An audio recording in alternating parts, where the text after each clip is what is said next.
Chapter 622, Blood Sacrifice. It was quiet. Only the hundreds of people within Evil Spirit Sect were floating in midair and looking at the Thousand River Valley in the distance. Compared to the pale and trembling Outer Sect disciples, the Inner Sect disciples all had cold expressions on their faces, and a wild air was seeping right through their very bodies. There was also a hint of excitement and bloodlust that could be detected within them. They were members of Evil Spirit Sect and the disciples of Evil Sect. This was something that could be felt incredibly clearly from the Inner Sect disciples at that moment. There was a layer of fog that surrounded these Evil Spirit Sect members during this dark night. Sowing stood amid the crowd with an indifferent expression on his face as he swept his gaze past that fog around him. It covered all the people from Evil Spirit Sect, and it seemed to have fused together with the darkness around it. Whatever was within could not be seen clearly, and unless the person's divine sense surpassed that of Shandong, it would be difficult for them to see that there was anything off about that fog. Sowing could see that this fog was formed by vengeful souls. They let out silent screams while floating about. These immortals style themselves as righteous and call us evil. If they run into us, then they will fight us to the death. Now, you can kill to your heart's content. Shandong's voice was cold, and there was even a sinister and chilling tone within it. We will first offer blood sacrifices, while the rest of you will have to seal off all the gates in this place and make sure that not one of those in Hidden Dragon Sect can escape. Almost at the instant the Grand Sect Elders said those words, the 30-something Inner Sect disciples swiftly turned their gazes on the 200-odd Outer Sect disciples on the flying enchanted vessel. A biting chill immediately appeared, and besides all the dozen-something aloof gray-robed people standing at the edge, the expressions of all the other 200-something Outer Sect disciples changed abruptly. The clothes of those people in gray robes showed their identities clearly. They were all the outstanding Berserkers who had changed their blood inheritance. They were all the sect elders of the Outer Sect, just like Xiao Chong. The Inner Sect disciples would not easily provoke them when it came to the blood sacrifice. Not all of the Outer Sect disciples were afraid either. There were several dozens of people within who were laughing ferociously, or had dark expressions on their faces, or were aloofly letting the ripples of their power to erupt forth from their bodies. Those ripples fluctuated in the air but were hidden away by the fog around them, which prevented them from spreading outside. However, most of the Outer Sect disciples were trembling once they heard about the blood sacrifice. Sowing had heard about the blood sacrifice from Baoqiu. This was a combat divine ability from Evil Spirit Sect. When they fought against their enemies, they would devour their companions' flesh and blood in exchange for a temporary strength. They would trap the souls of those that were sacrificed within them, which would make them lose their sense of pain and bring out an incredibly great amount of potential. The more people were sacrificed, the greater their potential would be, and if the level of cultivation among the sacrifices was higher, those who devoured them would be able to bring out more potential as well. If a certain level was reached when practicing this divine ability, those who executed this blood sacrifice would also be able to devour all the living souls around them to maintain their power or to strengthen their bodies. However, there was a drawback to this. After all skills had their limits, and the limit of this blood sacrifice was that it could at most increase the cultivator's power by a stage, and it would not last long. Almost at the instant Shandong declared the start of the blood sacrifice, the Inner Sect disciples looked over with hostile gazes. At the moment most of the Outer Sect disciples sank into anxiety and nervousness, the 30-something Inner Sect disciples swiftly flew towards the flying enchanted vessel. Shrill screams of pain that were smothered by the fog and could not travel outwards echoed in Sowing's ears. Chen's face turned completely bloodless from terror. Perhaps he had indeed been able to gain some results from mobilizing his power of a laborer, since the Inner Sect disciples mostly ignored him. The screen of light on the flying enchanted vessel had turned into a ravine that stopped all the Outer Sect disciples from running away, turning itself into a cage. Sowing stood at his spot, and a frown slowly appeared between his brows. He saw these Outer Sect disciples dying sad and painful deaths. They died under the hands of their own sect members. Their flesh and blood were torn apart, and they were turned into vengeful souls that were absorbed by the Inner Sect disciples. The pieces of flesh did not disintegrate either, but instead moved to surround those people and turned into a piercing, bloody, and brilliant ray of blood-red light. The faces of those who had killed a fellow sect member from the Outer Sect would start distorting, and there would turn blood red once they completed their kill. Their cultivation bases spread out of their bodies without any reservation. All of them were slightly stronger than before, and the murderous aura from them was practically billowing in the air. The sect elders in gray robes were as calm as ever and did not bother themselves too much with what was happening around them, as if they were already used to this and were immune to it. The eyes of outstanding disciples within the outer sect flashed, and they swiftly charged out to fight against the inner sect disciples.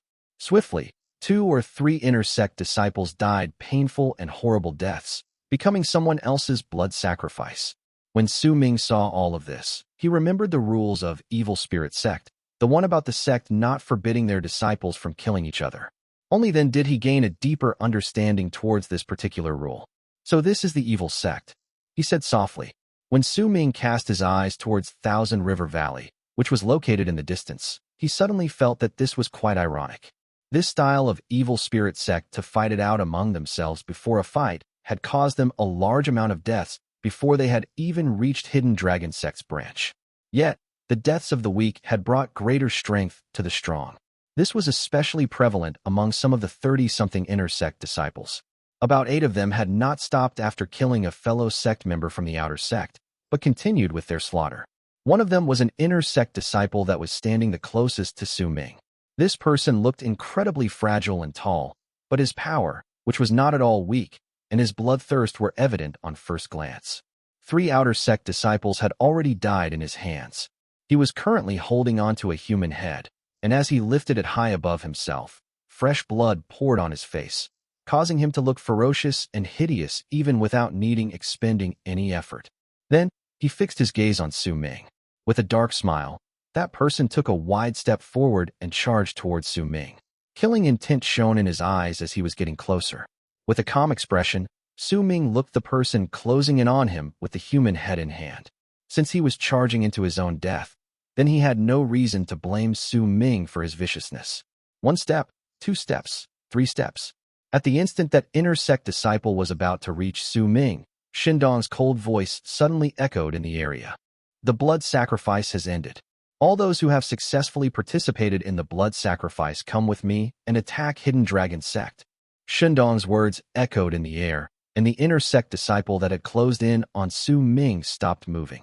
He gave Su Ming a dark smile, then turned around and no longer bothered about him as he went to Shindong.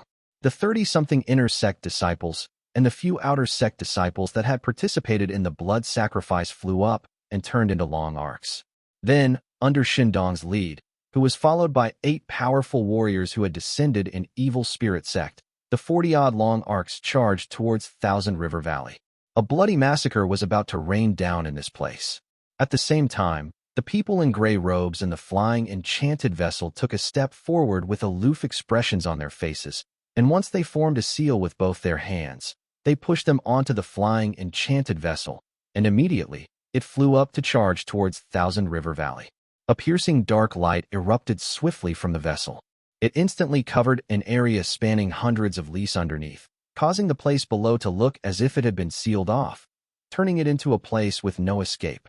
Soon after, 7 of the gray-robed people that had stayed behind sat down cross-legged on the enchanted vessel, while the remaining 1 stepped out and charged downwards towards Hidden Dragon Sect. At that moment, all those people on the vessel, including Chen, only noticed after some time that Su Ming, who was originally standing right beside Chen, had disappeared without a trace at some unknown point of time. A shocking boom suddenly rang through the air. It came from the ground, and it was from the great rune of Hidden Dragon Sect's branch in the valley. That rune would not be shown on regular days. At that moment, as that boom echoed in the air, it manifested itself to reveal a gigantic waterfall. It was in the shape of a ring, and it completely surrounded Thousand River Valley. The sounds of rushing water filled the area, and an enraged voice shot out from within the valley inside that waterfall. Shindong, how dare you violate the agreement between the Immortals and the evil Immortals? If you dare surround our Hidden Dragon Sect today, then we will definitely destroy your entire Evil Spirit Sect in the future. The answer to this enraged voice was a dark peal of laughter filled with a wild and untamed air, along with Shindong lifting his right hand to seize the air in the direction of that waterfall that served as the sect's mountain gate. Immediately, a huge ghost claw stretched out from the air beyond the waterfall and grabbed it before yanking it upwards. With it, loud booming sounds that shook the sky and earth shot into the air. Right before everyone's eyes, the water from the waterfall was yanked upwards and started flowing into the sky. The waterfall trembled, and a big gap appeared within the endlessly falling water. This is not the first sect I've destroyed, and neither will it be the last. Charge in. Leave no one alive. If you see a person, get their soul. If you see a corpse, get its medicinal cores. If you see a nascent soul, devour it. Make this place completely void of life. As Shundong's ghastly voice echoed in the air, he took a step forward and stepped right through the gap in the waterfall. Those members of evil spirit sects standing behind him, including Bao Qiu, charged forth and entered Hidden Dragon Sect's branch as well. When Bao Qiu moved through the gap, she lifted her head and looked at the enchanted vessel up ahead. She did not know when Su Ming would take action, but if he did not do so right then, he would be too late to the party. Su Ming was standing on the hanging bridge within Thousand River Valley at that moment. With a calm expression on his face, he walked forward. He did not move quickly, but his body was like a specter that no one could see clearly. A breath ago, he was still on the hanging bridge, but a breath later, he was already outside a big hall to the left of the valley. Right at that moment, a loud boom rang out all around him, and he saw a huge gap being ripped apart in the air right before him. Shindong walked through it with one step, and all the evil spirit sect members behind him charged straight through to reveal themselves in the valley. The slaughter began just like that. With enraged howls, several dozens of long arcs flew up from Hidden Dragon Sect and charged towards the evil spirit sect members in the sky. Banging sounds reverberated in the air, and blood poured down from the sky down onto the ground in the form of bloody rain once the killing started. Chapter 6:23, Pillage. Compared to the invading evil spirit sect, Hidden Dragon Sect was clearly much weaker in terms of power. It was especially so since they did not have the bloodlust and madness that ruled their attackers. The evil spirit sect disciples who were surrounded by the flesh and blood roared with bloodshot eyes, and their roars brought about great terror and shock to those within Hidden Dragon Sect. Besides, Shindong, with his strength, tore apart all those that tried to stop him as he moved forward, and he would capture all the nascent souls that tried to escape. In the midst of shock of all those around him, he would put those nascent souls into his mouth, crush them, and then swallow them. The shock he brought to Hidden Dragon Sect with this almost pushed them to a breaking point. Ghost Claw Shindong. Su Ming stood outside the hall to the left of the hanging bridge. Once he lifted his head and looked at the sky, he started walking forward at a moderate pace. No one took notice of him and simply allowed him to walk into the hall. There were a few giant statues placed inside there for worship, and they were all created using spirit stones. At that moment, there were 7 old men meditating inside that hall with faces as dark as thunderclouds. They had their hands intertwined with each other, and at their center was an oil lamp. It was not lit at that moment, but as the 7 people spread out their power, there were signs that a flame was about to be kindled. Compared to the booming sounds and screams of pain outside, it was incredibly quiet in here. 7 people who are at the equivalent of those in the middle stage of the Berserker soul realm. Su Ming's expression remained as calm as ever as he walked into the hall. The 7 old men still had their eyes closed and did not notice him. He did not walk towards them, but instead moved to stand beside the 3 statues in the hall. As he looked at them, a twinkle appeared in his eyes. It's a bit of a waste. As he shook his head, the 3 statues immediately disappeared from the hall without a single sound. Su Ming was about to leave when he turned his head sideways and looked at the oil lamp surrounded by the 7 people who were sitting on cushions. Those cushions were woven together from medicinal herbs, and there was a faint, refreshing fragrance coming from them. Basil spirit herb. This Hidden Dragon Sect really has a lot of them. Su Ming sighed deeply. He recognized this medicinal herb. Just one shrub of this thing cost at least 100 inferior spirit stones, and just one of those cushions used up around 100 of them, which also meant that each of these cushions cost 10,000 inferior spirit stones. What a waste. Su Ming frowned. He moved towards the 7 old men who were still meditating with their eyes closed. From a wave of his arm, the 7 men felt a chill run through their entire bodies, and they opened their eyes in surprise and wariness, but immediately after, they became slack-jawed in shock. The first thing they saw was that the hidden dragon lamp, the enchanted treasure they had been trying to light up, had disappeared. But what shocked them even more was that the cushions made of basil spirit herbs under them had also disappeared. Eventually, when they instinctively looked around them, the 7 old men were left completely stunned and a cold chill filled their hearts, because they saw that the 3 statues in the hall had also disappeared. Sowing walked past the hall. Right before him was another one. The sounds of battle in the sky were reverberating in the air, and long arcs could be seen flying up from the ground. There were also long arcs that were descending from the sky. Battling, plunder, mad laughter, and screams of pain filled the world. After taking a few steps forward, Sowing came to an abrupt halt and lowered his head to look at the floor tiles under his feet. Just how rich is this hidden dragon sect?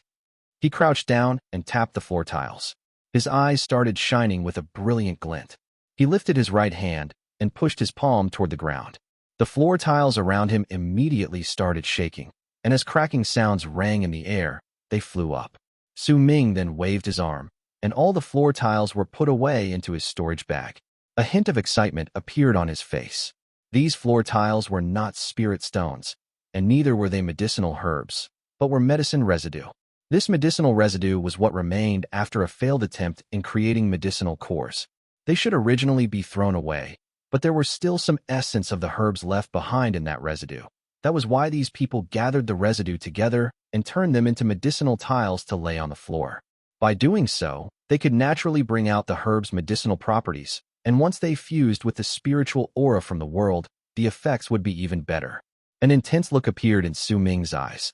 He looked at the various halls lying before him, and he moved faster towards the buildings waiting in front of him. There was no one in the second hall, and it was clear that all of them were fighting outside against Evil Spirit Sect. There were a large amount of ancient scrolls placed in this hall, and a gentle layer of light could be seen spreading out of each scroll. Sowing swept his gaze across them and took all of them away, then looked at the bookshelves. He took a few steps forward and touched them, then let out a long sigh. Lightning struck Wood 1. Hidden Dragon Sect, oh Hidden Dragon Sect. As he shook his head, Sowing immediately put away everything within the hall into his storage bag, without holding back even a single bit. Before he left, he cast a glance at the building itself, and a look of regret appeared on his face. The materials used to build these halls are also pretty good, but they're too big. It won't be easy to take them away. As Sowing spoke, his gaze landed on the carvings on the walls around him. They portrayed gentle, auspicious beasts, too, whose eyes were made of superior spirit stones. Sowing immediately took a few steps forward and walked around that hall. Once he took down all of the spirit stones serving as the eyes for the auspicious beasts, he looked at the hall. He got up and cut off half of the crossbeam before he left, bringing with him regret for not being able to take the whole thing away. There were 4 Hidden Dragon Sect disciples nervously protecting the third hall. Their heads were lifted to look at the sky, and fear could be seen on their faces. These 4 people naturally did not notice Sowing when he arrived. In fact, even when he moved into the third hall, the 4 people outside did not notice him. He looked at the hall, and despite being mentally prepared, he was still stunned by what he saw. He sucked in a sharp breath. The third hall was filled with an uncountable amount of medicinal herbs. They were enveloped by a gentle circle of light, and were actually still growing bigger. There were also a large amount of seals placed within the hall, used to protect the herbs.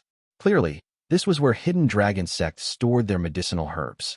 In the past, they would give these herbs away to different disciples according to their needs by trade, or as provisions, or as rewards according to the disciples' achievements. However, all of these now belonged to Sowing. When he left the third hall, he moved even faster, going so quickly that he practically turned into a bolt of lightning as he charged towards the fourth hall in the distance.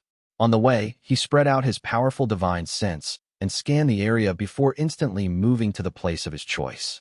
All the things that caught his attention within his divine sense were instantly taken away at the instant he arrived.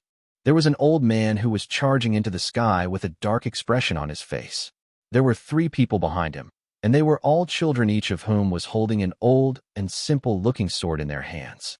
The old man leading the group was holding a horsetail whisk. Wisps of freezing air seeped out of the hairs of that weapon, and if anyone took a closer look, they would find that those were not hair, but were actually thin, ice threads that looked like hair. Yet at the moment the old man brought the 3 children who were acting as treasure guardians into the sky, a gust of cold wind flew past them, and as the old man was momentarily taken aback, a drastic change of expression immediately appeared on his face. When he turned his head around, he saw bewildered expressions on the 3 children's faces, and the 3 swords in their hands were gone without a trace. "Who is it? Who is it?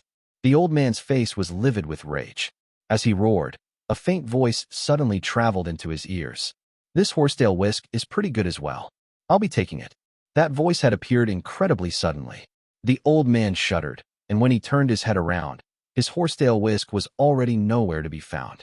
The wisp of divine sense he had connected to that weapon was immediately cut off as well. Within one of the cave abodes in Hidden Dragon Sect was a middle-aged man with a dark expression on his face. The waves of power from an Immortal's soul transformation stage could be felt from him. He had his eyes fixed on a medicinal cauldron before him, and in his hesitation, he lifted his right hand and slapped it. Immediately, that medicinal cauldron shattered, and 3 medicinal cores flew out from within. Once they were swiftly put away into his storage bag, he quickly left to another chamber in the cave abode.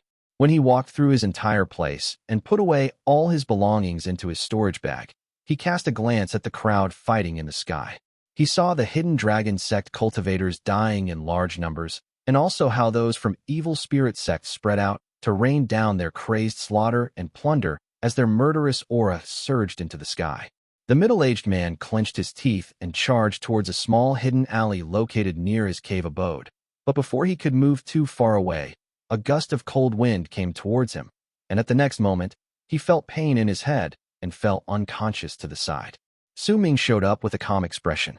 Once he picked the man's storage bag, he saw another place that seemed rather strange in his divine sense. There were dozens of people on guard there, protecting an old man who had a dark expression on his face. That old man was swiftly running away. The best things are usually not things that are stored away and left behind, but those taken away when disaster arrives. A glint appeared in Sowing's eyes, and he moved towards those people.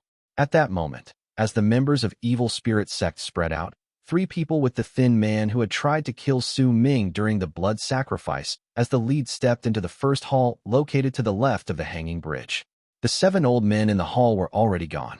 The Evil Spirit Sect disciples looked at the empty hall that was void of statues, cushions, and everything else, and the thin inner sect disciple let out a cold harumph and went behind the hall. The other 2 quickly followed suit behind him, and the 3 of them charged towards the second hall. But as they continued on, their faces gradually turned slightly strange. Damn it, just who arrived before us, and even took away the floor tiles? The thin man's expression turned dark, and he started cursing under his breath. The other 2 people beside him were momentarily stunned by what they saw before their expressions turned even weirder. Did he go mad with poverty or something? He didn't even give up on the floor tiles. As the trio charged forward, they quickly arrived at the second hall, but when they entered it, their faces turned even more sullen when they saw the empty building. Just who arrived before us? That guy. He even took away the eyes from the carvings. The 2 people immediately started cursing. That's nothing. Look up. The leading inner disciple sighed and pointed upwards. When the other 2 lifted their heads and saw half of the crossbeam missing from the hall, they instantly fell silent. Give chase. We'll see who did this. And no matter what, we'll be taking the things he took from us back. The thin inner sect disciple hissed out through gritted teeth. When they saw 4 Hidden Dragon Sect members fighting against some of their other fellow Evil Spirit Sect members, the trio immediately became excited. Someone is protecting that place, which means that the damn greedy looter won't have cleared that hall. With excitement brimming within them, the trio immediately charged forward. Asterisk, asterisk, asterisk. Translator's notes. 1. Lightning struck wood, believed to be able to repel evil. 2. Auspicious beasts, creatures that bring you good fortune. They are large and varied, but the 4 great ones and the most famous ones are dragons, phoenixes, turtles, and kirans. Chapter 624, Bright Young Stone. Sowing naturally did not know what method the trio used to fight against their fellow sect members for the loot before killing the 4 Hidden Dragon Sect disciples only to find the now familiarly emptied-out hall. Neither was he privy to their expressions and emotions, nor bothered by what sort of psychological trauma he would cause them due to his deception. He had already swept clean the places he had checked with his divine sense in the left side of the hanging bridge, and it could be said that he had an incredibly great harvest from his exploits. If it was not because the Evil Spirit Sect members were killing and pillaging through the buildings and cave abodes to the right of the hanging bridge, he would have definitely been incredibly interested with the things there as well. However, Sowing still harbored the thought of snatching some things from the right wing despite the Evil Spirit Sect members being there, but the old man who was protected by the dozen-something hidden dragon sect members attracted his attention. As Su Ming charged forward, he saw numerous corpses lying on the ground. They were of men and women, and most of them belonged to hidden dragon sect, though some of them were from evil spirit sect as well. Nonetheless, the corpses that belonged to evil spirit sect were few and rare in between. Similarly, he also saw that the souls of the deceased had not disappeared, but had been sucked into the sky, and it was clear to him that there was something up ahead that could absorb souls. When Su Ming lifted his head, a glint appeared in his eyes. He saw an indistinct figure sitting in the endless sky. There was a small bottle before him, and it was that thing that was absorbing all the deceased souls. The deceased hidden dragon sect members on the ground were in an incredibly miserable and tragic state. They either had their Dantian regions dug out of their bodies and their gold cores taken away, or had their bodies ripped into shreds before they could self-destruct. Some of them sported cracks at the top of their skulls, and that was the signs of nascent souls being forcefully extracted. By then, these extracted nascent souls had most likely been devoured by someone. The female cultivators were in an even more pitiful state. If they were beautiful, they would naturally be unable to escape the fate of being turned into a furnace. 1. As Su Ming moved forward, he saw one of such scenes happening, and the instigator was an evil spirit outer sect disciple, who was standing up while laughing ferociously. He kicked the woman's head on the ground, and he was about to leave with sparkling eyes when he heard a sigh in his ears. This was the final sound he heard in his life. Right after that sigh, his eyes went wide, and a bloody hole appeared at the center of his brow. He fell down, side by side against that female corpse whose head was now a bloody mess. One of the woman's eyeballs fell to the ground when her head exploded, and it would remain staring at the dead man for all eternity. Su Ming continued on his way. Before long, he found the dozen hidden dragon sect disciples protecting that old man with his divine sense. They had already gone down the Thousand River Valley and were at the foot of the mountain. As they charged forward, they neared an operating relocation rune located before them. The rune had clearly been hidden away previously, which was why those from evil spirit sect had not noticed it. If the runaways stepped into the relocation rune, they would definitely be transported out of this place. However, just as the dozen-something people were about to rush towards their escape, with that old man they protected in their midst, their footsteps abruptly froze. Their expressions turned dark, tainted with despair. All of this was because a person had walked out of the air right in front of that relocation rune. He was dressed in a blue robe and appeared to be a middle-aged man. His expression was aloof, and his eyes were cold and sinister, and he was Shindong, the Grand Sect Elder of Evil Spirit Sect. Fellow Taoist Gu, why are you in such a hurry? Shindong, the old man who was protected by the group, immediately turned livid with rage as he glared at Shindong. How dare you be so conceited as to go against the agreement between the Immortals and evil Immortals? No matter how well you manage to hide this, the superior immortal sects will still learn about it, and at that time, you will not be fighting against the Berserkers, but against the Immortals. Your evil sect will not have the power to survive being surrounded and attacked by all the sects in the land of Immortals, the old man declared hoarsely. That is not a matter of my concern. Fellow Taoist Gu, since we know each other, hand over the bright yang stone, and I'll allow you to die with your body intact. I will only devour your nascent divinity. Creating one bright yang stone requires 10,000 immortal souls, and it is an important item for us immortal sects. It can aid us in returning to the land of the Immortals while also serving as the foundation in setting up our sects here, once we landed in the land of the Berserkers. I am of lowly status. How would it be possible for me to obtain such an item? The old man stated firmly, then laughed loudly. Each of you hidden dragon sects will be given a small piece of bright yang stone when you want to set up your branch. It's fine if you don't want to admit to it. I'll still be able to get it if I kill you. While speaking, Shindong took a step forward, and during that instant, all the guardians behind the old man started casting their arts. Yet right at the moment Shindong's foot landed, 20-odd clones appeared as a hum traveled out from his body. All of these clones were exactly the same in appearance. As they charged forward, they shot past the old man like flowing streams of water. There were no screams or loud banging sounds.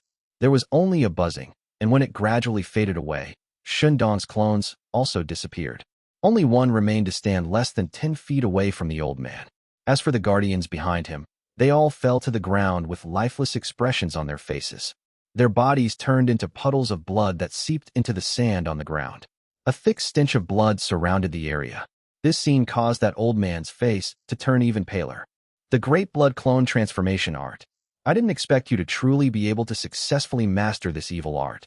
That old man laughed brokenly and moved to take a few steps backwards, but at the instant he did this, his body exploded with a bang. That self-destruction came incredibly suddenly, and his body crumbled right away.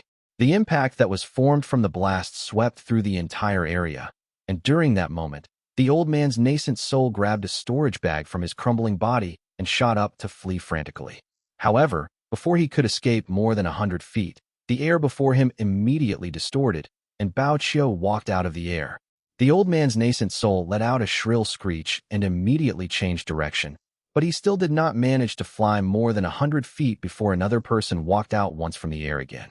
In the end, once that old man's nascent soul changed several directions, the 8 evil sect members who had been following behind Shindong appeared and were coldly blocking off the escape. You can't run, fellow Taoist Gu. Shindong walked out of the impact, and dust clouds on the ground formed by that old man's physical self-destruction. The evil spirit Grand Sect Elder's expression was as aloof as ever when he spoke languidly. Despair appeared on the old man's nascent soul. Just as he was about to take action, he was momentarily stunned, but that brief moment of shock disappeared within an instant. Immediately after, he threw the storage bag in his hand in the distance. Once he did so, he instantly ran in the opposite direction. Because of that, all the people's gazes, including Shindong's, were immediately absorbed by the storage bag. The evil spirit sect's elder who was the closest to that storage bag was a pure-blood immortal, since he was an immortal who had descended to this place. At that moment, his eyes sparkled, and he charged forward with one swift step. Once he closed in, he lifted his right hand, and just as he was about to grab his target, another hand immediately shot out from the empty space next to him just as his fingers were about to touch that storage bag, and that hand snatched the storage bag before the sect elder could grab it. This happened too suddenly, which caused all the people's gazes to be locked on it. At the same time, when the evil spirit sect's immortal saw that the storage bag that was just about to reach his hands was snatched away by someone else, he let out an enraged roar and formed a seal with his right hand. There was no time for him to think. He positioned both of his fingers into a sword and swiftly cut down on the hand that had stretched out of the air beside him. A cold harumph reverberated in the area. Right before everyone's eyes, that hand from the air that had grabbed the storage bag did not even bother dodging the slash from the 2 fingers. It instead just turned its back to block it. Rumbling sounds instantly rang in the air, and the person from Evil Spirit Sect immediately shuddered before he coughed up a large mouthful of blood. His body was instantly sent tumbling backwards, as if that power from the block executed by the back of that hand was so strong that it could flatten him. This scene might seem to have happened slowly, but in truth, only a few breaths had passed ever since the battle began. When the immortal coughed up blood and fell backwards, a person walked out of the air. He stood tall and straight. There was a black mask on his face, and he was dressed in black robes. His long hair danced behind his head, and with the storage bag in hand, he looked at the crowd with a cold stare. The people in the area might not be familiar with this mask, but if he was in the land of the shamans, then there would definitely be quite a large number of people who would be able to recognize its owner. The person wearing that mask was naturally Su Ming. He still did not want to give up on such a recuperative spot as Evil Spirit Sect. That was why when he appeared, he decided to wear the mask. There might be quite a number of cracks on it, and it had also shattered in the past, but it could still be used to hide his face. Who are you? Shindong's pupils shrank. He stared at Su Ming and demanded slowly. Bao Qiu looked at Su Ming from her spot. With the connection they shared between their souls, she could tell with just one glance that this person was her master. She blinked and kept her silence. Why should I bother wasting my breath telling you my name? I'm taking this bright young stone. Su Ming put away the storage bag, speaking coldly. How conceited. Another old white-haired immortal from Evil Sect instantly let out a low growl. As immortals that had descended to this place, they always held themselves in a prideful manner. At that moment, when he saw that someone actually possessed the guts to snatch away their things and saw that he was in the advantage because he had more people on his side, he took a step forward while he spoke. Those remaining in the area did the same thing, and Bao Qiu was forced to take the same action. Only Shindong adopted an incredibly grave expression as his pupils shrank. Almost at the instant the immortals closed in on Su Ming and started forming seals with their hands, a brilliant glare appeared in Su Ming's eyes. The power of his berserker bones swiftly erupted from his body, and he lifted his right hand before hurling a fist towards the ground. At the moment his punch landed, the entire ground started trembling as if there were earthen dragons tumbling about it. When the ground started rising and falling like waves, wisps of black smoke seeped out from the ground, and when Su Ming lifted his right hand, that black smoke quickly gathered in his hand to turn into a 30-feet-long spear. Undertaker of Evil Spear. If you want to fight, then we shall fight. Su Ming lifted his head, and a cold smile appeared on his lips, which were hidden behind the mask. *****. Translator's note. 1. Furnace. First appeared in Renegade Immortal Chapter 96. Generally, they are women whose sole purpose is to provide the aura of Een to powerful male cultivators through ****Zool int ****, so that these men can become stronger. There are exceptions to these furnaces. Chapter 625. Murder in 3 steps. If you fight, then you must pay the price. The spear was originally violet, but when it manifested in Su Ming's hand this time, it turned black. Its entirely black body seemed to represent death, and a powerful wave of murderous aura started surging towards all directions from around Su Ming. That murderous aura was nothing ordinary, and it seemed to possess physical form. As it spread out, it looked as if there was a vortex surrounding Su Ming, and it seemed to have turned into a whirlwind that was roaring with a burning desire to tear apart the world at that moment. Su Ming's newly dyed black hair danced about as he stood in the whirlwind. When he lifted his head, a chilling glare appeared in his eyes under the mask, and at that instant, it caused the people who were moving towards him to feel their hearts lurching in their chests. As if a clap of thunder had roared in their heads, they were all frozen to their feet by Su Ming's presence. The words he had spoken had sounded like the might of heaven itself when added with his expression and the subjugation dealt on them by his presence. It crashed into their hearts, causing Su Ming to appear like a bloodthirsty, battle-hungry, and undefeatable evil immortal. His lips curled up into a cold sneer, and he tightened his grip around the Undertaker of Evil Spear and took a step forward. Except for Shen Dong and the person who had been pushed back while coughing out blood, he was going to fight against all the other 7 people alone. These 7 people were all pure-blood immortals that had descended to the land of the Berserkers. They were not Berserkers, and even among the other immortals in Evil Sect, they were outstanding warriors. Even the weakest among them was at the soul transformation stage, which was the equivalent of a Berserker in the middle stage of the Berserker soul realm. It was especially so for one of them. That person was an old man with a head full of gray hair who wore gray robes. There was a bump on his back that made him look like a camel, and he was the strongest in Evil Spirit Sect after Shindong. He was also the one who had accused Su Ming of being conceited previously. He had also reached ascendance. Although he was just at early ascendance, but any immortal who was able to reach this stage was definitely no ordinary person. As that hunchbacked old man's pupils shrank, the 6 people around him started forming seals with their hands, and all sorts of divine abilities appeared in the air. Almost at the moment they executed their divine abilities, Su Ming took 3 steps forward with the Undertaker of Evil Spear. With his first step, he swiftly thrust the spear forward, and a piercing sound of air being sliced apart rang out. A dimensional crack was also ripped open during that instant to form an arc that charged towards that gray-haired old man before him, who was the strongest person in this place besides Shindong. The gray-haired old man lifted his right hand, and right after forming a seal, pushed it swiftly forward. Immediately, a ray of blue light manifested on his hand, and turned into a blue bird that flapped its wings to charge towards Su Ming's spear thrust. At the instant the Undertaker of Evil Spear crashed into the bird, loud rumbling sounds spread through the air. The bird instantly exploded, and at that same moment, Su Ming took his second step forward, bringing with him the second thrust. With a hum, the spear shot through the air and arrived at the face of that gray-haired old man. The spear was quick. So quick, in fact, that before the old man's eyes had registered what was happening in front of him clearly, the cold chill from the tip of the spear had already exploded with a bang, causing his hair to fly backwards. His face immediately filled with shock. He might have tried deducing this person's level of cultivation earlier and believed that he must have some form of capabilities with him since he had dared to snatch away their loot. But he had not expected this person to be this strong.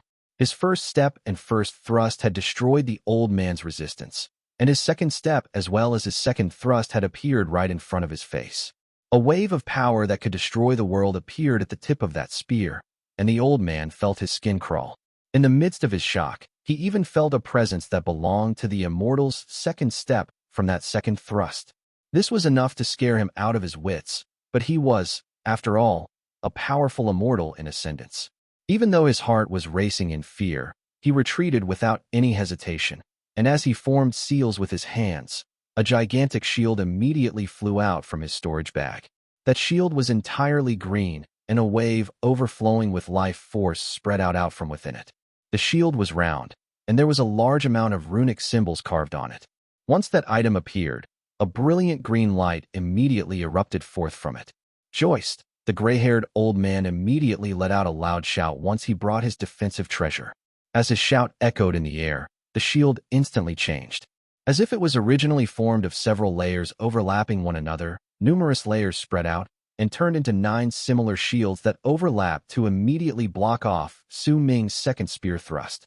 The gray-haired old man's heart was filled with shock at that moment. He no longer cared about how to fight against Su Ming, but was instead thinking about how to escape being marked by this terrifying existence before him as quickly as possible. He had a strong hunch that his shield would not be able to hold him back for long, but he only needed this person to freeze for an instant, and in that instant, he could immediately warp away from this place. All of this lasted several breaths, since Su Ming took his first step up to the moment the old man brought out the shield. It was so quick that no one had time to react to it. The other people were still closing in and were still casting their spells, but even though this old man had his sect members beside him, Su Ming's 2 consecutive spear thrusts had still given him the feeling that he was facing off an army alone. This feeling did not end, and neither did a momentary pause in Su Ming's movements arrive. Su Ming had driven his spear into the shield almost at the instant the old man brought it out. An even more deafening roar rose into the sky at that moment. The first layer of the 9-layered shield instantly shattered into pieces, along with the second, the third, the fourth, and the fifth. All of them shattered and exploded in that instant, and the impact of it caused the people who wanted to close in on Su Ming to feel shock filling their hearts. The 6th, 7th, 8th, and 9th shields also shattered with loud booming sounds as Su Ming's spear ran through them like a hot knife through butter. As an endless amount of shards from the shields swept through the area, Su Ming took his third step forward. With it, he executed his third spear thrust. As it brought a deafening hum that caused the people's ears to ring in pain, the spear went straight towards the retreating gray-haired old man's face. The speed of this thrust surpassed that of the second one, and was even faster than what all the people could detect with their divine senses. The murderous aura and freezing intent within it caused the retreating gray-haired old man to instinctively freeze in his charge, and a chilling sensation immediately filled his body. He seemed to hear the shrill roars of vengeful souls by his ears, and a slightly dazed look appeared on his face. His eyes went wide, and in his mind he saw illusory pictures of people dying under the Undertaker of Evil's spear. There was an endless amount of people there, dying sad and wretched deaths. The souls that died due to the Undertaker of Evil's spear cannot reincarnate or disappear into the world. They will remain trapped within for all eternity and become this spear's soul. This sentence echoed in the gray-haired old man's mind, causing him to tremble, and then he saw the hundreds of battle souls with all their billowing murderous aura. They came storming towards him with that spear, and all of them looked as if they wanted to tear him apart. Save me. This particular spear thrust already contained the presence of life cultivation, and its might was so great that it could shake the sky and earth, especially after going through a baptism in freezing Sky Clan's Heaven Gate. The might of that spear had become much greater after gaining a whole lot more new souls. But the gray-haired old man was, after all, a powerful immortal in ascendance. As the Undertaker of Evil's spear closed in on him, he actually managed to recover a bit of his mind as he struggled through the illusions and call out for help. This alone was proof that this person's mental fortitude was nothing short of extraordinary. However, it was a pity that he had run into Su Ming. At the instant he cried out for help, the people around him closed in, and Shindong took a step forward with his pupils shrunk. A bloody gash tore through the center of the old man's brows right when his heart, filled with shock and fear, and even regret for choosing to descend to the land of the Berserkers. At the moment that gash spread out, The old man's heart let out its last thump and fell still. The world before his eyes stopped moving. A black long spear had pierced through the center of his brows, and half of the spear's body shot out from the back of the old man's head. A power that could destroy everything spread out from the Undertaker of Evil's spear and charged into the body. As banging sounds rang out from it, blood trickled out from the old man's mouth and red appeared in his eyes, but his pupils were not focused. At that instant, before his nascent soul managed to escape, he was shattered by the power from the Undertaker of Evil's spear and absorbed into it. Fresh blood trickled out of the tip of the spear after it had pierced through the old man's head. When it fell to the ground, it let out pattering sounds. Those sounds continued ringing in the air, and the bloody lines that formed when the blood from the spear fell to the ground caused the area to instantly fall into dead silence. Shandong appeared several dozens of feet away. His face was as dark as thunderclouds, and he looked incredibly sullen. At the same time, wariness appeared in his eyes as he looked at Su Ming. A morose look could also be spotted on his face. All the other people froze in their action of casting their arts. They stood in their spots and looked at Su Ming in shock, as well as his long spear that had pierced through the center of the gray-haired old man's brows, along with the bloody lines that were formed as the blood fell. They were listening to the sound of the blood from the tip of the spear falling to the ground. Bao Qiu's heart raced against her chest. She might have known that Su Ming was incredibly powerful, but she had never expected that he would be able to kill a powerful immortal in ascendance in less than a few breaths. This could already be considered an instant kill. Right from the start till the end, Su Ming had only taken 3 steps and executed the power of 3 spear thrusts. While surrounded by enemies with the strongest immortal of Evil Spirit Sect in their midst, at the instant his enemies started casting their arts, he attacked in an incredibly domineering manner and killed a person with just 3 steps. It was especially shocking since the person he killed was one of Evil Sect's powerful immortals in ascendance. I did mention that if you fight, you must pay a price. Who is next? Su Ming asked calmly, and slowly pulled the long spear out of the center of the gray-haired man's brows. The old man, a powerful immortal in ascendance within his generation, fell to the ground still and unmoving. The second step's Nirvana Scryer Realm 1. This is the combat power of the second step. This isn't Nirvana Scryer, he's a Berserker. The chi he showed just now belongs to a Berserker. The realm of life, cultivation. The immortals that had descended immediately found their expressions changing. When they looked at Su Ming, all their previous expressions were completely replaced by terror and shock.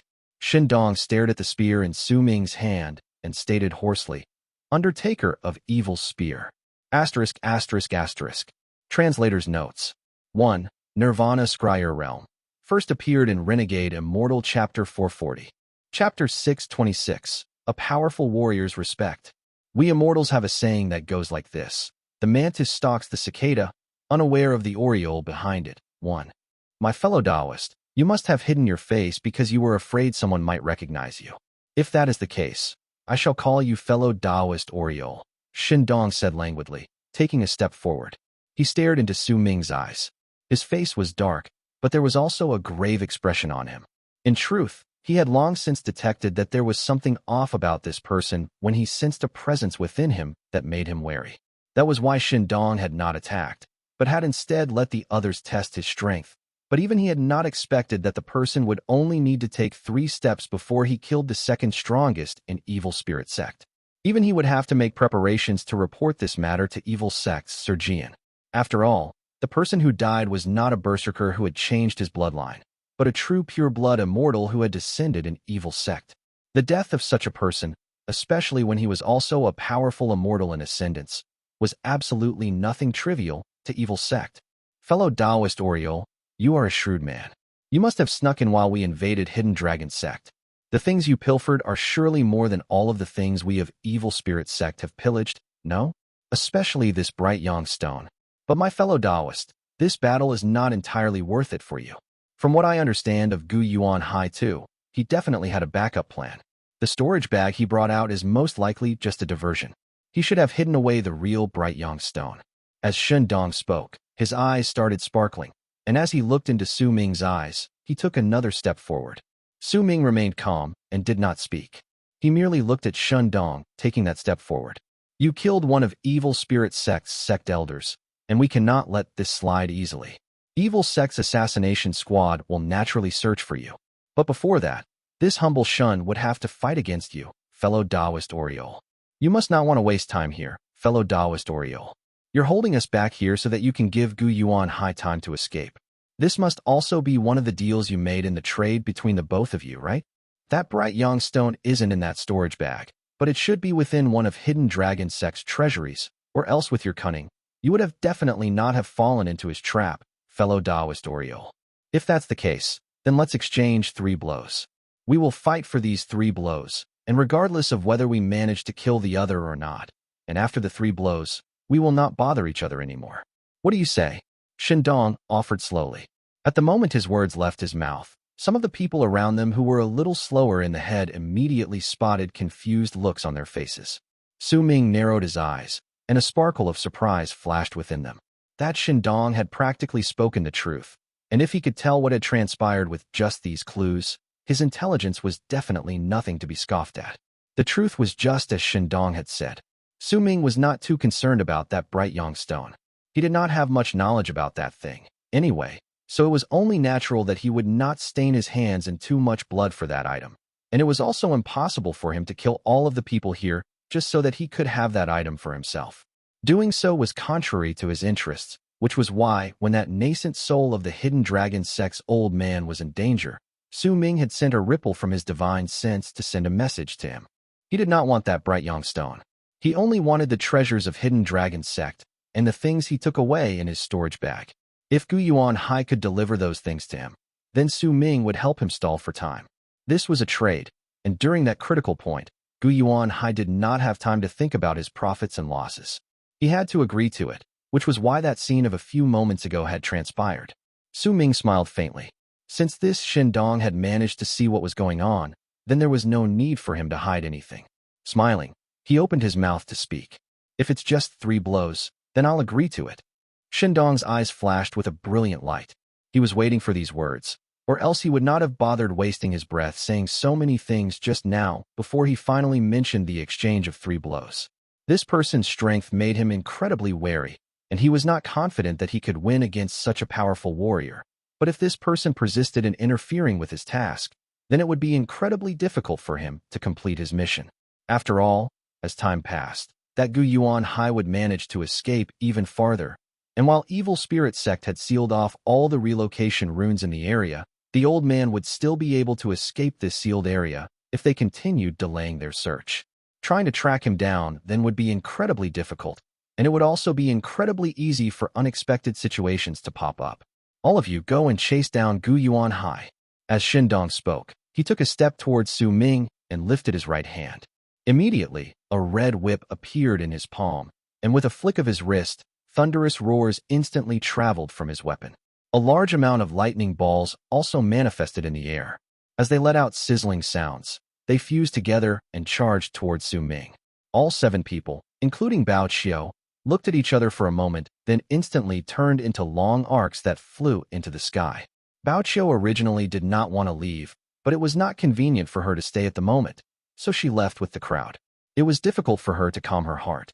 That image of Su Ming killing a person with just 3 steps and 3 spear thrusts was deeply etched into her mind, and it still refused to leave even after such a long time had passed. Su Ming did not stop those people from leaving the area. He only looked at Shindong, and battle intent gradually appeared in his eyes. As he lifted his right hand, he tightened his grip around the Undertaker of Evil's spear, and immediately, that spear let out a humming sound, and a large amount of black smoke seeped out. Moments later, he threw the spear at the incoming balls of lightning from the sky and the whip in Shindong's hand. With a bang, the Undertaker of Evil's spear turned into a puff of black smoke before closing in on the balls of lightning in an instant. Booming sounds echoed in the area, and the spear shot through the air and appeared right before Shindong. A glint appeared in Grand Sect Elder's eyes, as if he had come to understand something. He let go of the whip in his hand, and immediately, the Undertaker of Evil's spear swept it up before swiftly charging several thousands of feet ahead. Then, with a bang, it stabbed the ground. You can't win against me in terms of enchanted treasures. Let's fight using divine abilities. Su Ming said flatly. He would not use the Undertaker of Evil's spear anymore in this fight. Chances of meeting powerful warriors like Shindong were rare for Su Ming. Now that he met this man, he wanted to see how much he had improved without the aid of any external powers. A fight without enchanted treasures, one only of divine abilities. Alright, Shindong might usually be a sullen man, but if he could become the Grand Sect Elder of a sect, then he would naturally have his own manner of courage and resolve when solving problems, as well as his own charms. Once he heard Su Ming's words, he nodded. Right after that, he started forming seals with his right hand. Once he changed them multiple times, he waved his right hand before him, and a purplish-red light appeared out of nowhere before him. As it shone, it turned into a purplish-black bird. At the same moment, a brutal look appeared in its eyes, a big bump started squirming on its back, and a small black humanoid crawled out of that bump before it let out a piercing screech towards the sky. Its body seemed to be connected to the bird, which looked like a cuckoo, but was incredibly ferocious and murderous in appearance. Almost at the same moment it appeared, another bird manifested beside it. This was a crimson eagle with blood-red eyes shining with madness. There was also a bump squirming about on its back before another small black humanoid left it.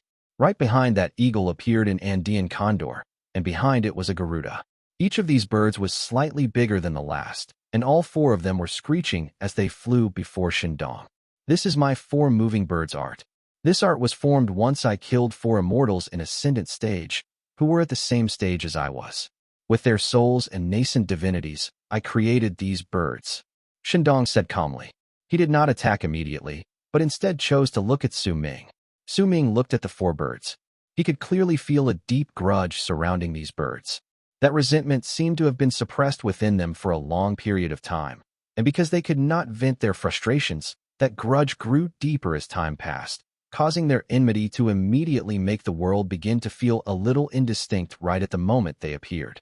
It was as if they had even affected the endless amount of resentment in this land, and it was all gathering to this spot from all directions. What powerful grudge! Su Ming cast the 4 birds a glance. He knew that the matter of Shindong telling him the name of his divine art and how he had created it was a form of respect towards Su Ming, no matter whether his words were true or false. This was the respect given to powerful warriors, and it was also an acknowledgement towards his status. Clearly, Su Ming was already a person who should be treated as an equal in Shindong's eyes. Even if Su Ming was a Berserker and they were both from different races, he would still give him the respect he deserved. This was the first time Su Ming felt the respect from a powerful warrior. He cast Shindong a glance and lifted his right hand to position 2 of his fingers into a sword, then slowly swiped his left hand up those 2 fingers from the base to the tip, as if those 2 fingers had turned into an invisible sword. The whole motion was done slowly, and even when Su Ming swiped through those 2 fingers, he still continued having his left hand rise into the air. When his left hand was 7 feet away from the 2 fingers, they immediately shined with a golden light. As it grew to a piercing degree, Su Ming spread his right hand wide open, and immediately, the golden light that was spreading outwards flowed back like streams of running water to cover Su Ming's right hand, causing it to look as if it had turned gold. Su Ming formed another seal with his right hand, and with a flick of his wrist, the golden light became much brighter. His right hand also started withering slightly right before his eyes. But he was not done just yet. He continued forming 8 other seals, and with each one, his right hand would change. When he formed the 9th seal, it was already in an emaciated state.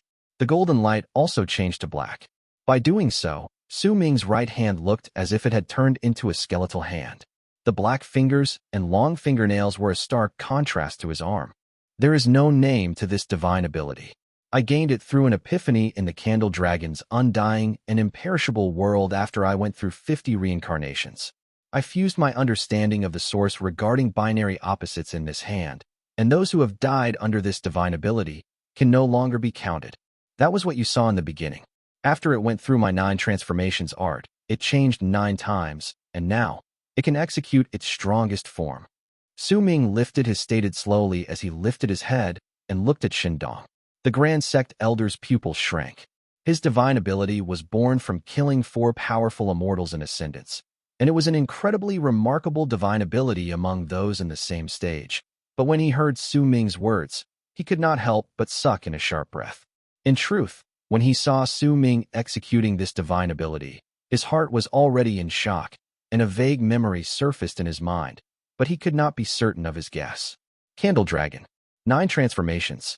Shendong's expression turned incredibly solemn, and he became even more cautious than when he was facing the Berserkers' disaster. Asterisk, asterisk, asterisk. Translator's notes. 1. The mantis stalks the cicada, unaware of the aureole behind it. A word-by-word translation, since Shendong decided to name Su Ming after the aureole. It is a Chinese idiom derived from a story in the writings of Chuang Tzu. It means that a person who only cares about the profits and gains before him will not be able to see the troubles or problems lurking behind him. 2. Gu Yuan Hai, the old man with that bright young stone who self-destructed earlier. His surname/family name is Gu. Chapter 6:27, Understanding. Su Ming made his right hand go through the 9 transformations so that the pinnacle of the power of one seas he'd come to understand in the undying and imperishable world could erupt forth. It caused his right hand to be reduced to such an emaciated state that it looked skeletal. Shendong formed a seal with both his hands and pointed forward with an incredibly solemn expression on his face. Starting from the cuckoo right up to the Garuda, the 4 birds in front of him immediately started screeching and flapping their wings before they charged towards Su Ming. The 4 small black humanoids that seemed to be part of the 4 birds opened their mouths wide on the birds' backs and let out piercing shrieks. As they formed various seals with their hands, they controlled their mounts so that they could close in on Su Ming in the blink of an eye. Su Ming's expression remained calm. He did not look at the 4 incoming birds, but instead placed his attention on his right hand. Almost at the moment the divine ability closed in and stirred up such a powerful gust of wind that it caused Su Ming's hair to dance wildly in the air, his right hand gained an amazing shade of gold. It looked like a golden skeletal hand. He lifted it, and he made a seizing motion in the direction of the 4 incoming birds. At that instant, the cuckoo instantly trembled and froze in midair, as if the laws governing the world around it had changed to make the air around it to gain corporeal form in an instant. A powerful pressure squeezed down on it from all sides, as if it wanted to forcefully flatten that cuckoo in midair. Immediately after, the eagle let out a shrill screech several dozens of feet behind the cuckoo. It was also forced to stop due to the power within that one sees. Loud booming sounds came from within its body, and it also froze in midair, just like the cuckoo. As it struggled, the power freezing it in place became stronger. Soon after, the Andean condor started trembling violently as well, and a shrill screech escaped from its beak before the bird managed to rush forward 100-something feet more before being frozen in midair by that one sees. Once the Andean condor was frozen in place, Su Ming took 2 steps backwards. A serious expression appeared on his face, and it was clear that this sort of confrontation using divine abilities was not easy for him. The giant Garuda, which was the final bird, swiftly closed in on him with a loud whistle. Su Ming's power contained within the one seas could only slow it down marginally. It could not make it stop in midair. When he saw that the Garuda was getting increasingly closer to him, while causing a violent gust of wind to howl in the air that changed the weather, a glint appeared in Su Ming's eyes. His right hand, which was previously positioned in the manner as if he was seizing the air, furled into a fist. At the instant he completed the act of forming that fist, the cuckoo immediately crumbled with a bang, stirring up an endless air wave that swept in all directions. During that moment, the eagle also trembled and exploded, followed by the Andean condor. As the 3 birds exploded and the force that was stirred up by their explosion spread out, it filled the sky with endless booming sounds and made the gigantic Garuda face the whole force of impact with its slowed-down body. Wisps of white smoke flowed out from the 3 broken birds when Su Ming clenched his right hand into a fist.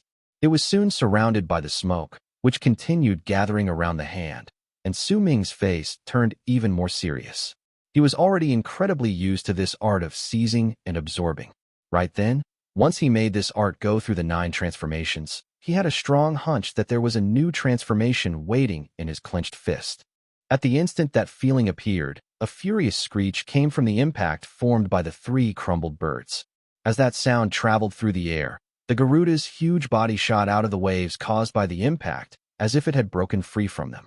It was so quick that the bird closed in on Su Ming in the blink of an eye, which caused everything within his vision to turn blurry. Only that ferocious Garuda remained clear. The black humanoid let out a piercing shriek on its back, and a destructive power crashed into Su Ming's face. His eyes flashed with a brilliant light, and almost at the instant the Garuda approached him, he unfurled his right hand, pressed his fingers tight against each other, and pushed his palm forward. Right at the moment he did so, those white wisps of smoke surrounding his palm instantly started twisting, and the vague shadows of the three birds could be seen within them. Then, in the blink of an eye, right when Suming pushed his palm forward, his hand swiftly crashed into the Garuda. This scene itself was like a picture. Within it was Suming, whose hair was dancing from the wind while his body remained in midair.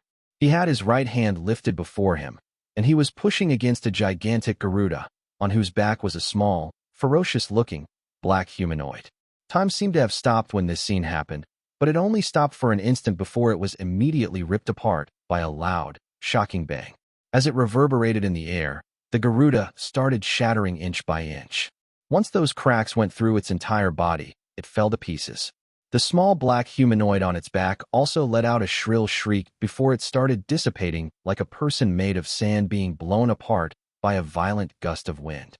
Suming was previously concealed by the Garuda's gigantic body, and only when it completely disappeared did he reveal himself. His face was slightly pale, but he continued standing in the air and did not even take a single step backwards. His hair was still dancing about, but his eyes were closed at that moment. When the smoke around him gradually disappeared and everything returned to normal, Shindong stood not too far in the distance with a slightly pale face. There was also a complicated expression on his face, along with a hint of shock. Gaining an epiphany during a battle. I actually met a person who could do this. Only a person with an incredibly high level of comprehensive abilities could gain epiphanies during a battle. In hesitation, he stared at Suming, and after some time, gave up on the idea of launching an ambush.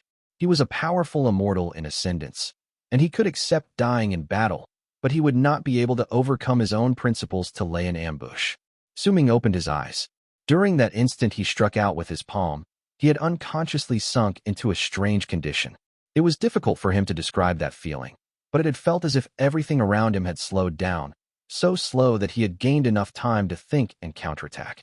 In that state where everything had slowed down, he saw himself positioning his right hand flat, and at the instant he pushed forward, the white smoke turned into three birds, and they were the creatures that had been formed through Shundong's divine abilities. He continued watching, and a faint, strange feeling rose within him, giving him the sensation as if he had come to possess a creation art. With this hand, he could destroy everything, and then make all the things he destroyed manifest themselves. Seize, absorb, and push. Seizing was to destroy, absorbing was to take the pieces in, and pushing was to create them anew. When he was in that strange state, he also saw Shindong's face. In truth, that man's changes of expression at that time had slowed down greatly in Suming's eyes, and he could observe him in detail and analyze his every move. If Shindong had truly attacked him, then Suming would have had enough time in that condition to wake up from the strange state. This sort of feeling where the world had slowed down and only he remained the same made Suming's thought processes become much more active. He had a strong hunch that if he could stay in this sort of condition to understand all that was going on around him, then he could control the world and the universe. But unfortunately, this feeling only lasted for several breaths before it immediately disappeared. When everything around him regained its normal flow of time, Suming woke up. As his eyes started sparkling brilliantly, Shindong lifted his right hand. I failed to match up to you in our first match. A flash appeared in his eyes, and when he lifted his right hand, he formed a circle with his index finger and his thumb before he swiftly pushed his hand towards the sky. Immediately, a large amount of black fog swiftly seeped out of his right hand and started rapidly spreading through the area. In the blink of an eye, it covered Shindong's entire body, and when there were multiple layers of it, a huge figure of 100-something feet tall stood before Suming. That figure was formed completely of black fog, and it looked almost alive. Once it appeared, it let out a roar that sounded like the clap of thunder. Suming knew that Shindong was within this giant. This was the second time he saw this divine ability. Shindong had executed this ability once before Suming when he was fighting against the Berserkers' disaster in Evil Spirit Mountain. The shadow figure might have been destroyed by the bell, but Shindong had been completely uninjured. This giant spirit transformation art is one of the 3 ultimate arts in Evil Spirit art. The giant spirit formed by this art contains the power to support the world, and it can absorb the spiritual aura around the world so that it would never die. Fellow Taoist Oriole, please accept this strike from my giant spirit. Shindong's voice rumbled in the air when his words tumbled out of the giant's mouth. The giant did not move, but lifted its right hand and stretched it behind itself, its whole body bent backwards like a bow. Soon after, as a shocking roar reverberated through the area, the giant clenched its right fist, its bent body pulled taut and straight, and hurled its fist forward with a loud bang. The gigantic fist stirred up a piercing sound that sliced through the air. It also caused the air to truly shatter, as if it could not withstand Shundong's divine ability. Wherever his fist went, the signs of air shattering could be seen. Su Ming's pupils shrank. He could feel sharp stabs of pain all over his body at that moment, and he even felt as if his breathing froze at that moment. He could clearly feel all the air in the area having been extracted as that fist came charging through, causing the place to instantly turn into a state similar to when he cast the third style of his wind separation. It was as if all the air around him had been absorbed by that fist to turn into a shocking power that came charging towards him. However, Su Ming did not back down. He could do so, and neither did he want to. As expected of a powerful immortal who has reached great circle of ascendance, the equivalent of a berserker who has attained great completion in the berserker soul realm. A fierce battle spirit appeared in Su Ming's eyes. If Shindong respected him, then he would also respect this powerful warrior. Even if their races were different, even if their dreams were different, and even if the way they lived was different, Su Ming would still give him the respect he should receive as a powerful warrior. This is the god of Berserkers' roar, though I have no idea just which god of Berserkers invented this. At the same time that punch came charging towards Su Ming, he spoke calmly, and the instant his words echoed in the air, he let out his strongest roar at the incoming punch. That roar rose swiftly into the air, causing booming sounds to instantly ring through the area. Su Ming's power started bursting forth from his body at the same time. Clearly, he had held back during the first match. Chapter 628, Amicable.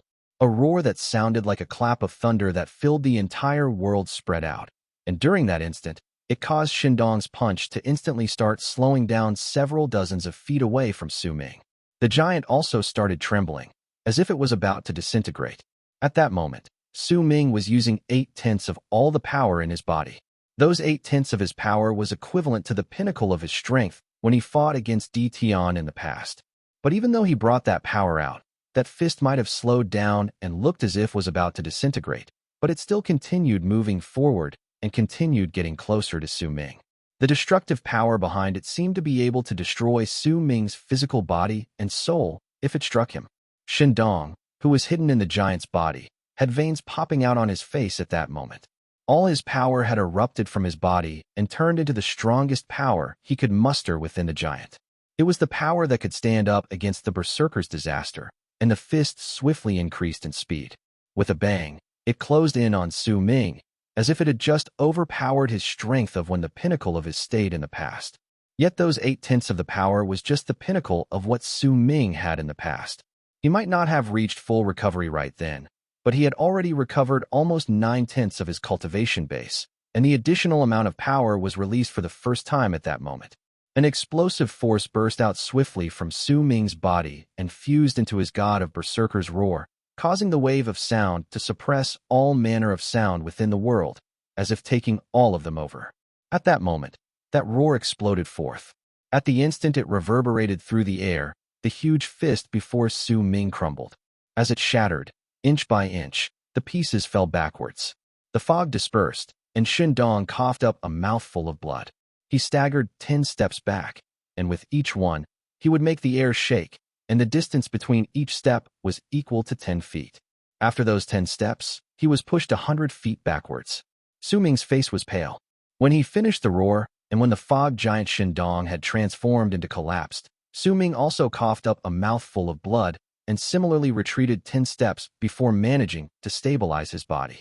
His breathing was rapid, and when he lifted his head, he looked at Shindong, who also had blood trickling down the corners of his mouth. The two of them watched each other, just like that. Both of them had clearly held back during their first match, and that was why Shindong had put up a slightly less than stellar fight. Yet during their second match, he had brought out all his power, and the strength of it had caused Su Ming to be unable to fend against it even with the pinnacle of his power before he was injured. If he had not possessed hidden strength, then he would have lost this battle. When he revealed the 1/10 of that power he had gained during his recovery and stirred up a loud bang that surged into the sky, both of them coughed up a mouthful of blood and were pushed back 10 steps, a clear sign that they were both equally matched. Only a completely, evenly matched fight could bring forth the greatest amount of satisfaction and delight. The two of them continued watching each other while standing some 200 feet apart. Neither of them spoke, only their gazes meeting one another. After some time, a faint smile gradually appeared at the corners of Shendong's lips, and Su Ming's reaction was a mirror copy. A smile curled up his lips, and it slowly grew wider until eventually turning into a loud peal of laughter. Shendong laughed, and Su Ming, too, laughed. In this empty battlefield, the two people who had been fighting just moments ago were both laughing from the bottom of their hearts, and there was, strangely enough, not a hint of discordance in this. Instead, there was a perfect harmony in their laughter born from an appreciation of each other's presence, a respect towards each other, and an acknowledgement, as well as affirmation towards the other. This battle is enjoyable indeed. As Shendong laughed, he lifted his right hand and patted his storage bag, and a gourd immediately flew out from within. Once he held it in his hand, he flicked off the cork, and a thick aroma of wine wafted into the air. He threw his head back and drank a mouthful from it. "Fellow Taoist Oriole, would you like some?" Once Shendong drank that mouthful of wine along with the blood in his mouth, he smiled and looked towards Su Ming. There was a hint of respect within his eyes, one that hadn't appeared once after he came to the Berserkers' world. Even when he was before evil Sect's Tian, he only held that man in reverence.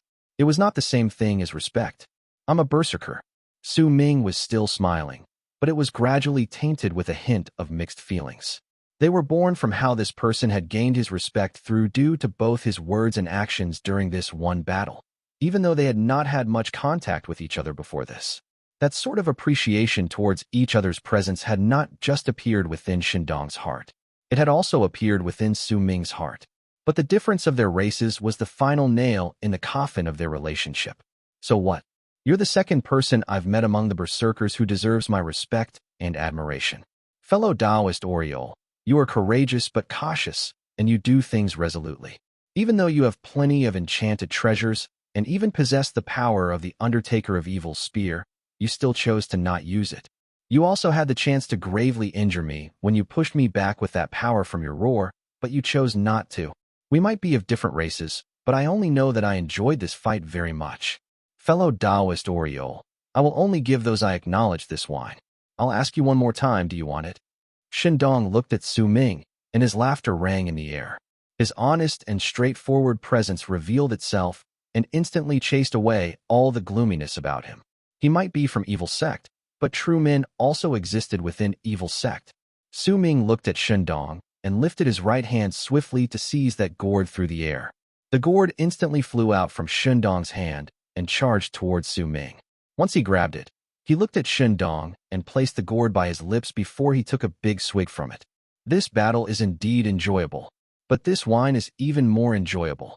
The wine in Su Ming's mouth turned into a burning wave of heat that spread through his body as if it had drawn up a line of fire, and it actually managed to make a hint of his cultivation base recover. It might be just a hint, but it was enough to show just how precious this wine was. "If you like it, then this humble shun will give you that gourd in your hands as a gift." Shendong laughed, and a delighted expression appeared on his face. This was an incredibly rare expression on his face, which was usually schooled to a gloomy look. However, Su Ming could tell based on his experience that there was not a hint of deceit in that expression. Shendong was sincere. "I came to the land of Berserkers to break out of Ascendant stage and a chance to reach the second step. Fellow Taoist Oriole, your Berserker cultivation method is very unique. You must have also reached a critical stage. If we can both reach a breakthrough, I'd like to fight against you again." Shendong looked at Su Ming and brought out another gourd from his storage bag before he started drinking huge mouthfuls from it. "We still haven't exchanged our third blow. Do you still want to fight?" Shen placed the gourd down and started laughing heartily. Of course, Su Ming, too, laughed heartily. As they met each other's gazes, they could no longer find any hate in each other's eyes, but a glint screaming of a refusal to admit defeat was shining in both their eyes. I will be casting a divine ability I obtained purely by coincidence when I was in the land of Immortals. This art was left behind by the Immortals of the past. I've been practicing it for many years, but I still haven't mastered it completely. This art is called 7 Abyssal Death Seal. With my current level of cultivation, I can only bring forth the power of one seal. Fellow Taoist Oriole, please have a look. Once Shindong finished speaking, he suddenly bit the tip of his tongue and coughed up a blood arrow. It abruptly exploded, and when it scattered into the air, 7 indistinct shadows manifested. Once they appeared, an incredibly thick and great aura of death instantly surged in from all directions. Once the shadows absorbed all that aura, they swiftly became more corporeal. All 7 of these people wore crowns and were dressed in robes with the sky embroidered on it. Their faces could not be seen clearly, but a mighty pressure that made Su Ming's heart tremble came from those people. Immediately after, the 7 shadows dressed with the sky-patterned robes lifted their right hands, and with a swing of their arms, the weather changed, and the land in all directions changed. The sky disappeared as well, covered by a layer of green fog. At the same time, the 7 shadows dressed in sky-patterned robes also disappeared, but right at the moment they vanished, a great wave of danger came crashing towards Su Ming from below him. When he whipped his head downwards, his pupils shrank. He saw that the ground that had been replaced by the green fog had now turned into a gigantic seal. It was green in color, and it was spreading out the pressure that was causing Su Ming's heart to tremble. It looked as if it was about to begin operating at any moment to bring forth the destructive power that belonged to the 7 Abyssal Sinister seal, one that could destroy the world. However, this gigantic seal was not centered on Su Ming. He was only located at the edge of it. At the instant he looked over, Shindong let out a low growl that reverberated in the air. Immediately, a piercing green light erupted from the green fog seal, and it covered everything within it. No rumbling sounds could be heard, and neither did any sort of ripples that shook the sky appear. When the light disappeared, Su Ming was still standing on the ground, and Shindong was standing in the distance with a pale face. The green fog disappeared, and the 7 Abyssal Sinister seal vanished with it. However, there was an empty space about several thousands of feet away from this place at that moment. It was 100 lis in size, and a gigantic pit seemed to have appeared over there, because the ground there had disappeared. The sky there had also become an indistinct mess. In fact, there was a gigantic pit at the top of the sky that was slowly closing up at that moment. Su Ming fell silent. Shindong's breathing was quick. After some time, he looked towards Su Ming, and a smile appeared on his face. Fellow Taoist Oriole, there might just be one seal in the art I cast just now, but what do you think of its might? Su Ming closed his eyes, then reopened them several breaths later before he wrapped his fist in his palm towards Shindong and bowed towards him. He did not answer the Immortal's question, but chose to lift his right hand with the back of his hand turned towards the sky and his palm turned towards the ground. If my hand symbolizes time, then one side represents the past, and the other represents the future. Su Ming mumbled softly. For the first time, the black dye in his hair that Ugly Little Thing's family had used to cover him up faded away, revealing a startling combination of white and purple. At the same time, the shocking sight of time flowing back appeared when Su Ming said those words and waved his hand. Shindong's eyes went wide, and disbelieving shock as well as astonishment appeared within them. He stared at the time on the ground and sky swiftly flowing back with a dumbfounded expression. The pit in the ground in the distance disappeared. The hole in the sky vanished. Then, when he saw the gigantic Verdant Abyssal seal appearing once again between the sky and earth, he sucked in a sharp breath. What divine ability is this? Shindong's heart trembled, and he suddenly felt fortunate that he had not thought about killing Su Ming with the Verdant Abyssal seal, or else. Su Ming looked at the restored Verdant Abyssal seal in the world, and a sparkle of curiosity appeared in his eyes, so he started looking at it carefully. He looked as if he was copying it, using his heart as his drawing board and his soul as his pen. Chapter 629, Sold Off. The first thing Su Ming copied in his life allowed him to create Berserker obliteration.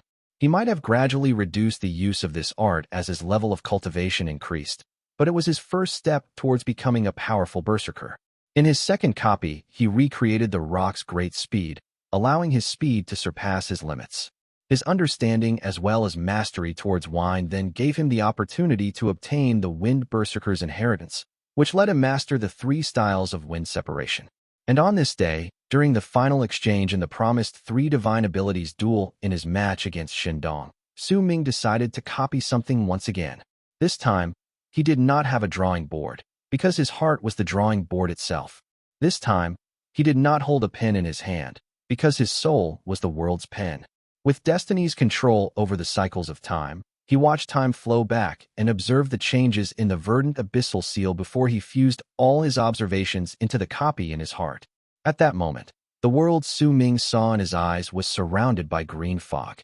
Then, after it appeared, it gathered together into a seal before eventually exploding with a bang. The thing that triggered the explosion was not the power of cultivation, not the life force within the world, and neither was it the spiritual aura in the universe. It was instead triggered by a faint wisp of the power of death.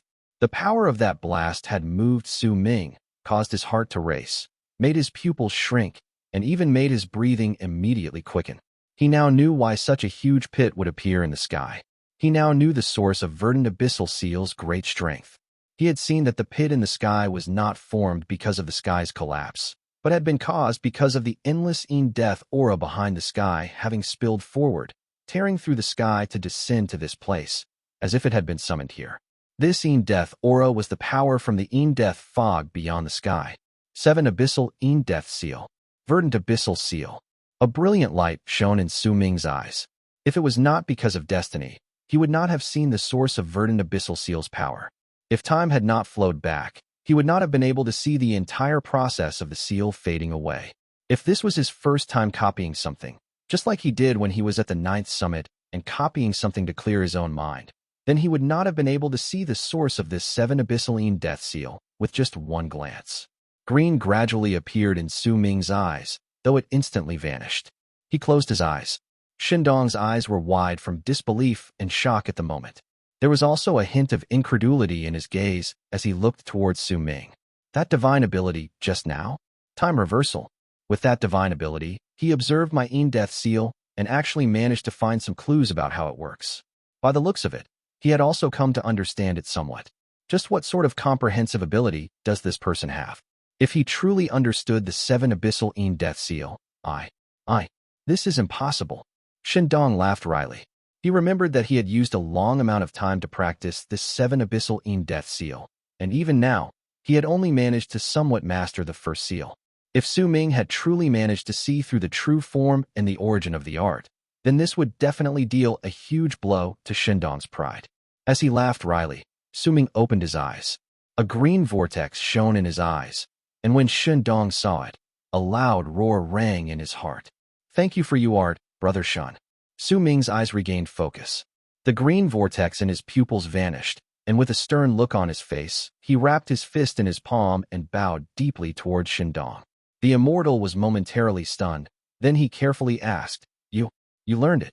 There are still some parts that remain unclear to me, and I only managed to understand some of it. This art uses the will of death within itself to stir up the aura of death from the world to form this rune, so that it can summon the in-death fog beyond the sky. Once everything connects together, the in-death aura that is filled with death will explode, Su Ming said calmly. Shindong's breathing quickened, and his gaze as he looked towards Su Ming was filled with astonishment, shock, complicated feelings, and also distress. After a long while, he laughed wryly and shook his head. My fellow Taoist, I've only seen that sort of comprehensive ability you possess in Yi Wang, who is among our generation.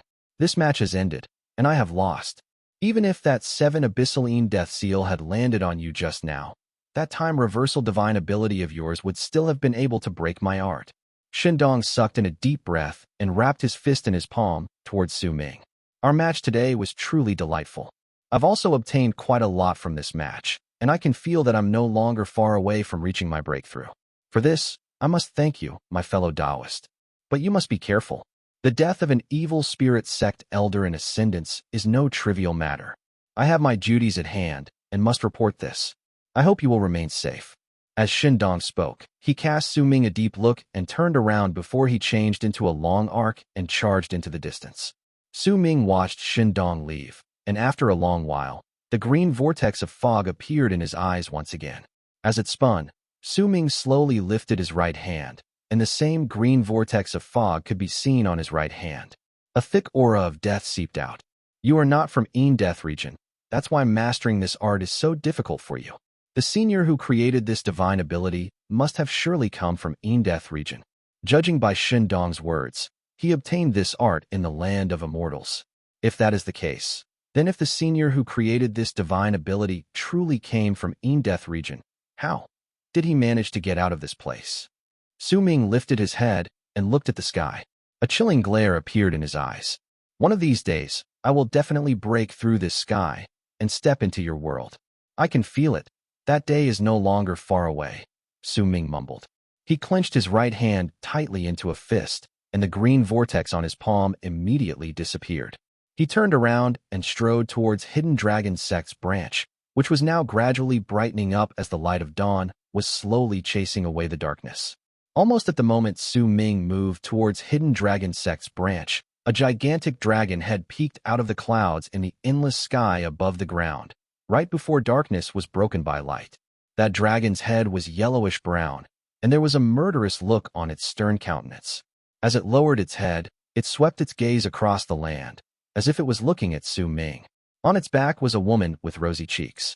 There were roasted seeds in her hands, and she was eating them as her eyes twinkled with a lively sparkle. He's a rare abyss builder, a race rumored to have gone extinct in the Emperor of Abyss True World, and he has high comprehensive abilities as well. And when I was watching him fight against that immortal from the inferior world in True Morning Dao world, he showed the signs of the abyss as well. I didn't expect to be able to see such a person here. The woman's eyes sparkled, and when some unknown thought struck her head, she slowly started chuckling, with evident smugness. He's from the Emperor of Abyss True World, and also a rare abyss builder, and he has such incredible comprehensive abilities, and has even showed signs of the abyss to boot. Just what sort of good things can I get if I sell this person off? Who should I sell him to? Should I sell him to Grandpa Prince Ming, or Big Sister Fu Shui, or should I just straight up sell him to the Emperor of Abyss?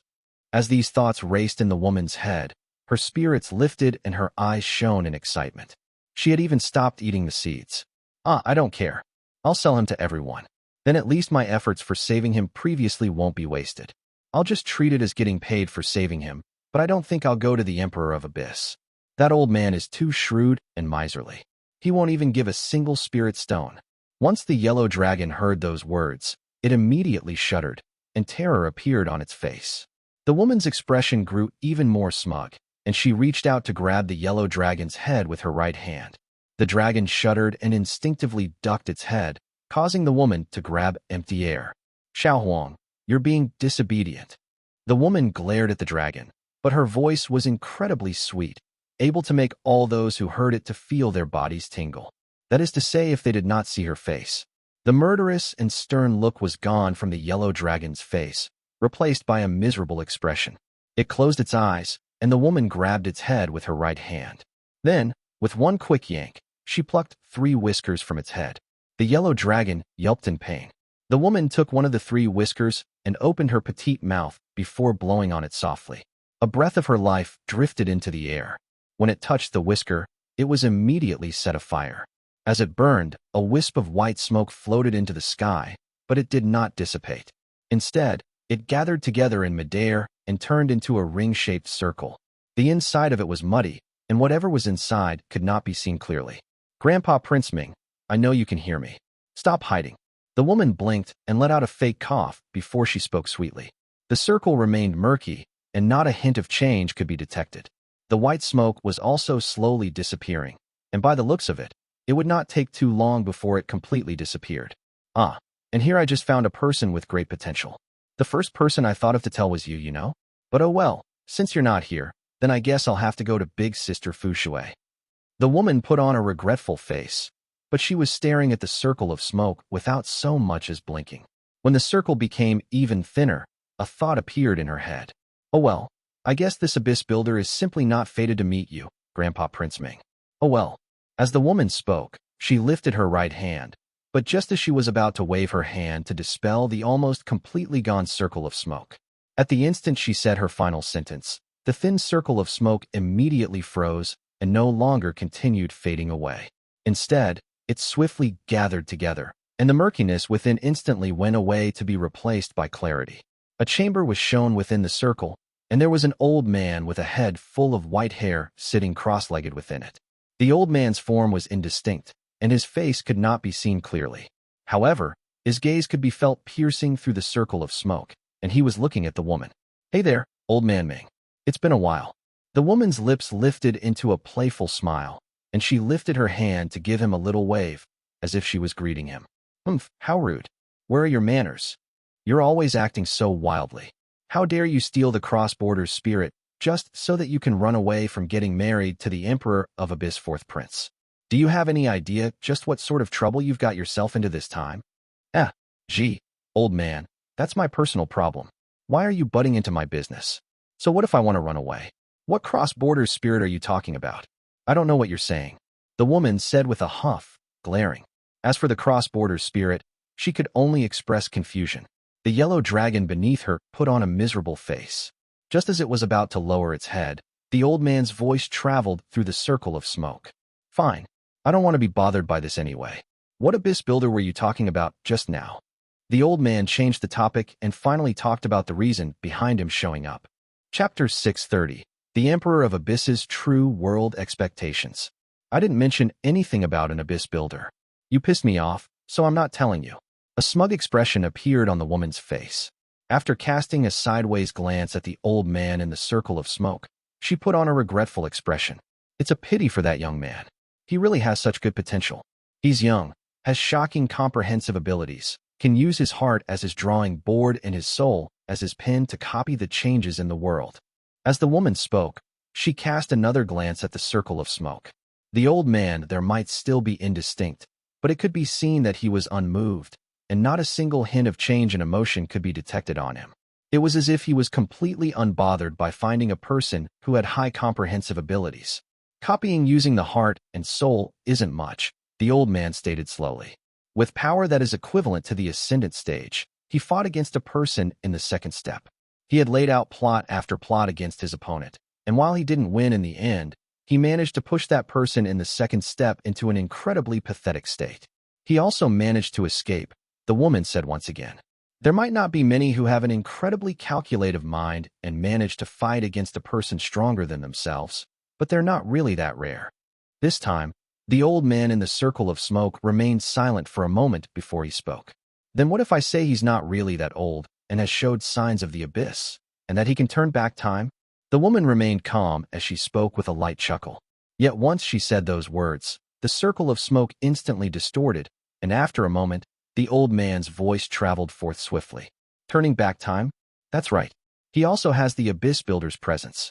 Based on my observations and judgments, I'm 9 out of 10 certain that he is an abyss builder, one of the member of the race that is rumored to have been wiped out in the Emperor of Abyss True World, the woman said smugly after looking at the circle of smoke for a bit. This time, the old man remained silent for an even longer period of time, and that silence lasted until his slightly excited voice traveled forth, despite his seemingly calm face. Are you certain he is an abyss builder, and he showed signs of the abyss? The woman did not speak. She lifted her right hand, and a jade slip flew out, floating into the circle of smoke. It shone with a brilliant light, and a scene was depicted within that light. This was naturally the fight between Su Ming and Tian, as well as Su Ming's fight against Shindong. Where is he? After some time, a low voice immediately came out of the circle of smoke, and as the smoke distorted, a faint sight of the old man standing up from his previously meditative position could be seen. This is such an aggravating thing. I was willing to sacrifice my future happiness for the Emperor of Abyss True World's future by coming out here to search for your scion. Is it an easy thing for me to do? I was even sorely misunderstood. Ahem. Oh well, I'll write it off if you give me 10 Abyss Piercer swords, 100 Dark Abyss cores, 300 Spirit Disintegration pills, and a chance to undergo the Abyssika ceremony, one in Abyss Lake. The woman counted with her fingers and put on an expression as if she was suffering a huge loss as she spoke. You little brat. Fine. I'll give these things to you. Now tell me, where is the child? When the old man's resigned voice reached the woman, she broke off into a smile and immediately brought out another jade slip which she threw into the circle of smoke. As a layer of ripples shone in the air, everything instantly vanished. Within the universe was a galaxy, And within that galaxy was one of the 4 great true realms, the Emperor of Abyss True World. In the middle of an endless space was a black, floating continent. The end of it could not be seen, and its land was barren. Not a single hint of life could be detected there. At the center of that continent was a ruin filled with a desolate air. Within its boundless space was a house, and the door to that house was pushed open silently at that moment. An old man in long white robes walked out. His entire body was indistinct and he could not be seen clearly, but the hint of expectation in his eyes shone clearly. He's indeed an abyss builder. I didn't expect that there would still be an abyss builder in this world. The only problematic thing is that he's in true Morning Dao world. But even if he's in true Morning Dao world's death region, I will still go and see whether he is real. As he spoke, he took a step forward.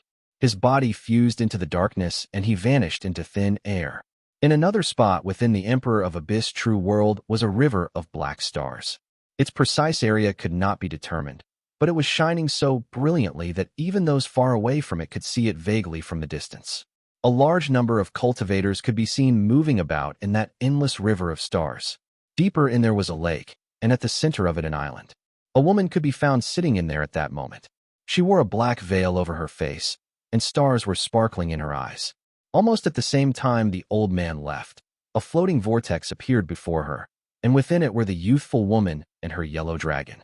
Big Sister Fushui, 100 AP Vat Vriksha, 2 cores, and 500 Stella Via Lactea, 3 pints. You also have to help me call off my marriage with the Emperor of Abyss 4th son, then I'll tell you where that abyss builder is. You're the first person I spoke to. If you refuse, then I'll immediately go tell that old man Ming. The woman in the veil frowned and glared at the woman in the vortex, but the doting look in her eyes could not be hidden away even by the stern expression on her face. When the vortex disappeared, a pensive look appeared in her eyes. There's actually still an abyss builder in this world. Abyss builders. The last of them died tens of thousands of years ago under the Rho Leonis disaster 4. When she mentioned the Rho Leonis disaster, a hint of terror flashed briefly on the woman's face. If we trace back further, it is even said that the entire Emperor of Abyss's true world was created by that race. And if he's really an abyss builder, then it will be a great fortune for the Emperor of Abyss True World. The woman slowly stood up, and as her eyes sparkled, she took a step forward and disappeared into the air. When light began lightening the world at dawn, Su Ming charged towards Hidden Dragon Sect's branch like a specter. In his hand was a jade slip, and it was the thing left behind in Gu Yuan Hai's storage bag. A treasure cave in his sect under Thousand River Valley was clearly stated within it. All of the things that they could not take away in time when a sudden disaster fell on their heads were stored in that place. As Su Ming moved forward, he did not make a sound. However, he could hear the occasional faint screams of pain from Hidden Dragon Sect. Those were the people Evil Spirit Sect killed as they continued with their pillaging activities, and these people were all being swiftly eliminated. There was also the matter of the cage that was formed due to the seal. Besides Gu Yuan Hai, who might be able to escape with grave injuries using his power, all of the others would not be able to break free of the seal even if they managed to escape from Thousand River Valley. That was why those faint screams of pain would reach Su Ming's ears from all around him. These were the sounds Hidden Dragon Sect disciples let out before they were cruelly killed off once they were discovered in their hiding spots. Su Ming remained calm. He was not about to become a saint and stop this massacre. This battle between the Immortals had nothing to do with him. He drifted along silently, and when he arrived at the foot of Thousand River Valley, which was also the canyon right under Hidden Dragon Sect's hanging bridge, he stopped. Once he checked the jade slip in his hand carefully, he spread his divine sense outwards, and after a moment, he charged down the canyon once more. Before long, he stopped again, and his gaze fell on the mountain wall before him. That portion of the mountain looked normal.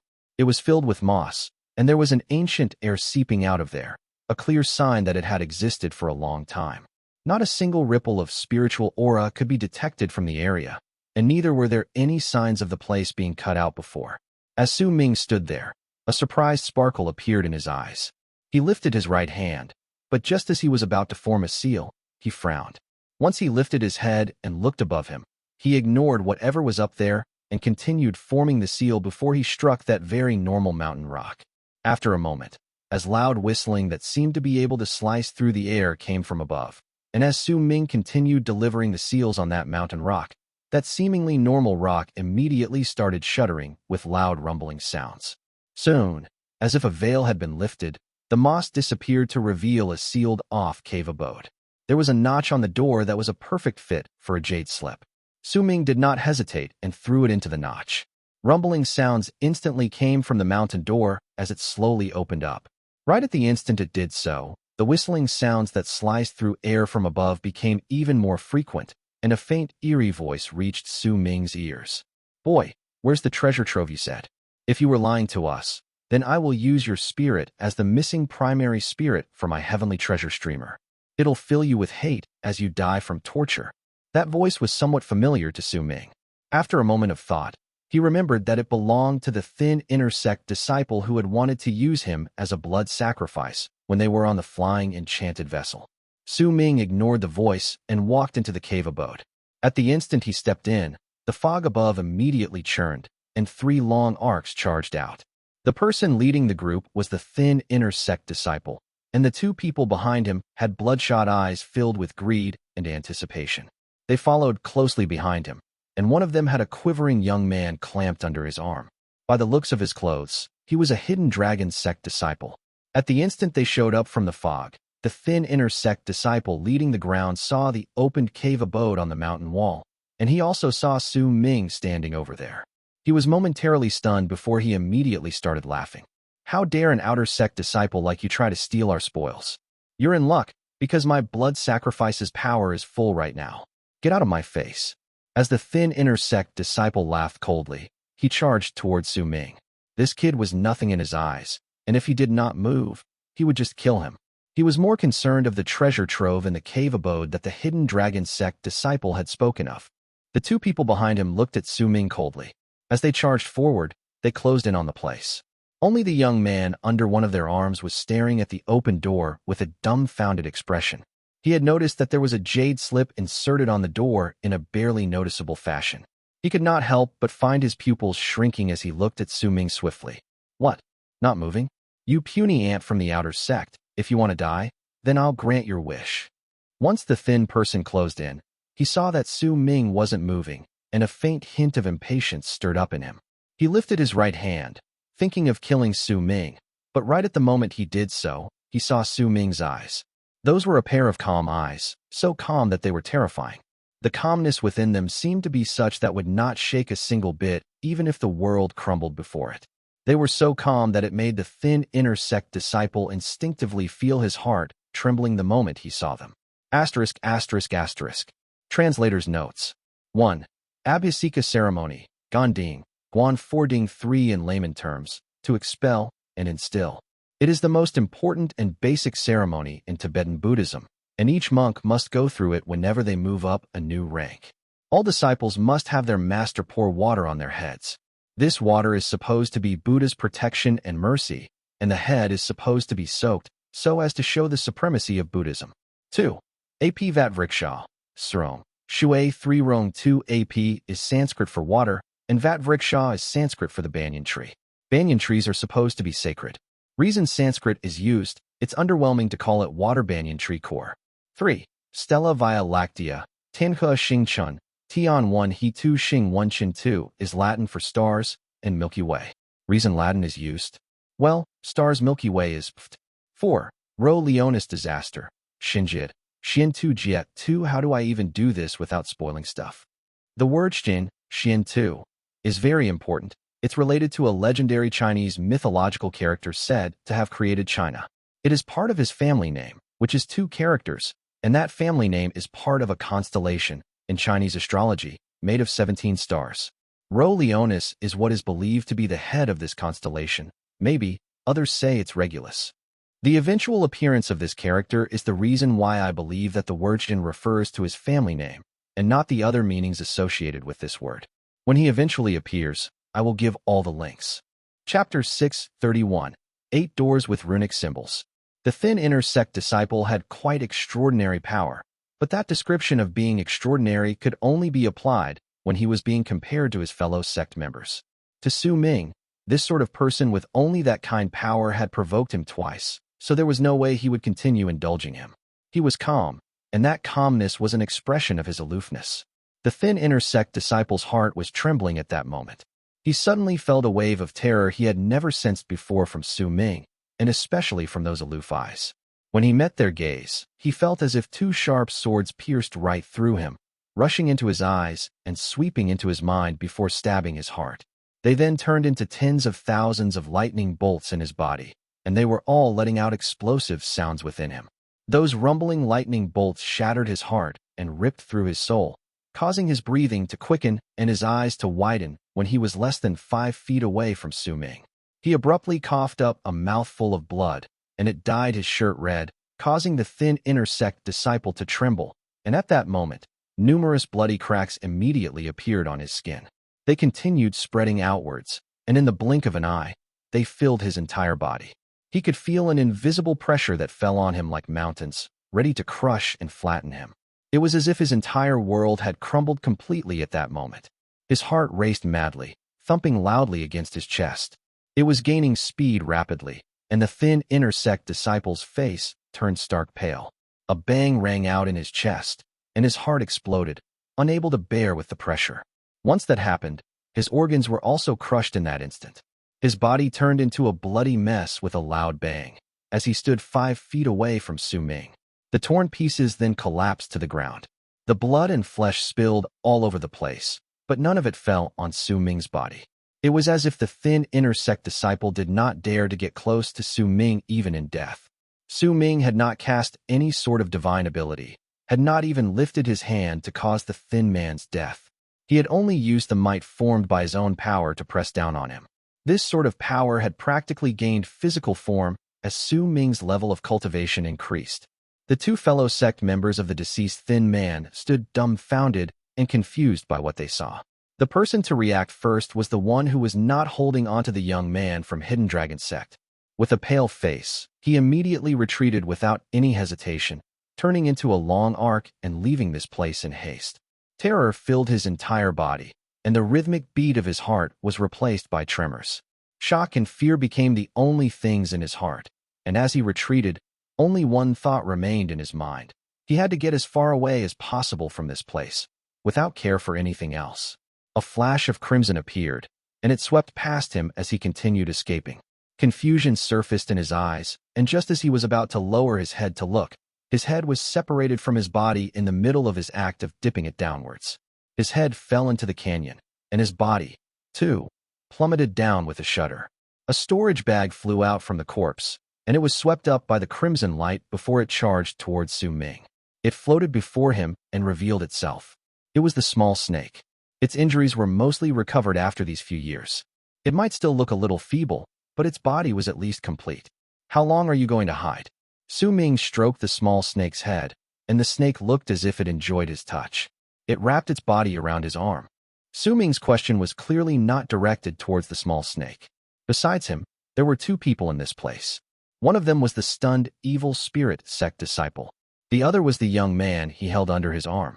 Almost at the instant Su Ming asked that question, the evil spirit sect disciple's heart trembled, and he whipped his head downwards to look at the hidden dragon sect member he was holding. During that instant, he saw a chilling glare shining within the young man's eyes. This was the final ray of light he saw in his life. The next moment, that young man lifted his right hand and waved it swiftly like a ray of lightning, and blood gushed out of the evil spirit sect disciple's neck. A muffled bang sounded in the air, and the evil spirit sect disciple's body was torn into pieces, falling into the depths of the canyon. The young man from Hidden Dragon Sect floated in midair. Then, with an incredibly solemn expression mixed with wariness and nervousness, he wrapped his fist in his palm in a greeting towards Su Ming. I am Sun Shan, from Hidden Dragon Sect. Greetings, Senior. If you know how to open this cave abode and also possess the jade slip to it, then I won't bother you. Sun Shan's heart was racing at that moment. As he spoke in the mid of his nervousness, he started slowly backing away. He could not tell Su Ming's level of cultivation, but if he could use his might alone to cause that thin man's entire body to collapse without even once relying on a single attack, then even at the lowest, his level of cultivation would be at the soul transformation stage. There was even a high possibility that he was already in the ascendant stage. Yet right when he took 8 steps backwards, Su Ming cast him a flat look, and with it, Sun Shan's feet immediately froze. He forced out a smile. and just as he was about to speak, Suming lifted his right hand and waved it in his direction. Immediately, a gust of wind that appeared out of nowhere charged towards Sun Shan with a loud roar. Sun Shan's pupils shrank. He wanted to dodge, but after a moment of hesitation, he stood still and did not move, simply allowing the gust of wind to close in on him before turning into a whirlwind around him. That whirlwind swept up his body and came rushing back towards Su Ming before moving past him and charging into the cave abode. Eventually, it reached the depths of the cave abode and pushed Sun Shan onto the mountain wall, as if sealing him there. Su Ming's expression was calm. He cast a glance at Sun Shan, who had been thrown into the cave abode. If he had resisted that wind just now, then he would have died, but since he did not, Su Ming would not kill him. He was not a person who would kill on sight, anyway. Once he sealed him up, he no longer bothered with him and stepped into the opened cave abode. When he moved inside, he waved his arm, and the jade slip that was inserted into the stone door fell off to turn into a ray of crystalline light that fell into Su Ming's hands. As he entered the cave, the stone door closed up with rumbling sounds. If anyone looked from the world outside, they would find that everything had returned to as it was in the beginning, and not a single thing off about this place could be found. Su Ming walked in the cave abode calmly. This place was not incredibly large. Besides the hall in the middle, there were 8 other chambers.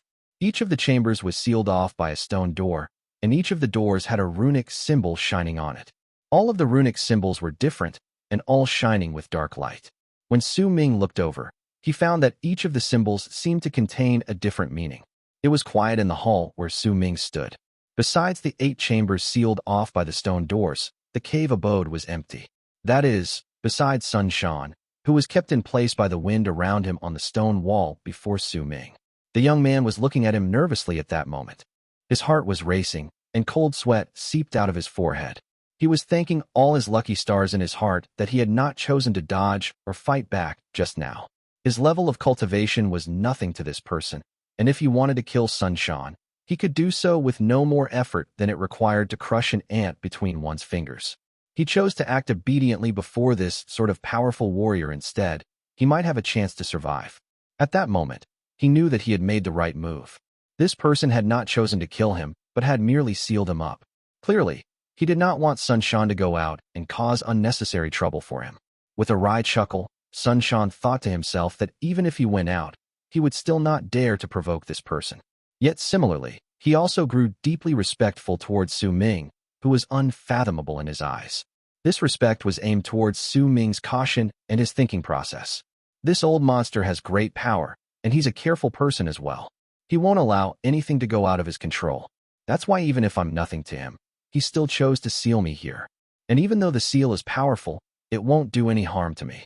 This is also to make sure that I won't feel a great sense of danger from this subconsciously, and he can prevent me from struggling against it in desperation. Sun Shan's eyes flashed with a light. He believed that he was considered one of the more calculative types in Hidden Dragon's sect, and it was precisely because of his power and his cautious attitude that he had been able to survive through this disaster. Wait, he might not be killing me because he's thinking of some other thing. Sun Shan's pupils shrank in fear once again, and his heart let out a loud thump in his chest. He quickly lowered his head and checked his entire body. Then, panic instantly appeared on his face. Su Ming completely ignored Sun Shan, who he was busy overthinking things on the wall. When Su Ming's gaze fell on the first runic symbol that acted as a sea for the first stone chamber to his left, his eyes flashed with a brilliant light. He stared at that runic symbol, and a feeling of a stirring wind rose in his heart. In fact, he could even see a whirlwind appearing out of nowhere around him. Su Ming had the highest amount of understanding when it came to wind. He was, after all, the Wind Berserker's scion. As he sensed that gust of wind around him and within him, the light in his eyes grew brighter. This wind from the void appeared with just one runic symbol. While immersed in his thoughts, he looked towards the seal on the second stone door. At the instant he focused his attention on it, and everything else became indistinct, he felt a wave of humidity in the air. He could smell rain, and it was the smell of rain that was pouring down endlessly from the sky. Rain also started pouring around him. It appeared suddenly and fell on Su Ming's body, causing the pensive look in his eyes to become deeper. After a long time, he moved his gaze to the third chamber. There he sensed the rumble of a thunderclap. On the fourth chamber's seal, He felt lightning swimming before it erupted into a shocking ray of light and power. Wind, rain, thunder, lightning. Su Ming turned his head around and started looking at the chambers to his right. Once he swept his gaze past them, he felt the abundance of life from spring, the heat from summer, the blend between them and death in autumn, and also the death of all lives as snow floated down onto the land during winter. Spring, summer, autumn, and winter. Su Ming mumbled. The light in his eyes became even brighter. Forget the items in these chambers. These runic symbols alone can already be considered as treasures. If I can fuse all 8 of them into my mind, then it would mean that I've mastered the power of spring, summer, autumn, and winter, as well as wind, rain, lightning, and thunder. Su Ming lowered his head and lifted his hands. A glint appeared in his eyes. Is this a coincidence? There are 5 fingers on my left hand, but only 4 mean wind, rain, thunder, and lightning, and 4 of the 5 fingers in my right hand mean spring, summer, autumn, and winter. A faint smile appeared on Su Ming's lips. With a single move, he appeared before the first stone chamber to his left and sat down cross-legged before it. With bright eyes, he stared at the runic symbol on the stone door and started copying it. Chapter 632. Overturning the Path of Life and Death Within the 4 Seasons. Sunshan stared at Su Ming with a dumbfounded expression, his heart filled with shock. As a Hidden Dragon Sect disciple, he naturally knew about the 8 seals on the stone doors. Once he saw Su Ming sitting cross-legged before the first stone door, looking as if he wanted to understand and gain an epiphany regarding the wind runic symbol, disbelief appeared on his face. He also scoffed coldly in derision at Su Ming's actions in his heart. This person might be powerful, but he's overestimating himself. Trying to understanding Hidden Dragon Sect's runic symbols? There are only a few who have managed to do it in the past. There's no way he'll be successful. Sunshan might be thinking this way, but he did not show even a single one of his thoughts on his face. Time trickled by. Light appeared in the sky. Rain also started falling when it was daybreak.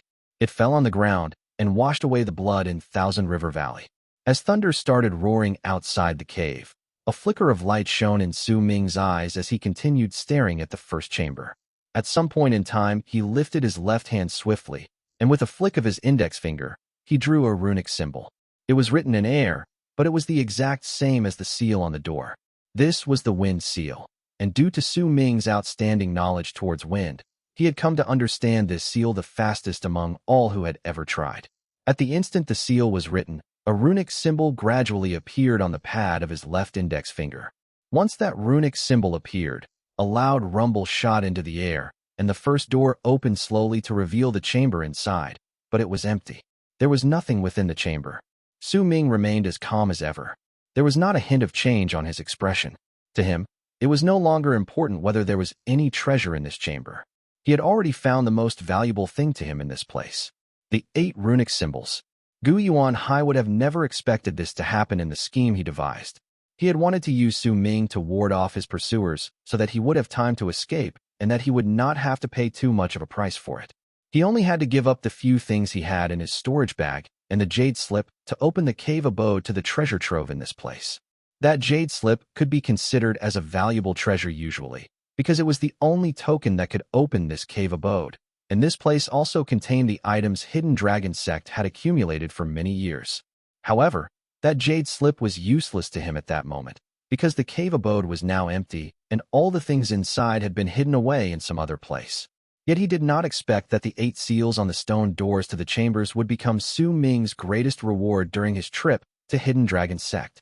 The 8 runic symbols were something inherent to Hidden Dragon Sect, and it was present within all of its branches. Their usual function was to be used as seals, but there were also rumors that if someone possessed high comprehensive abilities, they would be able to understand the changes in the world with their help. Because the 8 runic symbols were left behind by Hidden Dragon Sect's ancestor. Over countless of years, only a handful of people in Hidden Dragon Sect had been able to obtain a serendipitous event from the 8 runic symbols. The others had not been able to sense anything, and their numbers were too great to be counted. That was why Gu Yuanhai had instinctively overlooked it and had instead believed that the things he took away from the chambers were the real treasures. If he knew about Su Ming's change right at that moment, he would probably be shocked by it. Su Ming only gave the empty chamber a flat look before he got up to move towards the second chamber. There he focused his full attention on the second runic symbol. Su Ming, who had all his attention trained on his target, did not notice Sun Shan's widened eyes and his expression of disbelief and shock. The young man's breathing had sped up some time ago. He had been watching Su Ming all this while, and when he saw the wind runic symbol appearing on the kid's left index finger, the powerful mental blow left behind by what he saw made his heart race, causing him to be unable to believe in what he saw. He understood the wind runic symbol within 4 hours. Even if the 8 runic symbols here are mere copies and not the real ones from our sect in the land of Immortals, but to be able to understand them fully within 4 hours. This is... Sun Shan sucked in a sharp breath and only managed to recover after a long time had passed. When he saw Su Ming not taking even a moment to rest and moving to understand the second stone chamber rain runic symbol, Sun Shan could not help but become nervous. This time, he was not anxious for his own safety, but for Su Ming's actions, because they had completely overturned his beliefs.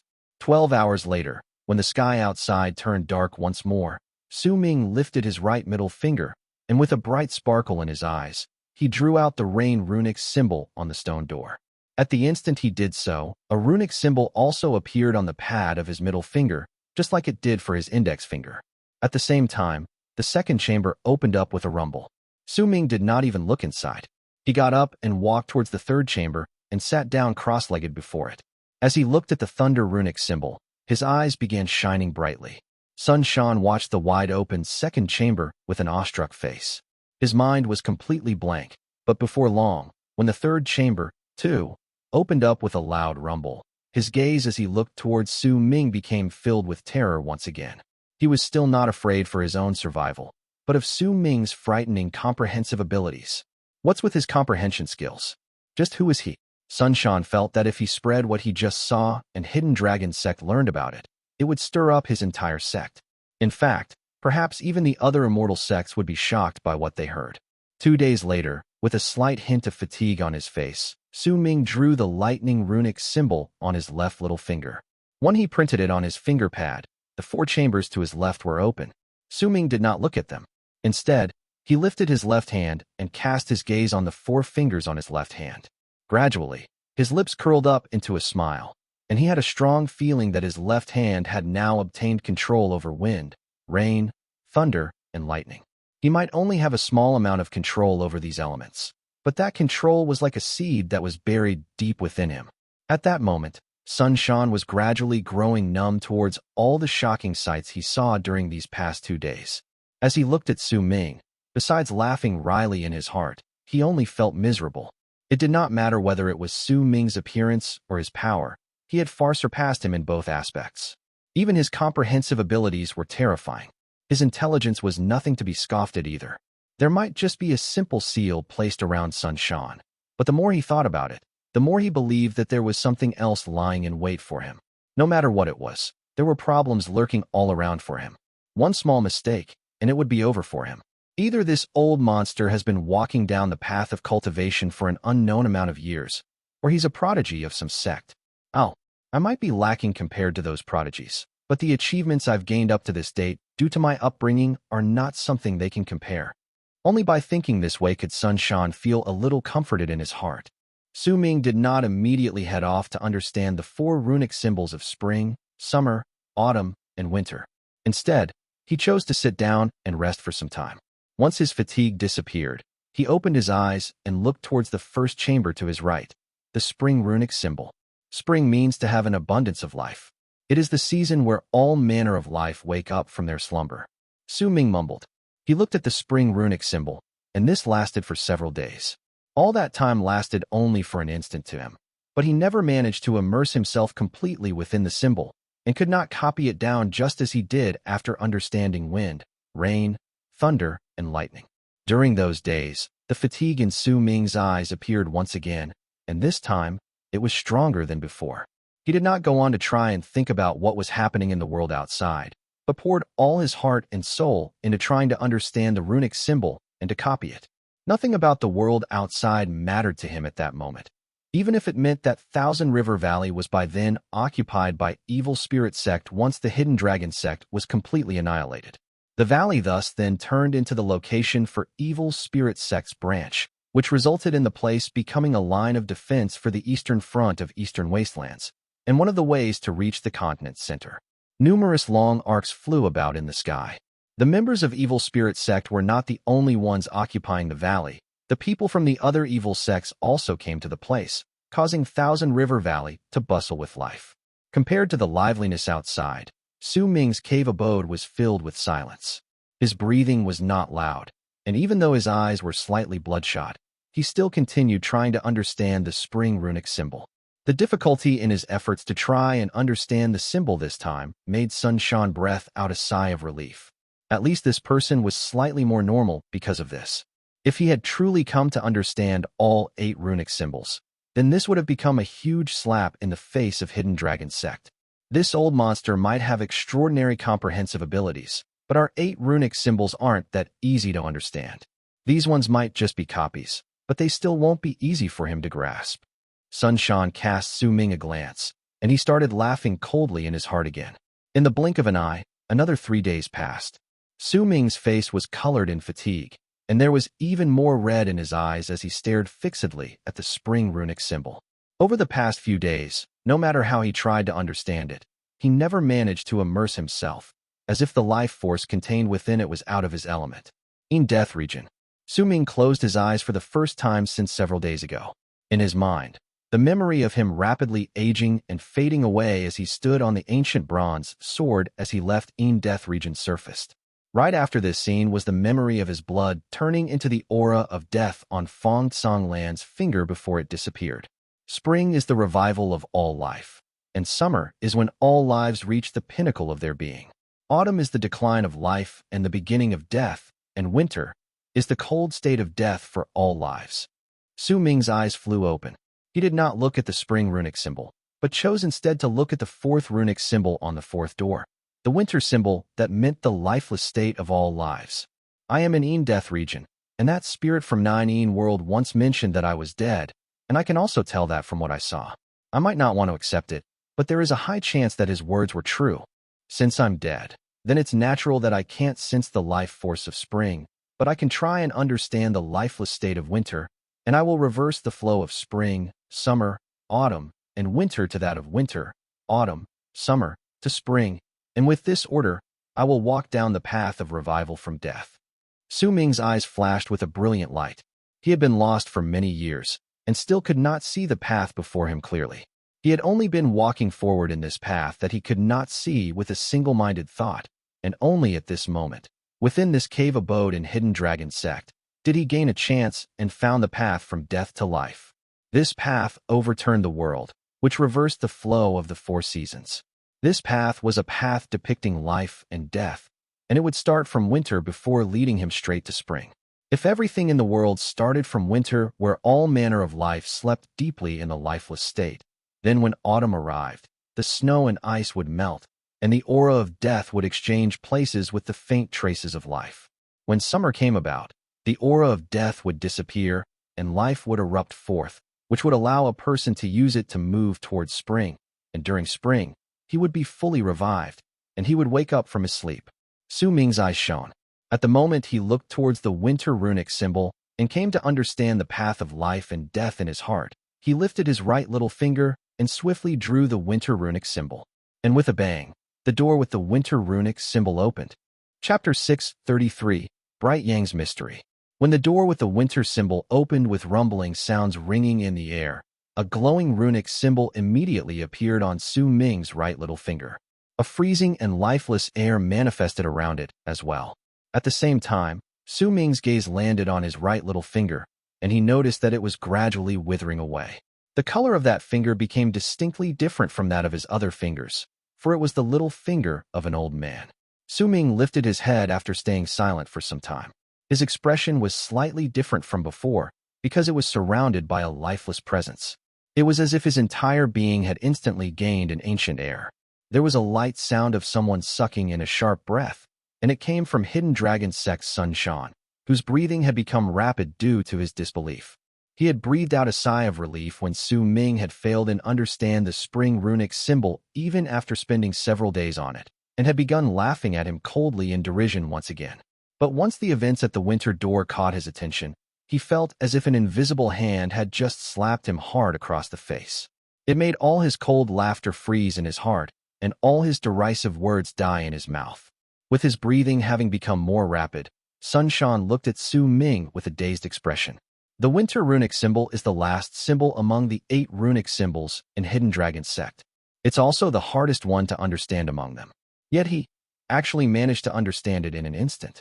The lifeless and dead presence coming from Su Ming's body also made Sun Shan feel as if he was looking at an illusion. In his eyes, Su Ming seemed to have turned into a big tree, a tree that had withered away and died from winter's biting chill. This sort of tree might just be waiting for spring to arrive. For the instant, it would be revived and wake up from its slumber.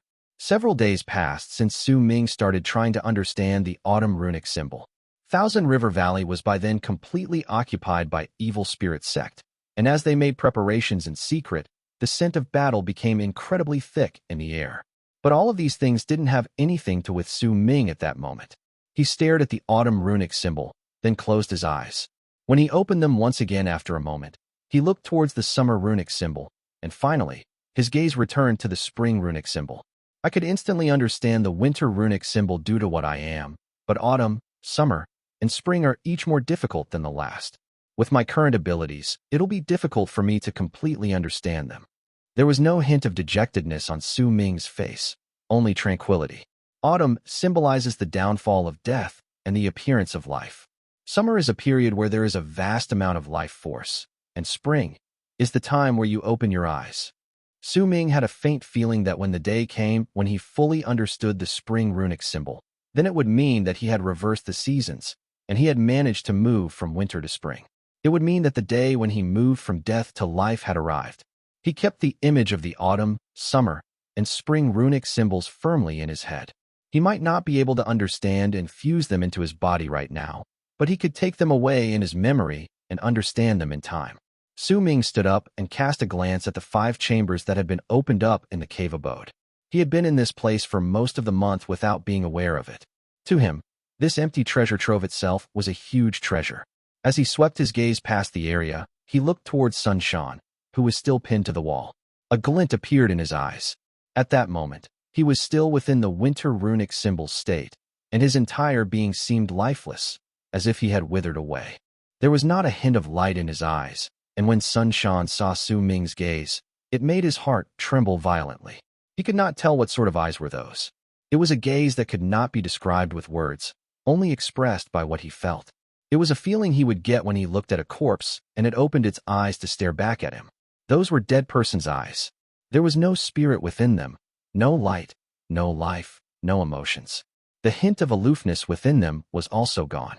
There was only apathetic calmness, and it would give all those who saw it a feeling as if their bodies were rotting away at that moment. Sun Shan trembled, and his teeth clattered against each other. The feeling he gained from Su Ming at that moment was too strong, so strong that it made his skin crawl, and he was so afraid that his soul practically left his body in fear. Su Ming looked at Sun Shan and asked flatly after some time, "Are there any other treasure troves in Hidden Dragon Sect?" Sun Shan nodded without hesitation, but his expression remained nervous. After that, he shook his head. "There are, but they're all empty now. What is your status in Hidden Dragon Sect?" Su Ming remained calm and threw out another question. "A 9th-generation disciple," Sun Shan said with a quivering voice. "Give me a reason why I shouldn't kill you." Su Ming remained calm. There was not a hint of killing intent in his gaze, but those eyes that seemed like they belonged to a dead man were more terrifying than any sort of killing intent in Sun Shan's eyes. "If you don't, then I will return your soul to the land of Immortals." Su Ming lifted his right hand, and when Sun Shan saw the withered little finger, his pupils shrank. He trembled, and the threat of death surged madly into his heart, causing his face to turn stark pale. He immediately spoke up in a shrill voice. "Senior, I'm only a normal 9th-generation disciple in Hidden Dragon Sect. I. Su Ming was still as calm as ever. Lifeless waves of death aura started seeping out of the hand he had lifted in the air, and he pointed towards Sun Shan. Immediately, a wisp of gray smoke drifted from his little finger towards Sun Shan. "Still spouting nonsense, I see. You lured the 3 evil spirit sect members here because you wanted to kill them with the rune in the cave abode, and you also wanted to open it so that you could hide from being killed in this disaster. Even if a normal disciple managed to think about this, he wouldn't be able to do it, Su Ming stated flatly. When Sun Shan saw that the gray smoke was about to touch his body, anguish appeared on his face. After a moment of hesitation, he spoke up. I'm a 9th-generation disciple who has the potential to search for the dragon. I know the way to break most of the seals under 6th rank in Hidden Dragon Sect. The treasures here have been taken away, but some of them are hidden. I might not know where they are, but if I can return to the main Hidden Dragon Sect, then I could bring all of the treasures to you secretly. I swear, I can do it. I can definitely do it. The terror of death seeped into Sun Shan's voice, and as he looked at Su Ming, a pleading expression appeared on his face. The gray smoke from Su Ming's little finger stopped 3 inches before Sun Shan. There might be no killing intent or any sort of sinister chill coming from that gray smoke, but the wisps of lifeless air coming from it made Sun Shan's life force run rampant in his body. It was like if that gray smoke touched his body, the fire that was his life would be immediately extinguished. Do you know the hidden execution of justice, one? A flicker of light appeared in Su Ming's eyes before he suddenly asked. Sun Shan was momentarily stunned, and his heart let out a loud thump against his chest. The hidden execution of justice art was the top secret art in Hidden Dragon Sect. Few outsiders knew about it, much less the name of the art itself, but the person before him had just mentioned it. I can only perform a fusion up to the 4th Dao, and I can only bring up a bit of its power. After a moment of hesitation, Sun Shan explained in a low whisper. What is Bright Yang Stone? Su Ming asked again. Sun Shan's expression changed immediately, and he fell silent. He no longer spoke. Su Ming did not rush him. He simply waited for his answer. After some time, Sun Shan cast Su Ming a miserable look and sighed in his heart. Bright Yang Stone is the source for us immortals who descended in this land in large quantities to be able to use our power. We gathered our life force together on that stone so that we could descend in Death region. Each sect who descends in this place would need to prepare a Bright Yang Stone by gathering up souls. This stone is also the item we need if we want to leave this place. Bright Yang. Su Ming's expression was calm, but a thought rose in his heart. Once he analyzed Sun Shan's words with the cause of why Shindong would want to snatch that stone, he could tell that most of what he said was true, even though he was still hiding something. No wonder Evil Spirit Sect wants to get that Bright Yang Stone. It's practically the same existence as a life stone too. It is an item that has gathered all the souls of those who descended here from a sect. This is Death region, and beyond this place we have Bright Yang Emptiness. When they came here from that place, this stone must have been able to prevent the power of Death from permeating their bodies. With its protection, the souls of all those who descended can remain in the state of Bright Yang. If Evil Spirit Sect gets this Bright Yang Stone and destroys it, then it would mean that they've killed off a large amount of immortals who descended here. Su Ming's gaze landed on Sun Shan. He had chosen to bring this person into the cave abode earlier because he had his guesses as to why he had lured the trio from Evil Spirit Sect to this place. The interrogation just now had allowed Su Ming to get his answers, even if the man's words could not be fully trusted. If I was Gu Yuan Hai, who only had his nascent soul left and his sect destroyed, all while I had that Bright Yang Stone the Evil Spirit Sect is set on obtaining, I would definitely not bring it with me. I would instead hide it away. Only by doing so could I save myself. If Gu Yuan Hai was a person who was afraid of death, then this wouldn't happen. But during the fight, he had had the guts to make his physical body explode. He should be a very loyal member of Hidden Dragon Sect. If I was him and could split this Bright Yang Stone in half, then I would take a small half of it and leave this place so that I could make myself into a bait and obtain the chance to hide away the other, larger half of the Bright Yang Stone. Then no one would be able to find it. Su Ming's eyes sparkled.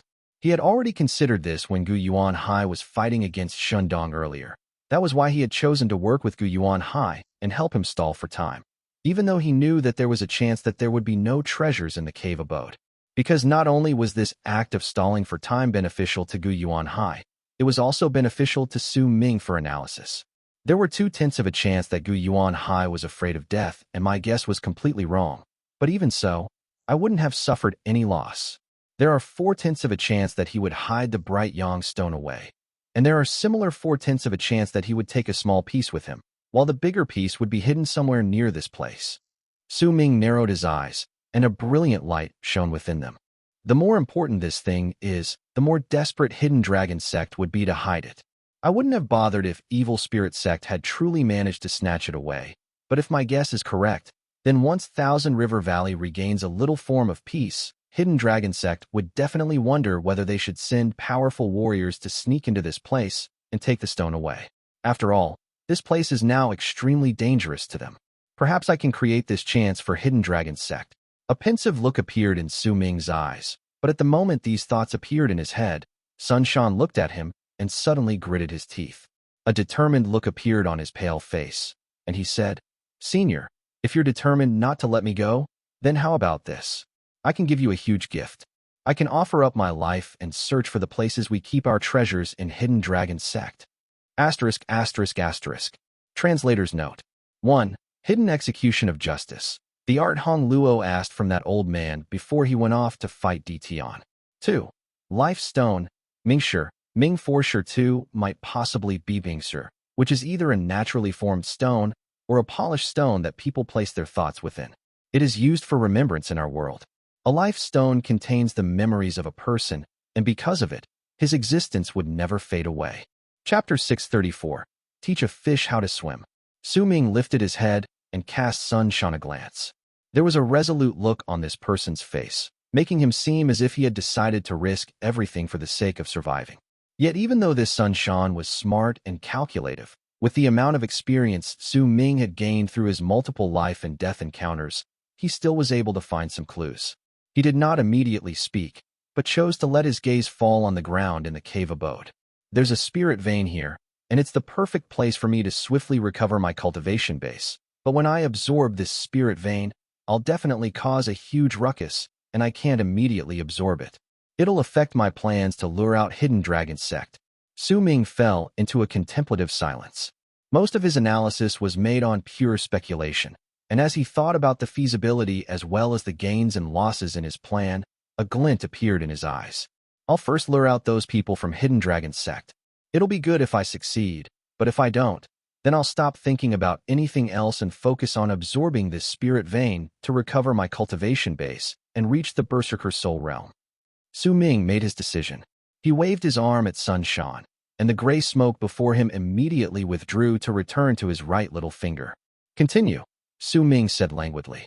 Once Sun Shan his previous words, his heart pounded nervously, but he still kept the determined look on his face and did not dare to show any cracks in his facade.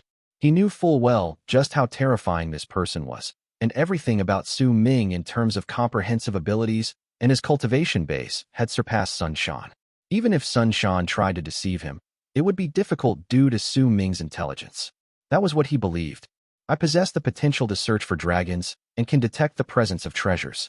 The seniors in my sect might have hidden the treasures away, but if I offer up my life, there are 8/10 of a chance that I would be able to find them. I can also crack the seal there slightly.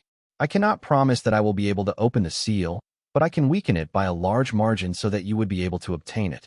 Doing this is the same as betraying my sect. I will be using my life and this act as a chip in exchange for an oath from you. If I succeed, please let me leave. Not a single hint of deceit could be detected on Sun Shan's face. His despair and desperate expression, coupled with his words and tone of voice, all screamed of a desire to continue living. If it was anyone else, perhaps they would truly be affected by his words. But when it came to Su Ming, he only maintained his cool. After casting a few scrutinizing glances at Sun Shan, he nodded his head. Sun Shan became even more nervous after he said those words. He kept his eyes fixed on Su Ming, and when he saw the nod, his heart relaxed slightly, but there was not much change to his expression. The determined look on his face only grew stronger. I only have one chance. If I succeed, this person will definitely die. If I fail, no, I shouldn't fail. This person might be extraordinarily intelligent, but I'm confident that I didn't slip. He might be suspicious, but no matter who it is, they won't refuse my offer. The most they would do is to agree to it and see how things unfold while remaining skeptical. Senior, please swear an oath, or else even if I die, I will still never submit to you.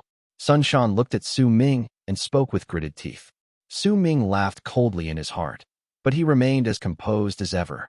If you can do as you say, then once I succeed, I will naturally return you your freedom. Senior, please swear in. Sun Shan began speaking again, but his words were cut off by Su Ming before he could finish. I'll give you the span of 3 breaths. Either you look for those treasures, or you die. A slight hint of impatience appeared on Su Ming's face. With a wave of his arm, he released the restraint on Sun Shan's body, which returned him his ability to move, and his cultivation base was no longer sealed. The 3 breaths went by very quickly. Sweat beaded on Sun Shan's face, and when he saw Su Ming lifting his right hand, he clenched his teeth, and the determined look on his face became even more prominent. "Senior, please do keep to your promise." As he spoke, Sun Shan sat down cross-legged on the ground. Once he formed a seal with his hands, he tapped his ears, and as his body trembled, 2 trails of blood flowed down from his eyes. Black blood also poured out from his ears at the same time. Su Ming stood by the side, and a freezing glare shone in his eyes. He wanted to see just what this person was thinking. After a moment, he saw Sun Shan trembling even more viciously, and with a wave of his right hand, 4 black needles immediately appeared on his palm. Without a hint of hesitation, he stabbed 1 needle into the center of his brows, another into the top of his skull, the 3rd into his heart, and the last needle went straight to his throat. At the instant these 4 black needles went into his skin, a strange light shone in Sun Shan's eyes. A deep wave of fatigue also appeared within them. He lifted his head, and his gaze seemed to be able to see through the cave and look at the world outside. These 4 needles can stimulate his soul, and the potential within his life force will also burst forth under this stimulation. By the looks of it, the price for the stimulation of this potential is the burning of his life force.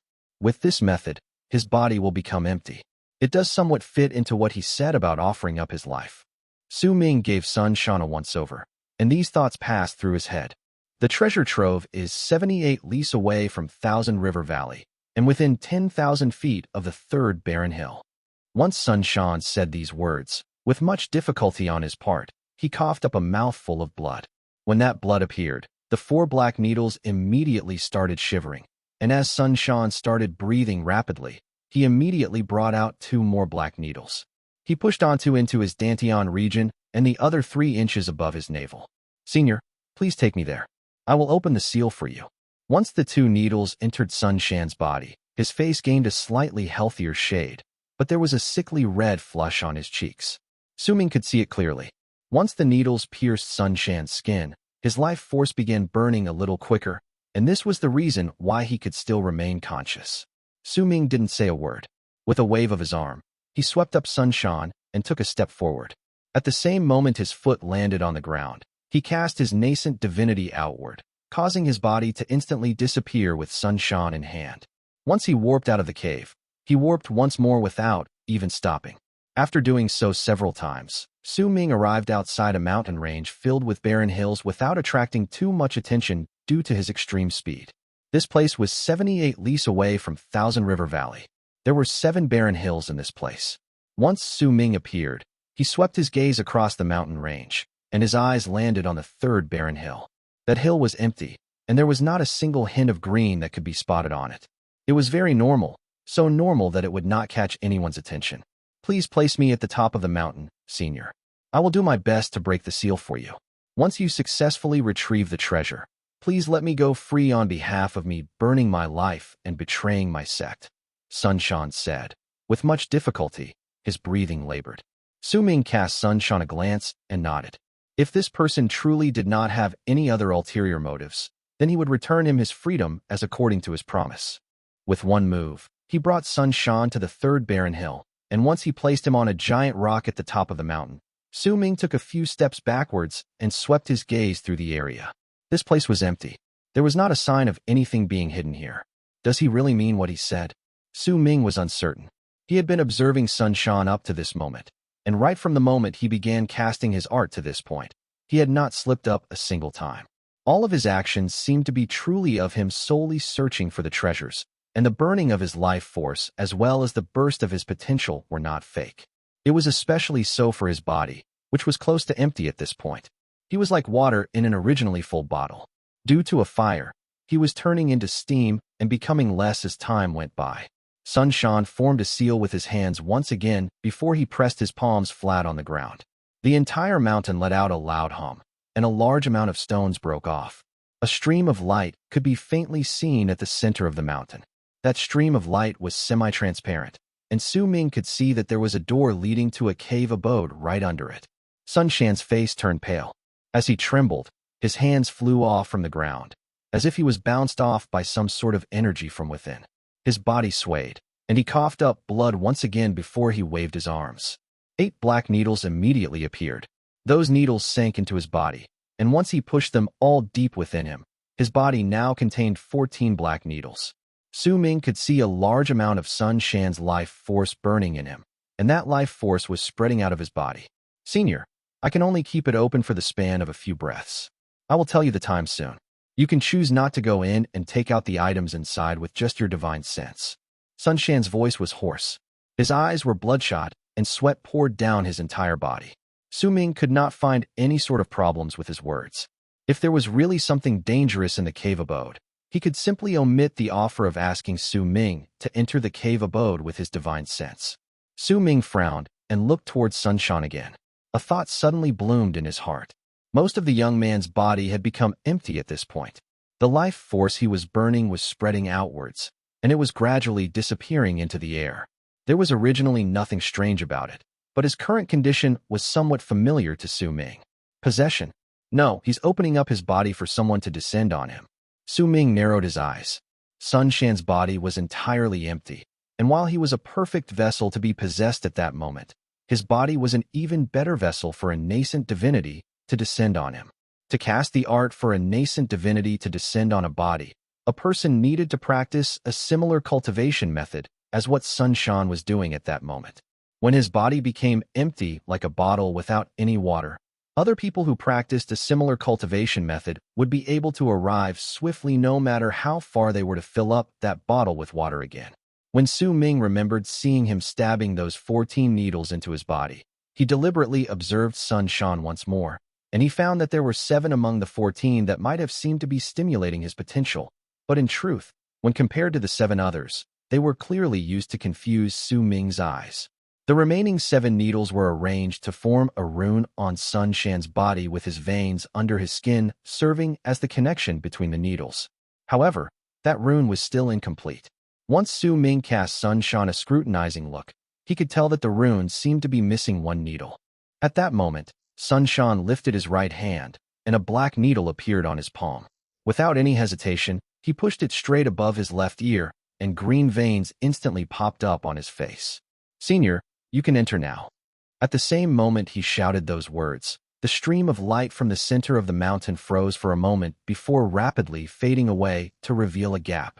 The door to the cave abode also opened up a crack with loud rumbling sounds, and a trail of extreme yang aura seeped out. If it was anyone else, even if they were dubious towards Sun Shan's words, they would definitely be attracted to the cave abode opening at that moment, and would naturally relax their guard towards the young man. What Sun Shan wanted was this chance that lasted only for an instant. At that moment, he started chanting in his heart. The water in the sky contains the beauty that blesses an emperor, and that beauty is right at the center. 1. Master, please appear in me. Asterisk, asterisk, asterisk. Translator's notes. 1. The water in the sky contains the beauty that blesses an emperor, and that beauty is right at the center. Remember the whole entire metaphor of the water in a bottle thing?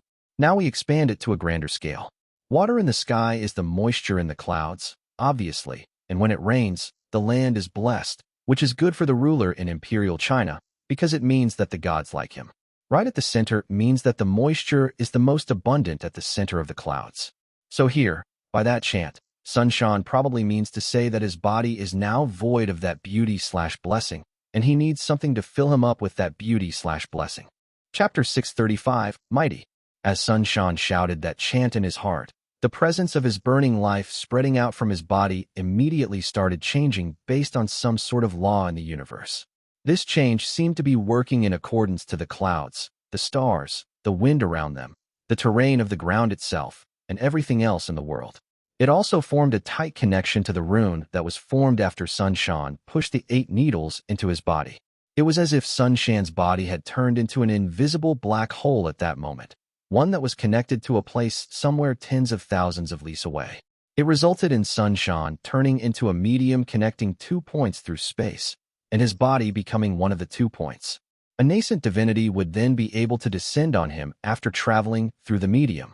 Sun Shan was laughing coldly in his heart. He believed that this plan he prepared was foolproof. Unless Su Ming absolutely did not believe in him and immediately cut him off at the moment he started casting this art before killing him, Sun Shan was absolutely confident that he could make him walk straight into his death trap.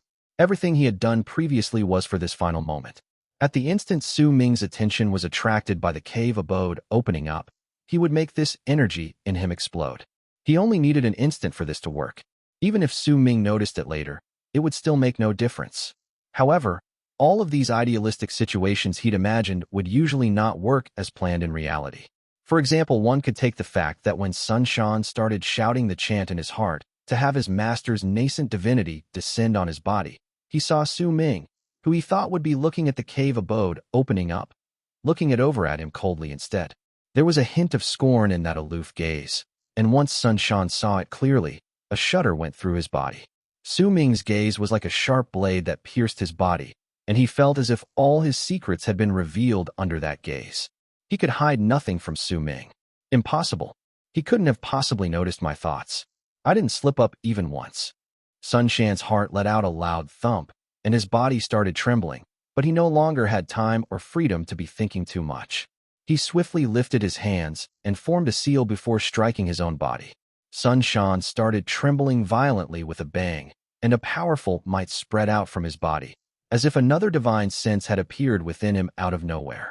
That divine sense swiftly grew larger, rapidly turning into a nascent divinity to occupy Sun Shan's body and take control over it. Right from the start till the end, Su Ming never tried stopping him. When Sun Shan saw this, his heart went wild with joy, but at the same time, he also grew uncertain. The feeling that he could not see through Su Ming's thoughts rose within him once again. "Are you done descending yet?" Su Ming asked flatly. At the instant he voiced that question, Sun Shan's heart started trembling violently. All of the things that he thought had happened to him by luck fell to pieces. He knew that this person had learned of what he intended to do a long time ago, but he still let him complete the entire process of calling his master to descend on him. This would only have happened if he was either an idiot or he had complete confidence in himself. He was confident that even if Sun Shan asked his master to descend on him, he would still be able to completely dominate him. But Sun Shan was a little too slow in his realization. These thoughts had just appeared in his head when his consciousness disappeared with a bang and fell into deep sleep. He had finished casting his divine ability, and the divine sense that had appeared out of nowhere in his body had already expanded and gathered together to turn into a nascent divinity. His eyes fell shut and his head rolled downwards. Then all his chi disappeared with his consciousness. But at the same time that happened, a terrifying might swiftly replaced his chi and exploded from his body. But the radius of the explosion was limited to only a circular area of 10,000 feet. Clearly, whoever it was did not want to spread that explosion too far away to avoid evil spirit sect's detection. "Sir, aren't you being a little too careless to just watch me descend? How should I repay you?" A hoarse voice came from Sun Shan's lips.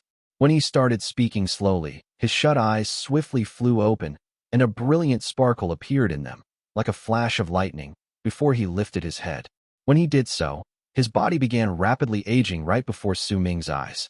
Almost in the blink of an eye, the young Sun Shan was no longer there, but was replaced by an old person who exuded an ancient air. His skin was filled with wrinkles, and his hair had already turned gray. A powerful presence that did not belong to Sun Shan slowly spread out from his body. "If you want to repay me, then tell me how many fusions of Tao you can do with your hidden execution of justice," Su Ming said flatly, his expression remaining calm.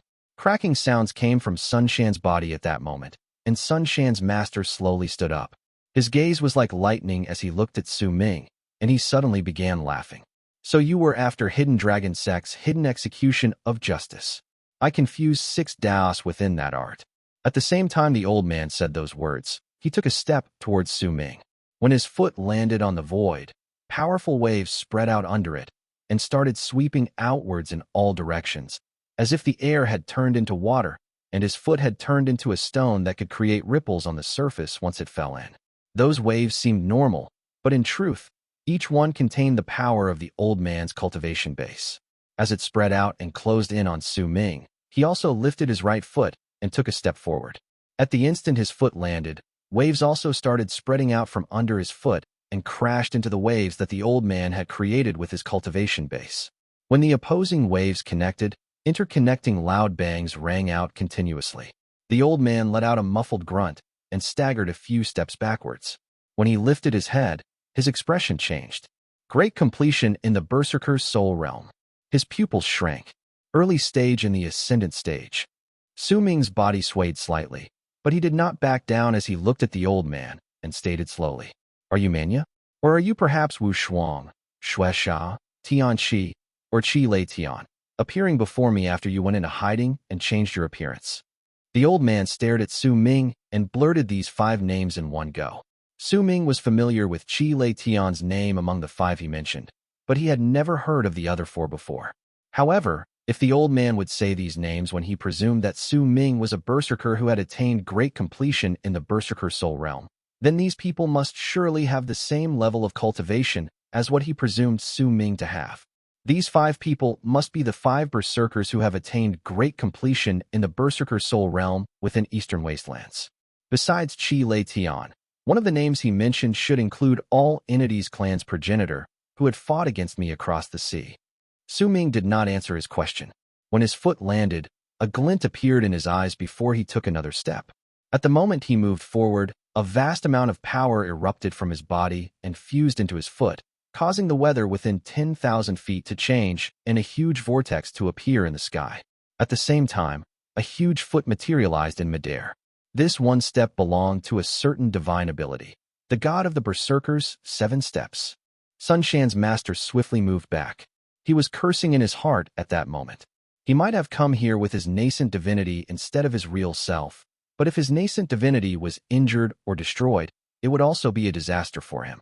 He did not expect that his disciple would call him here to face a powerful enemy who had attained great completion in the Berserker soul realm, which was the equivalent of the Great Circle in Ascendance.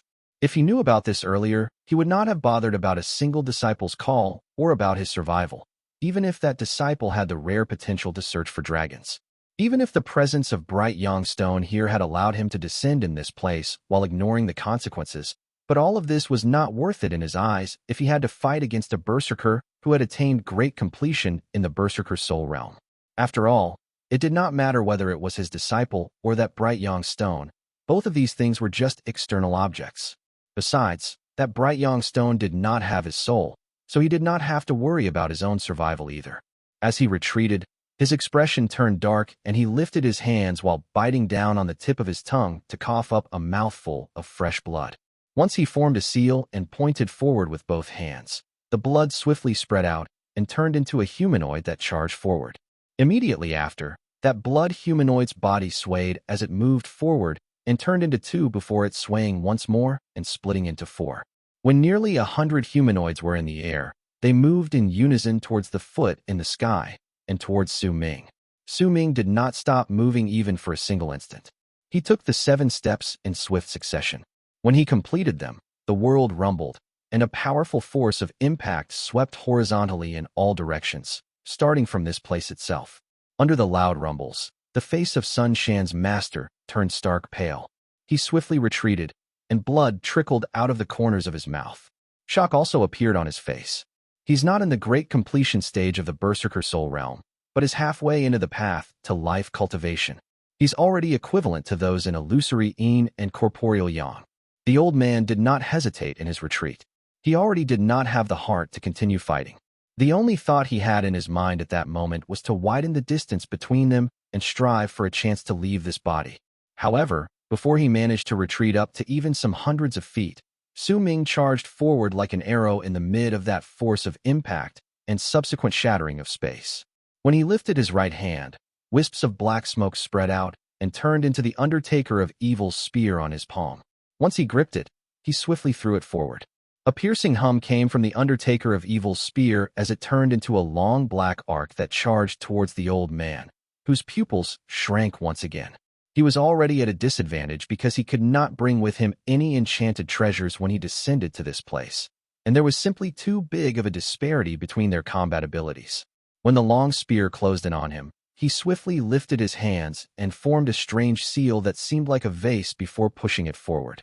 A vase that had streams of light flowing from it immediately manifested and crashed into the long spear. With a loud bang, the vase shattered, and the long spear shot through the broken pieces, slicing through the old man's right arm. With a loud bang, the old man's right arm shattered instantly and turned into a bloody mess of torn flesh. His face turned even paler, but he still gritted his teeth and continued retreating hastily. With each step he took backwards, his presence in the body would reduce slightly. Soul's return in 6 steps. The old man no longer had any will to fight. The only thought he had in his mind at that moment was to have his nascent divinity return to Hidden Dragon's Sect. Once he took 3 steps back, his presence reduced by a large margin. But just as he was about to take his 4th step back, Su Ming closed in on him. *****. Translator's notes. 1. Hidden execution of justice. It was mentioned by Hong Luo to another old man in the past, and Hong Luo snatched his eye after the old man casted it. Chapter 636. A moth attracted to a flame. Su Ming was slightly faster than the old man. When he chased the old man down, he was like a long arc that was instantly on him. The old man's eyes sparkled. He might only have 3 steps left before his nascent divinity could leave, but he would not be able to complete them with how quickly Su Ming was charging at him. His face turned pale. No matter how he turned his head around to think, he could not find a way for him to survive. He did not have enchanted treasures, did not have items to help him block Su Ming's attack. His power could not compare to the others, much less his combat abilities. The wild arrogance he had before he descended had completely disappeared, and it was replaced by a wave of despair. In the mid of his despair, there seemed to be only one path that remained for him: self-destruction. He could trigger the explosion of his nascent divinity, and with his real self having to go through a disaster in Hidden Dragon's Sect, as well as his power being greatly reduced as a price, he could injure Su Ming. But he did not want to do it. This would bring no good to him. At that moment, the old man's hate toward Sun Shan was already so great that it was practically burning his soul. Damn it. Do I really have to self-destruct? The old man fell into despair. Unless he absolutely had to, he would definitely not take this path. This was something he absolutely could not accept. Even if he could injure Su Ming, his real self's level of cultivation would still fall. He might not even be able to return to the land of Immortals. He might even die during the chaos that was about to arrive. He could almost imagine it, for it was not like he did not have enemies in Hidden Dragon's Sect itself. If his power fell, then with the slightest careless mistake, he would end up in an incredibly terrible state. This was a dilemma. These sort of thoughts were what were reflected on the old man's at the moment, albeit only for a moment. When he saw that Su Ming was getting closer still, he knew that the other would most likely close in on him and interrupt his actions before he could even finish taking his 4th step. What should I do? The old man opened his eyes. Sweat beaded on his forehead, and anxiety appeared on his face. But just as he was about to attack in desperation, a thought suddenly flashed in his head, like a bolt of lightning crackling in the sky with a loud bang. Hidden execution of justice. That's right. The first thing this person asked me when I appeared was about hidden execution of justice.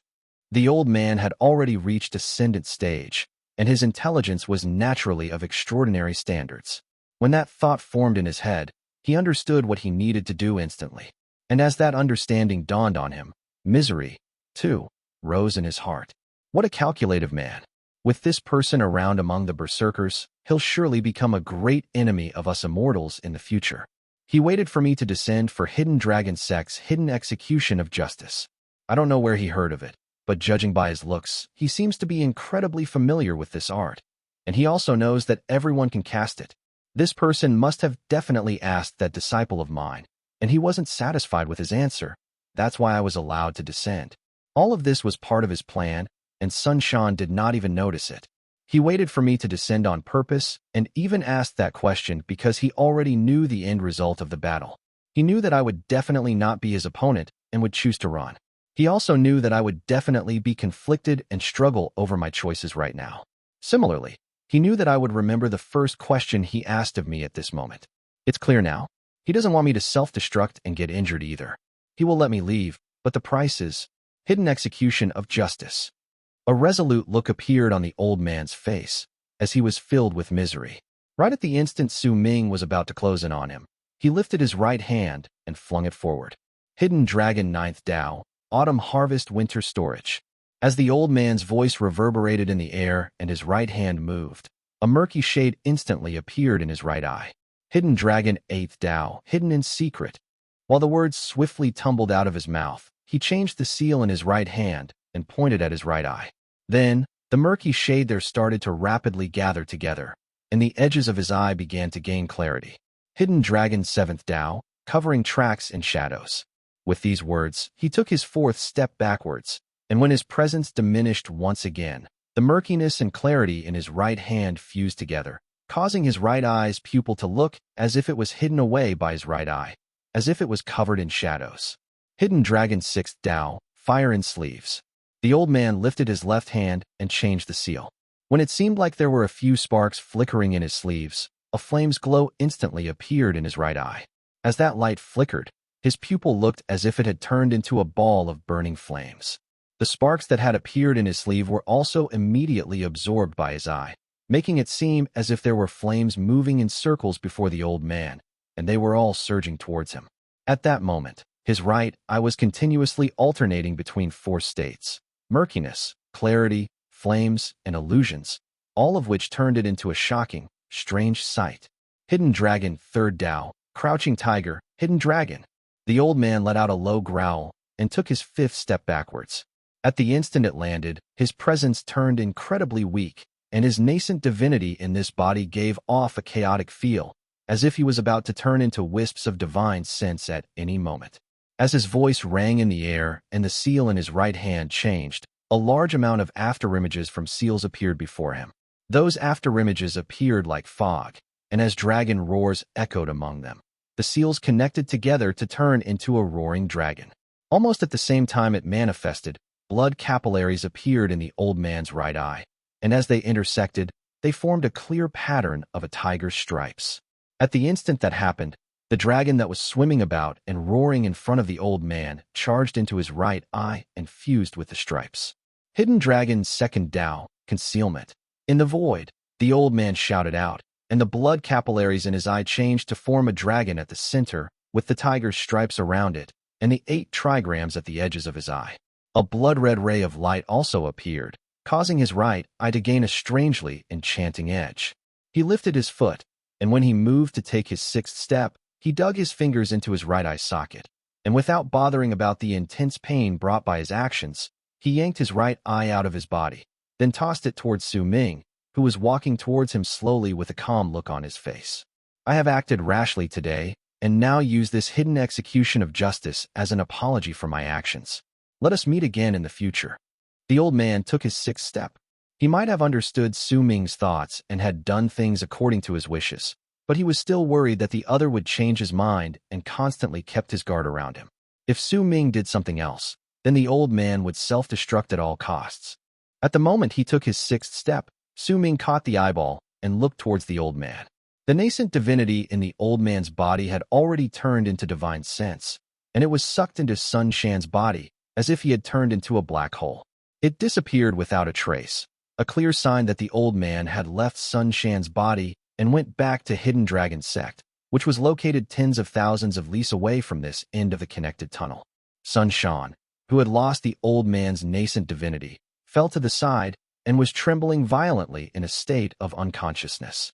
Blood trickled out from the corners of his mouth, and in his weakened state, he struggled to open his eyes, but as even his eyelids shivered, he lost all of his strength, and his eyes fell shut once more as he breathed his last. He did not die because of Su Ming, but because his master had absorbed his last shreds of life in a fit of hate before he left. Su Ming cast a glance at the hidden execution of justice in his hand.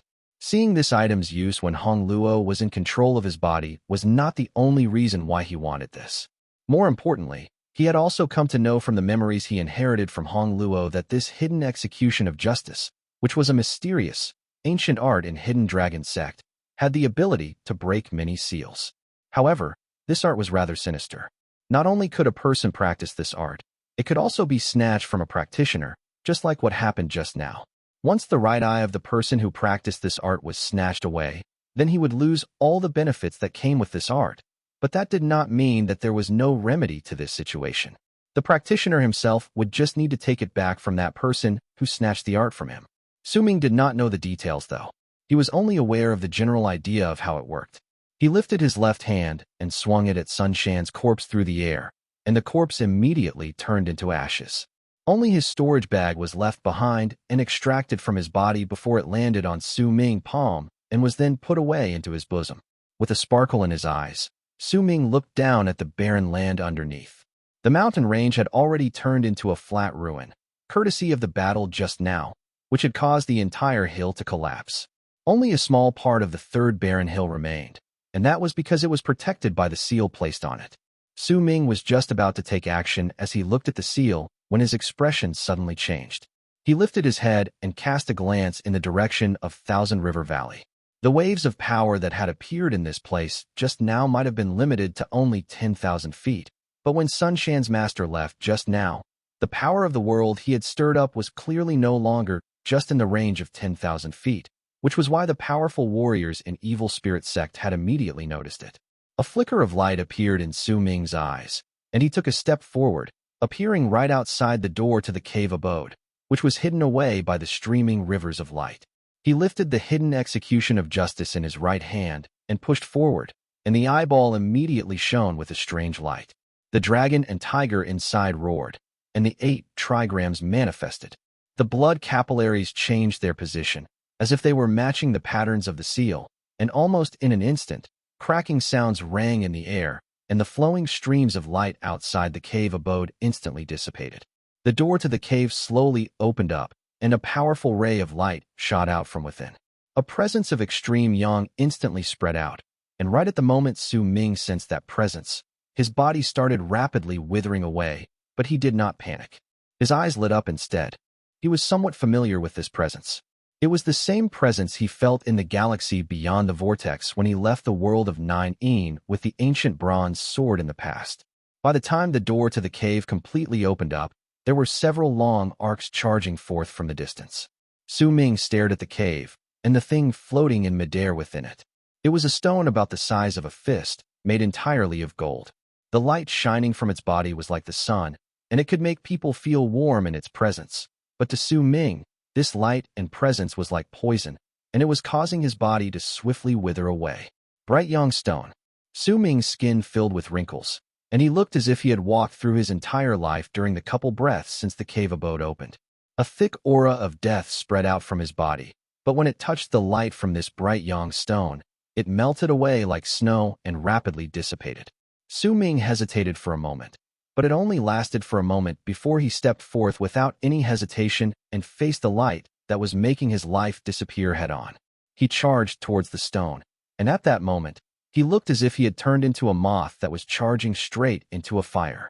At the instant he grabbed hold of the bright young stone, a large amount of black smoke spread out from his right hand, and a sharp pain that went straight to his soul shot through his body, causing Su Ming to almost be unable to bear with the pain. But he did not loosen his grip around the stone. Instead, he wrapped his fingers tighter around it.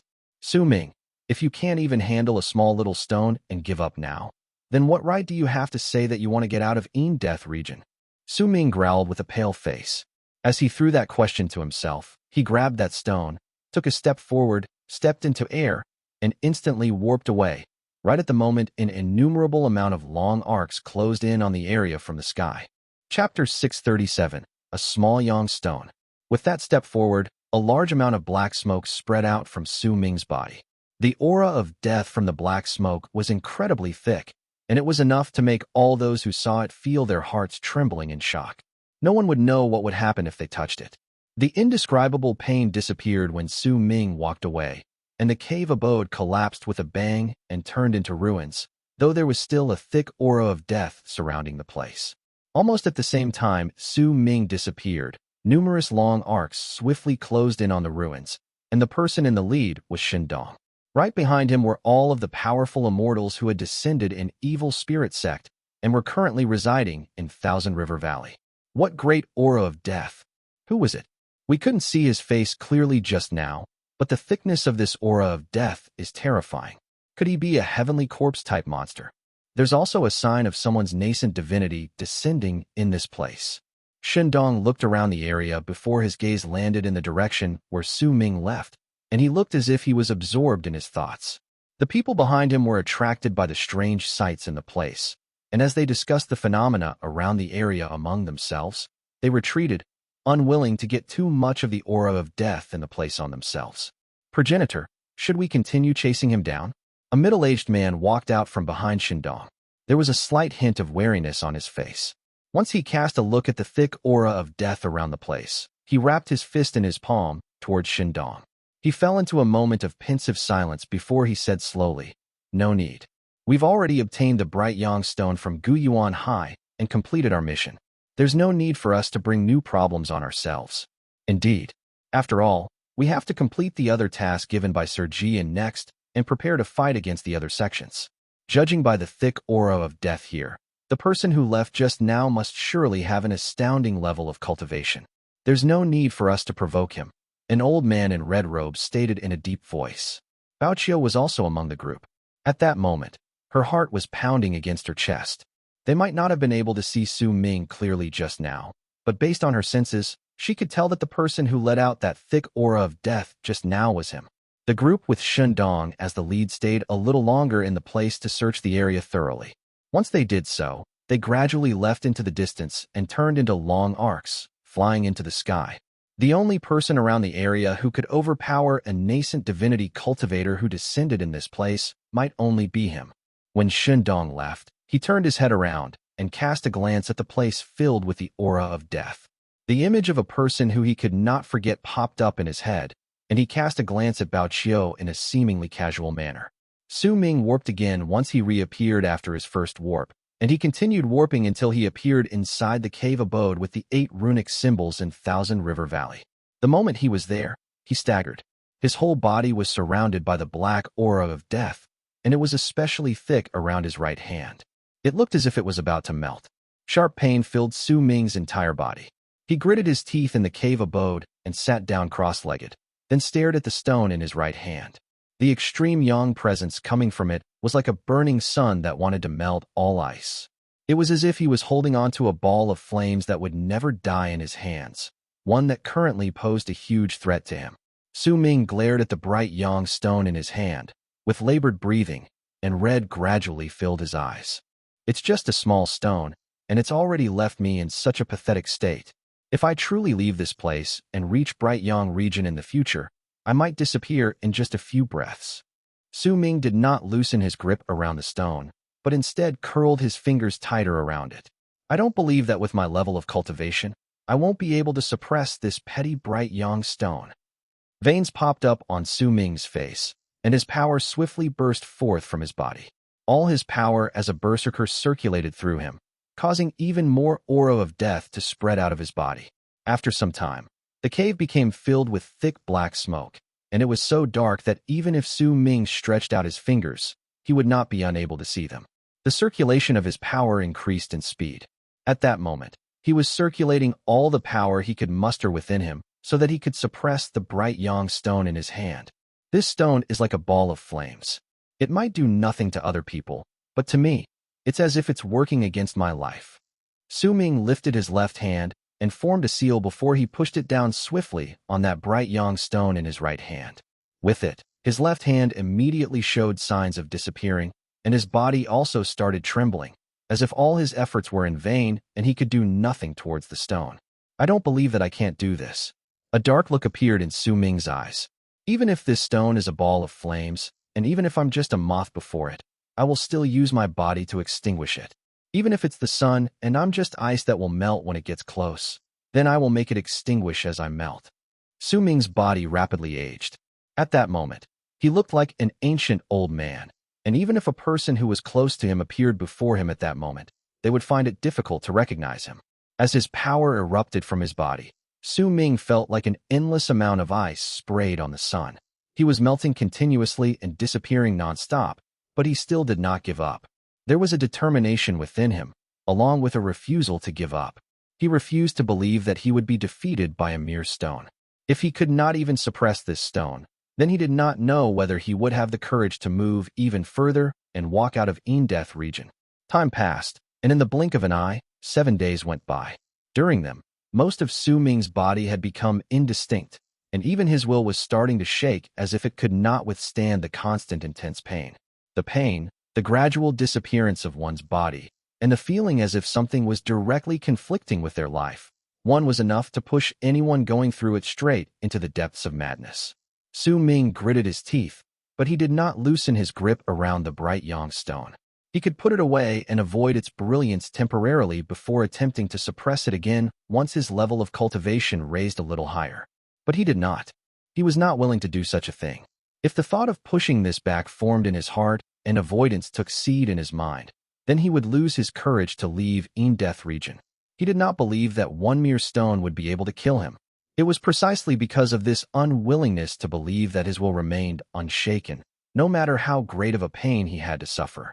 During the 7 days, he had circulated his power madly within his body so that it would completely burst forth to suppress the stone. If you are fire, then I am the ice that will extinguish fire. If you are the sun, then I am the darkness that will chase away the sun. You and I are born to counter each other. But since you are countering me, then I can also counter you. Su Ming roared in his heart. On the 8th day, when all his power erupted from his body and his cultivation base started showing signs of weakening after 8 continuous days of suppression, for the first time, the bright yang stone in his hand started letting out cracking sounds, and a crack appeared on it. As that crack appeared, a large amount of aura of death surged inside and crashed into the power within. At that moment, as if fire and water were fighting against each other, the extreme yang presence within the bright yang stone started showing rare signs of weakening through Su Ming's continuous fight against its might from his disadvantageous position. If any immortal saw this at that moment, they would definitely be shocked, because bright yang stones were objects that could allow immortals to preserve their souls in the state of yang. That's why they would not be too affected by the land itself once they descended in Death region, and these bright yang stones were rare even in bright yang region. It was practically impossible to change the stone, and it was impossible for it to be filled by the aura of death, because wherever it was, it would instantly make all the aura of death disperse. Yet now, that bright yang stone was showing signs of being changed and suppressed because of Su Ming. These signs might still be far from the stone being truly transformed, but the appearance of these signs was enough to leave anyone who might learn of it in shock. When the 10th day arrived, Su Ming's cultivation base became even more dried up, but the red in his eyes showed his determination. The extreme yang presence from the bright yang stone in his hand could no longer compare to what it was 10 days ago. It might still be strong, but there was no way Su Ming could be wrong about what he sensed. It could be said that he had gone through an indescribable metamorphosis during these 10 days. He endured through it all despite the extreme pain and madness, and the longer he endured, the weaker the bright yang stone became. One of these days, I will be able to change this stone completely and turn all of its life force into an aura of death, and I will turn this bright yang stone into Death stone. When the stone's might became much weaker and started showing signs of being suppressed, Su Ming lifted his left hand and cut open a gash across his chest. At the instant that wound appeared, he pressed the bright yang stone in his right hand onto the wound. At the instant Su Ming did this, his eyes became hazy, suddenly lacking focus, but they swiftly returned to normal in an instant. He gritted his teeth and forced the bright yang stone into his wound to fuse it with his body. This was his counterattack against bright yang region. He wanted to remember this feeling of being burned. He wanted to remember this feeling of withering away under bright yang. He wanted to remember all these things and get used to it slowly. He was going to make plans, make preparations, and get used to this feeling when he left this place in the future. When the bright yang stone fused into Su Ming's body, he formed a seal with both his hands, and his body instantly turned into something akin to a giant vortex that swept up all the aura of death in the cave and brought it all towards him, while loud rumbling sounds echoed in the air, to seep into the wound on his chest. This process lasted for 4 hours, and once all the aura of death in the cave was absorbed, the wound on Su Ming's chest closed up and could no longer be seen. However, there was a bright yang stone in his body that forced him to endure constant pain. But this pain was something Su Ming wanted to get used to. When I no longer feel pain, then the destruction bright yang region will bring to me will definitely be reduced. This is the process of reversing the seasons, winter moving towards spring, which is what I have come to understand. To move from death to life. Su Ming sucked in a sharp breath and closed his eyes. In the mid of the intense pain, he slowly circulated the power in his body to allow it to slowly recover and maintain a balance within him while also suppressing that stone. He also spread out his divine sense down towards the depths of the ground. 3 days later, He found the spirit vein of Thousand River Valley deep within the ground. Asterisk, asterisk, asterisk. Translator's notes. 1. Directly conflicting with life. A meek reminder that life plus fate equals life, and it came from the idea of birth/natal chart, but it has been changed to life matrix and pot. Anyway, why bring this up? Because I thought it might sound a little abstract. Just think of it this way. Below is not a very good example, but it's the quickest way to understand this whole conflicting against your life XD, and also related to this whole birth chart/natal chart/life matrix thing, only disgustingly simplified. Let's say we have a Pisces person who is supposed to be a romantic. Then she runs into a Sagittarius who loves freedom and supposedly lacks tact. A Pisces would like to be coddled and stuff, but the Sagittarius won't be able to give it because of his personality, which is somehow determined because of his month of birth, LMAO. And the two of them constantly argue because their personalities don't match. This part where their personalities don't match and you end up constantly arguing is what you mean by saying going against your life. Because the Pisces didn't find a person whose birth chart/natal chart/life matrix worked with hers. So here, we have Su Ming, who is from Yin Death region, and Bright Yang Stone is obviously from Bright Yang region. Both come from places that are binary opposites.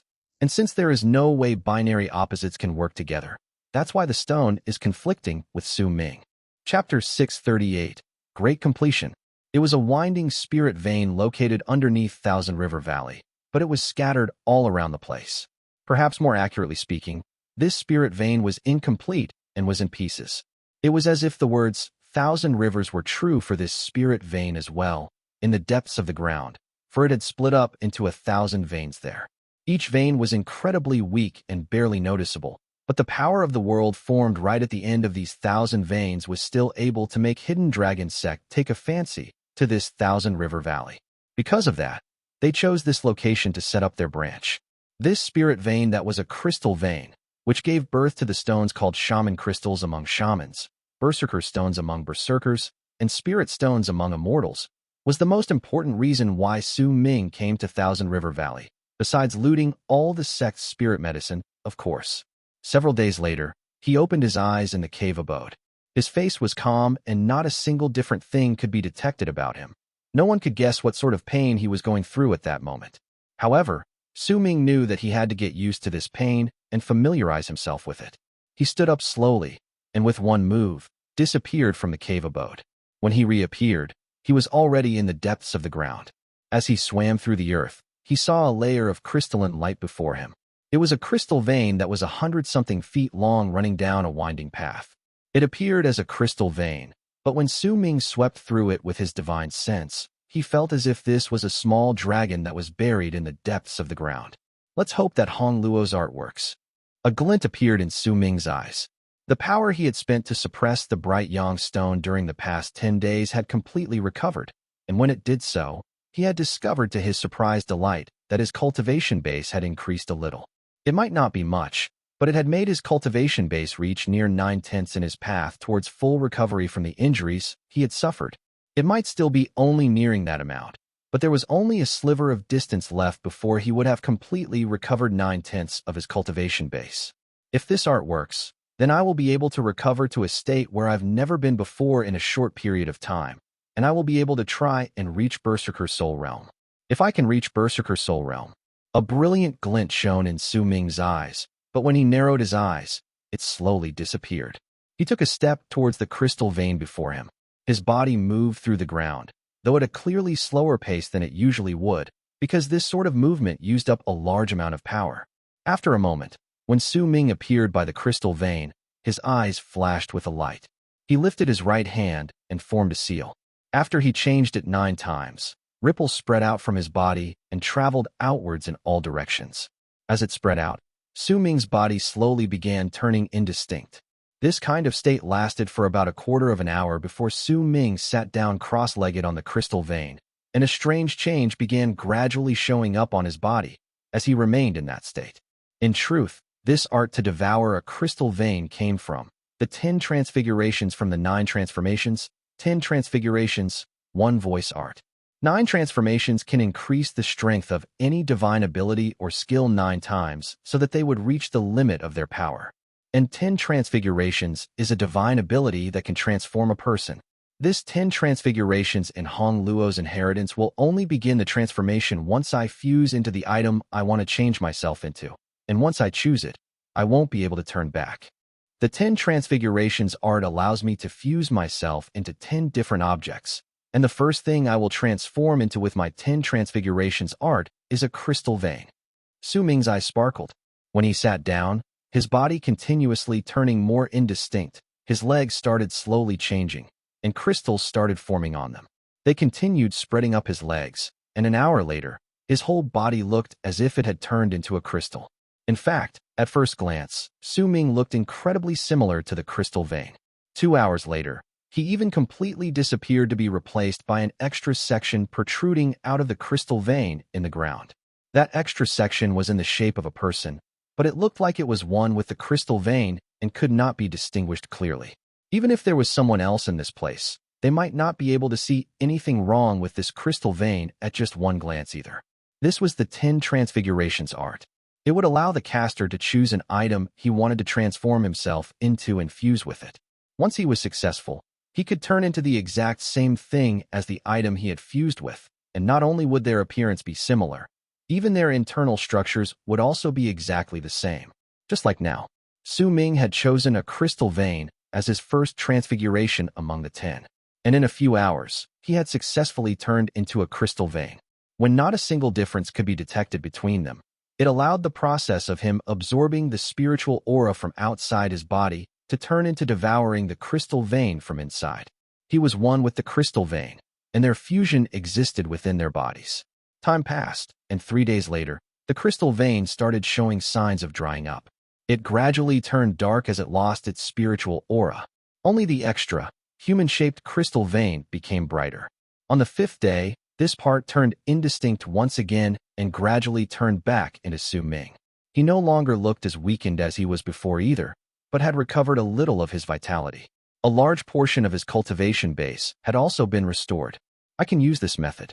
Su Ming's eyes sparkled, and he disappeared with one move. When he reappeared, he was already on another crystal vein that was 100-something feet away from where he had been previously. Similar to before, when he touched that crystal vein, he transformed into it and became one with it. This time, he did not take 5 days to absorb the vitality, only 4, and after these days, the crystal vein turned into dust. Time passed. As Su Ming continued absorbing the crystal veins while they subsequently turned into dust due to his actions, after a month went by, he managed to reduce the speed of his absorption from 5 to only 1 day. That length of time was also still shrinking. If he continued with this speed, before long, the amount of crystal veins he absorbed in a few days might be equivalent to the amount he had absorbed over the past month. The increasingly faster pace of absorption was due to Su Ming's growing familiarity with the art and his own change. The absorption of the crystal veins during the past month had let Su Ming see hope and filled his face with enthusiasm, because as he continued devouring, he had finally reached 9/10 of his cultivation base. Not only did he achieve that, his cultivation base was also still increasing.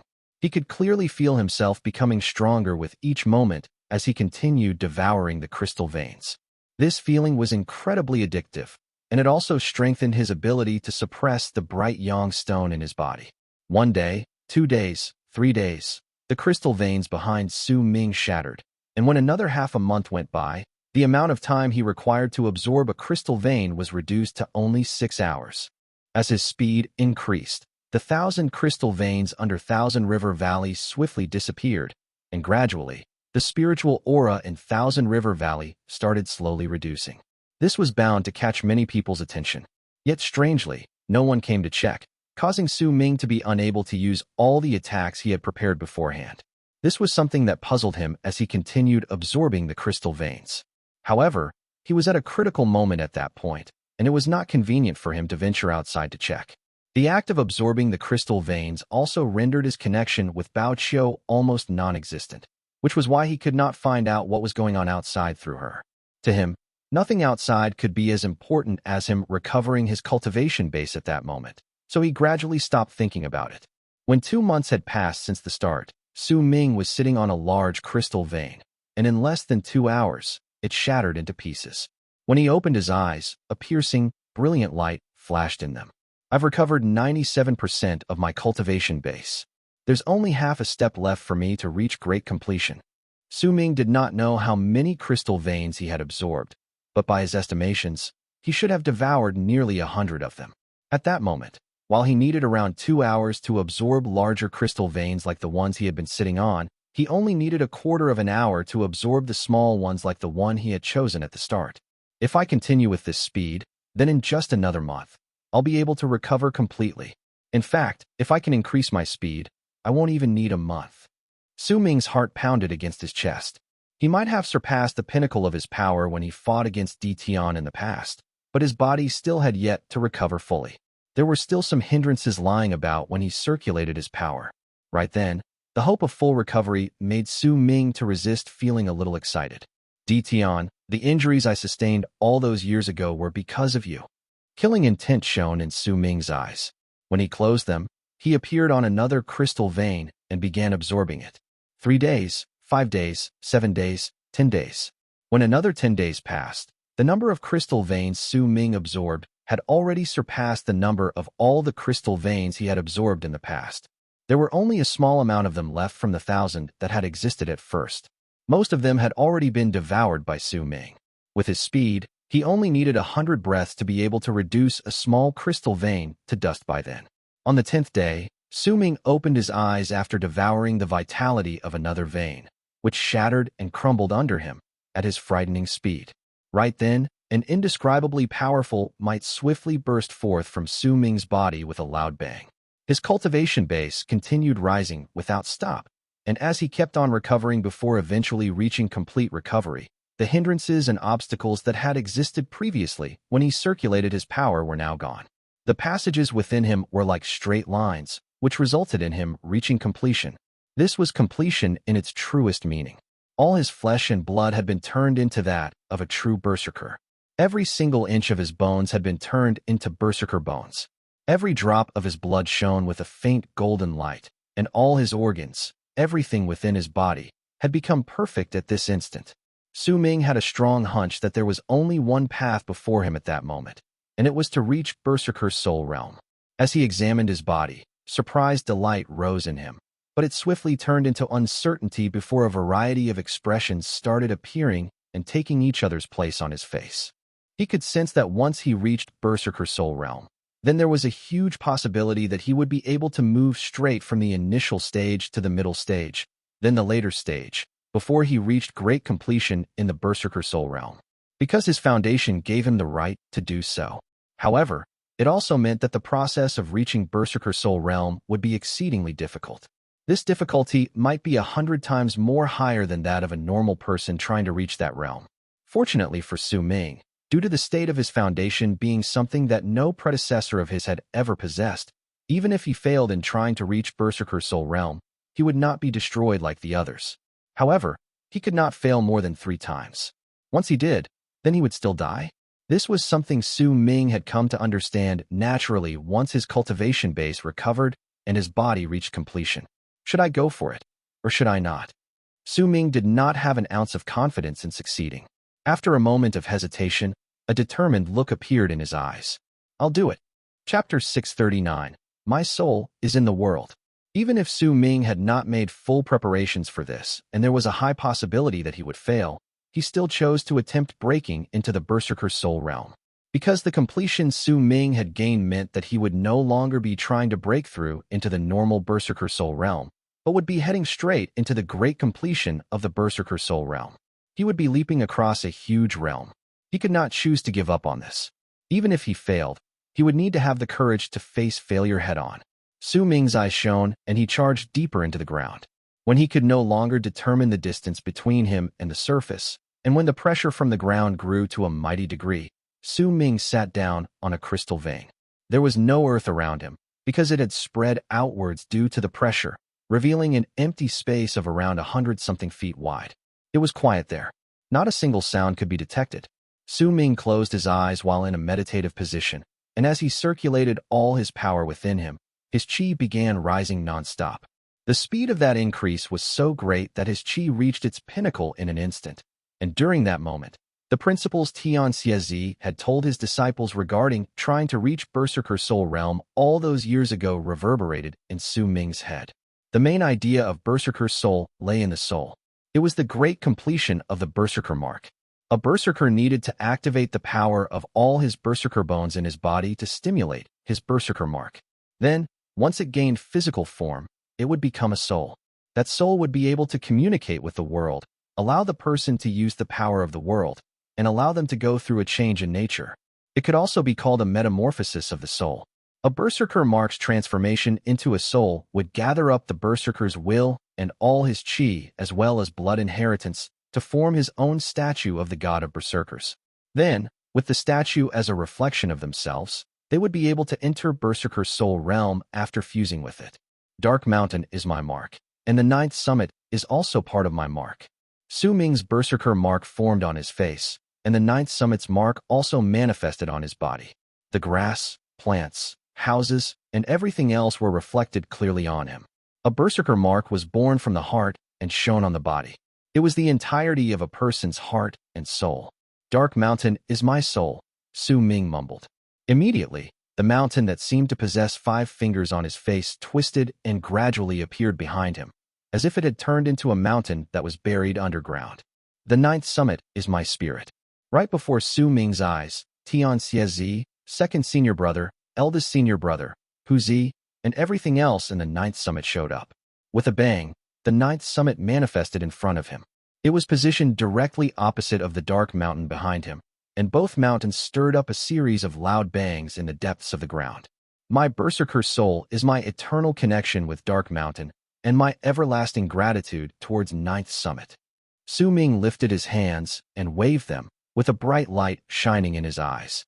He felt as if could see his elder and everything within Dark Mountain, could even hear the faint moaning sounds of the sun in his ears, bringing with it an air of sadness and desolation. But at the same time, he also saw the setting sun on the 9th summit. All of these things gradually fused together before his eyes, and once they overlapped with each other, he could no longer see clearly. Faint cracking sounds rang in his head, as if some sort of seal within him begun to break at that instant. Destiny will be my sky.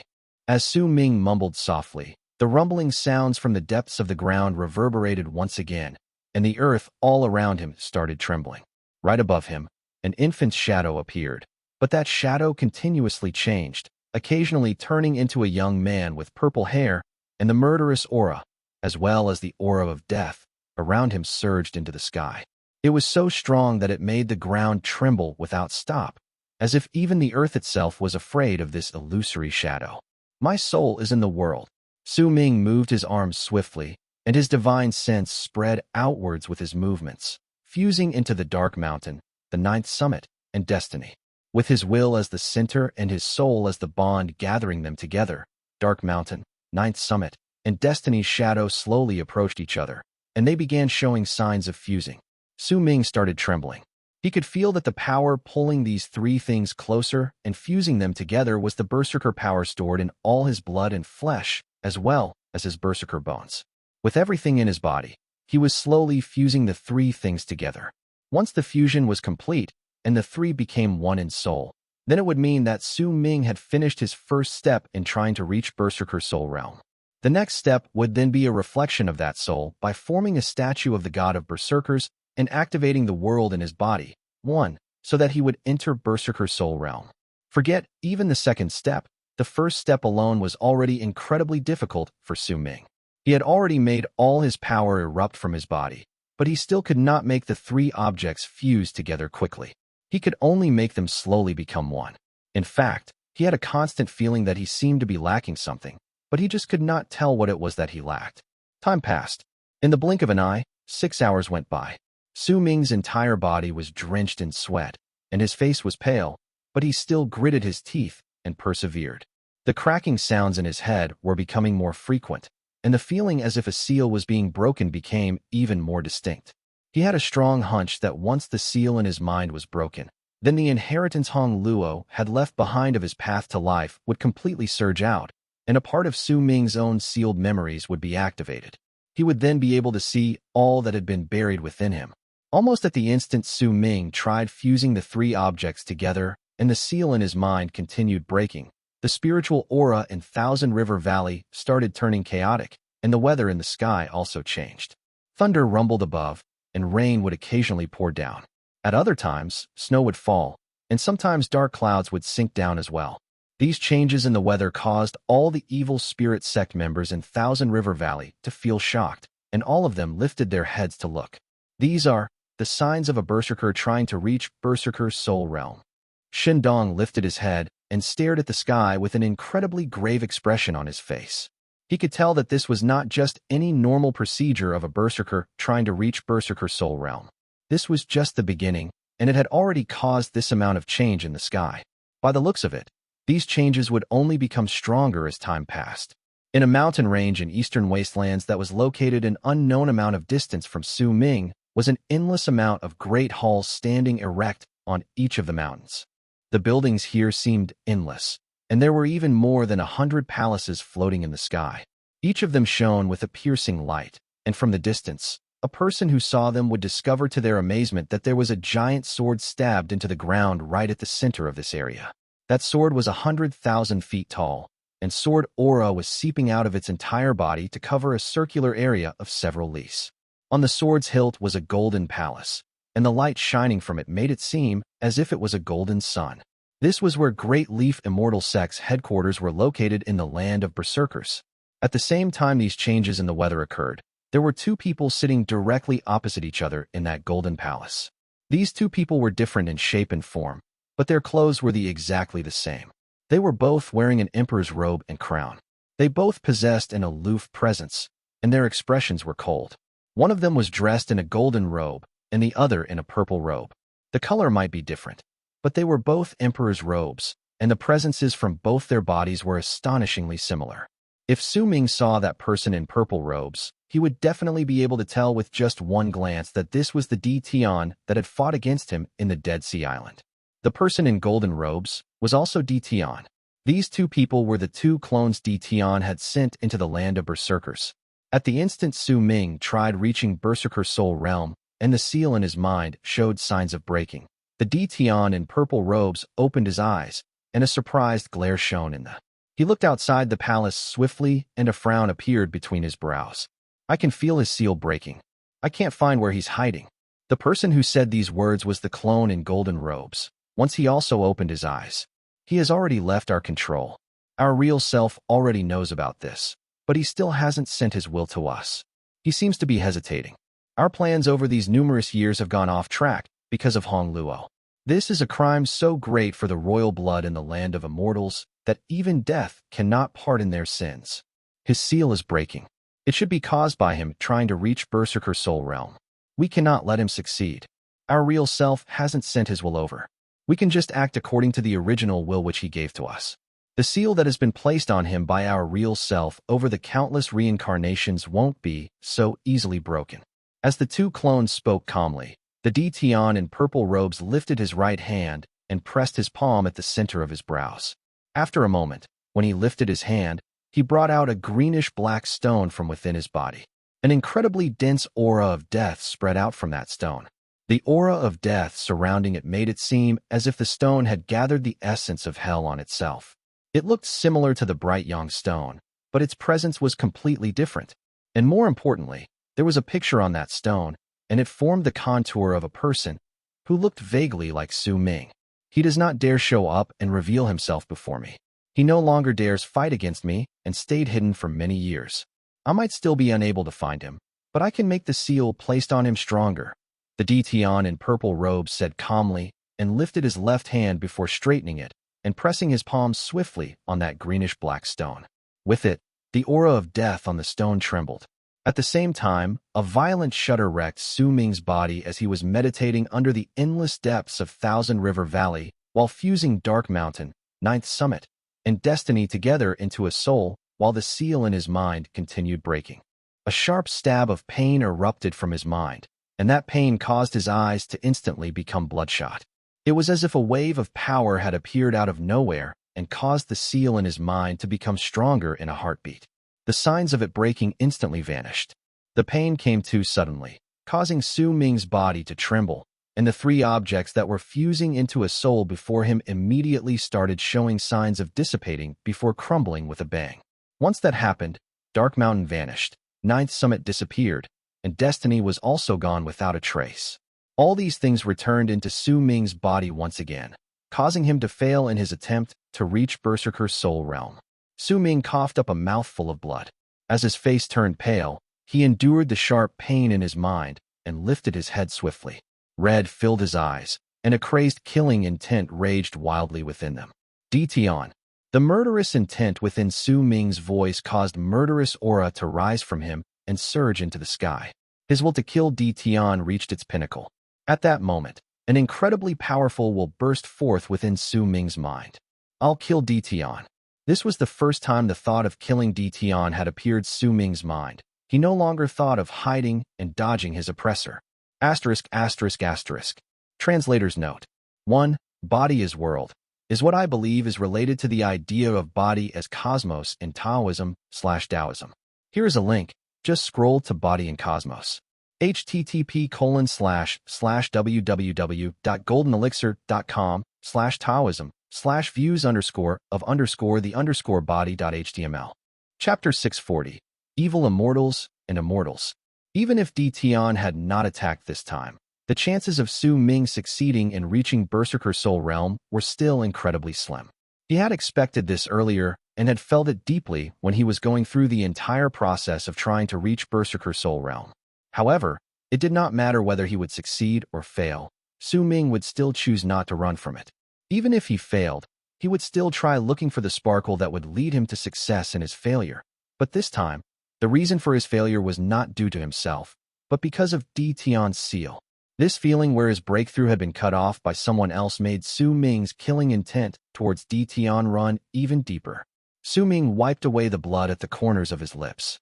The red that had filled his eyes only started scattering away after a long time had passed, but even though the killing intent in his eyes was hidden away, it still showed in the dark look on Su Ming's face. If I don't kill Tian, I won't be able to reach Berserker's soul realm. Su Ming spat out each of the words, and each one contained his desire to kill Tian. But it did not mean that Su Ming had not gained anything from his failure this time. At the very least, he knew that reaching Berserker Soul Realm could break that invisible seal placed on his memories, and the breaking of it would attract Tian's attention, and that person would jump in to interfere with his breakthrough.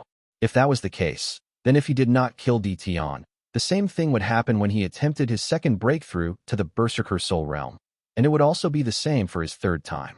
This was something Su Ming could not accept. There was only one path lying before him at that moment, and that was to kill Tian. But Tian was incredibly strong. Su Ming did not have the confidence to kill him. With a dark look on his face, he closed his eyes and calmed down his cultivation base, causing the power that had turned chaotic in his body due to his failure to reach Berserker Soul Realm to gradually calm down and the chaotic state in his body to slowly return to normal. In the end, all his power fused back together and circulated through his body. Golden light shone on Su Ming's body. This was the direct manifestation of all his blood, flesh, and bones turning into those of a true berserker. A powerful presence spread out of his body, causing all the earth around him to fall back and coagulate, and the crystal vein beneath his body to shatter inch by inch before turning into dust. This presence and the powerful might spreading out of Su Ming's body at that moment was slightly stronger than before he tried reaching Berserker Soul Realm. Once that power completed several circles of circulation and returned the body to normal, the brilliant light that shone in Su Ming's eyes the moment he opened them was enough to pierce through all 9 layers in the ground. The depths shuddered lightly, as if they could not bear the mighty pressure that spread out once Su Ming opened his eyes. I failed in reaching Berserker Soul Realm, but not only did my power not dwindle, it increased slightly. Within 8 or 9/10 of my cultivation base, I can fight against a berserker who has attained great completion in the Berserker Soul Realm and not fall behind. I can fight against them on equal grounds. With my cultivation base fully restored, I should be able to win against a berserker who has attained great completion in the Berserker Soul Realm. Right now, Su Ming's gaze was biting cold as he mumbled to himself. I'm halfway to life cultivation. Su Ming remained silent for a moment before he shook his head. Only when I succeed in reaching Berserker Soul Realm can I be considered halfway to reaching life cultivation. Right now, I'm just infinitesimally close to it, but there are only few who could win against me under life cultivation realm. Su Ming stood up slowly, and with one step, his body swiftly disappeared. When he reappeared, he was still in the depths of the ground, and after several warps, he appeared in the cave abode, and Bao Qiu's urgent call emerged deep in his heart. By the looks of it, this was not the first time she had called out to him, but since Su Ming had been in the depths of the ground recovering his cultivation base and trying to reach Berserker Soul Realm, that call was lost in the waves of power and pressure produced during his activities. Su Ming lifted his head and cast a glance at the roof in the cave abode. After a moment of pensive silence, he moved towards the entrance to the cave and gradually vanished. There was a large number of evil spirit sect members within Thousand River Valley looking at the sky at that moment. When the numerous strange phenomena slowly disappeared and the sky returned to normal, these people slowly fell silent while still harboring a large amount of questions within them. Most of the people here could guess that the change in the weather was due to a berserker trying to reach Berserker Soul Realm, and it was not an easy breakthrough. There should be some sort of change no one knew about contained within. Yet no matter what, the strange phenomena in the world had vanished, and no statue of the god of berserkers had appeared. This meant that the person who tried reaching Berserker Soul Realm had failed. Reaching Berserker Soul Realm among the berserkers was a life and death situation. Once they failed, then their bodies and souls would be destroyed. There were few exceptions to this, and that was why most of the people here believed that the person who had failed in reaching Berserker Soul Realm just now had died. Shandong frowned. In the mid of his uncertainty, he believed that this was not what had happened, but this was just a feeling he had, and he did not have too much time to investigate it. That's why he just shook his head and put this matter aside. The long arcs that had been forced to stop in the distance beyond Thousand River Valley now began to rush back once more. All of the people within these long arcs were evil spirit sect disciples. It was as if they had received some sort of order during the past few days and were all hurrying towards Thousand River Valley in succession to obey that order. Right then, there were thousands of evil spirit sect disciples in Thousand River Valley. However, there were even more berserkers who had changed their blood inheritance among these people, and they numbered to nearly 10,000. It caused Thousand River Valley to become incredibly lively during these past few days, and the sounds of human chatter were loud in the air. If anyone took a closer look, they would be able to find some hints of what was going on. These evil spirit sect disciples who had gathered in Thousand River Valley were mostly solemn, and there was even a desolate air lingering around them, though it was vague and indistinct. The loud human chatter, too, slowly disappeared as the days went by, until all the people eventually fell silent. Day by day, they quietly trained, quietly polished their enchanted treasures and swords, quietly looked at the world, and quietly accumulated the murderous look in their eyes. Bao Qiu meditated within her hall, located at the top of one of the mountains in Thousand River Valley. There were plenty of seals placed around her, and most of the time, her expression was sullen when she was in her usual old woman's disguise, making it seem as if she did not want anyone getting close to her. This was one of the reasons why the hall where she stayed was incredibly deserted. At that moment, she was calling out to Su Ming repeatedly in the depths of her heart. This had lasted for an entire week, but every single time she called out, her voice would sink like a stone falling into the sea. No response would be given to her, and it was as if Su Ming had left, completely forgetting this place. An anguished look appeared on Bao Qiu's face, and she sighed. There's still 2 days left until we have to depart, but he still hasn't replied, even though I can sense that he's close to this place. Bao Qiu's expression constantly changed. She had a seal placed on her soul, and her life was no longer in her hands. When she thought of the great battle that would occur 2 days later, and she remembered that she had to dissipate her soul as one of the members to set up Evil Spirit Sect Sky Devourer Rune, because of all the souls of those who formed this Sky Devourer Rune had to be fused together to activate this powerful rune, Bao Qiu smiled bitterly. She wasn't certain whether anyone would be able to find anything off about her once her soul fused with the others. But based on her analysis, the chances of this matter being discovered were quite high. After all, the person who would manage this great Sky Devourer rune was Sir Ji An's personal attendant, and that person's level of cultivation was higher than Shandong's. That was why she had been calling out to Su Ming urgently during the past few days, so that they could find a solution to this problem. After all, she would be in great trouble if something wrong was discovered about her when they activated the Great Sky Devourer rune. Oh well, if he still hasn't responded to my call before I leave, then I will have to go to Sect Elder Shindong and tell him the truth. But his seal on me.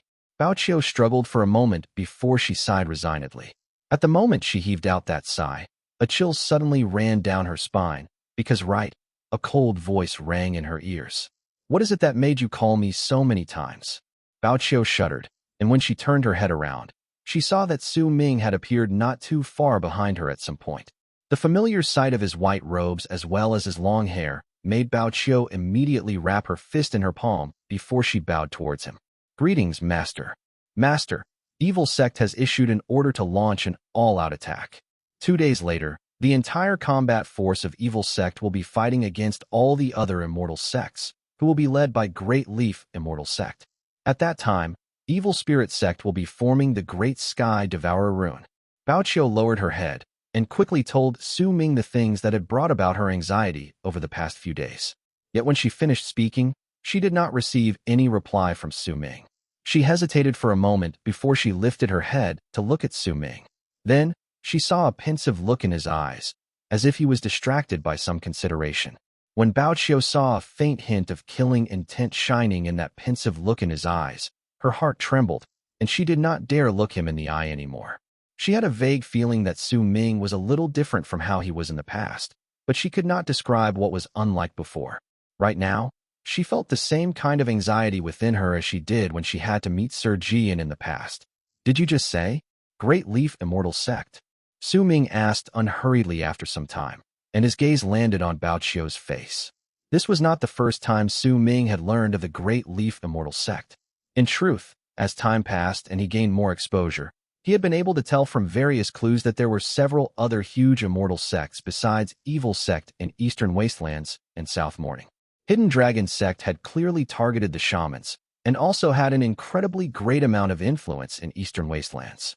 From the name itself, he could tell that Sky Mist Dao was connected to Sky Mist's ancestor, and Tianlan Meng was also in there. As for Great Leaf Immortal Sect, it had occupied the land of Berserkers in South Morning and the most important parts in Eastern Wastelands. Tian's servant was from this sect, and Tian was clearly also from this sect. Yes, this time our major opponent is Great Leaf Immortal Sect. After all, the emperors from Hidden Dragon Sect and Sky Mist Dao have not descended here. Besides Evil Sect having the presence of Sir Ji and Among Us in Eastern Wastelands, only Great Leaf Immortal Sect has favorable climatic and topographical elements that allowed Tian of the 5 emperors to send 2 of his clones here. They are our greatest enemy, Bao Qiu quickly said, and when she mentioned Great Leaf Immortal Sect possessing favorable climatic and topographical elements, she instinctively cast Su Ming a glance. 2 clones. A barely noticeable glint shone in Su Ming's eyes, and his mood grew even more sullen. He could tell that Bao Qiu was not lying, and neither was there any need for her to lie about this. If that was the case, his guess had been slightly wrong. Tian had not sent 1 clone to this place this time, but 2. After a moment of pensive silence, Su Ming's eyes shone with a strange light, and he suddenly asked, "How confident are you to win this battle?" With Sir Jian around, it's 50-50 on who wins, Bao Qiu said softly, after hesitating slightly. Jian, Su Ming mumbled. He had heard this name multiple times when he was in Evil Spirit Sect. Gradually, a dark smile curled up on his lips. Chapter 641. There can be no failure in this battle. The time limit to gather 10 million Lease Bloodlight from Eastern Wastelands Tower is only 1,000 days, and the more this drags on, the more disadvantageous it would be for the Immortals. This would mean that they're just giving a perfect chance for Berserkers. That's why Jian is in such a hurry to launch a full-scale battle between Evil Sect and all the other sects, and this must also be the other sect's intention as well. They want to determine who would win and lose with just 1 battle. Perhaps there's some form of trade going on behind the scenes beyond Death region. Are they going to determine who will be the ones taking charge, and who will be the ones who can only follow when they enter Eastern Wastelands Tower with this battle? A glint appeared in Su Ming's eyes as he started analyzing the situation. He might not have concrete evidence to back up his guesses, but he should be close to the truth. After all, this was one of the few methods that could resolve the plan the first god of Berserkers had set up for Eastern Wastelands Tower. The main part of this battle is the fight between Tian's 2 clones and Jian himself. Only then will come the fight between the disciples from the other immortal sects. But since Jian would dare to launch this battle, then he must have some sort of confidence. If that's the case, Tian, you will die. The killing intent in Su Ming's eyes shone brighter. He wanted to kill Tian, but due to his level of cultivation and Tian's great strength, it was difficult for him to fulfill his wish. But if Tian did not die, then it would be impossible for him to reach Berserker's soul realm. Because of this, his desire to kill Tian grew even stronger. I'm not your opponent if I face you head-on, but if I hide myself and mix with the cultivators from Evil Sect, then when you fight against Jian and think that I will absolutely not choose to attack during the battle, my chances of killing you will raise to the highest possible level. Jian from Evil Sect will surely not give up that perfect chance either. Su Ming laughed coldly in his heart. After mulling over this particular thought carefully in his head, a determined look appeared on his face. With me around, I won't let anyone be able to see any sort of problems on you when you cast that great Sky Devourer rune. When you leave 2 days later, I will go with you and fight against those immortal sects. Su Ming waved his arm in dismissal and no longer paid any attention to Bao Qiu, disappearing without a trace from the hall with a single step. Only Bao Qiu remained in the hall with a stunned look on her face. After a moment, a puzzled expression appeared on her face, but she soon seemed to have remembered something. A shudder ran through her body, and she whipped her head around and looked at the entrance to the hall, her breathing picking up in speed. She only managed to recover after a long time had passed. Could it be that the rumors about Tian and Destiny are real? With Tian's strength, it was difficult to judge the possibility of anyone ambushing him while his 2 clones fought against Jian. Even for a powerful immortal in ascendance, it would still be difficult for him to be useful unless he self-destructed. At the very most, he would only be able to provide a few chances for Ji and to be on the offensive. If it was a low-leveled immortal in ascendance, then he would not even need to bother about attacking, because he would be completely useless. Unless a person's power had surpassed that of ascendance, and they could fight against one of Tian's clones on his own, only then would things be perfect for Jian. Su Ming did not possess this sort of power. Perhaps more accurately speaking, he did somewhat have this power, but compared to that, what was even better was that he was familiar with Tian's divine abilities. After all, when Hong Luo was in control of his body, he had fought against Tian, and after Hong Luo disappeared, Su Ming had killed one of them himself. In fact, just a few years ago, he had engaged in a shocking battle against one of Tian's clone on the Dead Sea Island. During that battle, Su Ming might have needed the old Sun Maker's help to escape, but if he did not possess the ability to force Tian's clone into a pathetic state, then even with the old Sun Maker's help, Su Ming would have still been unable to escape. Su Ming had not died in all 3 battles against Tian, and now, he was about to take the initiative and launch the 4th one. I can't depend on Jian for the success of this battle. Su Ming appeared at the edge of Thousand River Valley. This was the place where most Outer Sect disciples gathered. He searched for a slightly more remote place before he sat down and sank into his thoughts. He touched his storage bag. He had retrieved the God of Berserker's spike after he had used it all those years ago, and while that spike could still be used, he had to be much more careful with his timing this time compared to the past, or else it would not make much of a difference. A flicker of light shone in Su Ming's eyes, and he patted his storage bag with his right hand. A ray of dark light appeared before it instantly vanished into Su Ming's mouth, and it immediately began receiving nourishment in his body. That light had contained the spike. All of my enchanted treasures were destroyed during that battle. One of the only things I can still use is the might of the One Mountain Han Mountain Bell absorbed from Eastern Wasteland's bell. The bell's power has increased by quite a large margin because of this, so at least I'll be able to use it. And then there's the divine lightning Tian was incredibly wary of in the past. Su Ming's eyes sparkled. The powerful strength that had erupted from the 9-hold cauldron that day was something he still could not forget up to this date. Aside from this, I have 3 other divine abilities with me which Tian's clone hasn't seen me use before. They might prove useful. In silence, the first thing Su Ming thought of was the grass knot puppet art he had learned. It's a pity that I'd need Tian's hair or a personal belonging of his to cast this art. Su Ming's pupils constricted. A thought had suddenly struck him. As that thought popped up in his head, Su Ming's heart immediately started racing and pounding against his chest. Perhaps I won't need his hair or his personal belongings. As long as Tian's mind exists in something, and he has an incredibly close connection to it, then I might be able to use it. And even if that something is a person, I can still use it. As long as that person is someone close to Tian and is mentally connected to him, then I should be able to do it. A cold sneer curled up on Su Ming's lips. He had just remembered Tian's servant. The old man in black Su Ming had captured in the world of 9 was still in his possession. He had originally wanted to learn about destiny from that old man's mouth, but now he would be the best possible tool in his plot against Tian. This person is Tian's servant, and he was sent here to keep an eye on me. So clearly, he is a trusted subordinate. He could also communicate with Tian and was protected by Tian's clone in the past, had even fused with him. That's why this person is definitely mentally connected to Tian. In the mid of such thoughts, Su Ming began laughing coldly in his heart. Tian, you placed a seal on me and could even bring about my failure through a long-distance attack when I tried to reach Berserker Soul Realm. Today, I will use this grass knot puppet art and have you get a taste of your own medicine. A ruthless look appeared in Su Ming's eyes, but it quickly vanished. There's also the 7 Abyssal Death Seal. This is Shun Dong's divine ability, but since he's not from Death region, he couldn't reach completion in this art. I copied it that day, and I'm quite certain I can execute it. Su Ming closed his eyes, and once he mulled over that Verdant Abyssal Seal, he blinked them open. His desire to kill Tian grew stronger. The last one is. Su Ming lifted his left hand and looked at 4 of his fingers. The indistinct runic symbols shining on their pads caused Su Ming's eyes to slowly be surrounded by brilliant light. Wind, rain, thunder, lightning, and winter. Su Ming's gaze fell on his right little finger. 2 days. Su Ming stood up and disappeared without a trace. When he disappeared, a shifty-looking person walked out from the alley beside where he'd been sitting. When the stranger walked over, he started looking all around him, sighing without end. What should I do?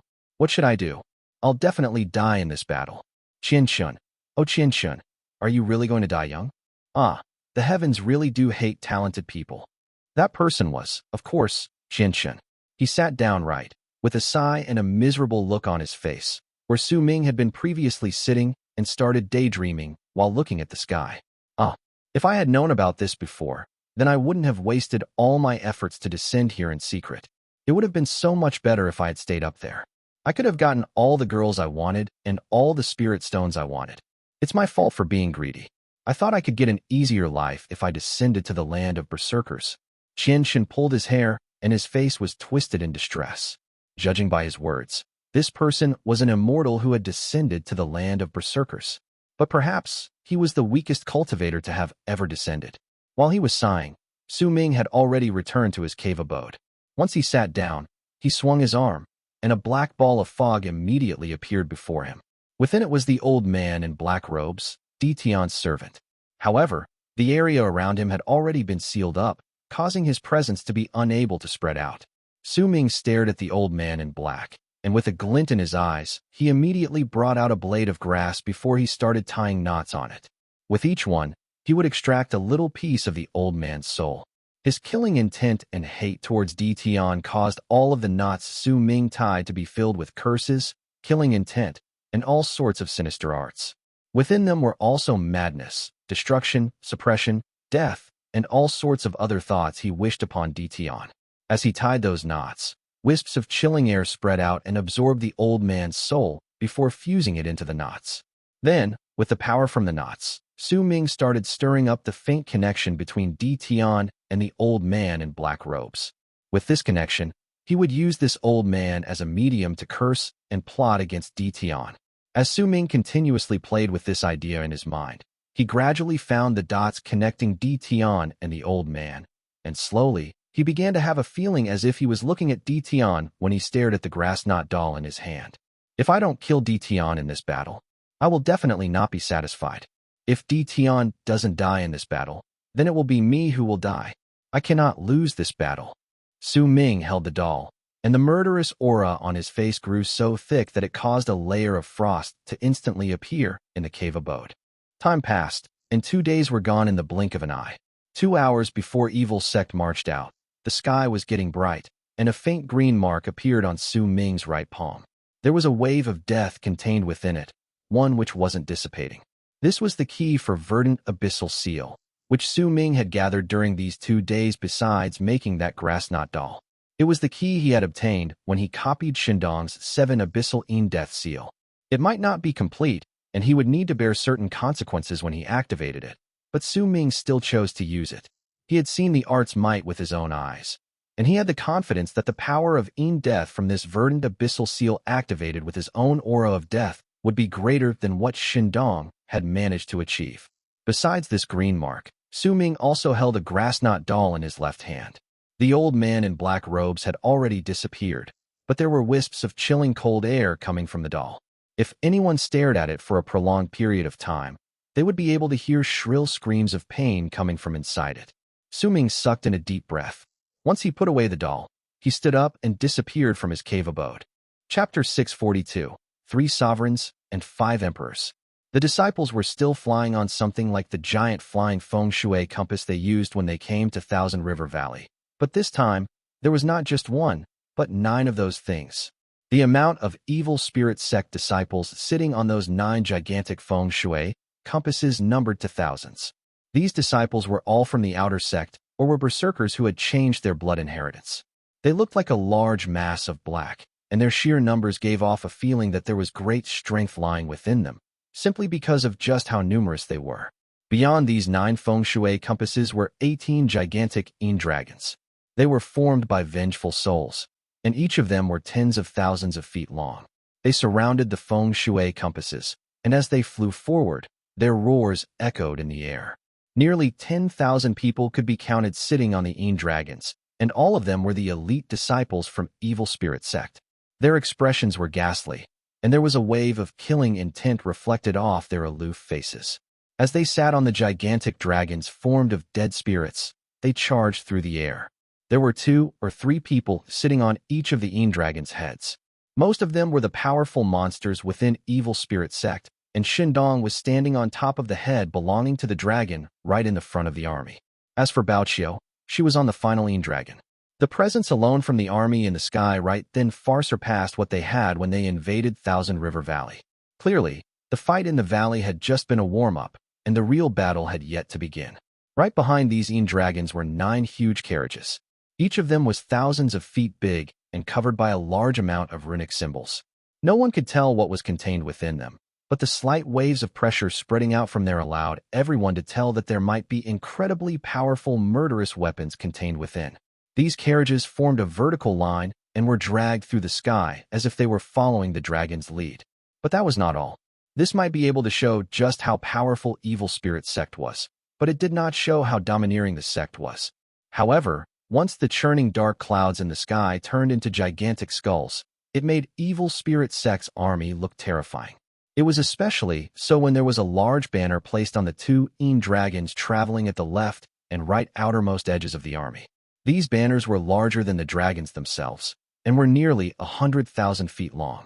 As the dragons charged through the air, the banners danced in the wind, causing all the people to definitely take notice of them when they caught sight of Evil Spirit Sect. There were only 3 words on the left banner: Evil Spirit Sect. There were also only 3 words on the right banner, and they were words that would give off a bloodthirsty feel to anyone who saw them. Massacre all lives.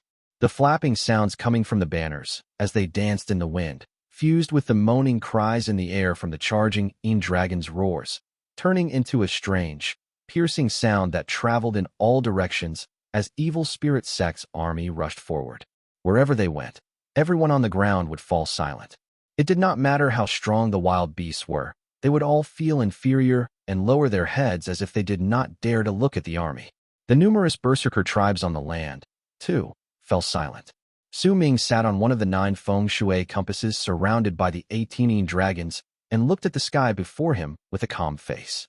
He was circulating his power in preparation for this battle that would surely shake the skies. Evil Spirit Sect could be completely destroyed, and the Immortal sects could also be annihilated for all he cared. These things were none of his concern. The only thing that he cared about was Tian's death. Tian had to die in this battle. Senior, we're really fated together. I didn't expect to see you again here. Senior, you have to save me this time. At the moment killing intent shone in Su Ming's eyes, a whimpering sound reached his ears. Su Ming did not even need to turn around to know that it was Chen. The man was holding onto the handle prepared for everyone on the feng shui compass so that he would not be swept away by the wind pressure.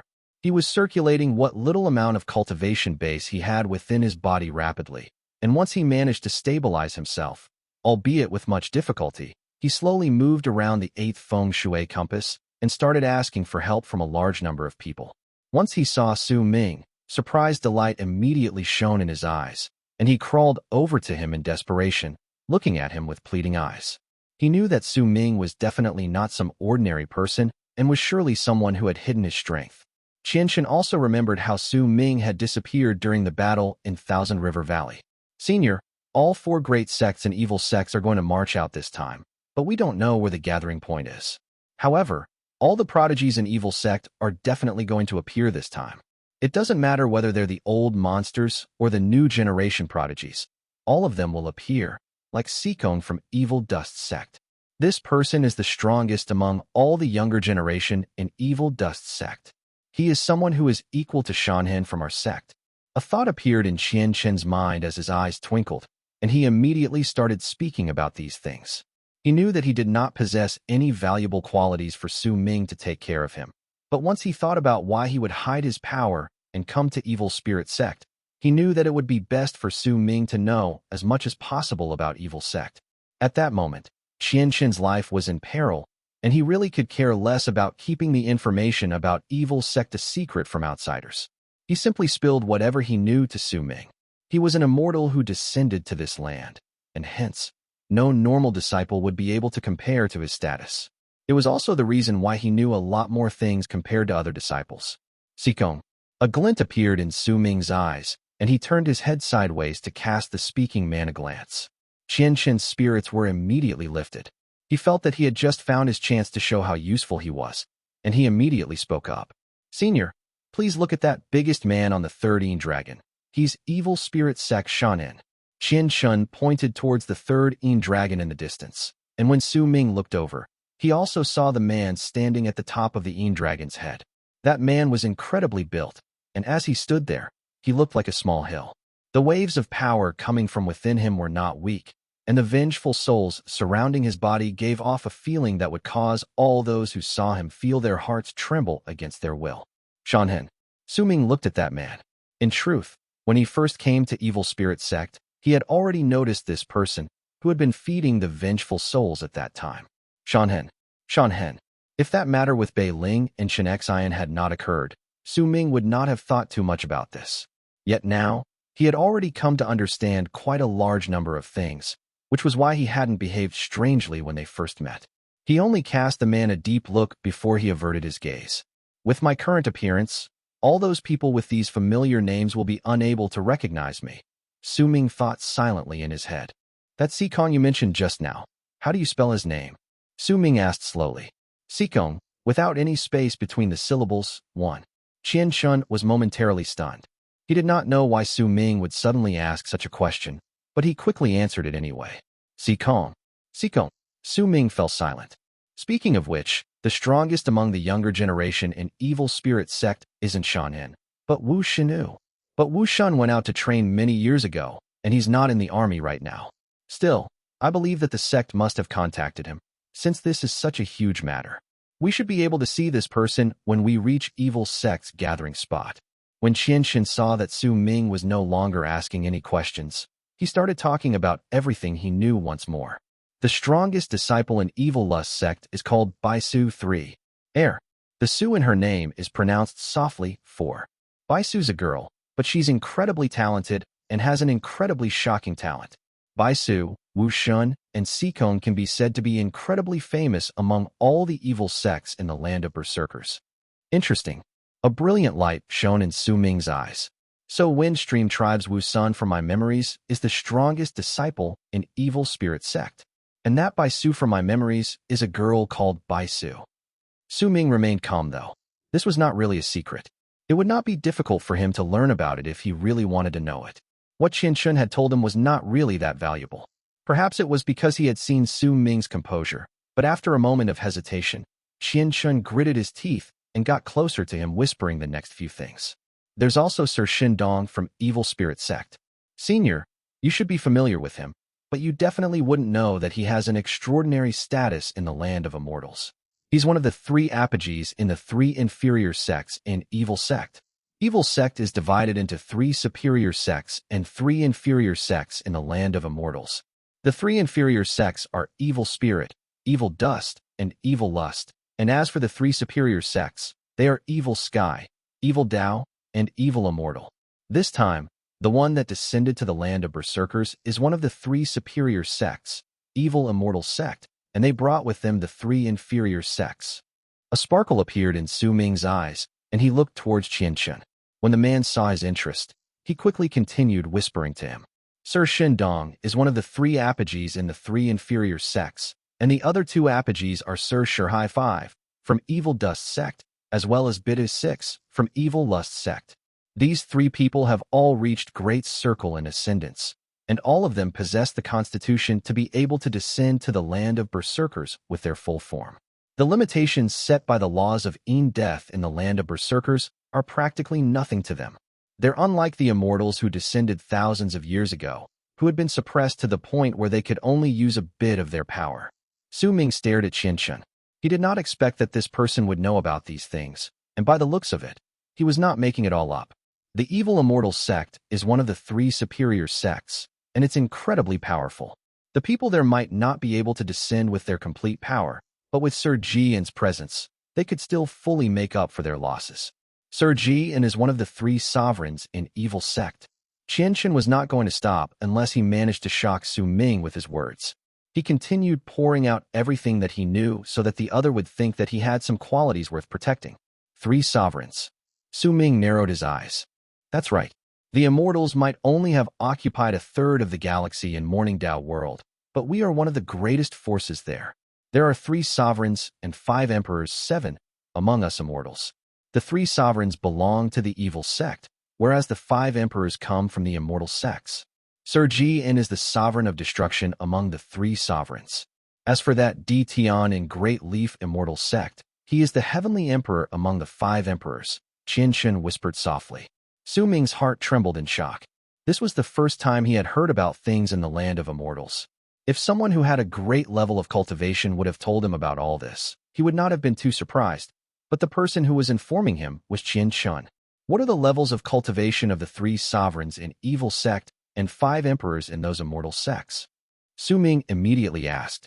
I'm not certain of the details, but it's rumored that besides Sovereign Qi, the other 2 sovereigns have already reached the 3rd step.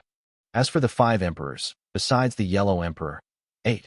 The other 4 are all almighty people who have reached the 3rd step, but these are just rumors. I cannot tell whether they are true or false with my status. The 3rd step. The description of the Immortals' cultivation methods Su Ming had inherited from Hong Luo appeared in his head. If that is the case, then Evil Sect's influence in the land of Immortals is weaker than that of the Immortal sects. But since they can fight on equal grounds, then there must be something that allows them to do so, Su Ming stated languidly. Chen winked at him and grinned. Once he swept his gaze across the area, he started speaking in a hushed tone as well as a voice that gave him a mysterious air. Asterisk. Translator's notes. 1. The original version for all those interested, also lost in translation. Su Ming. What does the C mean in Kong's name? At this point he is using the characters, which is a surname/family name. Chen. That C means deep thought. The C he refers to is Wu. 2. Wu Shun and Wu Sun. Wu Shun is Wu Sun, Wu 1 Shin 1. Wu is a surname, and Shun means to explain/express. His counterpart is Wu Sun, the bald guy from Windstream tribe who was supposed to be the 3rd strongest in that tribe before he got his power stolen from Su Ming before the stair-climbing contest, and fell to the 12th place. Wu Sun is Wu Sun, Wu 1 Sun 1. Wu is a surname and is the exact same character as the Wu in Wu Shun, while Sun is forest. If you look at it closely, you will notice that the SH for Shun in Wu Shun's name is pronounced as sh and the S in Sun is. 3. Baisu. The Baisu mentioned in Chapter 575 is another person. That Baisu is Baisu's counterpart. Su Ming misunderstood and thought Baisu is Baisu's counterpart. B plus Su equals Bai plus Su equals surname plus white. 4. Lost in translation original text version. Chen, air. The Su in her name means white. 5. Shihai/Shihai. Shihai is the old man from Windstream tribe who had brought Su Ming to Windstream Mountain. Shihai equals Shir 2 plus Hai 3 equals Su plus equals Stone plus C. Shihai equals Shir 3 plus Hai 3 equals Shir plus T equals History plus C. 6. Bitu slash by 2. Bitu is Bitu, by 4 2, and by 2 is Bitu, by 4 2 2. Bitu is surname plus another surname, and by 2 is surname plus picture. By 2 is the elder from Black Mountain tribe. 7. 3 sovereigns and 5 emperors is a group of mythological rulers in ancient northern China. Some of their titles are used from the legends, some are made up. Here is a link to give you a general idea. You'll have to go through multiple websites to really know about all of them though. https://en.wikipedia.org/wiki/3_sovereigns_ and_5_ Tian's heavenly emperor title came from Tian teachings. By the way, https://en.wikipedia.org/wiki/tiand_teachings. 8. Yellow Emperor. The original title over here is Xin 2d4. And this title just happens to be the other title for Yellow Emperor, who is one of the mythological deities in China. Remember that Ro Leonis disaster? Yeah, it's from him. Here are the links promised. https://en.wikipedia.org/wiki/yellow_emperor. http://www.ianridpath.com/startalesh/leo.htm. Chapter 643. The Place Where Immortals Descend. Senior, you are wise. That is indeed the case, because the Yellow Emperor, who is the strongest among the Immortals, went into isolation many years ago and still hasn't come out up to this date. It is said that the Yellow Emperor has already died. There are also rumors that the Yellow Emperor has been killed after Tian used some unknown method on him. But these are just rumors. After all, the difference between their levels of cultivation is simply too great. But ever since the Yellow Emperor went into isolation, his royal bloodline was divided. Even his son, Hong Luo, went mad and was subdued by Tian. No one knows where he was sealed. From this alone, we can tell that something unexpected happened to the Yellow Emperor. And even though Sovereign Qi, who is the strongest among the 3 sovereigns, would occasionally send his divine sense sweeping across the land of immortals to intimidate the immortals, he is mainly in isolation. That's why this current state of balance was formed. Chen put on a mysterious look, and when he saw Su Ming listening to him intently, he regarded him in great disdain. He mocked Su Ming in his heart for still being just a berserker in the end, despite having a high level of cultivation. All he needed to do was reveal a little of what he knew about the immortals, and he could already leave Su Ming stunned. You are one of those people who descended here.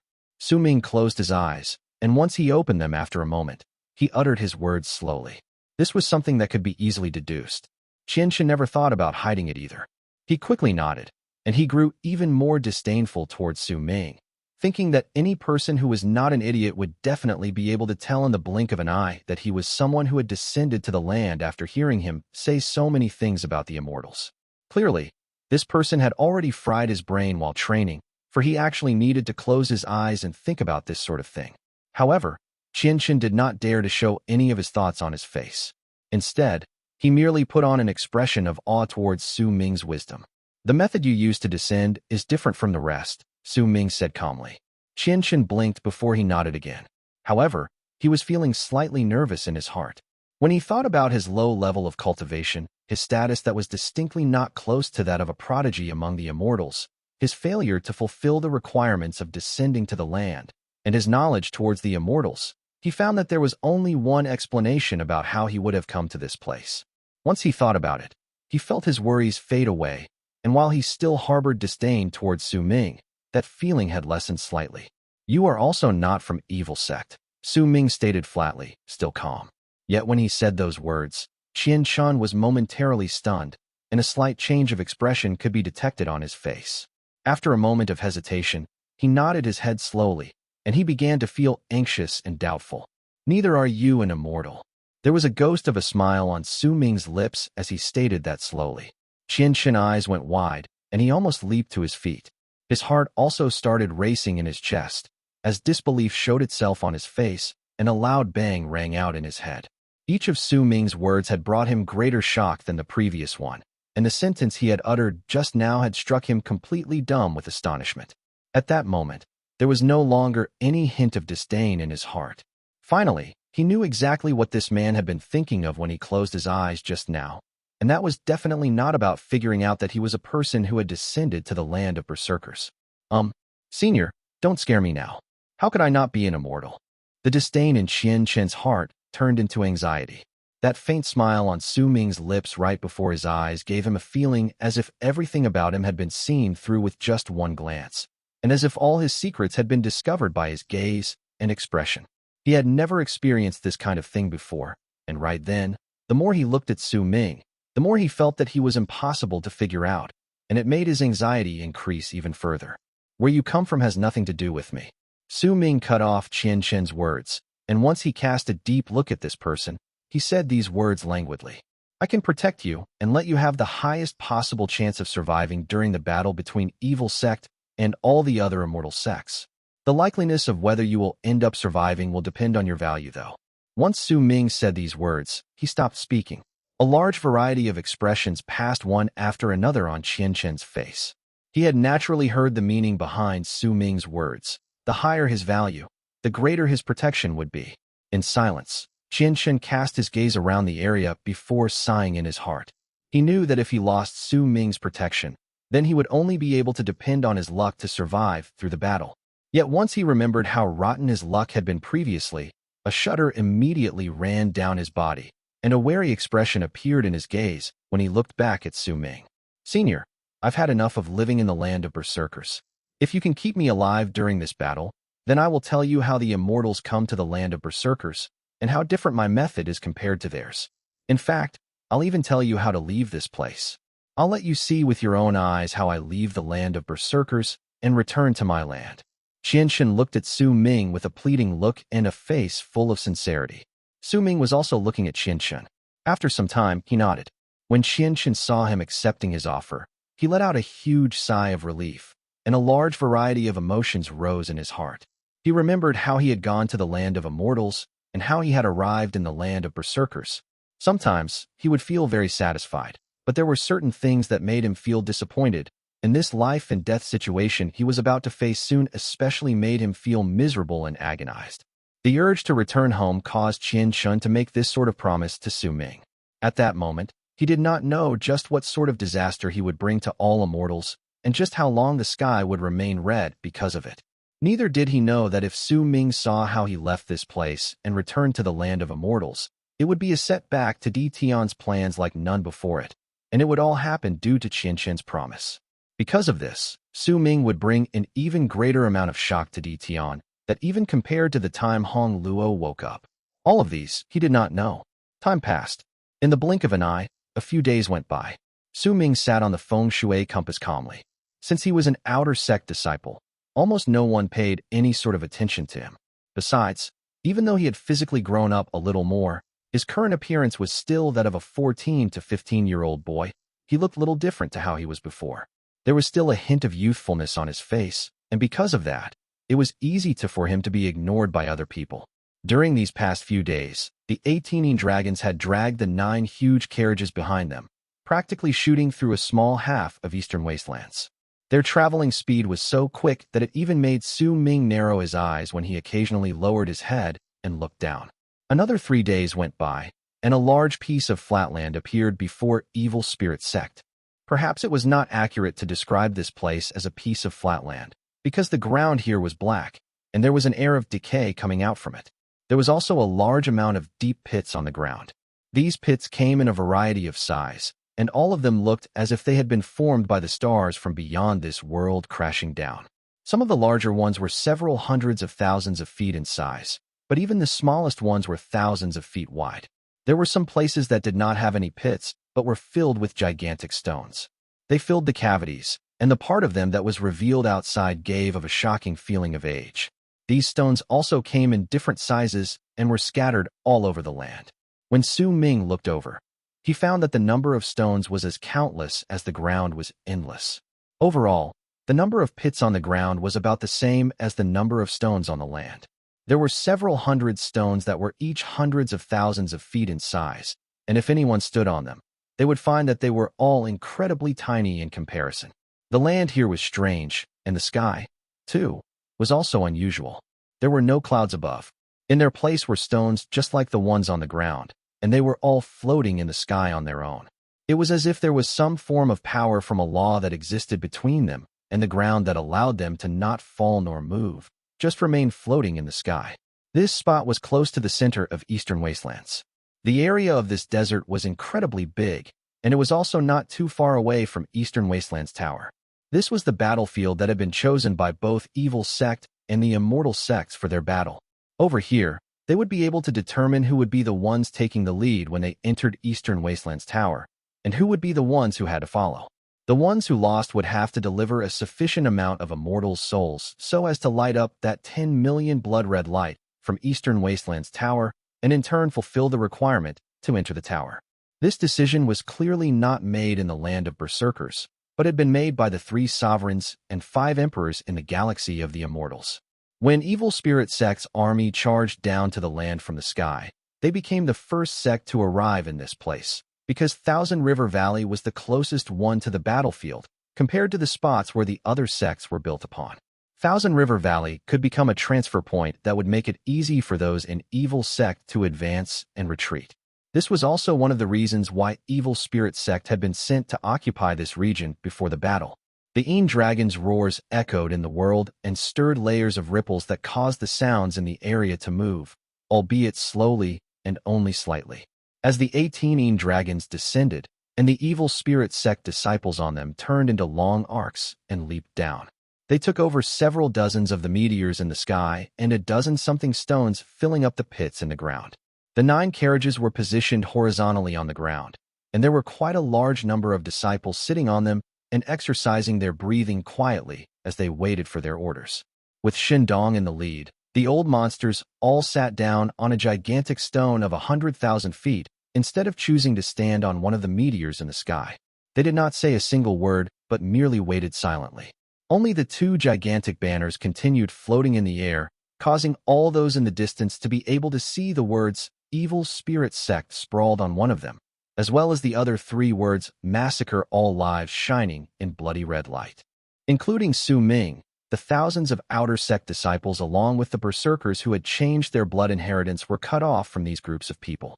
They were not told where they were supposed to go, hence most of them split up and went off on their own. Su Ming chose 1,000 feet stone on the ground, and when he sat down there, Chen followed him, all while looking around himself nervously. "Senior, I know what this place is. This is the spot where the Immortals descend in Eastern Wastelands. The law of Een Death is the weakest here, and it's the perfect place for Immortals to come. Most of them in Eastern Wastelands had chosen to descend here." Chen sucked in a deep breath, and once he swiftly swept his gaze around the area, he lifted his head again and looked at the sky. Could it be that there will be new Immortals coming here during the battle? If that's the case, there's absolutely no need for them to fight here. Chen's heart let out a loud thump in his chest. He had a vague feeling that the battle this time might be greater than what he had imagined. Su Ming remained calm. Once he cast a glance at the sky, he narrowed his eyes. He could feel the ripples of power from the rune in the sky. Chapter 644. Chen Chong, Wula. The ripples from that rune were not strong, but due to the unique environment, it seemed like it had fused with the world, forming a strange absorption force in the place. There must be a reason why the Immortals chose to descend in this place. Su Ming averted his gaze. He was not concerned with whether there would be any new Immortals descending during the battle. From the moment he stepped out of Thousand River Valley, all his thoughts had merged into one single thought, and that was to kill Tian. This thought would not change because of any illusion, any power, or anything else. It represented Su Ming's mind and spirit, as well as the determination lying in the depths of his soul. Tian's real self might be strong, but his clone is not unbeatable in the land of Berserkers. Besides, a barely noticeable glint shone in Su Ming's eyes. Aside from all the things he had prepared, he also had a bold plan towards killing Tian. The possibility of success for this plan might not be high, but it was still high enough. Once it succeeded, then the possibility of him killing Tian would rise out of nowhere, and this increase in that possibility would practically seal Tian's fate. Su Ming remained seated on the rock quietly, as a dark, cold smile formed on his lips. Those from Evil Spirit Sect were the earliest to arrive, and 2 hours after they saw the first signs of others. Numerous long arcs came charging towards them from the sky in the distance. Those long arcs seemed to form a gigantic Kirin. As it charged forth in the sky, the sounds the people made sounded like the roars of a beast. That Kirin was an illusion that had manifested from a rune that was formed by 9,999 people. All of them worked together in the rune, causing the Kirin to look incredibly mighty and alive. The roars that came from the Kirin caused all the Evil Spirit Sect members to lift their heads and look towards it coldly, even before it had arrived. Wind swept up the sand on the ground, making it seem as if it wanted to lift up the dust and cover up the sky. Right behind that giant Kirin were 7 huge mountains, several, each of which was tens of thousands of feet tall, charging through the air. But this was not what shocked the Evil Spirit Sect's disciples. The real thing that caused their pupils to shrink were the 7 giants under those 7 mountains. These 7 giants were like abnormalities in the world. Each of them was several thousands of feet tall. They had no expressions on their faces, and waves of power that could cause fear to rise in the hearts of all people were spreading out of their bodies. Their eyes were shining with such bloodlust and madness that no one would dare to look them in the eye. Each of them was carrying a mountain and taking huge strides in the sky as they followed right behind the Kirin. If anyone took a closer look, they would then be able to tell that these half-naked giants had skin like metal and stone. Clattering sounds came from their bodies and rang in the air. They were not real living beings, but were puppets that had been created with some sort of unique method. This is the Hidden Dragon Sect's Kirin formed with sacred thoughts, and there's also their galactic warrior Immortals. Chen sucked in a sharp breath. His face turned even paler and his teeth chattered, but he gritted his teeth and told Su Ming everything he knew. Hidden Dragon Sect's Kirin is formed through the sacred thoughts gathered from 10,000 people activating the methods of their special cultivation. If there is one person among the 10,000 that can cast most of the divine abilities in Hidden Dragon Sect, then the Kirin would even be able to communicate with spirits. There are also these galactic warrior Immortals. Hidden Dragon Sect actually sent 7 of them here. This shouldn't be possible. From what I know, these galactic warrior Immortals are the most valuable treasures in Hidden Dragon Sect, and each of them possesses power equivalent to the peak of the 2nd step. Chen's breathing quickened and disbelief appeared on his face. These 7 giants are known as galactic warrior Immortals? Su Ming's eyes sparkled, but after a moment, he shook his head slowly. They all have power equivalent to Berserkers who attained great completion in the Berserker soul realm, and each of them have a Berserker's presence within their bodies. I get it now. These 7 galactic warrior Immortals were created using the flesh and blood of the Berserkers in the land. They didn't descend here. Chen sucked in a deep breath and mumbled his last words under his breath. Su Ming did not speak. He had already managed to tell this before Chen even said anything. A loud bang echoed in the sky, and the Kirin charged through the air, descending on one of the giant stones on the land. At the instant it landed, it seemed as if the stone could not withstand the weight, and a large amount of cracks appeared on it, along with cracking sounds. Eventually, it fell to pieces with a bang. There was a wave of hate and enmity in the Kirin's eyes. Once it cast a glance at the people from Evil Spirit Sect, it closed its eyes. At the instant it did so, the creature's body dissipated, and right at that moment, 10,000 Hidden Dragon Sect disciples spread out to occupy the area around them. They were all standing right opposite the Evil Spirit Sect in the distance. The person in the lead was a fair middle-aged man without any beard. He held a dragon staff in his hand, and once his gaze met that of Evil Spirit Sect's Shendong, a bloody red light seemed to shine in his eyes. Right behind that middle-aged man were 8 people. 3 of them were women, and the other 5 men. All of them possessed outstanding power, and their aura as Immortals surrounded their bodies. Anyone would be able to tell with just one glance that these people were Immortals who had descended in the land of Berserkers. The other Hidden Dragon Sect members spread out like a fan around this group of people. On the left were a dozen-something young men and women with sullen looks on their faces. Murderous aura filled the air around them. Among these Hidden Dragon Sect members were 2 people who made Su Ming fall into a moment of absent-mindedness when he saw them. One of them was the first powerful Berserker he had seen in the Awakening realm. He could still remember that feeling of shock he had experienced at that time all those years ago. That person was Windstream Tribe's elder, Jingnan. Right then, Jingnan was the beardless middle-aged man standing right in the middle of Hidden Dragon's Sect. From his spot on that stone and the instinctive respect the people around him showed, it was not difficult for Su Ming to tell that this person had an incredibly high position in Hidden Dragon's Sect.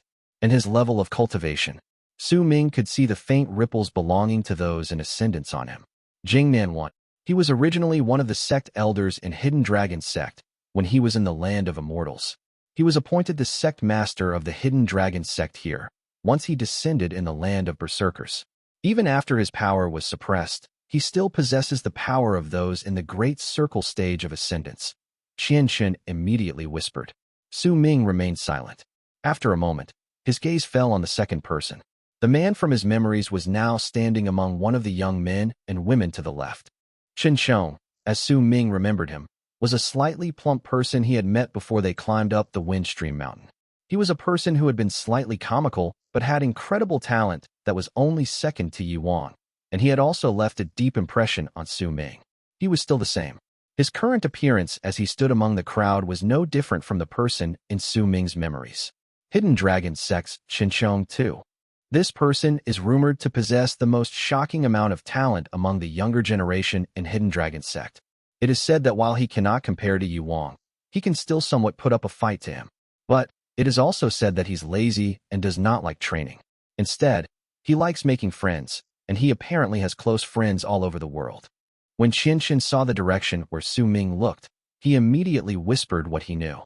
Chong might not be laughing and talking with the people in his crowd just as how Su Ming remembered him, but the aloof gaze he cast towards Evil Spirit Sect and the manner of the people gathered around him, as if they were stars surrounding the moon, reminded him of the past.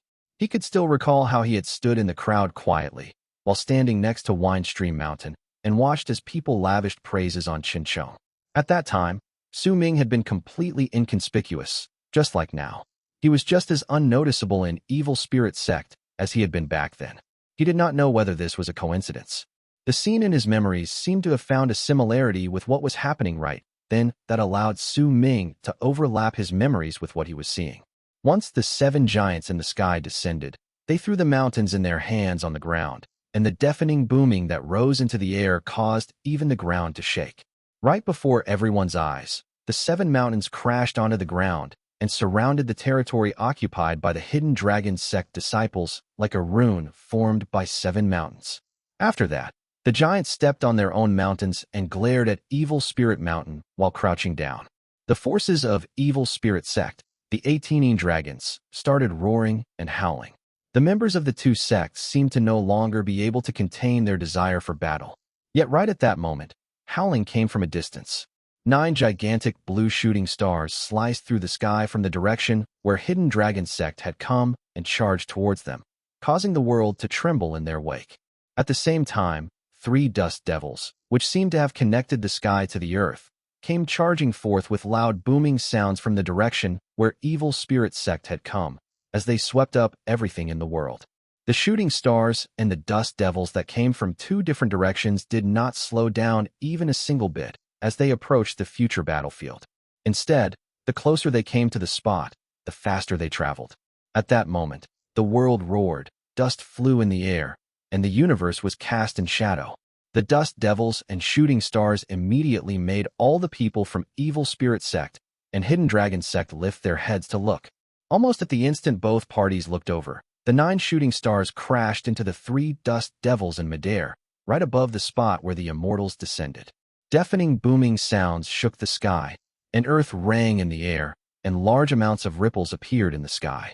Waves of impact spread swiftly in all directions, causing the entire sky to start distorting, as if it was about to shatter.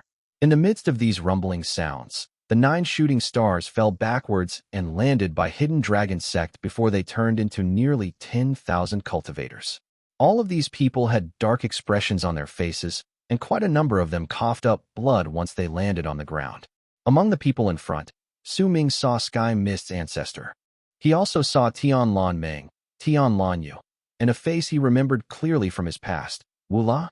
At the same time, the 3 dust devils that seemed to have connected the sky and earth too fell backwards due to the crash and descended on the ground, disappearing and turning into nearly 10,000 cultivators. Once they landed on the ground, there was also quite a number of them who coughed up blood, but an even stronger murderous aura erupted forth from their bodies. Evil Dust Sect. Sky Mist Dao. 9 stars of Sky Mist. This is Sky Mist Dao's renowned rune. It can be formed with just 9 people, and it's very famous among all immortal sections. This sect has the greatest enmity with evil sect's Evil Dust Sect, and whenever immortals fight against each other, those two will always fight each other to the death, right from the moment they run into each other.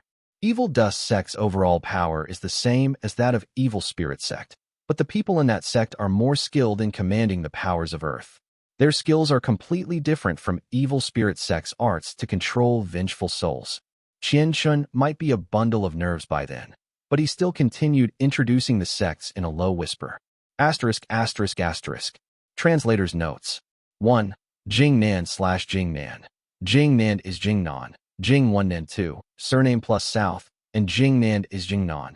Jing1nan 2, surname plus nan/Phoebe Jinan, a type of tree. 2. Chong, first mentioned in the Immortals Prodigy. Chapter 645, See Kong by 2. Chen's words echoed in Su Ming's ears as his eyes followed the few familiar faces standing among Sky Mist Dao. He wanted to retain his composure, but some ripples had still stirred up in his heart, which eventually turned into a sigh. He saw Tian Meng, the woman he had gotten to know in Freezing Sky Clan. He saw Sky Mist's ancestor, the man who had forced him to leave the land of Berserkers all those years ago. All these things were like memories of a past life. They were rather blurry, but he would never forget them. There was also that woman that looked exactly as Tian Meng. Su Ming remembered her vaguely, knowing that she was Tian Meng's sister. However, it did not matter whether it was Sky Mist's ancestor or the sisters. All of their images gradually faded away from Su Ming's eyes, along with the near 10,000 other people of Sky Mist Dao. All of them turned into blurry images except for hers. It was a woman who could not be considered incredibly beautiful, only somewhat pretty and a little more attractive than an average-looking person. She wore a blue dress and stood among the crowd with her short hair as if she was just another person in the crowd. Yet while she was standing among the crowd, her position was right in front of the sisters and beside Sky Mist's ancestor. So she didn't pass away. Su Ming mumbled softly, in a voice that only he could hear. He looked at the woman, Wu La. In his memories, she had called out to Mo Su before she closed her eyes and died in his arms. She was still the same as she was in his memories. Nothing had changed about her, and neither could he detect much difference in her.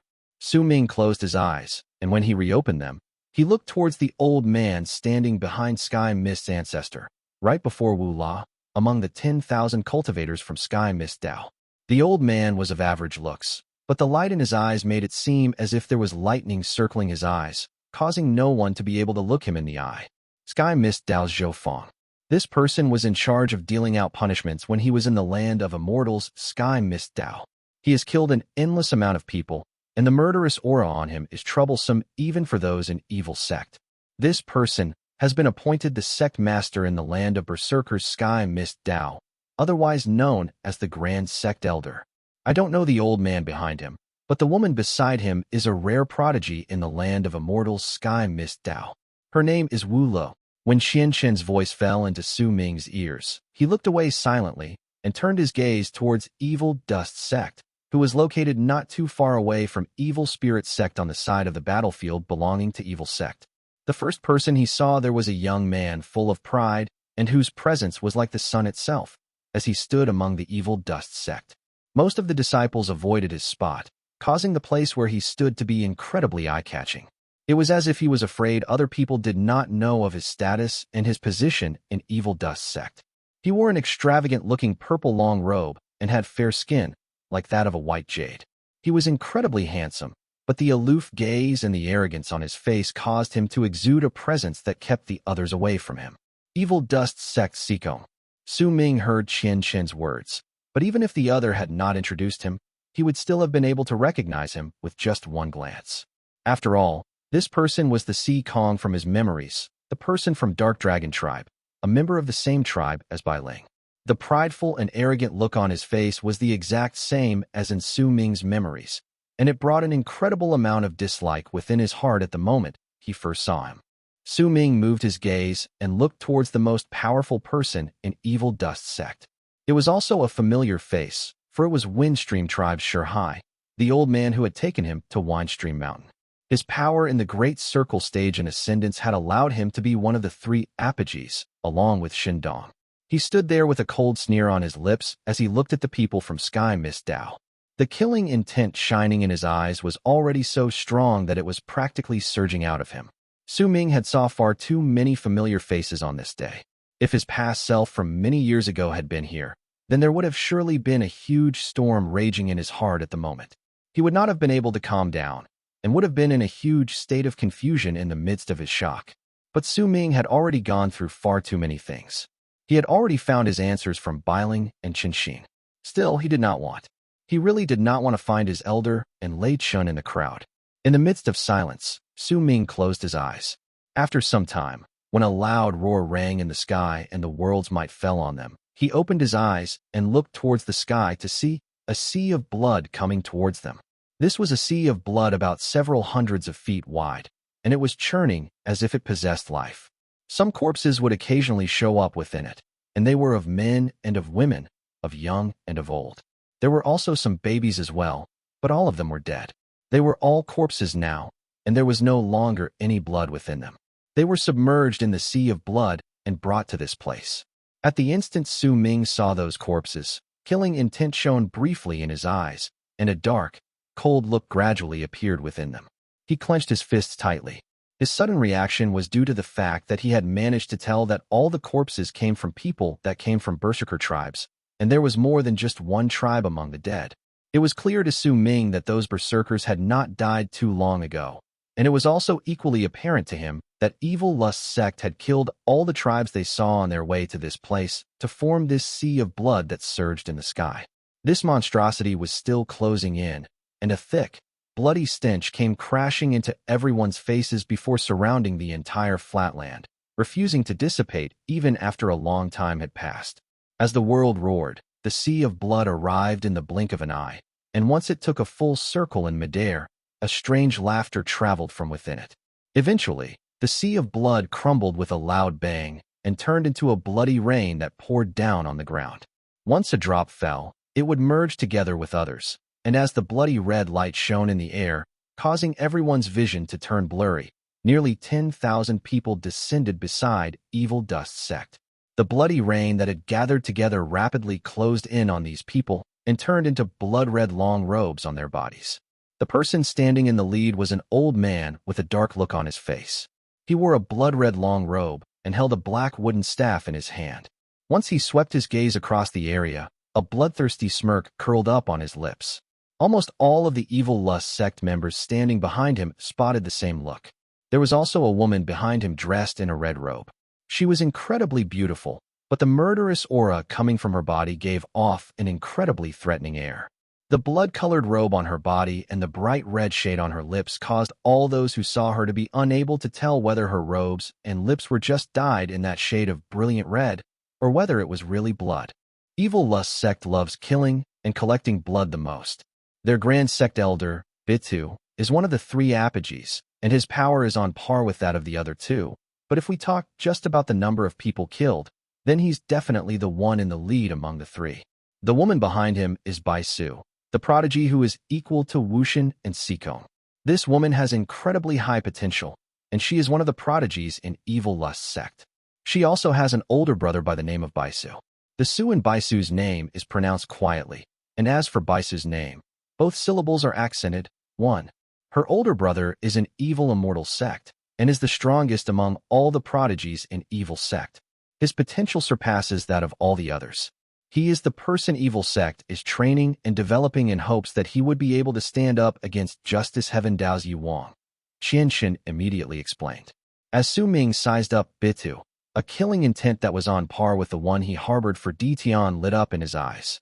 It appeared beyond his control, because this Bitu was the elder from Black Mountain tribe that had caused Dark Mountain's destruction in his memories. Baitu, he was the person who had transformed himself into a half-human half-bat hybrid and whom Su Ming had fought in the sky above Dark Mountain. Most of the people in my memories have already appeared.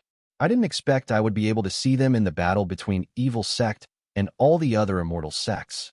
When Su Ming swept his gaze past these people, A ray of light that outshone all others appeared in the world, and it was charging forth from the sky behind Hidden Dragon Sect and Sky Mist Dao. It was a sword glare that outshone all the light in the world, and it came from a huge sword that was several hundreds of thousands of feet long. The only other sword that was bigger than it was the ancient bronze sword Su Ming had seen in the world of Nine. Besides it, no other sword could compare. The sword glare separated the sky and earth. As it charged forward, it made all those who saw it feel their hearts tremble against their will. All those from Hidden Dragon Sect stood up, and the cultivators from Sky Mist Dao did the same thing. At the instant they looked towards the sword, the heads of the two sects, Jingnan and Zhou Feng, cast each other a look before they wrapped their fists in their palms and bowed towards the incoming sword in the sky. We of Hidden Dragon Sect greet the Heavenly Emperor. We of Sky Mist Dao greet the Heavenly Emperor. Once these two people spoke, all the cultivators from Sky Mist Dao and Hidden Dragon Sect wrapped their fists in their palms and bowed towards the sky. Their voices as they paid their respects were shockingly loud, echoing in all directions. However, even when the voices of those tens of thousands of people rang in the air, they still could not cover the whistle of the sword as it traveled through the air. They merely served as a contrast. Soon, the sword arrived at the battlefield. Su Ming's pupils constricted and killing intent raged within his body, but he would not show even a single hint of it. Instead, he just looked over with a freezing glare. Once the sword closed in, an innumerable amount of people from atop it turned into long arcs and charged towards the ground. Each of them stood on a sword, and they numbered not to 10,000, but were near 30,000. They spread out across the sky and earth, and with just the power of their sect alone, they could completely put down all the three inferior sects of Evil Sect. At the same time, two figures appeared on the sword in the sky. They were two people wearing crowns on their heads, and even though the sword glare made it so that no one could see their faces clearly, the waves of power coming from their bodies could suppress all those in ascendance. This was definitely no longer the power that belonged to those in the first step. It was incredibly rare for any immortal to possess the power beyond the first step due to the laws in Death region set in the land of Berserkers. Almost at the instant Su Ming saw these two figures and sensed that familiar power, a brilliant light immediately shone in his eyes. At the same time, his heart also sank. Two of them. Immediately after, he saw Bailing and Qinshin among the 30,000 cultivators that descended on the land, as well as two other people who caused certain faces to emerge in Su Ming's memories. One of them was Bei Ling's father, Dark Mountain's head of the hunters. The other was Chun Xian's father, Dark Mountain's tribe leader. These two well-built men were now dressed in purple robes and stood right in the front of all the cultivators under the sword. Their expressions were cold and aloof, and a power that belonged to those in the great circle stage of ascendance spread out from their bodies. Clearly, this was not their original level of cultivation, but what they possessed after their powers had been suppressed. Su Ming was certain of it because the feeling of threat from them surpassed what he felt from Shindong. With calm eyes, he looked towards the two people in Emperor's robes on the sword in the sky. At that moment, there was not a single thought distracting his mind. He had already set out what he must do, and no matter what sort of price he had to pay, his desire to kill Tian would never waver. He swept his gaze past Bailing, Qinshin, Sky Mist Dao's Wu Lu, Hidden Dragon Sect's Chong, Evil Lust Sect's Bai Su, and Evil Dust Sect's Sikong. All these people are the prodigies off of their respective sects in the land of Immortals. I'll ignore why they appeared in my past for now. They lost to me when we were in Windstream Mountain, and now they will lose to me again in this place. *****. Translator's notes. 1. Original. Her name is Bai Su. She has an older brother by the name of Bai Su. One of them means white, and the other means morning. Chapter 646. The battle begins. The person on the sword is the Heavenly Emperor. Tian. Chen's voice quivered slightly, and he went a little nearer to Su Ming before he spoke up again in a whisper. There is a rumor circulating about the 5 emperors in the land of Immortals. It is said that if the strongest Yellow Emperor truly died, then his death is definitely related to Tian, because Tian was the Yellow Emperor's disciple, and the Yellow Emperor's children have all been sealed off and divided by Tian. Su Ming did not speak. He merely sat on the stone and kept his gaze fixed on Tian in the sky, refusing to look away even after a long time had passed. He knew that he had one advantage over Tian at that moment. He could see Tian, but Tian did not know that he was here. While Su Ming was being silent, his gaze fell on Biling and Qinshin, and a complicated look appeared in his eyes. That is Tian's disciple, young Lord Biling. This person's potential is said to be just right under Yi Wang's and is on par with Chong's. He is also said to be a serious and staid person. The woman beside him is his junior sister. Qinshin looked towards the direction of Su Ming's gaze and immediately started introducing the people he saw. The two people behind Biling and Qinshin were Dharma protectors when they were in the land of Immortals' Great Leaf Immortal Sect. Right now, they're the sect masters of the land of Berserkers' Great Leaf Immortal Sect. It is said that they followed Tian around all the time when they were in the land of Immortals, and they are all incredibly trusted subordinates of his. This Qinshin seemed to know everything.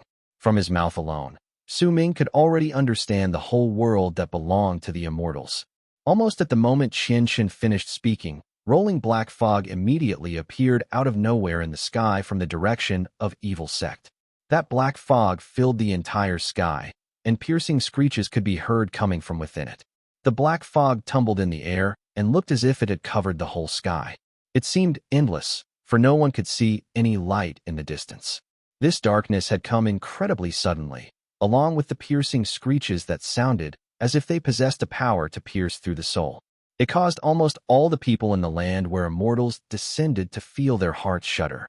As if needles had stabbed into their bodies, they all started shouting together as if they could not withstand the pain and were almost pushed to the brink of madness because of it. Evil Sect was in a better state though. Besides the weak ones, most of the disciples were fine, but most of the people among the Immortal sects instantly turned pale once those piercing screeches rang in the air. Black shadows even swiftly appeared between some of their brows. As they trembled, their bodies started rapidly withering away. Their flesh and blood did not disappear, but were being swiftly absorbed by the black shadows between the center of their brows. It was as if there was some sort of malicious spirit contained there, and it was absorbing these people's flesh and blood to be able to charge out.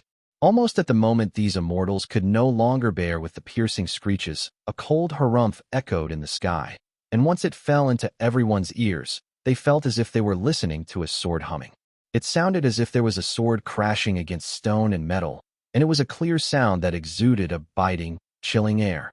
All the disciples from the Immortal sects who heard that sound as it echoed in the air immediately started shivering as if they had just woken up from a dream. Expressions of wakefulness appeared on their faces, and their bodies stopped withering away. The black shadows at the center of their brows seemed let out silent screams of pain and then were wiped off. Su Ming's pupils constricted. At the moment the evil sound had rang shrilly in the air, he had already lifted his right hand and pressed it against Qinshin's shoulder, causing him to only tremble under that piercing screech while remaining uninjured. However, the reason behind Su Ming's pupils constricting and a slightly grave expression appearing on his face was because he had vaguely seen an illusory sword slicing down from the sky on the Immortal sects as that cold harumph rang in the air. There were few who could see that sword in the battlefield. Even Bao Qiu and the others around her could not detect it. Only those who had reached the great circle stage in ascendance like Shindong would be able to see some clues hinting at its existence. That sword seemed like a mere illusion, but it seemed to have executed the law of the world and separated the spot that the Immortal sects resided. It might only have been separated for an instant, but it had made the evil sound lose its targets, wiping away the inner devils that had been born among the Immortal sect disciples due to that evil sound. More importantly, the person who had let out that cold harumph was not the Tian in purple robes, who Su Ming was familiar with, but instead the other clone in golden robes. The power that of that harumph had immediately allowed Su Ming to make his judgment. Two clones, and the clone in the golden robes is stronger than the one in purple. Immortals and evil Immortals curse. Qinshin's face turned pale and sweat beaded on his forehead as he mumbled. This is the great divine ability of evil Immortal sect, and it is also one of the Jian's favorite great divine abilities. In the past, all those who heard this Immortals and evil Immortals curse would find evil neonates emerging in their bodies, and they would then absorb their flesh and blood, causing their bodies to wither away. Then, once their bodies died, the evil neonates would be born. These creatures would then act as Jian's powerful killing moves, and they could even merge together to form immortal neonates. Qinshin explained in a quiet voice. Su Ming narrowed his eyes and looked towards the endless black fog charging towards them from the sky in the distance. The black fog got increasingly closer as it tumbled about in the sky. The people on the battlefield could vaguely see an innumerable amount of people within the clouds, but they were nothing compared to the fog's appearance, which was the sight that had truly brought shock to all the people in the Immortal sects. As it closed in, the portion right in the front merged together and turned into a gigantic human face. It looked incredibly ferocious, with the black fog as its body and the threads by the side its hair. As this creature approached the area, a dark voice rang in the air with such strength that it shook the sky and earth. Tian. This voice echoed in all directions, causing all the cultivators on the ground to feel their hearts tremble. Even Shindong and the others were the same. As for Sikong and Chong, their faces turned pale. Su Ming sat on the rock, and the brilliant light shining in his eyes moments ago was hidden away. He looked at the black fog in the sky. After having heard this man's name for so long, this was the first time he finally saw him. Su Ming's gaze seemed to be able to pierce through the fog and look within it, where he saw 20,000 people in black armor, wearing aloof expressions on their faces while dark light shone in their eyes. Right before them was a boy dressed in black robes. That boy was incredibly handsome. His black hair danced in the air, and he held a black fan in his hand. If the black fog and all the people in black armor were not around, then this boy would have definitely looked incredibly elegant and graceful. Almost at the instant Su Ming looked towards the boy also seemed to have noticed his gaze and immediately lowered his head, but Su Ming had already averted his eyes by that time. The boy looked at the ground for a moment, and a light crease appeared between his brows. But he stopped paying any attention to the ground after that. Jian! Slowly called out the Tian in golden robes, as the rolling mass of black fog hovered directly opposite of Great Leaf Immortal Sect's giant sword in the sky. Today, the Immortals and evil Immortals will fight, and the winner will take control of Eastern Wasteland's tower. As for the one who loses, the Tian in golden robes said in a low voice. But before he could finish speaking, the rolling black fog immediately exploded and spread out, instantly filling up the entire area on the ground, as if it had separated the sky from the earth. Immediately after, the 20,000 people in black armor lifted their heads and turned into long black arcs that charged towards the fog on the ground. Why are you being so talkative? Tian, are you old and senile now? Disciples of evil sect, kill them. Once the fog filled the area on the ground, none of it could be seen in the sky any longer, causing Jian's figure to be revealed in the air. The boy in black robes put on a sinister smile on his face, and his eyes shone with killing intent in his chilling glare. He was completely unbothered and not the slightest bit wary of the two clones. With a step forward, he charged towards the sword where the Tians were. The eyes of both the clones shone, and the one in purple robes took a step forward, with a cold sneer on his face. You might be slightly weaker than our real self's magical body, but you still have to bear with the limitations set by the laws in Death region. I'd like to see how you will fight against two of our real self's clones. Rumbling sounds instantly echoed in the sky, but no one on the ground could see what was happening above, because the fog that filled the sky had blocked off all the gazes directed upwards. The rumbles then turned into waves of impact that swept towards Great Leaf Immortal Sect, Hidden Dragon Sect, and Sky Mist Dao. The battle suddenly erupted at the instant Jian arrived. Almost the instant the fog spread outwards and covered all the people's gazes, Su Ming stood up and struck Chen's shoulder. With it, a faint ray of golden light immediately surged into Chen's body through his hand. Close your eyes and fake death. As long your luck isn't too rotten, then as long as you have my power protecting you, you will be fine. Once Su Ming said that, he took a step forward. Chen was taken aback for a moment, but then immediately let out a shrill scream of pain. Ah, you ambushed me, you bastards. As he screamed, he started looking everywhere, and once he fell down, he quickly crawled under the stone beside him and laid down under it while his heart raced in anxiety in his chest.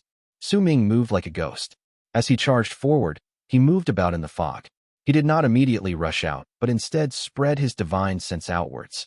The fog around him might be thick, but it was practically non-existent within his perception. Almost at the instant the fog spread out, Su Ming lifted his right hand with an aloof expression and swiped at the fog to his right. A scream of pain rang out, and a Hidden Dragon Sect disciple was grabbed by the throat. Shock and despair appeared in the disciple's eyes. Up till this point, he still didn't understand why the target he had singled out before the fog appeared would suddenly become so terrifying. The spot where he stood in Evil Spirit Sect was clearly one that belonged to an Outer Sect disciple. A pity, but he no longer had any chance to think about that question. Sowing squeezed with his right hand, and a bang rang in the air. The Hidden Dragon Sect disciples had exploded, and Sowing continued walking forward. He could clearly see a woman in white where the three immortal sects were gathered in his divine sense. She had multiple layers of protection placed on her and would occasionally send out jade slips to the people. These jade slips were like orders that caused the 50,000 cultivators among the immortal sects to quickly organize themselves in the fog after only a short period of chaos. As for Evil Sect, they were clearly incredibly familiar with this black fog, as if they had been prepared for it beforehand. At the instant it appeared, they started swiftly killing the Immortals under the lead of the 20,000 people in black armor. Sowing calmly lifted his left hand. The green mark on his left hand was shining rapidly at the moment, and wisps of aura of death started charging towards his left hand from all directions. The true way to use this 7 Abyssal Death seal is not to transfer the power of Death, but to offer the aura of death to the seal. Sowing said flatly, and a chilling glare appeared in his eyes. Chapter 647, Sinister. If Sowing had enough aura of death to deliver to this Verdant Abyssal seal, then he would be able to trade in even more power of Death from the world. Then, with this power of Death, he could bring up an explosion that was even greater than what Shandong had managed to summon. This was the epiphany he had gained when he was examining the 7 Abyssal Death seal. There was an innate difference between him and Shandong, which was why Shandong had been unable to understand this art fully, but once it was in Sowing's hands, he would be able to make it shine brilliantly. A fight between 10,000 people. In terms of numbers, they can't compare to the battle between the shamans and berserkers, but the power within each of these people here is much stronger compared to the shamans and berserkers. If that's the case, since the aura of death's thickness will increase because of a person's level of cultivation, then even if there aren't many people fighting on both sides, the aura of death will still be great because of the Immortal's power will cause it to increase by multiple fold. Sowing walked in the black fog at a moderate pace. Roars and the sounds of battle rose and fell in his ears. However, he no longer had the hot-blooded fervor he had during the battle between the shamans and berserkers. His heart remained cold. He had no reason to be fired up for this battle. This was an internal strife among the Immortals and a scramble for power between Evil Sect and all the other immortal sections. Sowing was just a guest in this battle, a stranger who came to this battlefield with his own goals. He only had one really, and that was to kill Tian. To accomplish this goal, others had sprung up. It was just like building a tower. Several layers needed to be built upon each other before a tower could be formed. I'll need at least half of the people to die to complete the Verdant Abyssal seal. It'll be even better if I could get more. A glint appeared in his eyes. With his divine sense, he saw the 3 immortal sects slowly finding their way in the fog as the woman in white led them, issuing her orders with the jade slips. Instead, they started shrinking back, and with the woman in white as the center, they slowly looked as if they wanted to form a formation of 3 rings. A squad was formed with 9 people, and a platoon with 9 of these squads. With 9 platoons, a brigade was formed. The dozens of brigades then started retreating in an organized fashion continuously, and as they set up their formation, the Evil Sect teams that were rushing at them were like fierce tigers that had run into hedgehogs and could not swiftly slaughter a large amount of them, unlike what they had managed to do at the start. The leaders were the ones who had a crucial function within these brigades, and the people with this position were the ones who would directly receive the woman in white's orders. Then, they would send these orders to the platoons in their brigades, and these platoons would then send the orders to the squads. This then resulted in the 3 immortal sects looking like a single being that could not be separated, yet one that was also capable of dividing itself into several dozens of groups at any time it wanted. On the other hand, the charge led by the 20,000 evil immortals clad in black armor was now like the last flickers of a dying flame. Once the 3 immortal sects started fighting back, they gradually lost the advantage they'd had at the start. Aside from that, powerful immortals in ascendants like Shandong and Shihai had been detained by other ascendant cultivators in the fog. Booming sounds kept coming continuously from their direction as these people fought against each other. Even Bao Qiu was fighting against another cultivator in soul transformation stage from Great Leaf Immortal Sect. They would not allow any person who had a high level of cultivation join in the charge between both armies. It was the same for the Immortal sections. Once they had been marked by those in Evil Sect, they were also held back by their enemies. By how things usually progress, they should be heading into a stalemate very soon. Both sides will each bring out all the powerful enchanted treasures against their opponents that are of the same level of cultivation as theirs, and then they will try to gain the upper hand again and continue with the slaughter. Su Ming's gaze occasionally fell on the fog before him. Once he could vaguely see ahead, he started observing the world outside with caution. The sky above him was not bright. There was a faint layer of purple fog there. It was not thick, and in that thin layer he saw 3 figures crisscrossing each other as they fought. Loud booming sounds that shook the sky and earth reverberated in the air.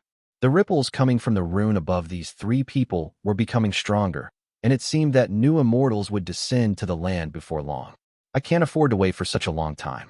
If I let those from Evil Sect and the Immortal Sects act according to their plans, then not many of their people will die, and it'll be slow. The rune in the sky also seems rather strange. Su Ming's eyes sparkled. When he saw that Evil Sect had already reached the end of their slaughter and looked as if they were about to retreat, he took a step forward and charged forward like a specter towards one of the brigades that were setting up their formation. This was a brigade of 1,000 people filled with boundless vitality at that moment. It was composed entirely of people from Sky Mist Dao, and a murderous air filled the area around them. The eyes of each person here from Sky Mist Dao were burning brightly. The leaders of the platoons among them were all cultivators who had reached the nascent soul stage. Some of them were in the soul formation state. The leader of the brigade, who was surrounded by multiple layers of people, was a cultivator in the soul transformation stage. This immortal brigade, which was the closest one to Su Ming, was retreating continuously, as if all the wills of the people inside had become connected to each other. They were retreating swiftly to complete the formation. Right before them were numerous Evil Sect disciples and a large number of people in black armor who were bringing with bloodlust and madness as they continued raining down their attacks on the brigade. Shanhen was right in front of the team, among the people leading the charge. A mighty force burst forth from his well-built body at that moment, and his power spread out while 9 black blades surrounded his body. As he charged forth, he was like a whirlwind sweeping across the land. But the 1,000-man brigade did not show any signs of dispersing despite being in the midst of the charge. They continued retreating in an organized manner, causing those in Evil Sect to feel incredibly helpless against them, because another brigade had appeared in the direction where these Evil Sect members were, and it was clear that they had been surrounded at some point without being aware of it. In the midst of that helplessness, these Evil Sect disciples began thinking of retreating. Bloodlust shone in Shanhen's eyes. But after letting out a cold harumph, he, too, started withdrawing. After all, this was something that could not be helped. They were not the only ones retreating at the moment. The entire Evil Sect army was retreating to widen the distance between them and the Immortal Sects. This was something that was part of their plans to begin with, and they were quick on their feet as they began retreating. However, almost at the moment Shanhen started withdrawing, away from the fog that would only be formed when someone was charging forward suddenly appeared not too far away from where he was. As those ripples spread out, a faint silhouette of a person could be seen within, and that person was so quick that he seemed like a shooting star charging through the fog as he rushed towards the 1,000-man brigade. Both sides clashed in an instant, and a shocking bang swiftly erupted into the air. The wolf formed together by the 1,000 people started showing signs of crumbling once that silhouette charged into them. At the same time their wolf started crumbling, the stranger made his way into the 1,000-man brigade. Wherever he went, shrill screams of pain would travel out and blood would spill everywhere. Naturally, that silhouette was Su Ming. With just 3 steps, he appeared right before the leader of a platoon. That person was a cultivator in the nascent soul stage. The man's pupils shrank and shock appeared in his eyes. He knew that unless it was a cultivator in ascendance, then no person would be able to break into this 1,000-man brigade where he was right at that moment. Yet, all the cultivators in ascendance within Evil Sect already had someone of equal level from the Immortal Sects fighting against them. So how did an additional cultivator in ascendance suddenly appear in Evil Sect? And he was clear that this was a cultivator in ascendant stage, not someone in any other stage of cultivation. Besides, more importantly, this sudden addition was incredibly fatal to one side of the battle among low-leveled cultivators. It was a pity, but this man no longer had any time to think about this. Suming did not stop. With one step, he closed in and lifted his right hand. When he moved past that person, he seized his throat, and once he dragged him a dozen steps, he crushed the man's throat and shattered his nascent soul. Once he let go, he moved towards the leader of the brigade, the old cultivator in soul transformation stage. That old man was dressed in green robes, and his eyes were as wide as saucers at that moment. There was also shock in his gaze, and he immediately fell back without any hesitation. A strong life-threatening sense of danger shot up like a sharp needle piercing his heart, causing the only thought in his mind in the midst of his nervousness to be that of hastily fleeing for his life. Yet with Su Ming's speed and power, the old man's speed as he fled was simply too slow. Almost at the moment he started retreating, Su Ming had already turned into a long arc and moved past him in a flash. Blood gushed out like a fountain in the air, and in Su Ming's hand was the old man's head, who could now no longer close its eyes. There were no screams of pain nor shrieks. There was only stunned silence, for the 1,000-man brigade whose purpose was to suppress those from evil Sect had their brigade leader and several of their platoon leaders killed in a short span of time, courtesy of Su Ming. After a short period of silence, cries of surprise erupted from these 1,000 people. At the same time, Shanhen and the others who had been retreating nearby were also momentarily shocked, but immediately after, they let out excited roars and no longer retreated. Instead, they rushed into the 1,000-man brigade that was near breaking point like murderous demons and fiends. I am Shanhen. Thank you for your help, Senior. May I know which evil sect you came from? In the midst of his crazed slaughter, Shanhen spoke up, but he did not obtain an answer. Su Ming had already left. He moved like the god of death in this piece of land filled with black fog. As he weaved about, he would charge swiftly into one of the brigades and kill its leader and numerous platoon leaders, with his greatest speed and amount of power he could muster. It was as if he was cutting through knots with a sharp knife. While he had only dealt with 8 brigades and not all of them, the effect he brought to the battlefield was still incredibly apparent, causing the originally retreating evil sect to stop moving for a moment before they charged forward to kill once again. The 8 crumbled brigades were gaps in the Immortal sect's formation, and they were continuously being torn wider. Su Ming did not tear open more gaps for evil sect. He did not want a single side to win in this battle. He wanted a complete annihilation of both armies when their strength became equal once again. Only when that happened would he be able to gain a large amount of aura of death within a short period of time. Only then would the might of his Verdant Abyssal seal reach a terrifying level. Green light surrounded his left hand at that moment, and the aura of death there was rising exponentially at a maddening pace. Go on, kill. The more you kill, the better, Su Ming muttered under his breath. Suddenly, he whipped his head to the side and looked towards the Immortal sect's direction. He saw a woman's gaze locking onto him, and it belonged to the woman in white who had been setting up the formation for the Immortal sects. She can actually find me? A flicker of light shone in Su Ming's eyes. Chapter 648. Don't provoke me. How can this be? There are 8 powerful warriors and ascendants from evil sect besides the 3 apogees from the 3 inferior sects. But these 8 people are just in the early stage of ascendance.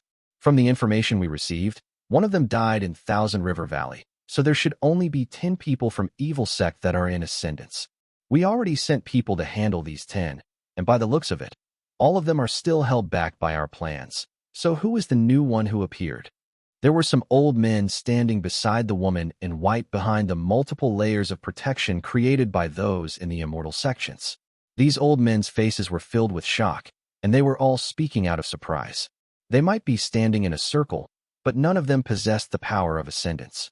They were at most in soul transformation stage, yet all of them were in possession of divine senses that had surpassed the limits of their current level of cultivation. They were 4 old men, and they were originally sitting cross-legged on the ground with their divine senses spread outwards to gather on the woman in the middle. Due to the change in the battlefield at that moment, grave expressions appeared on their faces. Could it be that the information we obtained was wrong, and that cultivator in ascendance who we learned was dead didn't truly die? This is the only explanation. The woman in white remained calm as she looked at the rolling black fog in the distance. After some time, she uttered softly, "He noticed me." There was an airy and ethereal quality to her voice, as if it did not belong to this world. Notify Hidden Dragon Sect, and send a warrior immortal to kill this person. If it won't be able to kill him, then at least have it tie him down. The woman in white had a flat expression on her face. Once she finished speaking, the four old men behind her used some sort of unknown method and contacted Hidden Dragon Sect, and one of the 7 galactic warrior immortals crouching down on the mountains spotted a brilliant light flashing in its eyes. It stood up, and when it took a step forward, it grabbed the mountain with its right hand and left into the black fog with it, as loud booming sounds echoed behind them. The woman in white rubbed the center of her brows and no longer bothered herself with this matter. To her, this was just an unforeseen accident, and once she sent a warrior immortal over, she would be able to wipe it clean. She placed her gaze on the battle, and a light crease appeared between her brows for a moment before disappearing. She waved her right hand, and dozens of jade slips instantly appeared before her. Once her orders were placed on those slips, they immediately spread out. Su Ming started retreating within the fog. As he moved about, he avoided the evil sect disciples around him. He narrowed his eyes and hid away the chilling glare in his eyes. That woman can see me. This doesn't fit into my plans. By the looks of it, the old men beside her fused their divine senses together and lent her their power. That's why she was able to locate me. Killing intent shone in Su Ming's eyes. When he turned his head to the side, he saw a galactic warrior immortal leaping in the air, and as a loud bang echoed from the ground and the earth trembled, the puppet landed several thousands of feet away from him. At the same time, a piercing howl sliced through the air. Right before Su Ming's eyes, when the huge galactic warrior immortal landed on the ground, the mountain it brought with it came charging towards him with loud rumbling sounds. The mountain was several tens of thousands of feet tall, and the force with which it was flung into the air was astonishing. It made all the evil sect members around the area to instantly turn pale and quickly avoid the place. The mountain approached Su Ming, making all the fog in the area it passed through to scatter in all directions, which resulted in a gigantic empty space. The howling sounds were piercing to the ears. With a strange pressure on it, the mountain came charging towards Su Ming. When it closed in and was about to ram into him, the giant that had landed nearby lifted its head and let out a shocking roar. The clattering sounds increased in frequency, and it sounded as if there were some sort of gears turning in the giant's body, causing it to lift its foot swiftly and step on the ground before it rushed at Su Ming. With each step it took, the ground would tremble and the fog would scatter. A monstrous wave of murderous aura came crashing towards Su Ming. There was a mountain descending on him from above, and a galactic warrior immortal closing in on him from the front, but Su Ming did not dodge. Instead, his lips curled up into a cold sneer. This was just a mere galactic warrior immortal, and it was even created in the land of Berserkers to boot. It only possessed the cultivation base and power of a Berserker who had attained great completion in the Berserker soul realm. When Su Ming had recovered just 8/10 of his cultivation base, he could already fight against those who had attained great completion in the Berserker soul realm. At that time, he was already halfway through to truly reaching Berserker soul realm. Once he started circulating all his power, killing one person or creature at the equivalent to those who had attained great completion in the Berserker soul realm was nothing to Su Ming. Not only was he going to destroy this galactic warrior immortal, he was also going to destroy the woman in white's power that allowed her to keep her gaze fixed on him. Only then would he be able to continue moving about in the darkness, without anyone being able to see or find any traces of him. Only then would his plans work as intended. Almost at the instant the galactic warrior immortal took its first step and the ground started trembling, Su Ming lifted his right hand and stomped on the ground. With it, he shot up from the land like a long arc that had erupted from the land and charged towards the mountain, crashing down at him from above. He was so quick that he appeared in midair in almost the blink of an eye, which meant that there was less than hundreds of feet between him and that gigantic mountain. A great wave of pressure fell on his body, but as Su Ming circulated all his power, that pressure instantly crumbled and shattered. With a calm expression, he lifted his left hand and pushed against the sky. At the instant he did so, the mountain fell and crashed into his lifted left hand with a bang. Booming sounds immediately resounded around Su Ming's entire body. It sank down swiftly, but right when it sank 3 inches downwards, Su Ming let out a cold harumph, and the power that belonged to the ancient Berserkers erupted from his left arm. The Berserkers' cultivation methods and inheritance came from the first god of Berserkers, But the source of their power lay in their blood, and it was the blood they inherited from the ancient Berserkers, the people who were born with the power of Berserkers during the time before history was recorded. The first god of Berserkers had found a method for Berserkers to awaken the blood inheritance coursing through their veins so that they would no longer be barbarians and savages. Instead, they would be able to walk down the ways of cultivation, just like other people, and make their race shine with a brilliant light.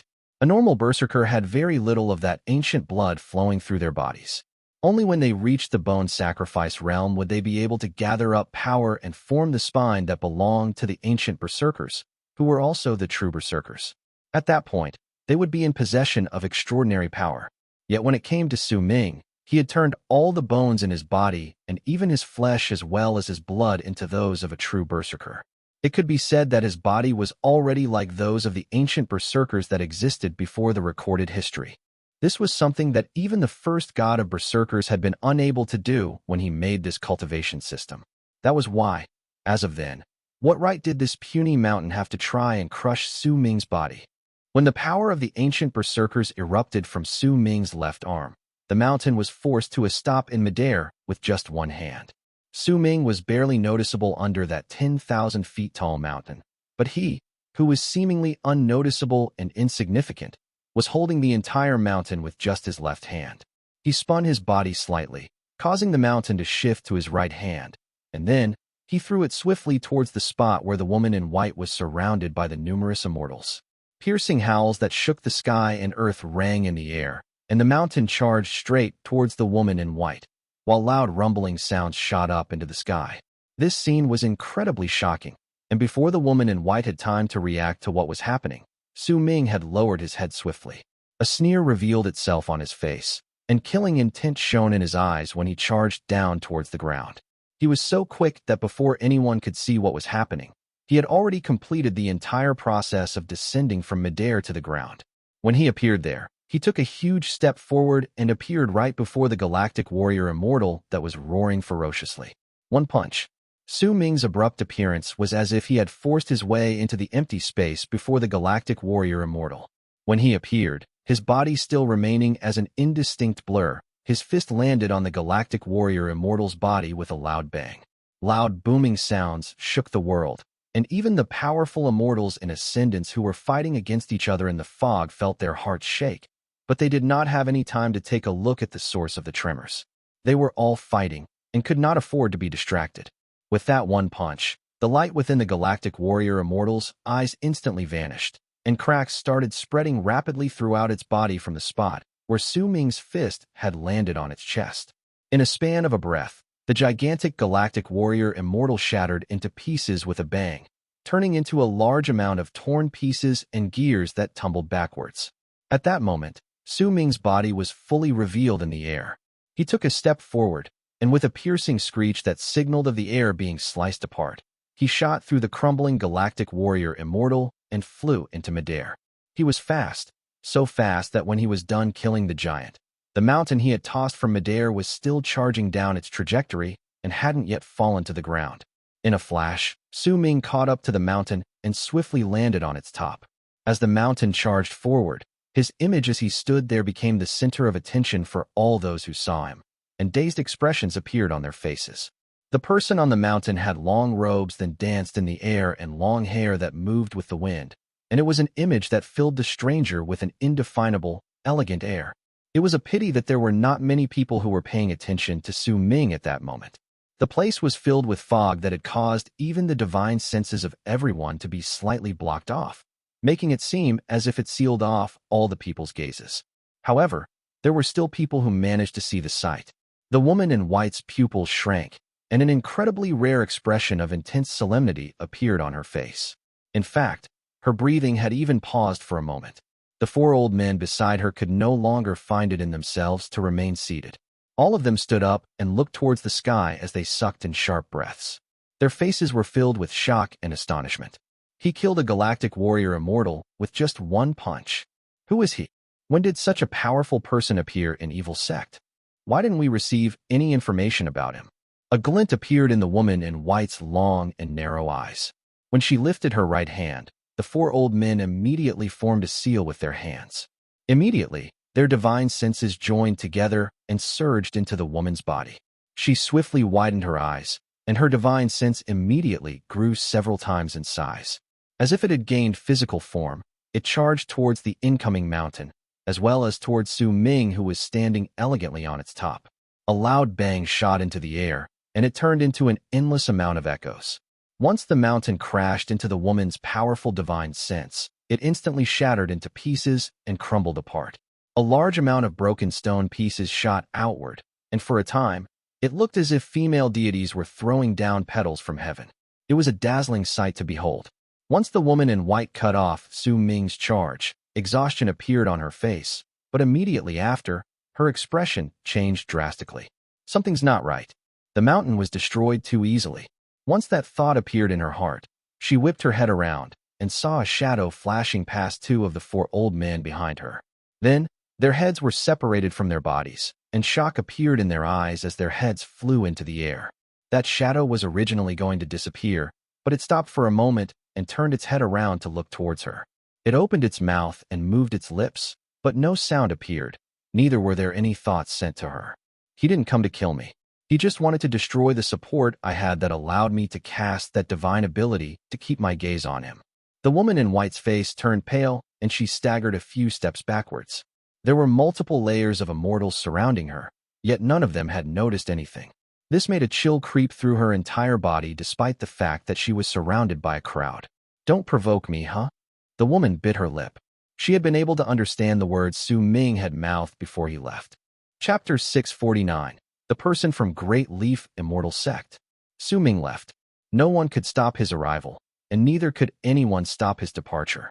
If he wanted to kill that woman in white, he could do so with ease, and no one would be able to stop him. The woman was rather beautiful and would make others pity her, but in Su Ming's eyes, it did not matter whether his enemy was a man or a woman. They were nothing to him. Su Ming was not concerned with the woman's survival, but she could not die at this point, because if she died, then perhaps other forms of change will appear in the immortal sects, and the goal of making both sides fight against each other until they died would not be accomplished. He only came here to destroy the focus the woman in white had on him. It was just like destroying one of the eyes on a person, so that he or she will be unable to continue sensing him. From there, Su Ming could fuse back into darkness and make sure no one noticed him. The woman in white shuddered lightly and watched Su Ming's shadow disappear. The focus she had on Su Ming had also disappeared without a trace, and she could no longer find him. The two old men beside her had incredibly dark faces, but they did not do anything extreme. The power in their opponent had completely stunned them to their feet. Only at this point did the Immortal Sect disciples that had provided them with those multiple layers of protection notice what had happened. As their hearts trembled in shock, expressions of astonishment appeared on their faces. A light breeze blew past the land. That wind could not blow away the fog, but the bloody stench in the area was swept up and started spreading outwards. The two headless corpses on the ground started giving off a presence that chilled others to the bone. The woman in white remained silent for a moment. When she closed her eyes and reopened them shortly, calmness returned to her eyes. She continued sending out the orders on her jade slips to the other immortals, but she no longer did anything against Su Ming. To her, the death of the two old men in the sect was a warning. The voiceless words Su Ming had sent to her before he left also gave that warning a bloody air.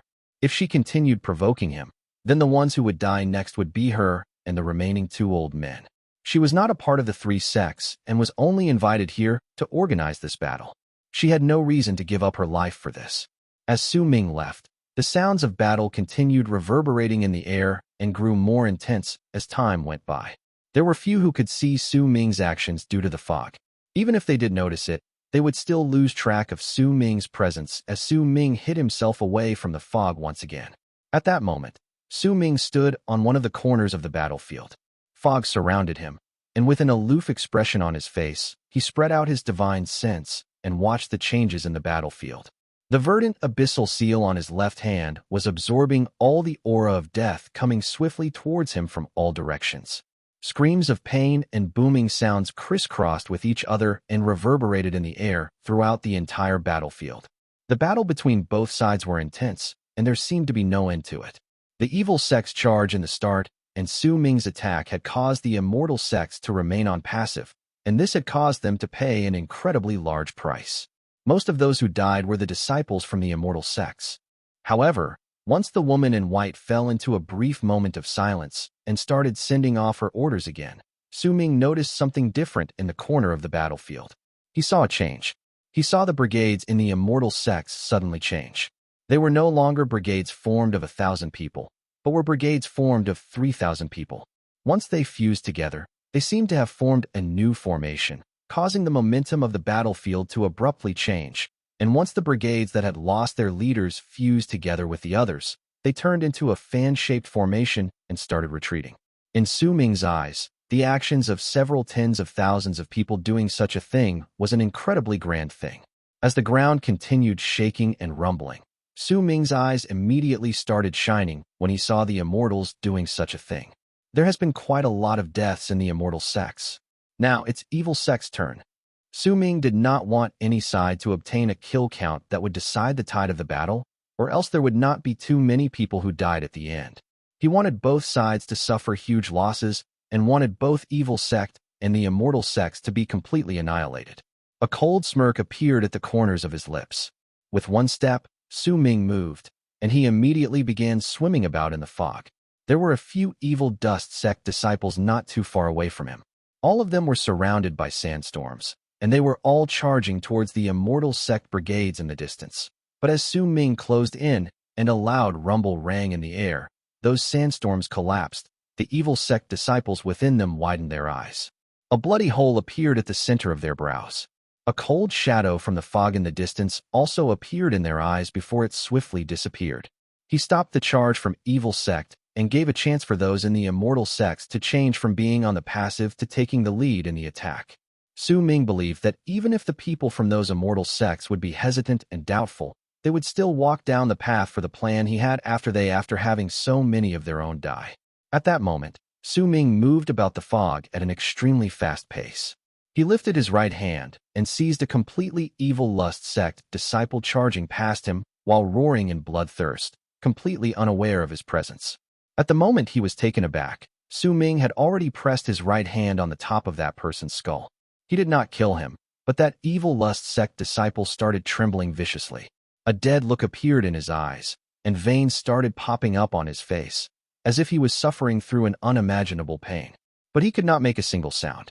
His skin grew dark, as if a layer of black smoke had appeared on him, and it was continuously spreading through his entire body.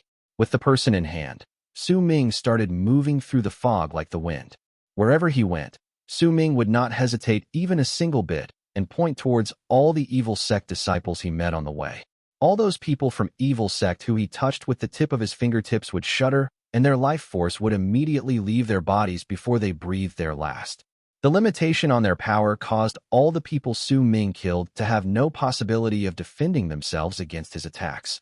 However, there were far too many fights in this place. Suming might have a high level of cultivation, but it was still difficult for him to kill all these people with just his power alone. However, the slaughter he rained down as he moved like a fish in water in that fog made his existence become like that of a nightmare in this battlefield. This nightmare continued. Suming moved freely like flowing water in the fog. The path he chose leaned close to the front of Evil Team's assault team. Wherever he went, blood would fill the area, and shrill screams of pain would immediately reverberate in the air. When Suming rushed to the middle of Evil Sect's team, and he pulled back his left hand right before the confused gaze of an evil sect disciple. At the instant that evil sect disciple fell down, the evil lust sect disciple who Suming was still holding onto in his right hand had already turned completely dark. All his hair fell off from his head, and it was the same for his teeth. The bones in his body also became soft and limp, and his entire body had already withered and shrank into a bundle. There was a strange and enchanting air within this darkness, causing all those who saw it to be unable to help themselves but feel their hearts tremble. There was also a faint fragrance coming from this person's body, and all those who breathed in that fragrance would feel relaxed and happy, but if they breathed in that scent for too long, they would start nauseous and would want to puke out even all their organs. This strange smell and sensation came from the curse. As Suming's level of cultivation increased, his ability to utilize the curse also became much stronger than before. The curse he cast at that moment was another way to use this art. It was a cursed person formed after he fused the curse with shamanic spells, causing the person to be in a state of being alive and dead, like a living dead person and like a dead living person. As the power of the curse continuously fused into the person's body, he would turn into a cursed body, and the more curses he contained in his body, the level of destruction would be greater once he self-destructed. In fact, it would even bring a disaster to the area. This was also the first time Su Ming used this method. As he grabbed that cursed person in his right hand, he moved about in the fog until the vague shadows of nearly 100 people from Evil Sect appeared before him. Without any hesitation, Su Ming jumped up, then threw the Evil Lust Sect disciple in his hand to the ground with one powerful throw. The Evil Lust Sect disciple's eyes began shining in a strange and enchanting light. At the instant he fell on the ground, his body exploded with a bang, and a layer of fog that was similarly black in color instantly swept towards all directions with loud rumbling sounds. Wherever it went, all those Evil Sect disciples that were touched by this fog would immediately start trembling viciously, and a large amount of black spots would appear on their skin. Su Ming was still in midair. Just when he was about to turn around and leave, his heart suddenly leaped in his chest. He clenched his right hand into a fist and hurled a punch straight towards the air to his left. A loud bang rang in the air, and the fog to Su Ming's left instantly disintegrated. A person was revealed in the fog, and he coughed up blood as he fell back. When his face was revealed, Su Ming recognized him with just one glance. That person was Sikong, and his face was filled with shock and disbelief at that moment. Su Ming turned his head around and cast Sikong an aloof gaze. "Who are you?" Sikong's voice was rather piercing to the ears. Almost at the same time he said these words, blood trickled down the corners of his mouth once again, and sharp pain shot up in all his organs. His cultivation base had even begun showing signs of instability. The jade pendant hanging over his chest also shattered as cracking sounds shot into the air. A small black patch had also appeared on his skin due to the curse seeping into his body, and it was still spreading continuously while spreading out a presence that made Sikong's skin crawl as terror filled every fiber of his being. What is this divine ability? It has a power that surpasses those in the Great Circle stage for ascendance. This is... Sikong sucked in a sharp breath. His jade pendant could withstand one full-powered blow from an immortal at the Great Circle stage in ascendance, but it had shattered just now, which meant that the punch this person delivered just now had already surpassed those in the Great Circle stage in ascendance. He was shocked. The black patch on his body was already the size of a fist, and while there was no pain coming from it, when Sikong swept his gaze towards that black patch, he could feel a strong, threatening presence from that patch. It made him nervous, and he swiftly retreated. As his heart pounded in fear, he almost reached the fastest speed he could muster while he retreated. Su Ming narrowed his eyes. There was a pair of powerful cultivators in the Great Circle stage in ascendance from Evil Sect and Immortal Sect fighting in the direction where Sikong retreated. Su Ming fell into a moment of pensive silence before he let out a cold harumph. He did not chase after Sikong. Killing or sparing Sikong was a small matter to him. Turning the battlefield into chaos was more important to him right then. "How dare you try to ambush me, who came from Great Leaf Immortal Sect, with your puny power?" Su Ming spoke flatly, then turned around and disappeared from the spot. Great Leaf Immortal Sect. He's a person from Great Leaf Immortal Sect. Sikong could not control himself and coughed up blood once again. As he swiftly retreated, he saw that the person did not chase him down, and when he saw this, he clenched his fist. Hatred as well as madness appeared in his eyes. Chapter 650. Clues about his eldest senior brother's whereabouts. As the power of the curse spread out from the spot where Su Ming was, black patches immediately appeared on quite a large number of Evil Sect disciples. Panic descended on these people, while Su Ming left into the distance. Two more rapidly darkening bodies appeared in his hand as he moved without a sound. After a moment, once the sounds of two explosions spread out, the curse's presence became thicker in the air. The curse did not act fast, but looked incredibly terrifying. It did not matter who it was. When they found a large amount of black spots appearing on their bodies and smelled the sweet but nauseating scent, while feeling the black patches on their bodies continue spreading and rotting away, terror would crawl up from deep within their hearts. After a moment, Su Ming went past between some Evil Sect's assault teams. The fear creeping in their hearts exploded, resulting the teams becoming more and more chaotic as time passed. This chaos was immediately discovered by the Immortal sects and spotted by the powerful warriors and ascendants from Evil Sect and the Immortal sects fighting against each other. However, it was difficult for them to break off from the life and death battles they were engaged in at the moment, so they could not pay too much attention to it. A glint appeared in the woman in white's eyes. She could immediately see that this chaos was a perfect opportunity to turn the tides of the battle. She lifted her right hand, but just as she was about to send her orders, she instinctively paused. She was incredibly hesitant. This chaos was clearly man-made, but who exactly would create such an opportunity for the Immortal sects? The first person that came to her mind was Su Ming. She had originally thought that he came from Evil Sect, but due to her survival after his attack, she began to have other thoughts regarding his origins. When she saw the chaos among the Evil Sect, there was no way she would be unable to guess what was happening with her intelligence. She sighed softly. Even if she was able to tell that the person had intentionally caused this, she still had to seize this chance. She no longer hesitated. She swung her arm, and a dozen-something jade slips flew into the air. Have all the remaining 6 galactic warrior immortals from Hidden Dragon Sect attack. You must absolutely change the tide of this battle right now, when Evil Sect is in chaos. One of the women in white's jade slips flew towards the direction where Hidden Dragon Sect was. It was caught by Chong, who was standing on one of the big stones. His eyes sparkled, and when he formed a seal with his left hand, loud booming sounds that shook the sky reverberated in the air. The 6 galactic warrior immortals lifted their heads from the mountains and roared. As they roared, the 6 giants flew into the air with a bang. The 6 huge mountains also rose up and followed right behind them, slicing through the air with rumbling sounds in their wake. When the 6 bangs connected with each other and echoed in the air while the ground trembled, the 6 mountains crashed into Evil Sect's army. The pressure that spread out from them caused all those who were enveloped within it to feel as if their bodies had been bound. They could not dodge, only stare as they were crushed and turned into minced meat as they screamed in pain. The ground trembled once again, and this time, it was because the 6 galactic warrior immortals had landed from midair. Once they descended, a bloodthirsty, murderous aura spread out from their bodies. These giants' eyes were bloodshot. Roaring, they charged forward into 6 different directions. Wherever they went, the Evil Sect disciples would be completely unable to retaliate.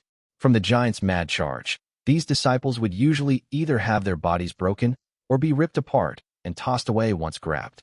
Go on, kill. Kill more, then my Verdant Abyssal seal will become stronger. Su Ming mumbled under his breath. He cast a glance at the green mark on his left hand. It was now letting out an enchanting light, which made it look incredibly strange. At that moment, Su Ming's gaze fell on his right palm. There was a black bundle there, which was letting out a sweet scent. Naturally, that was the curse. Su Ming had come up with this form of the curse on the spot, to use nearly 100,000 bodies to provide nourishment so that the curse would become more terrifying as time passed. When the 6 galactic warrior immortals started their counterattack in the fog, once chaos became apparent in Evil Sect, the Immortal sects received orders to no longer retreat, but instead turn around. All of them transformed into long arcs with loud roars. They brought out their divine abilities and enchanted treasures and charged against those from Evil Sect. The tables had been turned. The booming sounds from arts and divine abilities rang loud within the fog. The waves of power from the spiritual aura in the world continued spreading outwards, but it still could not make the fog show any signs of disappearing. Su Ming no longer paid any attention to the battle. He rose into the air until he reached the edge of the fog. When he was there, he lifted his head and looked at the sky. At that moment, clouds were tumbling about, and the 3 figures within were executing a series of divine abilities. Ripples spread out from it, making it seem as if the sky was about to shatter, and it was a shocking sight to behold. However, there were 2 spots in the sky where the ripples and waves of impact would immediately dissipate when they closed in on them. Those 2 spots were 2 vortexes that were showing faint signs of their existence. These 2 vortexes were spinning slowly at that moment, and when Su Ming saw them, he had a strong feeling that they were the spots where the Immortals descended. He shifted his gaze away and finally looked towards the 3 fighting figures in the clouds and fog. Su Ming saw Tian's clones. One of them was casting that art to mend the sky, and the other was casting the art to submerge the sun. As the 2 clones executed these 2 divine abilities, the world lost its color, causing Su Ming to narrow his eyes. He looked towards the boy in black. Jian's magical body was still holding the fan in his hand. His expression could not be seen, but his movement of swinging the fan was clear. Immediately, a huge ghost face appeared before him. It was 10,000 feet big and looked incredibly ferocious. It opened its mouth wide before it snapped its jaws shut, as if it wanted to swallow the whole entire world. The sight made Su Ming's pupils shrink for an instant. After some moment, he closed his eyes and suppressed the urge to attack. When he reopened them, he cast a deep look toward Tian's clones. Su Ming knew that he could not be hasty in this. Only when Verdant, Abyssal Seal, and the curse became stronger as the people from both sides continued dying would the time come for him to truly attack. Besides, this was not the time for him to launch any sort of ambush, either. The moment he walked out the fog on the ground, he would be immediately discovered by Jian and the two Tians in the sky, and more importantly, their battle has just started. There's no heat to it as of yet, and neither are they injured. Su Ming suppressed the urge in his heart. He knew that if he made a single mistake, he would be easily revealed. He had to continue hiding, and when the time came for him to launch his attack, he would burst forth with a will to kill even the 9 heavens. The 7 Abyssal Death Art and the curse are the first burial gifts I've prepared for you, Tian. Su Ming mumbled softly. He still had a few burial gifts he had in store for Tian in the depths of his heart, and they were all gifts aimed to take the man's life, all fit to bury an emperor. At that moment, booming sounds from the ground shot through the fog and arrived near Su Ming, breaking his thoughts. He looked down, towards the direction of that sound. There were now only 3 of the galactic warrior Immortals left on the land. The 6 giant mountains shattered, one by one, and the booming sounds he heard just now were due to them exploding. The cause for their destruction and the reason behind the deaths of the 3 galactic warrior Immortals were the 18 dragons from evil spirit sect within the fog. However, there were no longer 18 of them. Only 9 remained.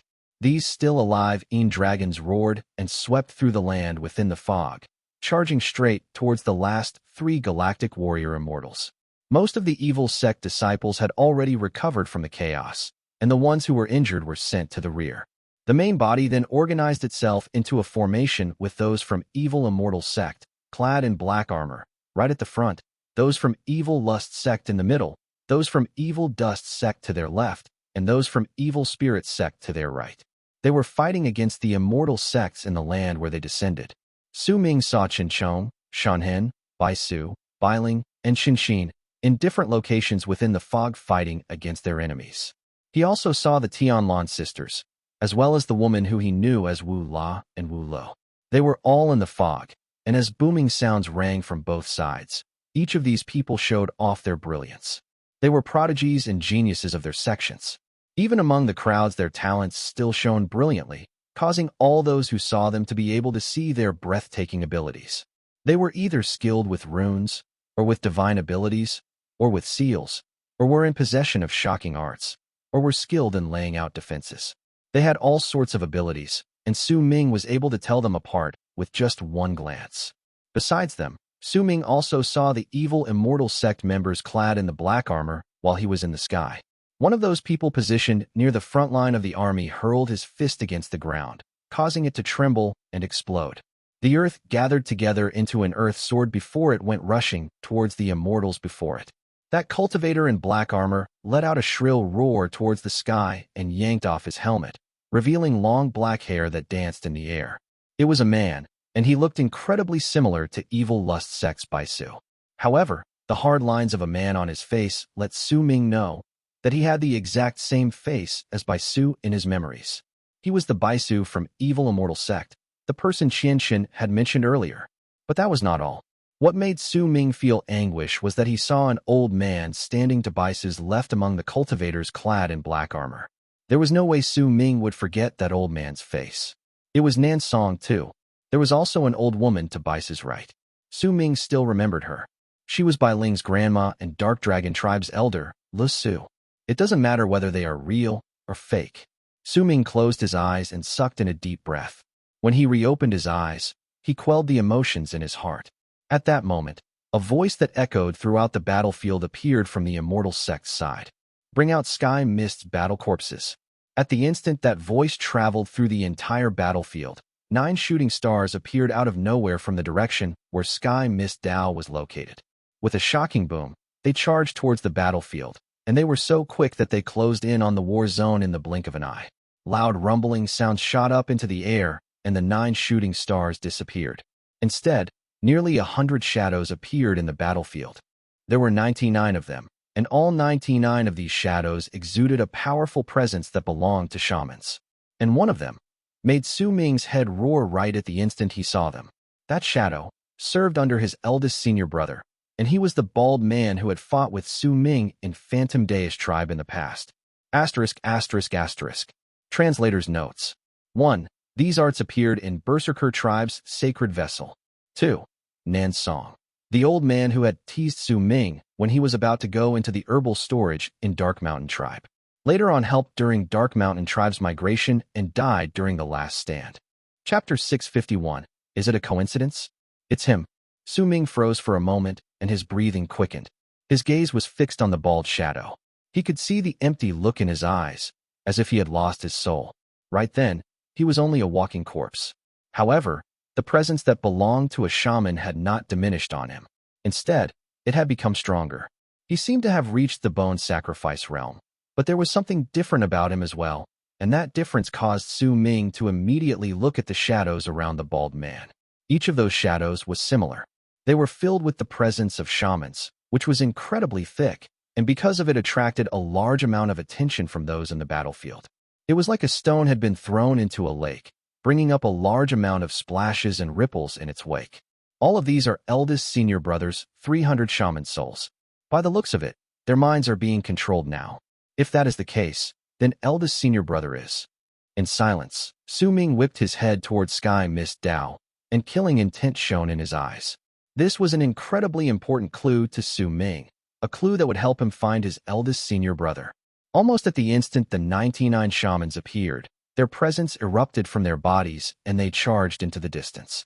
They did not seem to possess any corporeal form as they moved forward and looked rather indistinct, just like illusions. This made all the shaman shadows to possess undying and imperishable forms, even though their power was only that of the bone sacrifice realm. Su Ming saw these shamans fighting against people from the evil sect, and even when they shattered under divine abilities, their crumbled bodies would immediately merge back into one after a moment. But that was not all. In truth, every single time they merged back, the waves of power coming from their bodies would also become stronger. Right at that moment, a shocking roar suddenly came from Evil Dust Sect. A sandstorm abruptly appeared in its location and swept out in all directions.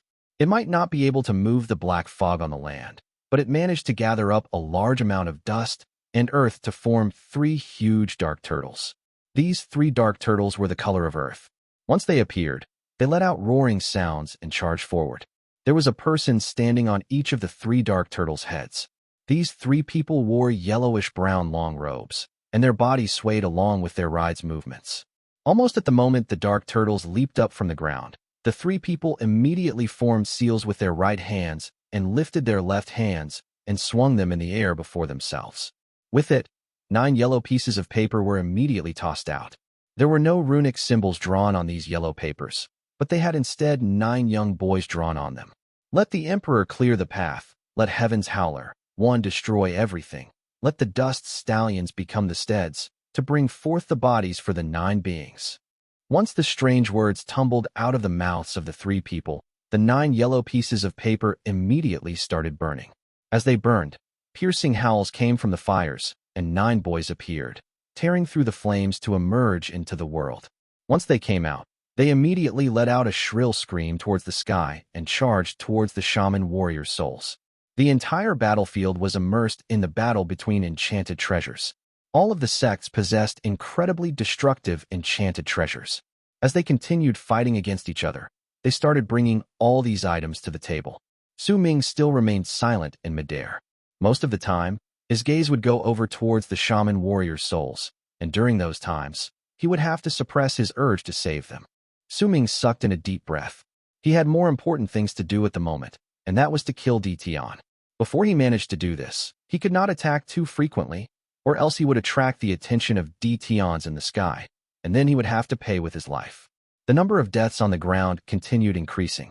The 99 shaman souls and the 9 paper boys were engaged in an intense battle with each other on the battlefield. The 3 dark turtles also split into 3 different directions and trapped the shaman souls within as if locking them up in a cage. Not too far away, the 9 remaining dragons were fighting against the 3 galactic warrior immortals, with booming sounds ringing in the air. In all the other directions around Sowing, the people from Evil Sect and the Immortal sects had already descended into a killing frenzy. Blood filled the ground under their feet, and torn limbs as well as mangled corpses could be found everywhere. This battle would have originally not accelerated to this point so quickly. By the leaders' plans, they should have held back a little. After all, the main role of this battle did not lie with them. The ones of the ground did not have too much of a deciding factor towards the end result. The real deciding factor was in the sky. However, for some unknown reason, this battle had accelerated with such an explosive force that it had exceeded everyone's expectations. It seemed as if there was an invisible hand that was slowly pushing everyone forward, causing the number of deaths to increase exponentially. That hand was Sowing. He was standing in midair at the moment, all while watching the ground and looking at the massacre he had personally caused.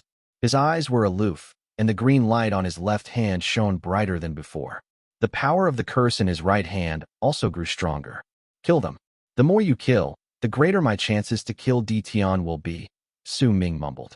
However, not all of the people had lost their rationale. At that moment, when the intensity of the battle had exceeded the expectations of both armies, the powerful warriors in ascendance who were fighting against each other spotted changes in their expressions. Shrill screams of pain were traveling continuously into their ears, each one possibly belonging to the members of their own sect. The battle should not be like this. The person fighting against Evil Dust Sect's Grand Sect Elder, Shirhai, who was one of the 3 apogees of the 3 inferior sects, was Jingnan, the sect master of Hidden Dragon Sect. These 2 people had already reached the Great Circle stage in ascendance. At that moment, both of them were attacking each other, and their divine abilities were clashing against each other non-stop. A long series of crashes and rumbles rose into the air. The spot in which they had chosen to fight was closer to the center, and they were the first to notice that a change that could not be controlled had happened in the battlefield. There's something wrong. Shirhai's eyes shone, and once he formed a seal with his right hand, he pushed his palm forward so that the seal he formed would crash against Jingnan's divine ability. As booming sounds rose into the air, he took a few steps backwards and formed a long series of seals with his left hand before he seized the air. Immediately, a jade slip appeared on his hand, and once he threw it backwards, that slip charged straight into the fog. Jingnan, too, frowned, but he was still somewhat uncertain in his heart. With a cold harumph, he also chose to throw out a jade slip before he re-engaged Shirhai in battle. Questions had also formed in Shirhai's heart. He could not tell just what was the reason that had caused both sides to lose control over the battle and whether the Immortal sects truly wanted to destroy Evil Sect. Despite their uncertainty, the duo did not stop attacking each other. After all, their power was too great, and even if they had a feeling that something had happened to the battlefield, they could not personally check the situation. Their presences would easily incite more chaos. That was why they chose to throw out those jade slips. In the midst of the rumbling sounds, their jade slips went in the same direction. There, 2 cultivators in the early stage of ascendance were fighting against each other. One of these cultivators came from Evil Dust Sect, and the other was from Hidden Dragon Sect. When the 2 jade slips charged towards them, the 2 people began retreating while still fighting. Once they grabbed those jade slips, they swept past their contents with their divine senses at the same time, and their expressions immediately changed.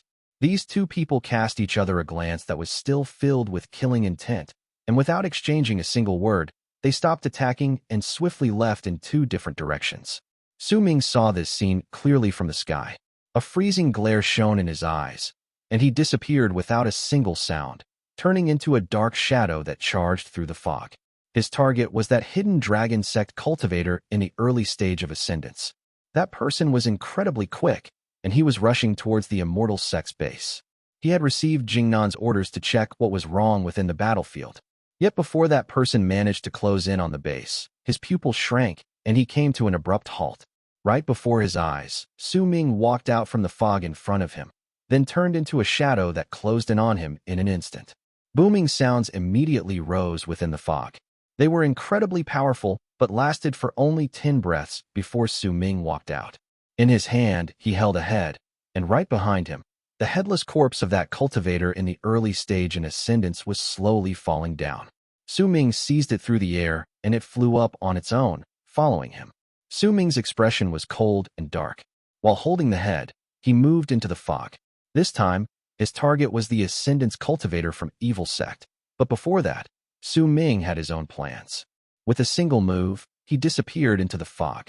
Chong, the prodigy of Hidden Dragon Sect, leading nearly 100 Hidden Dragon Sect disciples, was fighting against the disciples from Evil Sect in the fog-covered battlefield.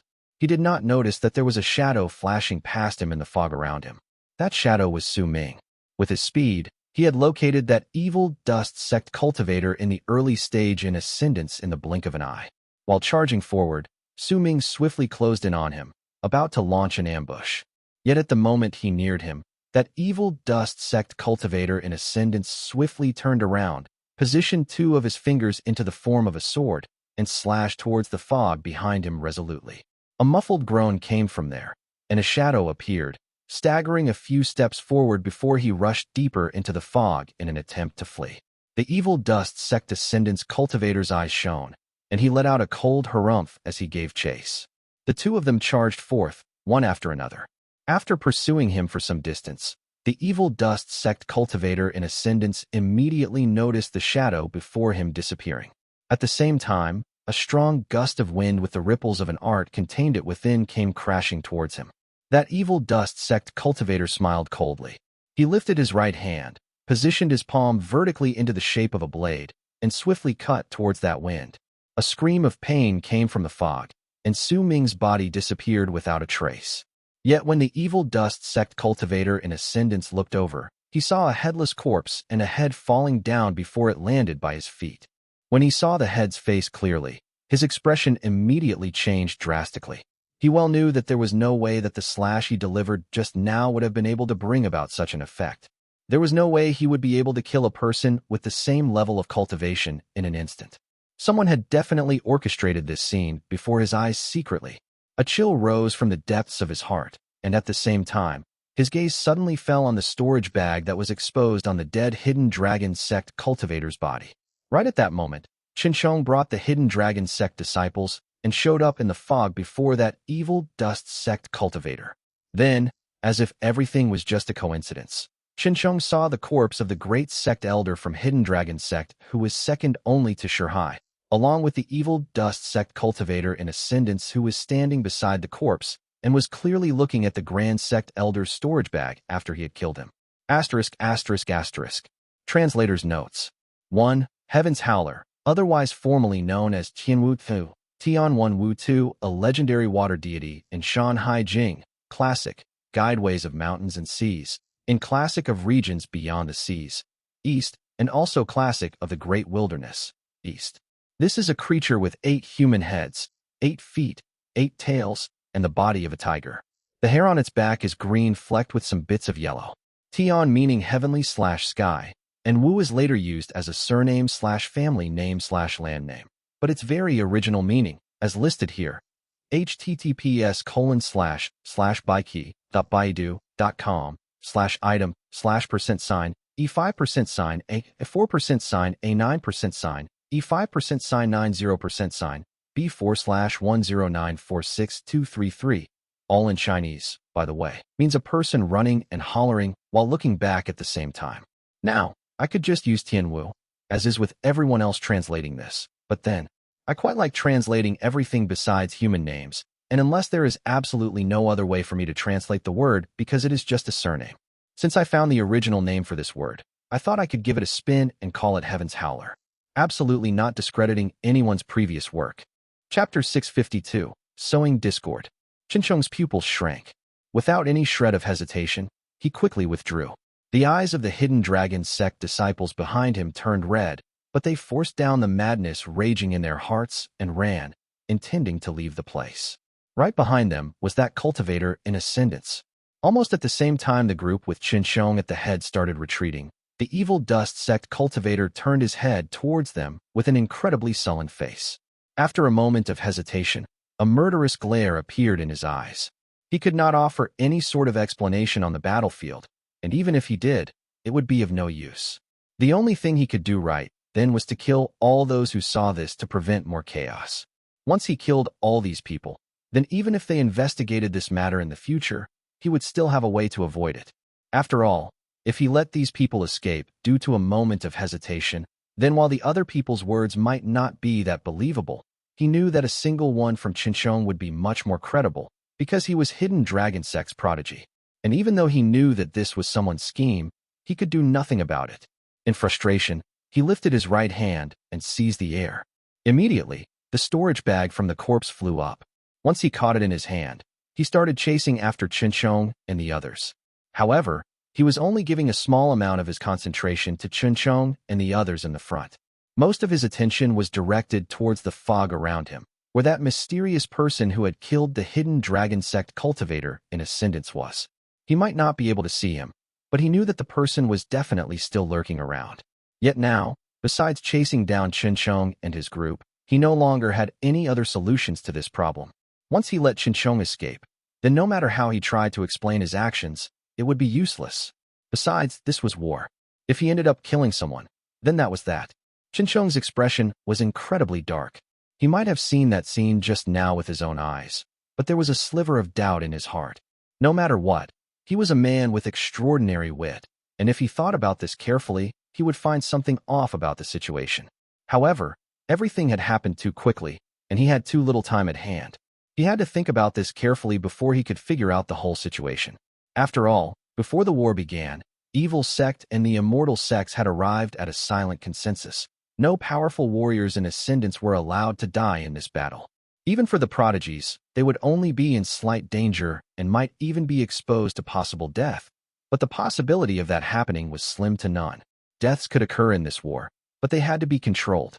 After all, it did not matter whether it was Evil Sect or the Immortal sects, they were all immortals. They had all naturally understood the first god of Berserkers' blatant plot against them. That was why they had come to an agreement to control the deaths among their people. Yet the chaos in the battlefield right then seemed to have caused an accident to happen in this controlled situation, the death of the cultivator in Ascendance. It made Chong's heart tremble in shock, as well as filled him with uncertainty. However, all of these disappeared when the Evil Dust Sect cultivator started chasing after him, and a sense of danger rose within Chong's heart. He could sense others' killing intent, and because of that, all his uncertainties and questions disappeared like a puff of smoke, to be replaced by rapid thoughts of fleeing. Could it be that Evil Sect really wants to destroy all those from Immortal sects here? A glint appeared in Chong's eyes. Several shrill screams of pain came from behind him, all of them belonging to his fellow sect members from Hidden Dragon Sect. When he turned his head around to look, he saw that the powerful Evil Dust Sect cultivator in Ascendance was killing his sect members. Time flowed by quickly. The face of the person from Evil Dust Sect turned incredibly dark, and frustration filled his entire body, but he quelled it. This was not caused by anyone's art, but was due to his own heart becoming increasingly filled with anxiety. He could not catch up to that Chong. It was not because he did not have enough power, and neither was it because someone was interfering with his actions. Instead, it was because Chong had executed the fleeing blood art, and even possessed a plethora of endless enchanted treasures that he used without stop. This resulted in not only his speed reaching an extremely fast pace, but he had also managed to not die after being hit with 3 strikes. Just how many defensive and escape treasures did Hidden Dragon Sect give this boy? The Ascendance cultivator from Evil Dust Sect gritted his teeth and gave chase once again. Damn it, why did this happen? He had to continue chasing Chong. Things had already progressed to this point, and he could not give up right then, or else he would be unable to explain his actions, especially since he knew full well of the agreement in this battle. As these two people continued their game of cat and mouse, Su Ming moved about in the fog and watched their antics. Most of the time his gaze fell on Chong, and he had the same feelings as the Evil Dust Sect cultivator when he saw just how many enchanted treasures he possessed, as well as how quickly he moved. He had originally decided to help Chong in secret, but by the looks of it, there was no need for him to do anything. All of the things happening at the moment were just allowing his plan to come to fruition even more perfectly. Chong was in an incredibly pathetic state. All of the hidden dragon sect disciples around him had either scattered or been killed by his pursuer. At that moment, there was no longer any doubt in his mind. He had only one thought in his head, and that was to run as fast as possible while holding back the person behind him so that the scattered disciples could notify their sect. Evil sect wanted to destroy the immortal sects in this battle. Yet as shrill screams of pain sounded around him, his heart trembled and his eyes became bloodshot. He was familiar with those screams. They all came from his fellow sect members who had chosen to split up and escape. All of them were being killed in an attempt to silence them. Whenever Chong heard a scream of pain coming from a certain direction, he would instinctively choose to avoid that place. He charged forward in a manner of following some kind of path, one he was completely unaware of. If there was an incredibly skilled hunter watching by the side, he or she would definitely be able to tell that Chong was escaping like a trapped animal who had its entire path controlled. Every single one of his actions were decided by the hunter who had hid himself in the fog. This was an advanced hunting skill, and Su Ming had mastered it in Dark Mountain when he was still a teenager. When he was in Dark Mountain, the first Black Mountain tribe member he killed had died because he had his every move controlled by this skill. I can't die? I have to tell my sect about this. Chong bit his tongue again and coughed up blood. His speed increased, and he shot out in a dash. A loud boom rose into the air behind him, and a layer of yellow light appeared around him. Vague outlines of 9 golden dragons surrounded him, but once the booming sound reached him, 3 of them instantly died. But his speed increased exponentially due to his crazed dash and his attitude of not caring about his injuries. In the span of a breath, he charged into the area before him. The evil dust sect cultivator behind him was giving close chase. The 2 of them rushed ahead, one right behind the other, and they ran straight into the center of the battlefield. Over there was the spot where hidden dragon sects Jingnan and evil dust sect Shihai were fighting. When a loud bang reverberated in the air, Jingnan let out a cold harumph and fell back. He was feeling heated up due to his fight, but he still managed to control himself and did not truly fight with the intention to kill. Yet when the bang shot into the air and he took a few steps backwards along with Shihai, something suddenly seized his attention, and he swiftly turned his head around. In a glance, he saw the prodigy of his sect, Chong, rushing over from not too far away. Grand Sect Elder, the great Sect Elder has died. I saw him killed by an evil dust sect ascendant's cultivator with my own eyes. He's chased me all the way to here, and all my fellow sect members were killed by him on the way. Right at the instant Chong saw Jingnan, he immediately shouted with agitation brimming in his heart and soul. Once he finished delivering his words, it looked as if he had spent the last ounce of his strength and fell headfirst to the ground after coughing up blood. Jingnan was momentarily stunned by the news, and Shihai's pupils also narrowed because of it. Right at that moment, the Ascendant's cultivator from Evil Dust Sect appeared in the area in a flash. When he saw Shihai and Jingnan, his face instantly turned pale. He instinctively turned towards Shihai, wanting to explain his actions to his Grand Sect Elder, but immediately after, true killing intent appeared for the first time in Jingnan's eyes. With one move, he charged towards that cultivator. Shihai's expression was as dark as thunderclouds.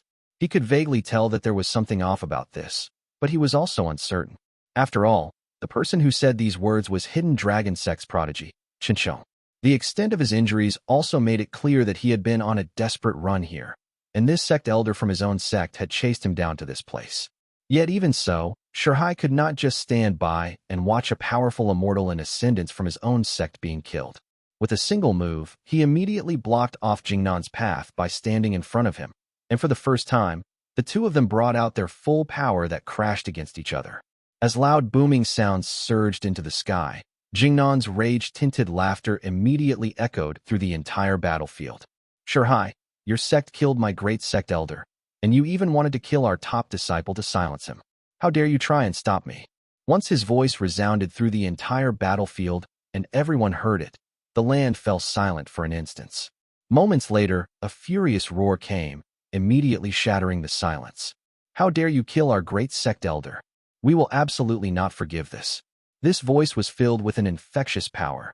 Once it burst forth into the air, it caused a completely different wave of rumbles and fights to swiftly stir up in the entire battlefield. The woman in white staggered and her face turned pale.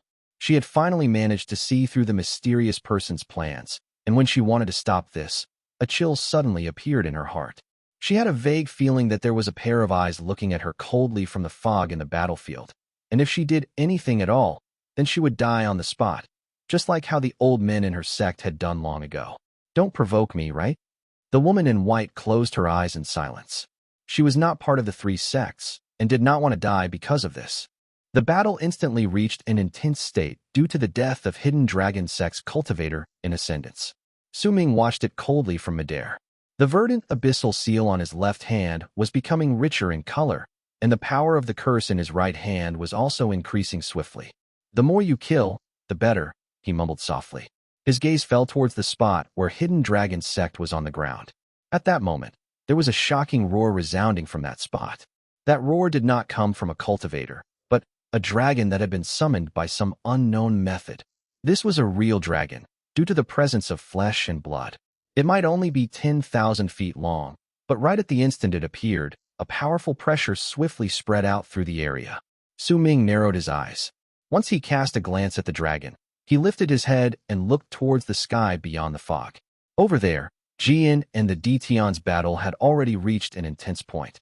The waves of power stirred up by the booming sounds were much stronger than before, and in fact, not long after Sowing began watching them, he saw one of Tian's clones wiping the corners of his mouth. Is he injured? A glint appeared in Sowing's eyes. Chapter 653, A Shout to Stop.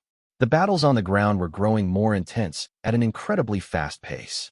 The sounds of battle were mostly hidden within the fog, but some also traveled outwards, causing those who heard the muffled roars and howls to be able to feel just how terrifying was the situation below. When the dragon from Hidden Dragon Sect roared and moved, Sowing lowered his head and looked. A barely noticeable freezing glare shone in his eyes. He saw that the instant the giant dragon roared and moved forward, Evil Spirit Sect finally brought out the 9 giant carriages they had taken with them. Cracking sounds came from the 9 carriages in the fog. A large number of Evil Spirit Sect disciples formed seals and chanted under their breaths, and the carriages immediately shattered to reveal what was within them. They contained 10 giant rocks. Their surfaces were uneven, and they were purple in color, but the shades of it changed between darker and lighter ever so often. At the instant pressure spread out from these rocks, they flew up on their own and, with piercing whistles, charged straight towards that 10,000 feet dragon. Some subtle changes manifested instantly in the battlefield's atmosphere once those 10 giant stones appeared. Sowing's divine sense also detected some raised voices ringing in the air. Hidden Dragon Sect's true dragon. That is Hidden Dragon Sect's true dragon. They actually had a true dragon descend in this place. It said that Hidden Dragon Sect has 5 true dragons, and each of them possesses incredible power. This one might seem weak, but it has had most of its cultivation base limited. Now that it has appeared, it will only become stronger with each passing moment. It's really a true dragon, but those things from Evil Spirit Sect are. They're the Grand Sky Stones, the sacred items from Stone Soul Nebula. Evil Spirit Sect must have obtained these stones after occupying Stone Soul Nebula. You're right. They're indeed Grand Sky Stones. It's said that these stones are unique to Stone Soul Nebula and possess unfathomable power.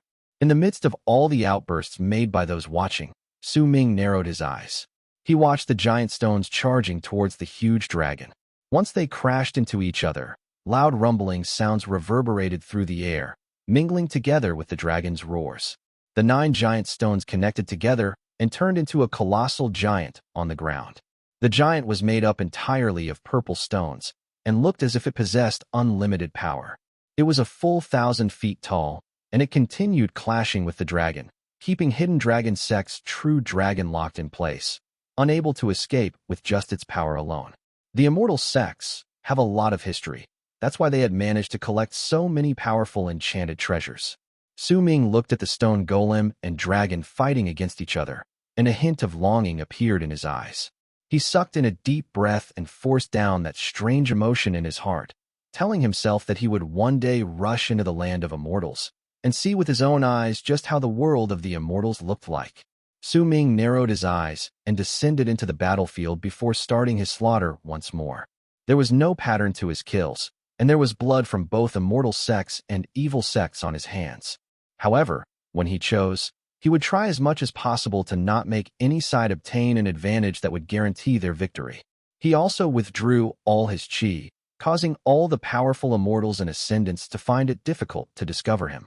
He moved like a ghost, and wherever he went on the battlefield, rivers of blood would flow. The aura of death on his left hand's verdant abyssal seal grew thicker, and it was the same for the curse on his right hand. It had now become much stronger than earlier, especially when he was in the battlefield. As Su Ming's curse spread out, many people fell under its power, but they did not notice it. There were already quite a large number of people like this. When Su Ming moved forward, he continuously spread the curse's presence, and because of this, the number of cultivators who were affected grew as time passed. Su Ming's blood boiled, and his killing intent grew at a mad pace, but he continued forcing it down. It resulted in him looking like a silent man most of the time. Since the start of the battle, he had coldly watched the battles unfold beneath him for most of the time, but he was already on the verge of being unable to quell the urge to kill Tian. It was especially so when he had seen Tian wiping the corners of his mouth. Still, after some time, he finally managed to force down the killing intent once more. This suppression of his emotions time and again not only didn't result in his killing intent diminishing, but only made stronger each time he did so. If he did not erupt in the midst of silence, then he would die in the midst of silence. These words were the perfect description of Su Ming's heart at that moment. He moved about in the battlefield, making the war become increasingly more chaotic, so much so that almost no one would be able to control it. At that moment, an awe-inspiring voice from Evil Lust Sect reverberated through the entire battlefield, reaching every place.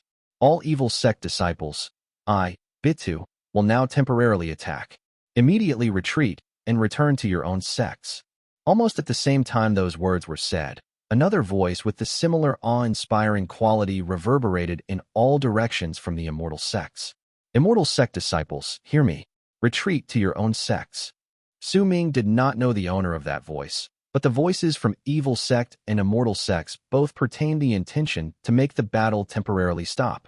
However, the battlefield was already in an extremely chaotic state, and while these shouts of command for the disciples to stop fighting had brought about some effects, they were unable to immediately make the people stop fighting. It was especially so for Hidden Dragon's sect. They had already lost one of their great sect elders, and there was no way they would stop just like that. Su Ming stopped moving for a moment, and when he lifted his head, his expression turned dark. If the battle truly stopped, then he would be unable to fulfill his plans. This was something he could not allow. With a cold harumph, he disappeared into the fog. The disciples from each sect on both sides gradually grew uncertain. Just as they were about to slowly test the waters and stop fighting, a large amount of screams suddenly came from the battlefield. Those voices instantly made all the disciples who had stopped fighting to be on their guard. The 3 galactic warrior immortals that were fighting against the 9 dragons were already extremely exhausted. 2 of the 9 dragons had also shattered. Right at that moment, suddenly, the 3 galactic warrior immortals shuddered, and distortions appeared behind, revealing a shadow. That shadow moved, and the 3 warrior immortals who were becoming weaker with each passing moment crumbled and shattered at the same time. Once they died, the remaining 7 dragons roared and rushed straight into the Immortal Sect's army. Even if the Evil Spirit Sect members wanted to immediately order them back, they too hesitated due to the screams of pain around them. Soon after, the 9 boys and 3 dark turtles that were fighting with the near 100 shaman souls let out a shrill roar, and one of the 3 dark turtles exploded, turning into a large amount of dirt that scattered everywhere. 3 of the 9 boys who were fighting against the shaman souls were immediately torn apart when a shadow flashed past their side. The death of the dark turtle and destruction of the 3 boys caused a gap to appear in the cage, allowing a large amount of the undying shaman souls to be able to rush into the Evil Sect's army. At that moment, a furious roar swiftly traveled through the air. Who's hiding among us? After that voice spoke, a long arc from Evil Sect flew swiftly towards the spot where the dark turtle had died in the fog. Soon after, a similarly furious voice shot rang out from the Immortal Sects, reverberating through the air. A long arc sliced through space and charged towards the same direction. Right at the center of these 2 long arcs was Su Ming. A glint appeared in his eyes, and he spread out his divine sense. It was already stronger than of those in Ascendance, or else he would have been unable to hide himself from the cultivators in that stage. Once he spread out his divine sense, he messed up the ripples of power around him, causing the two people coming over to be unable to investigate the spot where he was with their divine senses clearly. The cover provided by the fog also caused people to be unable to see well. With this premise, almost at the instant the two people arrived, Su Ming charged towards that person from Evil Sect, who was on his left. The person who had come was Evil Lust Sect's Bitu. He came charging here with a sullen expression on his face. The area before him in his divine sense was pure chaos, and he could not examine the place. Because of the fog, he could not see clearly either. The only thing he could sense was a wave of killing intent crashing into his face. With a cold harumph, he lifted his right hand and seized the air right after he formed a seal on it. Immediately, 5 black veins appeared on the back of his right hand, then twisted about before turning into a ferocious ghost face. This was the divine ability that belonged to Evil Lust Sect's Bitu, the art of 5 ghost incarnations. Once he attained complete mastery for this art, 5 ghosts would appear indistinctly when he attacked, causing the power of his divine abilities to increase. At the instant that killing intent came charging towards Bitu, he had already pushed towards it with his right hand. Su Ming walked out of the rolling fog with one step right before him. His expression was calm, and he did not say a single word. His head was clear, and in his mind he saw the battle between Hong Luo and Tian all those years ago. That battle had been etched in his mind since that time, but he had not managed to gain a lot of epiphanies from it. However, once his power increased, the epiphanies he had gained during that battle had turned into a serendipity, allowing him to understand even more. Just like at this moment, Su Ming lifted his left hand, and his palm swiftly crashed into Bitu's right hand. There were no rumbling sounds, no ripples of power. In fact, the fog around them did not even move a single bit. It was as if Su Ming's body had suffered the full brunt of the attack. Su Ming closed his eyes. At the instant their arms met, his left hand bent slightly, and 5 purplish-black waves of aura surged into his body. At the instant a destructive power was about to erupt, Su Ming's body seemed to have turned into a transition spot. He lifted his right hand, and 5 veins appeared on the back of his right hand, and it was those 5 waves of aura gathering on his right hand after swimming through his body. Hong Luo had done this in the past. Once Su Ming used it, 5 waves of aura that were the exact same as Bitu's immediately spread out from his right hand, and he pushed his palm at the fog. It went straight in the direction of the person from the Immortal Sect that had come to this place and was about to show himself. A violent bang exploded in the fog, and the powerful Ascendant's cultivator from the Immortal Sects became incredibly sullen. The violent waves of power around him caused his divine sense to be unable to see what was going on clearly, but there was no way he could mistake that strike just now. That was Evil Lust Sect's art. Chapter 654, The Purple-Robed. Tian. The Immortal instinctively withdrew and wanted to temporarily leave this place, but before he could retreat too far, Su Ming swiftly caught up to him. He lifted his right hand and pointed towards him. In the eyes of the Ascendant's cultivator from the Immortal Sects, there was Su Ming, and there was also Bitu. He was right behind him and moving towards him with a face as dark as thunderclouds. This scene made the Immortal's heart lurch, and because of the attack just now, the first thing he thought of when he saw this was that it was a trap. Fellow Taoist son, don't misunderstand, I have nothing to do. When Bitu saw that the expression on that man's face, he immediately tried to offer an explanation. He knew that he had to make things clear as soon as possible and absolutely not hesitate in this matter. Yet before he could finish speaking, Su Ming had already closed in on the retreating Ascendant's cultivator with his quick speed and tapped his chest. A shudder wrecked that man's body, and as he coughed up blood, he moved to dodge. I was also fighting against this person just now. He was the one causing the chaos. There's no need to waste our breaths. We just need to work together to kill him. Bitu's expression was incredibly dark. When he finished speaking, he took a step forward to charge towards Su Ming, and since he was afraid that the Immortal Sects would misunderstand him, he started forming a seal with his right hand as he lifted it. A green lotus immediately appeared and rushed towards Su Ming. Brother Bai, why are you wasting your breath with him? I've already injured him. All we need to do is kill him. At the same time Bitu spoke, Su Ming's aloof voice rang in the air. He clenched his right hand into a fist and threw a punch towards the dodging old man named Sunday. His attitude of completely exposing his back towards Bitu was seen clearly by the old man in Ascendance. When he had originally heard Bitu's words, the path of his retreat had changed, and uncertainty grew in his heart. But when he heard Su Ming's voice, he became even more undecided. In the end, when he saw Su Ming exposing his back to Bitu, his heart trembled, and he withdrew even faster. However, in his haste, he did not notice Su Ming gently flicking his left wrist behind himself when that Lotus Divine ability closed in on him. Due to it, time seemed to have flowed backwards, and the Lotus Divine ability as well as the Raging Bitu both moved backwards slightly. Because of that, Su Ming could calmly take a step forward and charge towards the escaping old man.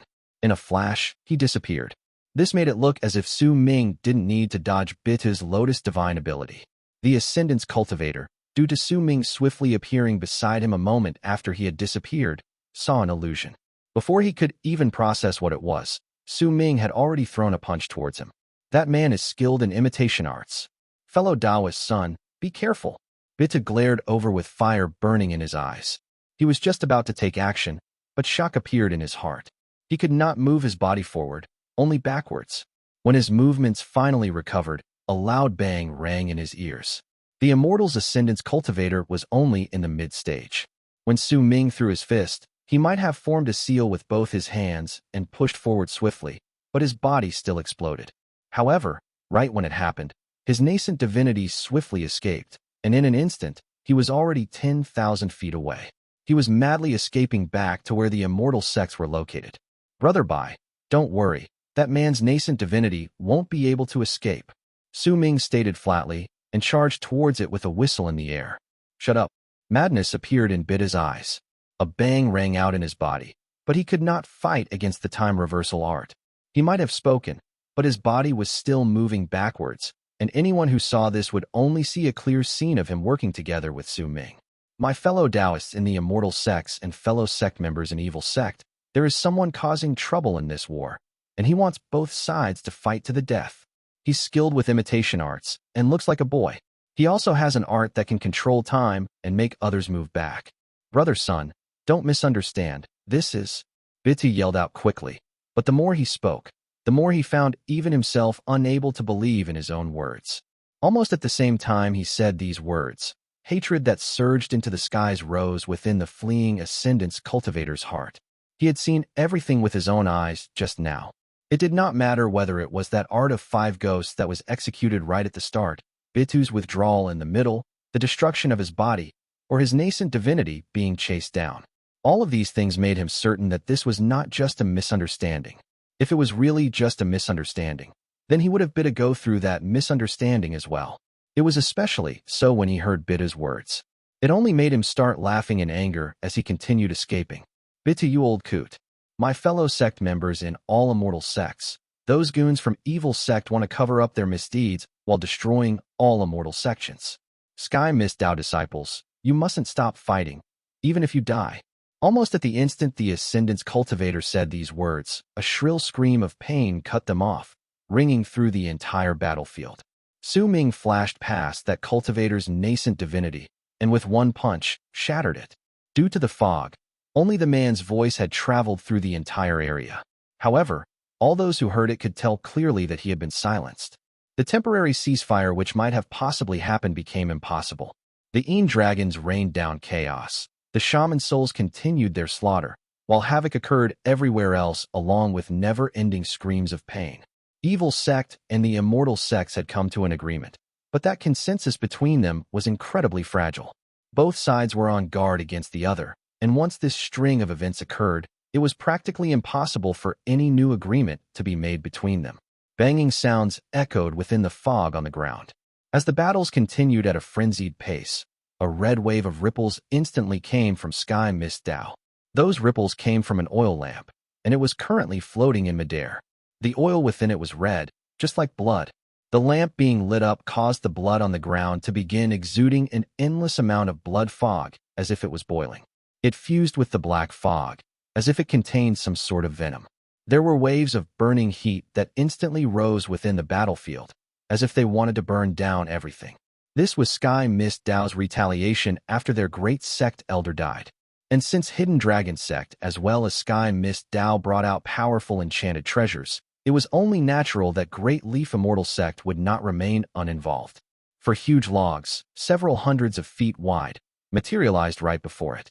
There were a large amount of runic symbols drawn on them, and as they glowed, the 4 logs fell on the ground simultaneously. Violent rumbling sounds spread out, and the entire ground immediately started shaking.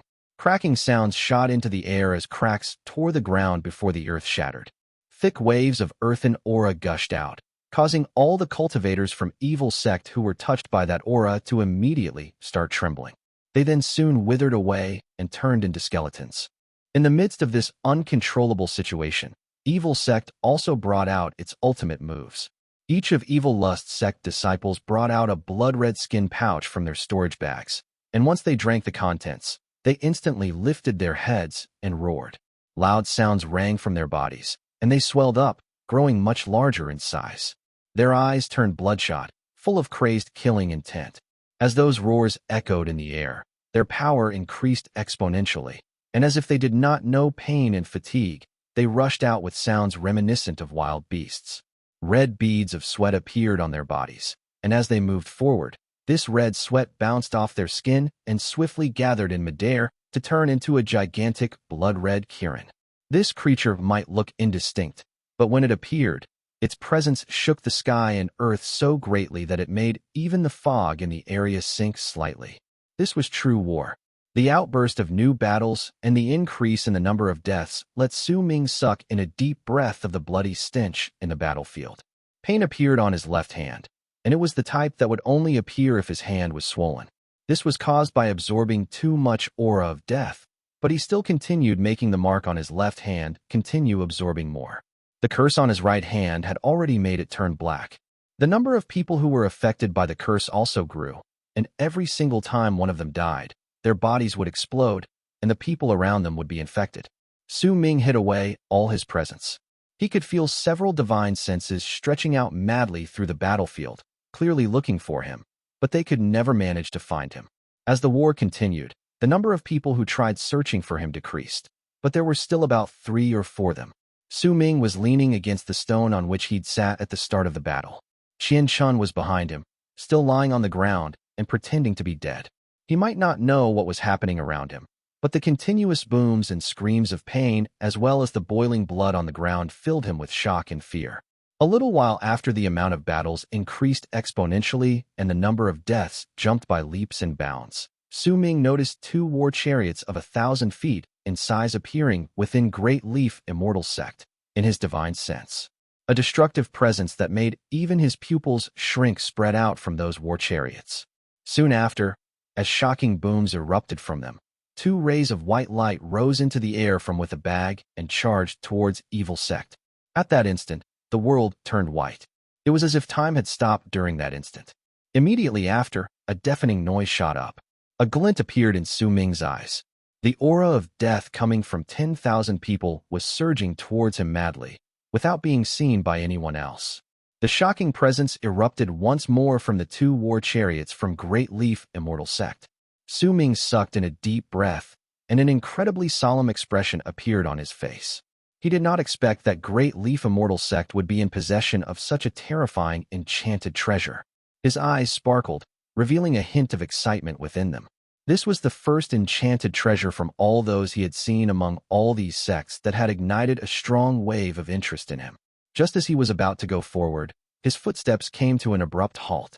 His expression swiftly changed, and he instantly lifted his head to stare fixedly at the area above him. At that moment, a gigantic vortex had appeared in the fog above him, and as booming sounds came there, a long purple arc came charging through it. That long arc had descended from the sky into the fog, and it was the purple-robed Tian. His body crashed down with a loud bang, and right behind him was a black fan that was staying on his heels in its spread-out form. At that moment, Su Ming could no longer suppress his killing intent and madness. In fact, he no longer wanted to suppress it. He did not expect that one of Tian's clones would descend here, resulting in the 2 clones being separated. This was a chance that was, to Su Ming, given by heaven. His eyes immediately turned bloody red. Chapter 655. So what if it is a trap? Should he fight, or should he not? Should he attack, or continue holding back? This was an incredibly difficult choice. However, Su Ming had to make his decision as soon as possible, right at that moment. If he chose correctly, Then his chances of killing Tian's clone would increase. But if he chose wrong, then everything he had done up to this point might come to naught. Tian's clone had already descended to the ground. Once a loud bang shot up, the fog swiftly spread outwards, making it seem as if was about to be completely chased away from the ground. The land trembled, and the fan that chased after the purple-robed Tian swiftly closed in on him. By the looks of it, it seemed like the thought of killing Tian was embedded within the very core of its being. Su Ming's eyes turned blood-red. Veins filled his entire face. This decision was too important. This chance was too rare. This threw Su Ming's original plan completely off balance. His chance was right in front of his face, but was this a real chance or a gigantic trap? Su Ming could not tell. I'll take that risk. A red glow shone in Su Ming's eyes. He was unwilling to accept giving up on this chance, even if it was a trap. If that was really so, the bait within that trap was still enough to tempt Su Ming. His goal was to kill Tian's clones, and if those two clones were separated, then it would be the best chance for Su Ming. Even if it was a trap, so what? Resolve appeared on Su Ming's face. He sucked in a deep breath, and in an instant, his entire presence retreated inside, not a single hint spilling out. Then, like a sword in its scabbard, he began swiftly charging towards Tian without a sound. There was no sound of anything slicing through air, neither was there any piercing whistles. There was only a wave of killing intent that would not retreat or back down until it tasted blood. That killing intent was kept within Su Ming, and it was a powerful will that would either burst out in an explosive force in silence, or die in it. Su Ming charged towards Tian, and he was so quick that no words could describe his speed any longer. Not even saying he was like a flash of lightning would suffice. Everything before him turned into a blur. The only thing clear was the purple figure, that person who he hated to his very core and had sworn to kill. The existence which prevented him from reaching Berserker's soul realm, which controlled his life, and even turned everything in Dark Mountain into an illusion. During the two battles they had fought against each other, Su Ming had once killed Tian with an external force, and during the second time, he had lost horribly, even sustaining grave injuries. Even if it's a trap, I will still attack. An astounding roar shot up in Su Ming's heart. It rumbled within his body, but not a single sound spread out. It gathered within him, fused with his will, and turned into the astonishing speed of his movements right then. In an instant. No, not even arriving within an instant could describe Su Ming's speed any longer. The flow of time slowed down in Su Ming's eyes. He swam past an endless amount of disciples from Evil Sect and the Immortal sections. All these people's movements were incredibly slow. It did not matter whether it was their movements or their roars, their attacks or their retreats. Everything had slowed to a pace that it seemed as if they were putting in their last struggle as they were caught in mud before they eventually sank into it. All the scenes, all the bodies around Su Ming had slowed down into a blur. Only Tian's body remained clear. At that moment, he was just about to lift up his head as he stood up on the ground and wipe away the blood at the corners of his mouth. His gaze was not directed towards where Su Ming was, but at the fan that was closing in on him from the sky. Time froze at this instant. Su Ming traveled even faster with each passing moment, just like a sword that was slowly being drawn out of its scabbard. At the instant, he was less than hundreds of feet behind Tian. All his power, life, chi, will, and every fiber of his being fused together and gathered into one small that broke through the space within the world to appear right behind Tian. Everything about him turned into a single finger. At the instant he pointed forward, the world lost all color.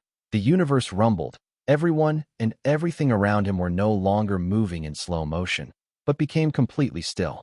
Only his finger charged towards that purple-robed Tian like the shadow of death. Right at the instant that finger of his was about to land, Tian, who had his back turned towards Su Ming, turned his head around swiftly, and a brilliant ray of light erupted forth from his awe-inspiring eyes. I knew I would be able to lure you out. Even at the instant that purple-robed Tian said these words, not a single hint of emotion stirred up in Su Ming's heart. That sentence only meant that his previous uncertainties were not unfounded, and they also showed that the purple-robed Tian's descent to the ground was completely intentional.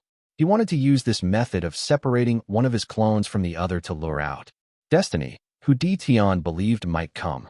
Su Ming had first-hand experience of just how calculative and intelligent Tian was since a long time ago. When he encountered it again, even though he was guessing whether he would fail if he attacked. But with enough bait, it was still enough for Su Ming to choose the option to attack, despite knowing just how dangerous it would be. Tian was fishing. He scattered his bait, thinking that he would just be fishing for a normal fish, and a normal fish would surely die, without a doubt, if it took that bait. But Tian should be afraid of not only losing that bait, but also catching a murderous dragon that would devour him. With a calm expression, Su Ming's fingers swiftly landed against Tian's lifted right hand. At the instant they touched, the death that was formed after Su Ming fused his power, life, will, and everything else erupted with a bang. Then, like a sword that was drawn out from its scabbard, the killing intent he had suppressed for a long time erupted at full force. Tian. Su Ming's low growl fused together with the astonishing booms that shook the sky and earth, and like the might of heaven itself, he poured out every fiber of his being into his attack. Such a loud bang was something that had never appeared before on this battlefield. Even if there had been an endless amount of battles on the ground previously, a noise of this intensity had never come to be. This bang sounded as if it should not have appeared in this world. When it echoed in the air and spread out, an innumerable amount of disciples from Evil Sect and the Immortal sects shuddered and coughed up blood as they fell backwards. There were even quite a few that could not withstand the shock and exploded. A layer of ripples with Su Ming and Tian as their center spread out with loud rumbling sounds towards all directions. Wherever they went, the fog on the ground would fall back. The bodies of the disciples from both sides would be swept up against their will, and the endless amount of stones on the ground would turn into smithereens with a bang. In the midst of that sound, a shudder wrecked through Tian's body. Blood trickled down the corners of his mouth. This body of his had already sustained injuries when he fought against Jian, and with that clash, the power that erupted from Su Ming caused his heart to tremble, and he took a few steps backwards. Su Ming's right index finger exploded. As it was reduced to a bloody mess, he coughed up a large mouthful of blood, but he forced himself to stop, preventing any signs of retreating to appear on him. An even quicker speed erupted from him, and he charged straight towards the purple-robed Tian. I've been searching for you for a long time. I deduced that if you learned of our battle against Evil Sect, you would surely conceal your identity and come to this place. Indeed, you did not disappoint me. A brilliant light appeared in Tian's eyes. His goal in this fight against Evil Sect was not destiny, but truly the control over Eastern Wasteland's tower. However, using this incident to lure out Destiny was one of his intentions. He could not find Destiny. No matter what sort of arts he cast, he could not find him. That sort of feeling that made him feel as if something was stuck in his throat made him remember the battle he had had against Su Ming all those years ago, and killing intent would rise within him whenever he recalled it. All Immortals knew about Destiny, but only Tian alone had executed a plan to use him. This plan had dragged in too many people, and there were some other sects that were involved in it, but he hid the real truth from them. If he succeeded, then Tian might even have a chance to usurp Dao Chun and replace him. However, when he fought against Su Ming all those years ago, he had witnessed Su Ming's power to turn back time, had seen him turning into Destiny. This was something he would never forget, and his heart had even shuddered lightly, something that rarely happened to him. It was also right at that moment that he clearly realized that a fatal flaw had appeared in his plans for Destiny. A crack that could not be closed up had opened up, and the possibility of him succeeding in his plans was already slim to none. In fact, it was already completely impossible for them to work. He thought about that he would have to face Su Ming once he grew up into a terrifying existence, as well as the series of problems that might be brought to him once more people learned of his plans. And his thoughts changed. He endured the pain and gave up on the plan that could no longer succeed, even after he had prepared it for 10,000 years. He wanted to destroy Destiny and wipe away all traces of that plan without making a single ruckus. The battle between the Immortal sects and Evil Sect was a great chance to lure him out in Tian's eyes. That was why he had descended to the ground earlier, so that he could use himself as bait and make Su Ming attack him. He knew that no one else would dare to attack him if he descended on the battlefield due to his status. Once anyone tried to ambush him, then that person would definitely be the Destiny that he had been unable to find. However, he had not expected that the power Su Ming could bring forth would be so much greater compared to what he possessed in the past, just a short few years back. That one tap had actually made Tian's pupils shrink and even torn through the injuries in his body. As Tian retreated, Su Ming swiftly rushed forward and lifted his left hand. At the instant he pushed his palm towards the sky, a large amount of green fog instantly spread out from his left hand. That green fog stirred all the aura of death in the battlefield, and as it gathered and was absorbed into Su Ming's hand, the world rumbled at the instant he raised his left arm, its palm facing the sky. So what if it's a trap? As long as the bait is good, that is enough. The green fog surrounded Su Ming's left hand, then spread out to turn into 7 green shadows. They swiftly grew larger, and in an instant, surrounded the entire space between the sky and earth, catching everyone's attention in the battlefield. The fog Jian placed in the battlefield had already been torn into several pieces due to the impact just now. It fell backwards in all directions, as if several pairs of invisible hands were chasing it away, and for the first time since the battle started, the ground became clear. There were only several tens of thousands of people left at that moment, and their gazes all gathered on Su Ming and Tian. Even the eyes of Jian, who had been fighting against the golden-robed Tian in the sky, flashed with a brilliant light. He whipped his head around to look towards Su Ming, and a strange smile gradually curled up on his lips. I see, so that's it. His smile grew wider. Chapter 656. Activate Verdant Abyssal Seal. Who is he? That boy looks like he's only 15 or 16, but the person he's fighting against is the Heavenly Emperor Tian. It's Lord Tian. He can fight against Lord Tian, not perishing from that first strike, and not only did he not withdraw, he even took the initiative and attacked. This is... Once the fog on the ground scattered away, tens of thousands of gazes instantly gathered on Su Ming and Tian, and an uproar immediately rose into the air. All of this was because of Tian. If Su Ming was not fighting against him, then it would be difficult for him to catch such a shocking level of attention and cause such an astonishing level of commotion among the people. Tian's status was simply too high. He was one of the 3 sovereigns and 5 emperors among the Immortals, and had the highest level of cultivation among all those in the Immortal sects who descended in the land of Berserkers, even if this was just his clone and not his real self. Even if he was just a clone, he still possessed power that was enough to cause all those around him to look up to him, causing all those who were currently watching the fight to feel their breathing stop. Disbelief appeared on their faces. It was especially so for those who knew Su Ming. Their faces were rife with the inability to accept this. Bao Qiu looked at the sky with a dumbfounded face as she stood on the battlefield. Her head was ringing and her thoughts were in a mess. Even though she knew that Su Ming had extraordinary power and she had even witnessed him fighting against Shindong, but she would never have expected that he would dare to attack Tian. Who was Tian? He was one of the 5 emperors, and these people were the strongest among the Immortals, those who had reached the pinnacle of all pinnacles. Even if it was just a clone, this sort of person could still make the weather change if he wanted to. A dazed expression appeared on Bao Qiu's face, and she didn't manage to recover even after a long time had passed. It was especially so when she saw that exchange of blows between Su Ming and Tian just now. Su Ming might have gained an advantage because he laid out an ambush, but the fact that he had not managed to get himself killed by Tian's attack was still enough to make his name ring through the world. But she did not know that this was not the first time Su Ming had fought against Tian. In truth, this was his 3rd time. In fact, Su Ming had even managed to kill one of Tian's clones.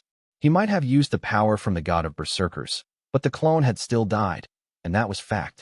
During the 2nd time, Su Ming might have been wounded badly and lost horribly, but he had made Tian pay for the consequences. He had forced him into an incredibly pathetic state. This was the 3rd time.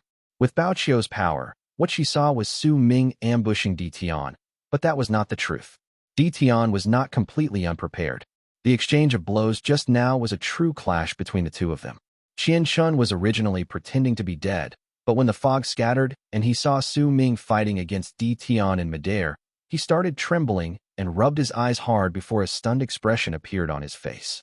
Senior, that guy is too bold, to the point he's reckless. He actually went and challenged Tian. Oh dear, it's over now. I trusted the wrong person. This guy's dead meat. As these thoughts appeared in Chen's mind, his heart started racing in his chest. He might be regarding Su Ming's situation with a rather pessimistic outlook, but in the depths of his heart, he was gradually growing more excited. His gaze as he looked at Su Ming made him feel as if he was getting to know him again. Shindong's expression changed several times. He looked at Su Ming, who was fighting against Tian, with a complicated look on his face. The 7 verdant abyssal shadows in the sky were extremely familiar to him. This was originally his divine ability, the 7 abyssal death seal. This was also one of the reasons why he had been able to recognize Su Ming at first glance. This person, who had fought against him just recently, had left a deep memory in Shindong's mind. He had also gained a lot during that fight, but he had never imagined that their second meeting would be under such circumstances. He immediately remembered the chaos that had occurred between Evil Sect and the Immortal sects just moments ago, and knew that it must have come from this person's hands. As for why he did it, he wants to kill Tian. Shindong's heart trembled. The answer he obtained made him think that his thoughts were incredibly absurd, but what he saw right before his eyes made him suck in a deep breath. This was because Tian was retreating while wiping the corners of his mouth, while Su Ming's chi was growing with each passing moment. In Shindong's eyes, this Su Ming was already far too different from the one who had fought against him.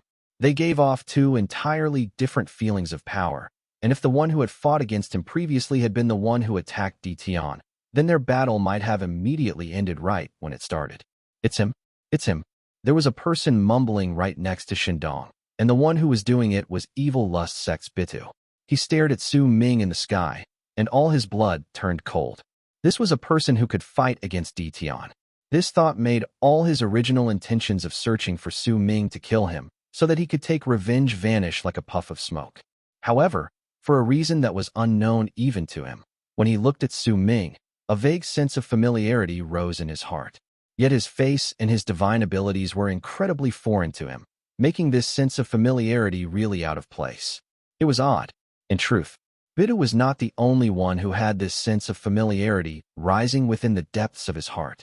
When all those familiar faces within Su Ming's memories gathered their gazes on him as they stood on the battlefield, that sense naturally rose within them as well. Yet this familiarity ran into conflict with the unfamiliar sight before them, causing all the people who had this feeling to not say a word. All of them only thought that it was a figment of their imagination. However, even though Su Ming's appearance had changed, due to their encounter in Freezing Sky Clan, Bailing and Qinshin's sense of familiarity gradually overlapped with Su Ming's current appearance. This feeling then turned into a complicated look on their faces. The woman in white from the Immortal sects had a pale look on her face, and she did not regret her previous decision. Right then, the sight before clearly proved that if she had exposed this person earlier and affected his plans to kill Tian, then the only outcome waiting for her would have been death. Her death would have been nothing. But since this person possessed the courage to fight against Tian and had even laid out such a plan to kill him, then he must surely have some level of confidence to do so. Once she provoked this sort of person, then there was a high chance that she would be bringing a large problem to her own sect. Su Ming stared at Tian. He knew that there were tens of thousands of eyes looking at him at the moment, but he paid no attention to them. Right then, the only thing that existed in his world was Tian. There was only one thought that existed in his mind at that moment as well. Kill Tian. 7 large green shadows connecting the sky and earth surrounded him, forming an indescribable wave of pressure that made the world lose its color, caused the earth to tremble, and made a solemn look appear on Tian's face. 7 abyssal death seal. The more aura of death it absorbed, the greater the power it would deliver. At that moment, this seal had absorbed the aura of death from tens of thousands of people, and as Su Ming executed this art, the 7 shadows instantly gained corporeal form. Their green robes, thick waves of death, and their hidden faces caused the 7 shadows to look like the kings of hell. At the same time, a dignified air spread out from their bodies, and they looked as if they were connecting with the underworld. They took a step forward simultaneously and appeared around Tian. At the instant they surrounded him, Su Ming spoke at a shocking volume, his words falling into the ears of all those who were watching the battle. 7 abyssal. When Su Ming let out a low growl, the 7 shadows lifted their heads at the same time. Dark light shone from within the robes that covered their bodies, and an exceedingly thick wave of death immediately spread out from them to cover the sky and seal off the ground. The light in the world started twisting and getting indistinct at that moment. The world seemed to have lost a large amount of color within a moment, turning into a desolate land of only black and white. In death, Su Ming growled. The 7 shadows instantly bent their backs and bowed swiftly towards Tian, who was surrounded in the middle. At the instant they bowed, Sowing flew up and pushed his left hand swiftly towards the sky. Activate, Verdant Abyssal Seal. The purple-robed Tian's expression changed. At the instant the 7 shadows around him bowed, he suddenly felt his life force swiftly disappearing. It was as if his life matrix could not withstand the 7 shadows bowing towards him. It was rapidly disappearing, and for the first time, signs of death descended on him. The purple-robed Tian let out a cold harumph. He prepared to lift his hand to form a seal to cast an art so that he could fight against Sowing's divine ability. He had confidence that he could kill Sowing in this place, and he would not allow any situation where he could not find him arise again. This time, to make Sowing appear, he had even used himself as bait.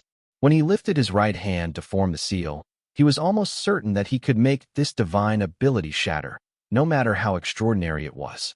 Yet right at the instant he formed that seal with his right hand, suddenly, Sowing pushed his right hand into his bosom and clenched the grass knot doll in his robes. A shudder wrecked Tian's body. His cultivation base started becoming chaotic, as if he could no longer control it, which was a rare sight. This sort of chaos was completely inconceivable to him, especially when he was fighting against someone.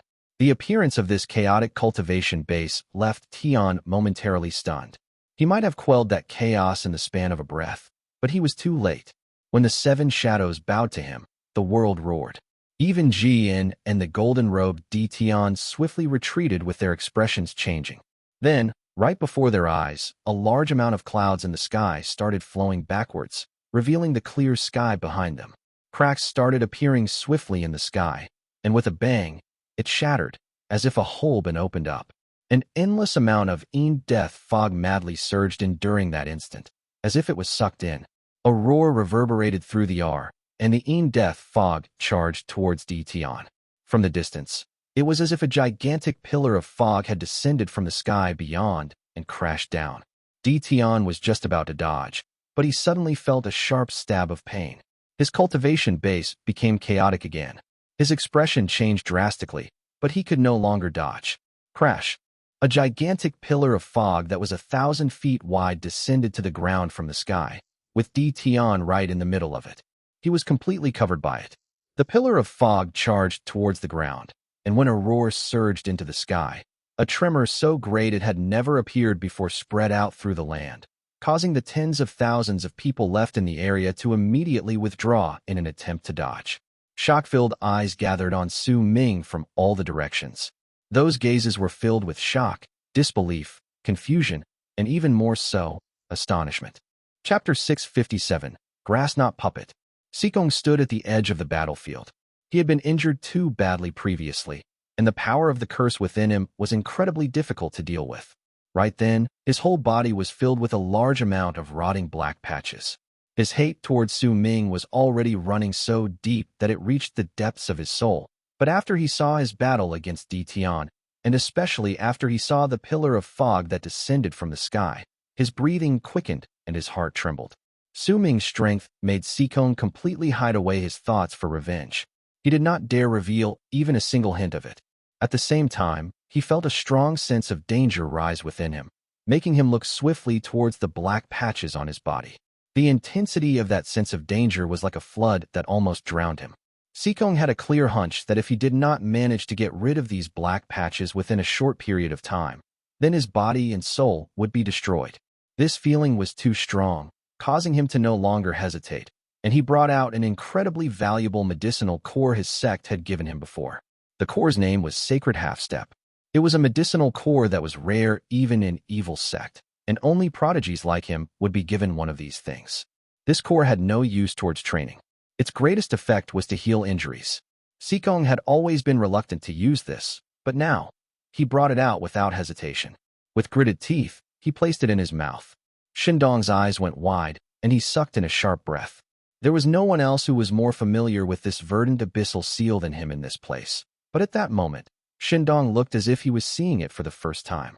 His heart trembled, his mind rang, and he suddenly understood the true method to use this verdant abyssal seal. It was unlike what he had previously done. Sowing's method was the true way of bringing out its might. The verdant abyssal seal he cast could let him fight against powerful warriors at the same stage as he was, but in Su Ming's hands, it had managed to gain such power that it could threaten Tian's clone. The golden-robed Tian's face turned livid with rage as he stood in the sky. He glared at Su Ming, who was standing beneath him, and took a sudden step forward. Right at the moment he was about to charge down, though, his footsteps came to a sudden halt. Then, right before his eyes, Jian walked out from the air in front of him. He could manipulate the power of death in this place and make it descend.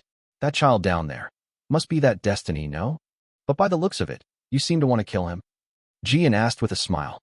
Tian's expression grew dark, but before he could say a single word, the gigantic pillar of fog beneath gradually disappeared to reveal a pit of about thousands of feet deep on the ground, as well as Tian, who was sitting within a ball of dull, purple light.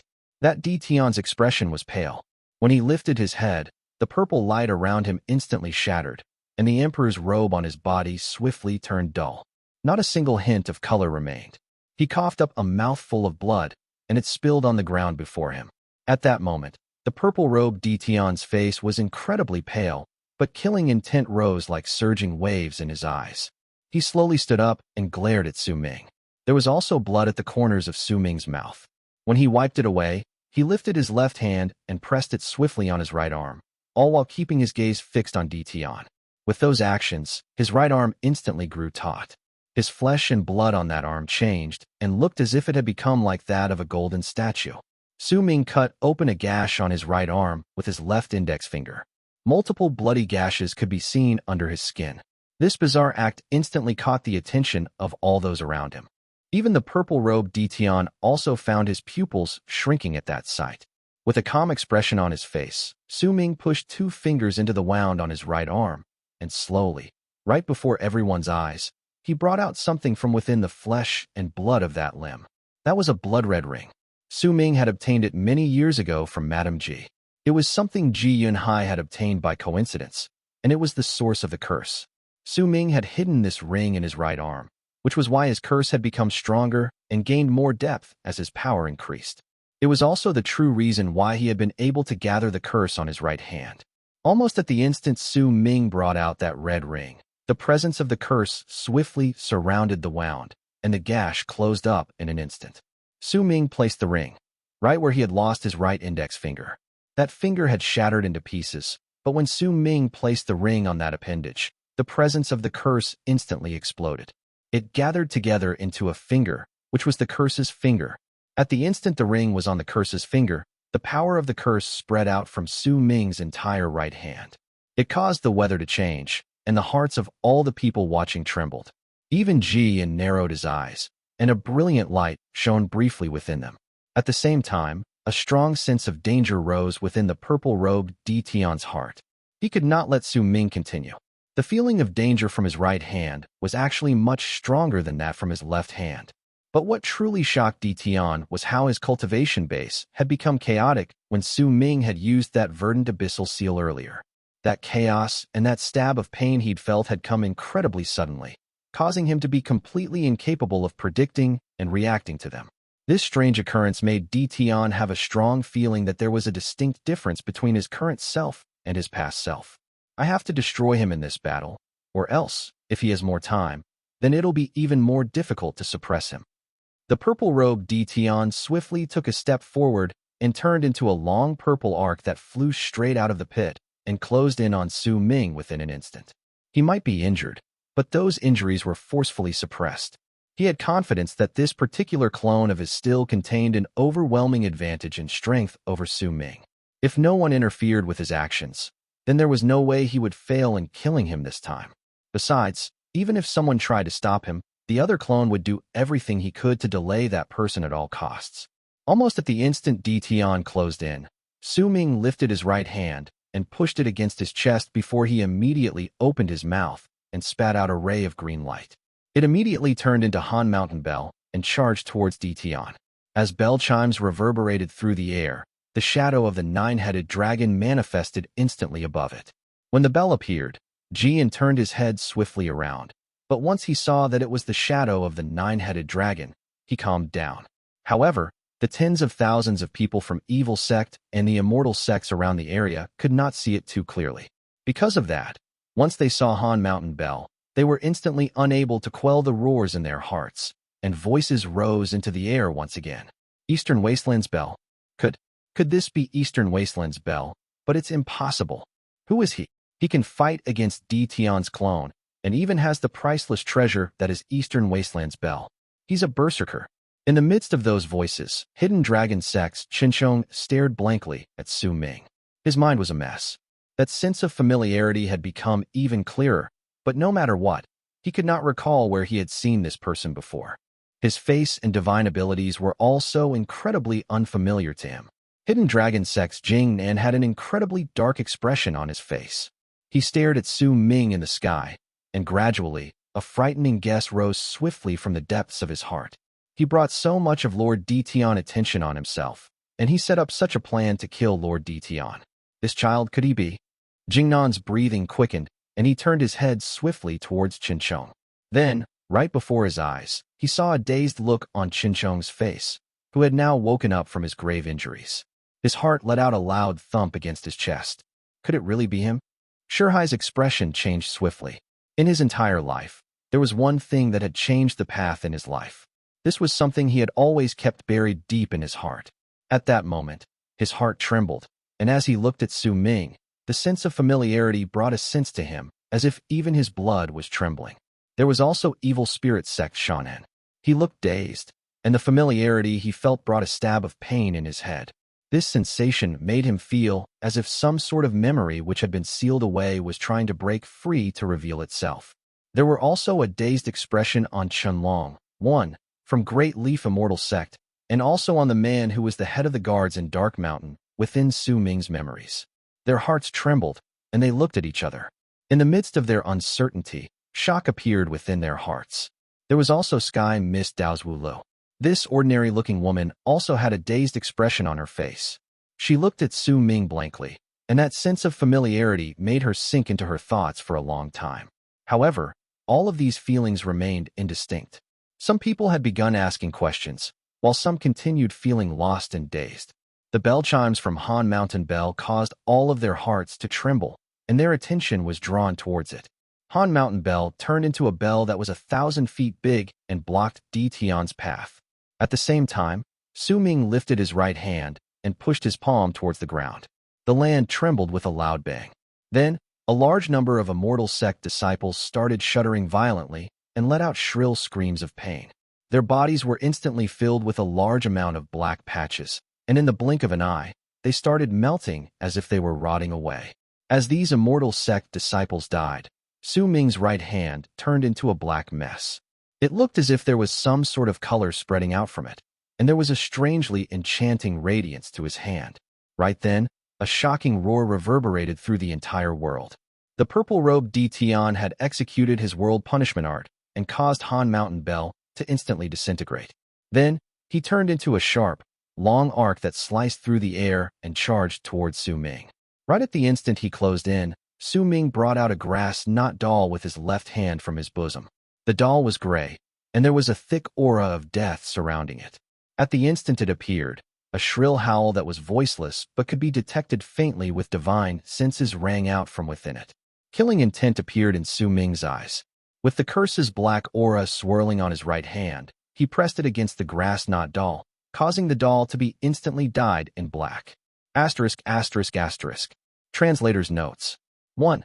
Chenlong, very obviously Qinshin's dad. Chapter 658. I curse you. At the instant the doll was dyed black, Tian's footsteps came to an abrupt halt, coming to a complete stop hundreds of feet away from Su Ming. His expression turned incredibly dark, for a large amount of black aura had appeared around him out of nowhere. He could not stop. At that instant, he felt as if he had lost control of his own body. A power that actually terrified him seemed to be staring at him in the form of a pair of eyes in the endless universe. This was a form of might. It was a form of pressure that came from the ground, the world, the entire land of Berserkers. For some unknown reason, it now had gathered on his body. Black smoke surrounded him, and it grew extremely thick in an instant. This was Su Ming's curse. The black smoke was his killing intent, his desire to kill Tian. It was originally impossible for the curse to gather on Tian, but due to Su Ming's skillful execution of his art, The connection tying the grass not doll and Tian was successfully used to lead the curse on Tian. I curse you, that you will fall into the rivers of the netherworld and never see light again. Sowing took a step forward, and with his curse-ridden right hand, he ripped off the doll's right arm.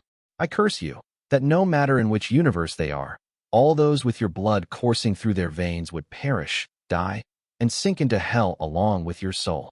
Sowing took another step forward and ripped apart the grass, not doll's left arm. Panic appeared on the purple-robed Tian's face, which was a rare sight. He could feel pain coming from his right arm, as well as the pain of his left arm being torn. More importantly, the black smoke had already seeped into his body, and he could not even move an inch. This is impossible, Tian roared in his heart. To him, Sowing was somebody whose fate had always been controlled. Even if he was able to free himself from its shackles some time ago, since he had yet to grow strong, he was still just an ant in Tian's eyes. Tian was confident that he could crush that ant, even if he had to do it a few times. Still, whatever happened, Sowing would be unable to escape from his palm. That was why he had thought of using himself as bait, but now, Sowing had attacked twice. The first time was when he had used that Verdant Abyssal seal, which had made Tian use his divine ability and his enchanted treasure to resist it. This time, he had attacked with the curse's power, and he had lost all his mobility. He could no longer control his own body. The shadow of death looming over his heart grew endlessly, making him have the impression that at the moment he made himself bait, he had cut off all his escapes. This bizarre scene made all those who saw it to suck in a sharp breath. They were unfamiliar with this particular art, especially since that doll in Sowing's doll looked simple and even comical, yet no one could laugh. A chill that came straight from the depths of their hearts filled all their souls at that instant. An art that could control someone with just one doll. An art that could curse others with just one doll, and there was no way to guard against it. Right then, Sowing had turned into the epitome of malice and strangeness in the eyes of those tens of thousands of people in the area. The golden-robed Tian's pupils shrank as he remained in the sky. In fact, a large amount of black smoke had appeared around him as well. As it did so, he could clearly feel the panic within the purple-robed Tian's heart. However, the golden-robed Tian was clearly more powerful than its counterpart. At that moment, golden light shone on his body, and as it did, it looked like it was fighting against the black smoke, allowing the golden-robed Tian to be able to move. And he did so. But just as he was about to charge out, he was once again blocked off by Jian. Jian, this has nothing to do with you. This is my private matter. How dare you stop me? The golden-robed Tian's voice reverberated in the air.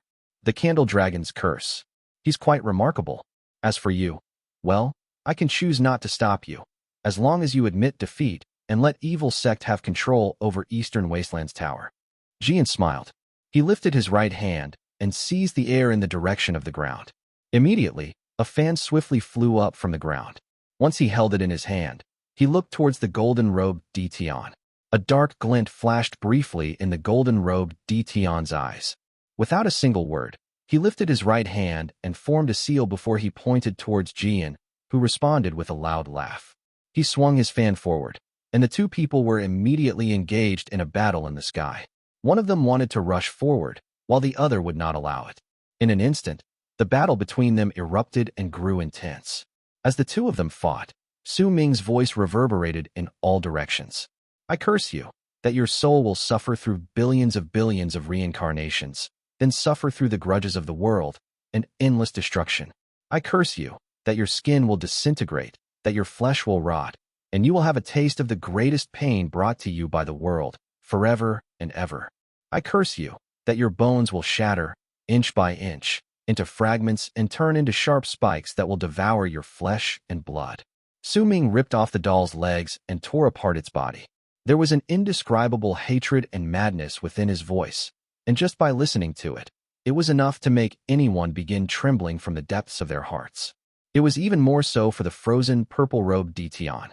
I curse you, that your bloodline will end, that your soul will scatter, that your body will rot, that your bones and flesh will be destroyed, and that you will suffer an eternity of being devoured by wandering souls. I curse you to die, die, die, die. Sowing let out a loud roar and coughed up a mouthful of blood. His face instantly turned pale. The blood fell on the grass not doll, and the world instantly started roaring. Thunder rumbled without end in the sky, and a blood-red vortex even manifested with loud banging sounds. The edges of that vortex were black, and it covered the entire sky. This was not the only spot in the sky where something like this happened.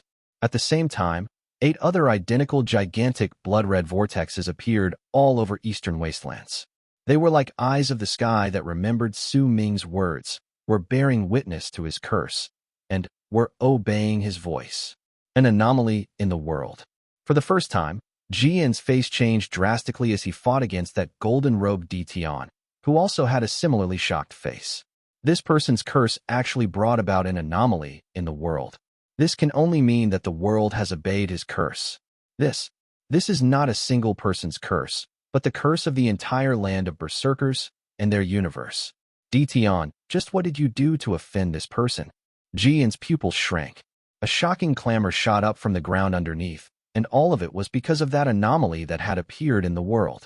With my life, with my power, with every single fiber of my being, I curse all of Tian's clones to perish in the land of Berserkers, and from now onwards, this world forbids Tian's existence.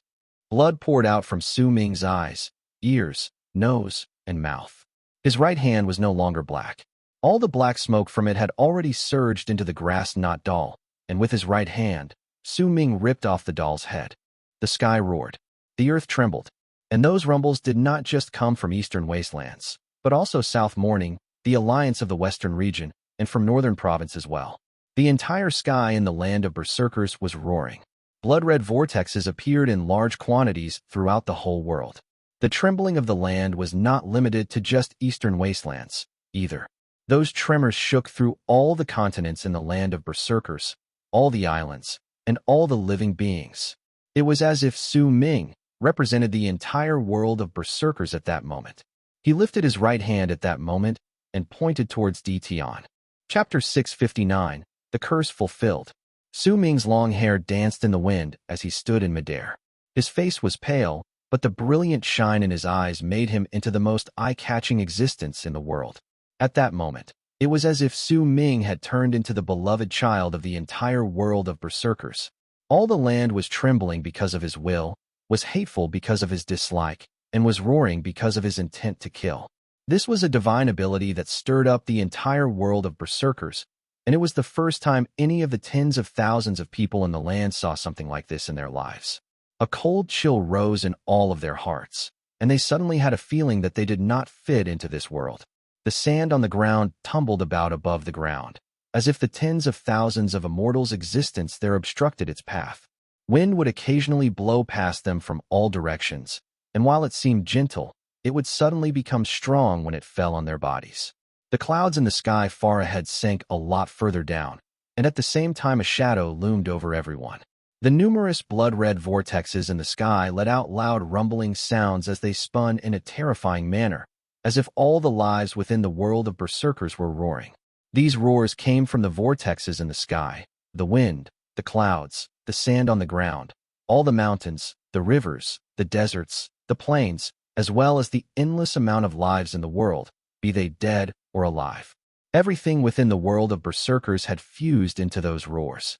Within them were the cries of infants, the grudge-filled shrieks of women, the furious roars of men, the piercing howls of anger from ferocious beasts, and the biting, threatening sounds that came from the plants as they sashayed in the wind. They contained the strikes of water against rock as rivers flowed down the mountains, the roars from the plains, the collapse of the mountains, and the surging waves from the Dead Sea. Everything had fused together with the roars coming from the Berserker's sky. At the same time these roars rang in the air, it was as if a voice that could not be heard with human ears lipped into those sounds. This was an indescribable will that had appeared once all the sounds within the land of Berserkers had fused together. Get out of our world. It was the will contained within all the roars that caused the world of Berserkers to surge towards all the Immortals with an unseen force at that instant, as if all the Immortals were being rejected by the entire world at that moment. It was as if the land had been persecuted for tens of thousands of years while enduring through all that suffering throughout the ages, and at that moment, it reached its breaking point. It was as if the land and its people could no longer bear with it, and they wanted to surge out like an explosion to expel all Immortals. It did not matter whether it was the immortal sects or evil sects. All the cultivators' expression immediately changed. Even Jian's expression changed drastically as he fought against Tian, and he whipped his head around to look at Su Ming. That moment was when Su Ming lifted his right hand and pointed towards the purple-robed Tian. The golden-robed Tian's pupils shrank. At the instant, Jian was shocked because of Su Ming causing the entire world of berserkers to roar due to one finger. The golden-robed Tian took a swift step forward and charged towards Su Ming. Resonance. This is resonance. This is the entire world of berserkers resonating with this child. Jian sucked in a sharp breath. He had noticed the golden-robed Tian leaving the place, and after a moment of hesitation, he chose not to stop him. After all, he was also an immortal. This resonance was too shocking to him. He had never heard of anyone capable of making the entire world resonate with him. Perhaps only the first god of berserkers had been able to do such a thing in the past. Even the master of a world would not be able to resonate with his world. Even the strongest person of a race, too, would be unable to cause this sort of resonance unless Jian's pupils shrank. Even if the golden-robed Tian was charging forward, he could not change what was already set in stone.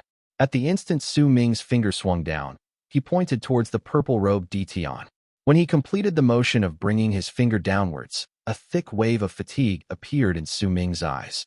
There was a dull look within them, but it did not matter whether it was the fatigue or the dull look that showed. What lay within the deepest depths of his soul was tranquility.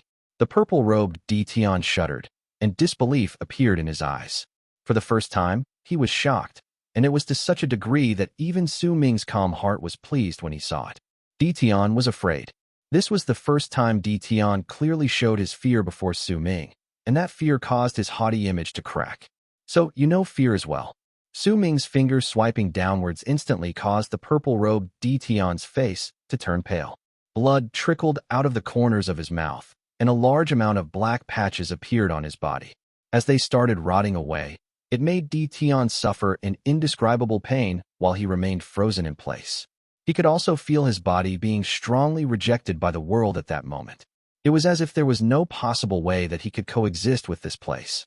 If he did not die, then the killing intent of this world would never cease. Murkiness replaced the clarity in his eyes, and if anyone had seen the muddy rivers of the netherworld, they would be able to tell with just one glance that the murky shade in Tian's eyes was no different from those rivers.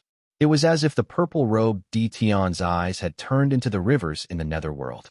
They covered his eyes, causing him to never be able to see light again. This was the fulfillment of Su Ming's first curse. I curse you, that you will fall into the rivers of the netherworld and never see light again.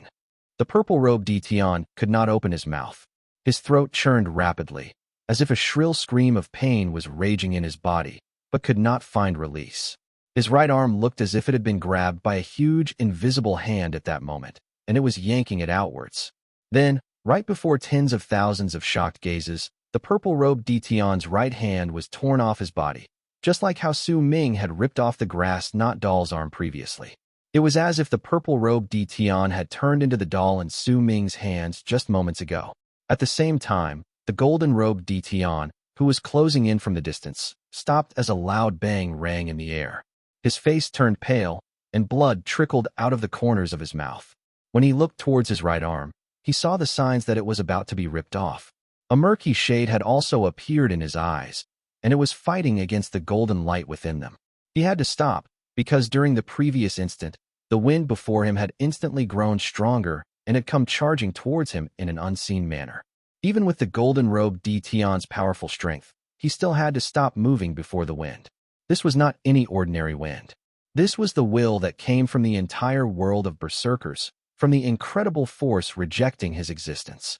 If the golden-robed Tian dared to take one more step forward, then this force rejecting his presence that was formed from all the power in the world would become even stronger. How could this be? This is impossible. The golden-robed Tian let out a low growl. He took a swift step forward, for he had to save the purple-robed clone. He might be a clone himself, but the will of his real self in the land of immortals had let him know that his real self had 4 clones, with the addition of one more that he had just recently obtained a few months ago. However, from the 4, one had already died previously, so no more deaths could occur, or else it would cause quite a significant effect on his real self. Almost at the instant the golden-robed Tian paused, the purple-robed Tian lost his right hand, and that limb instantly turned into black ashes. When it scattered away, not a single drop of blood fell from the now empty shoulder. Because he no longer had any blood. His blood and his veins had already been completely corrupted due to Su Ming's second curse. As a result, the blood at the corners of the purple-robed Tian's lips was swiftly dissipating while his face remained pale. At that instant, his left arm was also torn off by the invisible arm, just like his right arm. The purple-robed Tian shuddered, and his hair was slowly changed from black to white. His face seemed to have aged within an instant, and with just one glance, it could be seen that his current appearance was different from how Tian looked. All his life, Tian had never expected that his clone would one day be injured so badly by Su Ming's curse. This curse had already surpassed the limits of his power. It had fused with the will of the entire world of Berserkers, and it stood right above all forms of power gained from cultivation. However, the purple-robed Tian's curse was far from over. The outburst had just begun. As his limbs were torn off and his blood as well as his eyes were corrupted, he opened his mouth, unable to control himself, then lifted his head. His soul's presence seemed to have been sucked out during that instant, so that it would suffer through the endless cycles of reincarnation within the world. Piercing, shrill roars swiftly rose from all directions at that moment, and they came from the endless hate-filled spirits in the world. These spirits showed up in the sky, and they were of men and women, of the elderly and the young, and all of them were those who had died in the land of Berserkers. The raging hate within these spirits rushed towards the purple-robed Tian at that moment and surrounded him before they started devouring his soul and his body with madness and enmity. This was Su Ming's third curse. I curse you, that your soul will suffer through billions of reincarnations, then suffer through the grudges of the world and endless destruction. As the endless hate-filled spirits devoured him, as the tens of thousands of immortals shuddered and were overwhelmed by terror, as the golden-robed Tian roared and rushed over while throwing all caution to the wind, and as Jian was shocked, full of complicated feelings. The purple-robed Tian shuddered violently. Pain. It was painful, but he could not let out a single sound. It made him suffer through the utmost amount of suffering, and this suffering was enough to make a person's will crumble. More black patches appeared on his body until they covered most of him.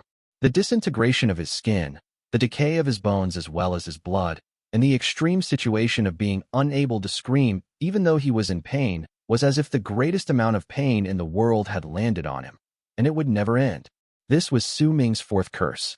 I curse you, that your skin will disintegrate, that your flesh will rot, and you will have a taste of the greatest pain brought to you by the world, forever and ever.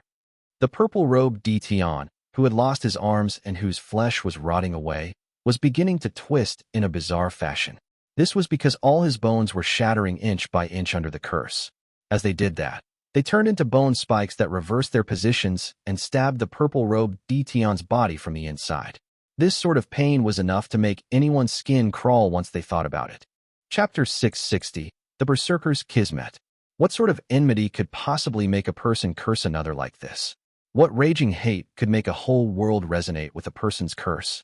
The pain the purple-robed Tian suffered from the bone spikes in his body at that moment came from Su Ming's fifth curse.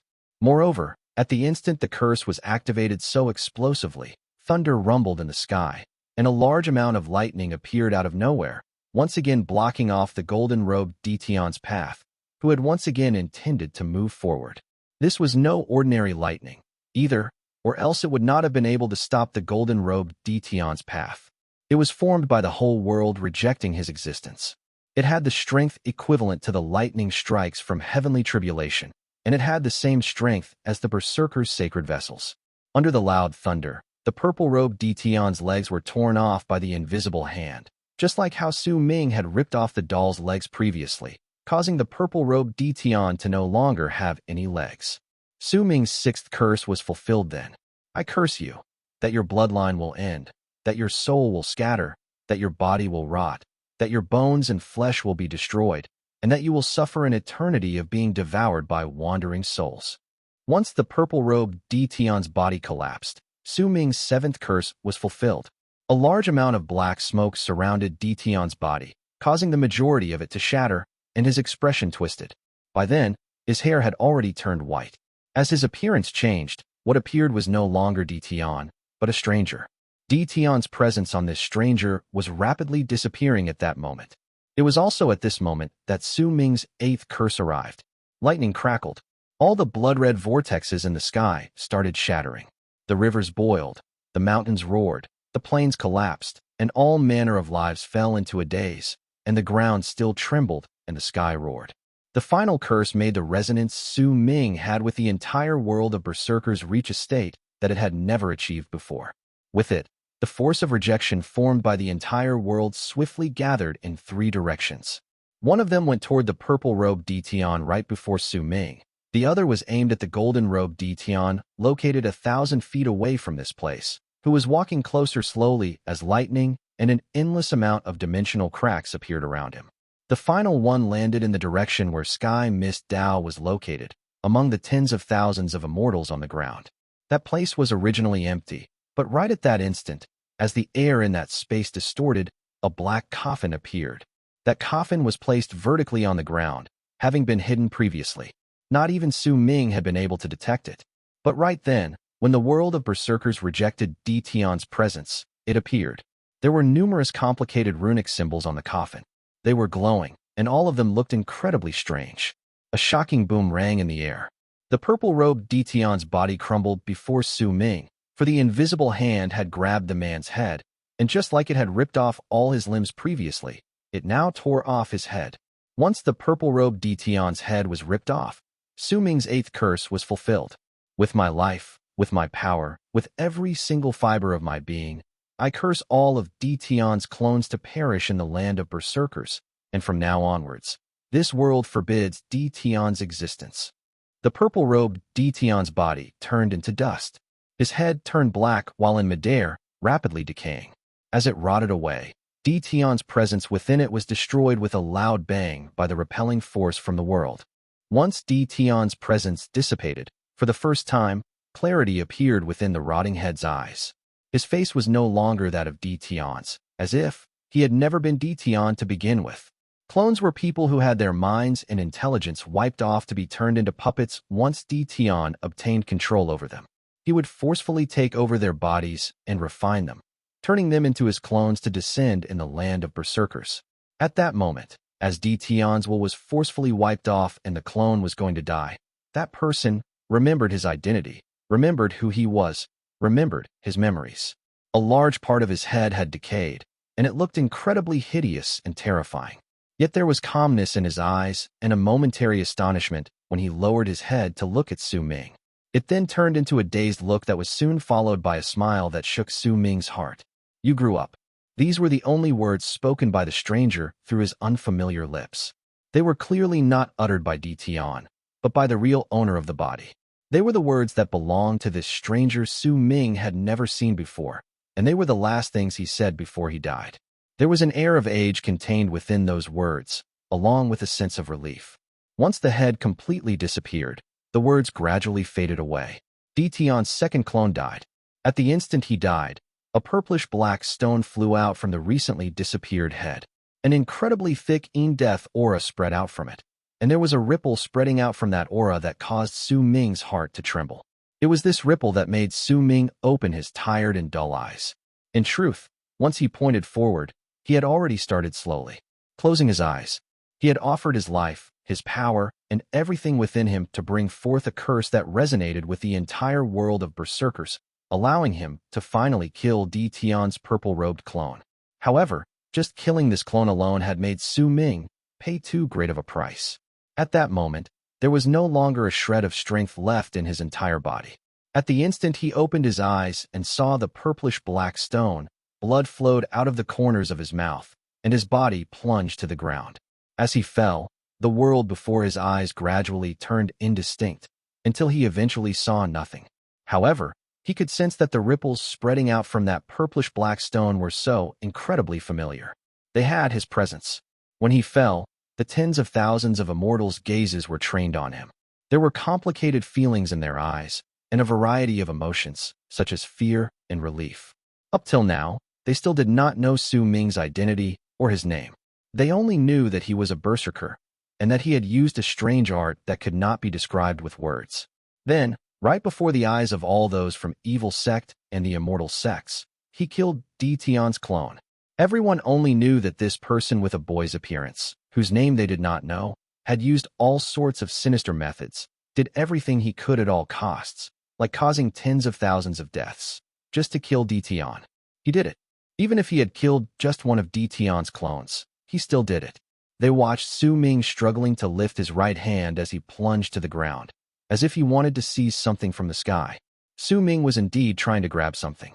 At that moment, his consciousness had already scattered, but he was instinctively lifting his hand to grab the stone that was giving him that incredibly familiar feeling. The purplish-black stone in midair shuddered and turned into a long black arc that charged straight towards Su Ming. At the instant his body crashed into the ground, the stone fused into the center of his brows and disappeared within him. Su Ming's heart shuddered. He did not know how much time had passed before he eventually reached the ground, not feeling much of a rebound. He did not know how much time had passed, because he could not see his body and because his vision had already turned indistinct. However, the tens of thousands of immortals around could clearly see exactly what had happened during the time Su Ming was falling from the sky. A great commotion resounded in the air, and the voices within were filled with shock, but it was a pity that Su Ming could not hear them anymore. Jian was staring at Su Ming blankly from the sky. His expression constantly changed, occasionally showing killing intent, and at other times hesitation. Su Ming's curse and the resonance from the world of berserkers was the reason why the usually resolute and sinister evil sect sovereign would make such expressions. He saw a strange sight that had left everyone in shock when Su Ming fell to the ground just now. The berserker's Kismet fused into him. Jian mumbled. When Su Ming fell, his rapidly plunging body was supported by thick clouds that had appeared out of nowhere. Birds which had come out of nowhere charged in, supporting Su Ming's body even at the risk of their bodies being shattered. There was also the wind that existed everywhere. It suddenly started blowing, slowing down Su Ming's descent. It was as if everything in the world was feeling compassion towards Su Ming and could not bear seeing even a single wound on his body.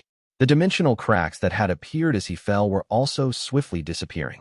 The bolts of lightning that came towards him flashed as they surrounded him, as if protecting him and warning all the others in the area to not get even half a step closer to him. In fact, the innumerable vengeful souls in the sky were also surrounding him while letting out anxious roars, as if they were trying to wake him up. There was also a large amount of green grass sprouting out below, where only empty ground had been previously. That grass only grew in a small portion on the ground, and the speed of its growth was a startling sight. Because of everything, the speed at which Su Ming's body plunged down continued slowing down, and when he eventually reached the ground, not a single hint of injury could be detected on his body. He was loved by the world, and the berserker's Kismet was placed in his body. Almost at the instant Jian's expression filled with hesitation and complicated feelings, Su Ming's body landed on the grass. His vision scattered, and at the instant he looked as if he had sank into a state of unconsciousness. The golden-robed Tian let out a furious and shrill roar. His body was surrounded by a large amount of black smoke at that moment, and that black smoke was the curse. Clearly, once the curse from the world of berserkers destroyed the purple-robed clone, it gathered on the golden-robed one with the full intention of destroying it as well. The clone swiftly turned his head to look at the ground and at Su Ming, who was lying on the ground. As his expression twisted, he did not care about the power of the curse spreading into his body at that moment and moved towards Su Ming. His power surpassed that of the purple-robed clones, and since Su Ming had not directly cursed him, he could move. His speed was incredibly quick as he charged towards Su Ming. At that moment, Jian did not stop him. All the immortals around him were also just watching by the side. The conclusion of this fight was almost set in stone within everyone's minds. Yet right at that moment, Su Ming's eyes suddenly flew open, and a change happened. Chapter 661, The Berserker's Legend. With the aura of death accumulated from tens of thousands of people who died in battle, Su Ming had destroyed the purple-robed Tian's protective enchanted treasures, causing his defenses to be reduced to a certain extent. With Han Mountain Bell delaying him for a while, Su Ming had also had enough time to bring out the source of his curse, the red ring. Once he put that ring on his finger, he used the grass knot doll to connect with Tian's soul, and with the curse, he caused the entire world of Berserkers to resonate with him, causing the curse to no longer be from him alone. It had become the whole world's curse. This sort of power had already surpassed the limits of power from any sort of cultivation, and since Su Ming had offered up his life and all his power, even every fiber of his being, his killing intent had erupted with an explosive bang, and it caused Tian's purple-robed clone to die. If Tian had just sent a clone to this place, then all of what had happened would have meant Su Ming's success. He might have paid a great price, but he could still escape into the stone fragments dimension to keep himself safe. However, Tian had not just sent one clone, which Su Ming had only come to know after he came to this battlefield. Once the purple-robed Tian died, he discovered once again that there were not just two, there were three. As Su Ming lay on the grass, his vision grew indistinct. His consciousness gradually scattered, but there was a hint of unwillingness within him to admit defeat, and that unwillingness turned into a crazed roar within his heart that continued stimulating it. This unwillingness was because he had yet to complete his goal. He still had not killed all of Tian's clones. He still could not close his eyes. The golden-robed Tian's arrival made that unwillingness erupt with a bang, which resulted in the dazed look in Su Ming's eyes rapidly scattering away. A determined gaze took its place amid the fatigue. To be able to instantly gather up his scattered consciousness when all his power had dissipated and when his life was almost gone was something that could only be done with an incredibly powerful will. Most people did not possess this sort of will, but Su Ming, who had gone through the endless cycles of reincarnation in the Candle Dragon's undying and imperishable world, he had such a will. This was a will that would not be crushed by anything, a will that would allow him to grit his teeth and continue moving forward even when the world crumbled before his face. There was also the assistance given to him by that purplish-black stone that made him feel as if his soul had become complete. "I can still fight back," Su Ming mumbled. At the instant the golden-robed Tian closed in on him with raging killing intent, Su Ming lifted his right hand with an effort and struck the center of his brows. At the instant his palm fell, a loud bang immediately traveled out of his body. There was also a great amount of chi that erupted swiftly with crazed force within him. The strength of that chi allowed it to instantly spread out with loud rumbling sounds, causing the incoming golden-robed Tian to fall back at the instant he came into contact with it.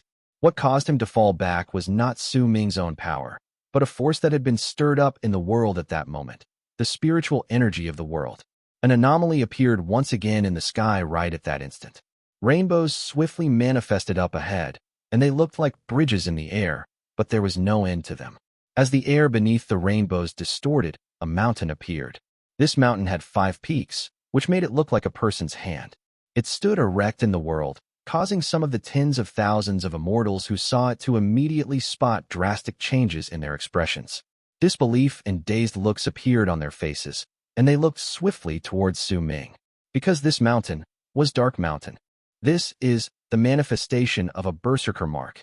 The power of the world is gathering together, and it's bringing a change in the sky. He's attempting to reach Berserker Soul Realm. He's trying to reach Berserker Soul Realm. Could it be? Could it be that the power he showed just now was not actually one that belongs to Berserker Soul Realm? The tens of thousands of immortals around the area had an incredibly in-depth knowledge regarding the Berserker's cultivation system, and there were quite a number of them who were able to tell what Su Ming was doing with just one glance. Su Ming was indeed trying to reach Berserker Soul Realm. In the moment of crisis, the instant the golden-robed Tian's killing intent came towards him, he knew that he still not possessed the power required to retaliate. At that moment, he realized that he still had a hint of a chance to survive, and that was reaching Berserker Soul Realm. This was especially so since that purplish-black stone had fused into his body. It allowed Su Ming to feel that the power stopping him from reaching Berserker Soul Realm had vanished. That was why he had chosen to take that one step towards Berserker Soul Realm during this crucial moment. Almost at the moment the rainbow in the sky appeared and the instant Dark Mountain's illusion manifested, the golden-robed Tian was forced to move back continuously because the endless spiritual aura in the land of Berserkers was surging madly from all directions towards Su Ming's body. Along with it came a powerful force of impact that prevented all manner of life from stepping into the area around Su Ming. This meant that the curse was still effective. The rejection from the world of Berserkers was still around. As Dark Mountain's outline grew clearer and Dark Mountain tribe gradually manifested underneath, the grass and trees in the tribe showed up clearly, and shocked cries came from the tens of thousands of immortals in the area. At the same time, all the familiar faces within Su Ming's memories who now had their identities changed into the prodigies among the immortal sects had different expressions on their faces as they stared blankly at the sky and Dark Mountain. Su Ming, he's Su Ming, Wu Lu mumbled. She swiftly looked towards Su Ming lying on the grass. A vacant and miserable look appeared on her face, along with an array of complicated feelings. She would never have thought that the person who had made her heart tremble so much would be Dark Mountain's Su Ming, the one from her memories. Chen's eyes went wide. His breathing seemed to have come to a stop at that moment. Just like Wu Lu, he whipped his head around to look towards Su Ming. His head was ringing at that moment, and his mind was completely empty. Sikong and Shanhen were both trembling, and eventually, their gazes gradually fell on Su Ming. Their complicated emotions could be seen with just one glance. Su Ming. Dark Mountain's illusion looked real in the sky. Slowly, there was no longer just grass, trees, and houses in the tribe. People, too, appeared. Within the tribe were the Elder, Bei Ling, Chen Exine, Wu La, and all the people Su Ming could not bear to part with in his memories. Perhaps these people no longer existed. Perhaps all of them were fake, but deep within Su Ming's heart, they existed. They lived in his heart, and even if these people were immortals, even if he had been fighting against these people just a breath ago, they had once been a part of his life. Perhaps more accurately speaking, as immortals, they were their own existences, but the people in Su Ming's memories belonged to Su Ming and only Su Ming. This is Wu Lu and Bailing. That person is Evil Spirit Sect Shanhen, and also Great Leaf Immortal Sect Chen. That one is Chenlong. A commotion rose up as Su Ming's Dark Mountain mark manifested in the air. When its people took form, loud voices immediately rose among the tens of thousands of immortals. The voices instantly filled the air, and when the immortals saw the people of Dark Mountain, most of their expressions were filled with shock, because they did not know why this had happened. There were also quite a number of gazes that had gathered on the prodigies among the immortals once they saw the people in Su Ming's illusory Dark Mountain. These immortals saw the complicated expressions on the prodigies' faces, and everyone's hearts filled with shock, as if there was some sort of great secret contained within this. This secret was something that all immortal sects did not want any outsider to know. The golden-robed Tian's face gradually turned pale. Jian's expression turned increasingly dark as he remained in the sky. He seemed to have remembered something, and his gaze gradually fell on the golden-robed clone. Right at that moment, distortions appeared once again in the sky, right beside Dark Mountain's illusion. This time, what appeared was another mountain, but this mountain was incredibly big. As it stood erect in the air, most of the people found that they could not recognize it, because this mountain did not belong to Eastern Wastelands, but South Morning. It was Freezing Sky Clan's 9th summit. To Su Ming, this mountain was a place that coexisted with Dark Mountain in his life. Right then, it fused into his Berserker mark and became a part of what would establish his Berserker soul, a part of what he could not bear to part with. There were also some people on the 9th summit, and they were his senior brothers and his master, people who were like his family. The 9th summit, alongside Dark Mountain, occupied most of the sky, resulting in the rainbows in the sky starting to shine even more brilliantly. A presence that belonged to Berserkers descended swiftly from the sky. As it did so, the sky distorted, which caused the light to scatter and most of the land was suddenly covered in darkness. It was as if something was trying to come out from those distortions. They continued spreading out, and in just a moment, they completely covered the entire sky over Eastern Wastelands. During that instant, all the Berserkers within the Berserkers' tribes and clans in Eastern Wastelands felt their hearts trembling. They immediately put down whatever they were doing and left their houses to lift their heads to look at the sky. Their expressions changed to reveal shock, because they could feel their blood quivering within their veins. These quivers were not shivers. This was their blood boiling, as if it was set on fire. This strange sight filled all the Berserkers with shock. They did not know what had happened to stir up their blood. At that moment, the constant presence of the rising thick smoke that represented a Berserker who had attained great completion in the Berserker soul realm within one of the big tribes in Eastern Wasteland dissipated. An old man with a head full of red hair and whose body was covered in lightning stood silently in midair. He lifted his head to look at the distortions in the sky, and as he did so, his expression changed to reveal occasional ecstasy and perplexity before they eventually turned into a variety of emotions that constantly changed on his face. He could feel his blood boiling, and could even feel his power showing signs of increasing, despite it having remained stagnant for a long time. It might not be much, but the small increase made him unable to calm down for a long time. Excitement gradually appeared in his eyes, and it was one that he could not calm. It made him remember a legend that had been passed down in the land of Berserkers since ancient times. There it was said that when the god of Berserkers appeared, then the Berserkers' blood would boil, and the realm, after the great completion in the Berserker soul realm, which had disappeared along with the first god of Berserkers, would appear once more. Chapter 662. On this day, the northern part of Eastern Wastelands was formed when 12 tribes in Eastern Wasteland fused together 10,000 years ago to form one of the 4 great factions of power, All Entities Clan. The old man who had attained great completion in the Berserker soul realm and had fought against Su Ming indirectly in the past was trembling at that moment as he stood in the sky above All Entities Clan.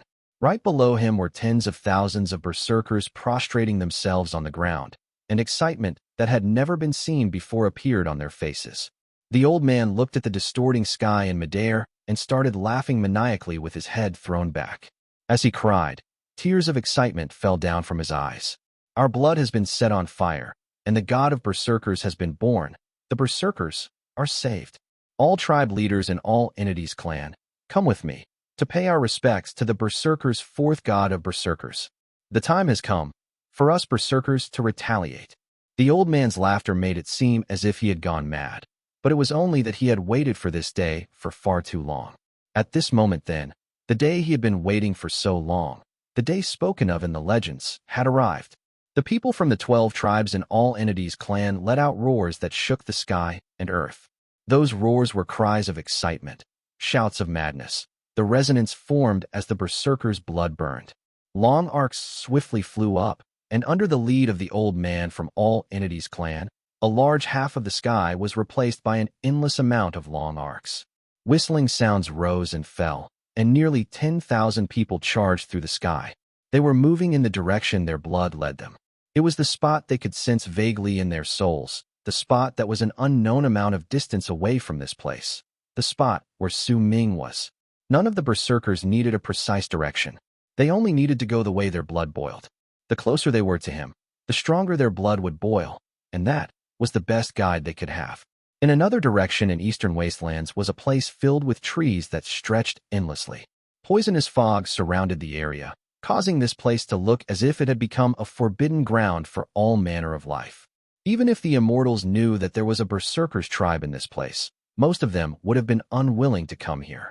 The tribe here was one of the Berserkers' 4 great forces of power that stood toe-to-toe with All Entities Clan, Berserker Fong tribe, as well as all the near 100 small tribes that were its affiliates. The members of this union of tribes didn't leave their forest easily. It was as if they had cut themselves off from the world. If the Immortals did not come to this place and offend them, then they would not go out and provoke the Immortals. This forest was their bottom line. There was no black smoke spreading out from this forest, but it did not mean that there was no Berserker who had attained great completion in the Berserker soul realm in this place. The elder of Berserker Fong tribe was known throughout Eastern Wastelands to have attained great completion in that particular realm many years ago. Almost at the moment the old man led nearly 10,000 people from All Entities Clan away and charged towards where Su Ming was, a large number of trees in the originally tranquil forest started swaying in the poison fog. Human faces emerged from the trees, and all of them had the exact same expression: shock and perplexity. These were the expressions born from the confusion they felt as blood burned in their veins. A large number of figures also appeared at that moment from the endless amount of swamps on the ground. They had the same expressions, felt the same perplexity. The kindling of their blood had caused all the members of Berserker Fong tribe to be filled with shock in their hearts. Within the depths of the forest was an empty space. There stood an old man dressed in a beast's skin, and 8 people were kneeling on the ground behind him. Waves of power that were not weaker than those of the Berserker soul realm were spreading out from all of them. In fact, if anyone took a closer look, they would find that there were even more of these presences coming from the forest. However, the chi from these presences was chaotic at that moment. as if they were showing just how unable to calm down were these people. Gazes filled excitement gathered faintly on the only old man who remained standing, as if waiting for his choice. The expression of the old man in beast skins constantly changed and would not settle for a single emotion.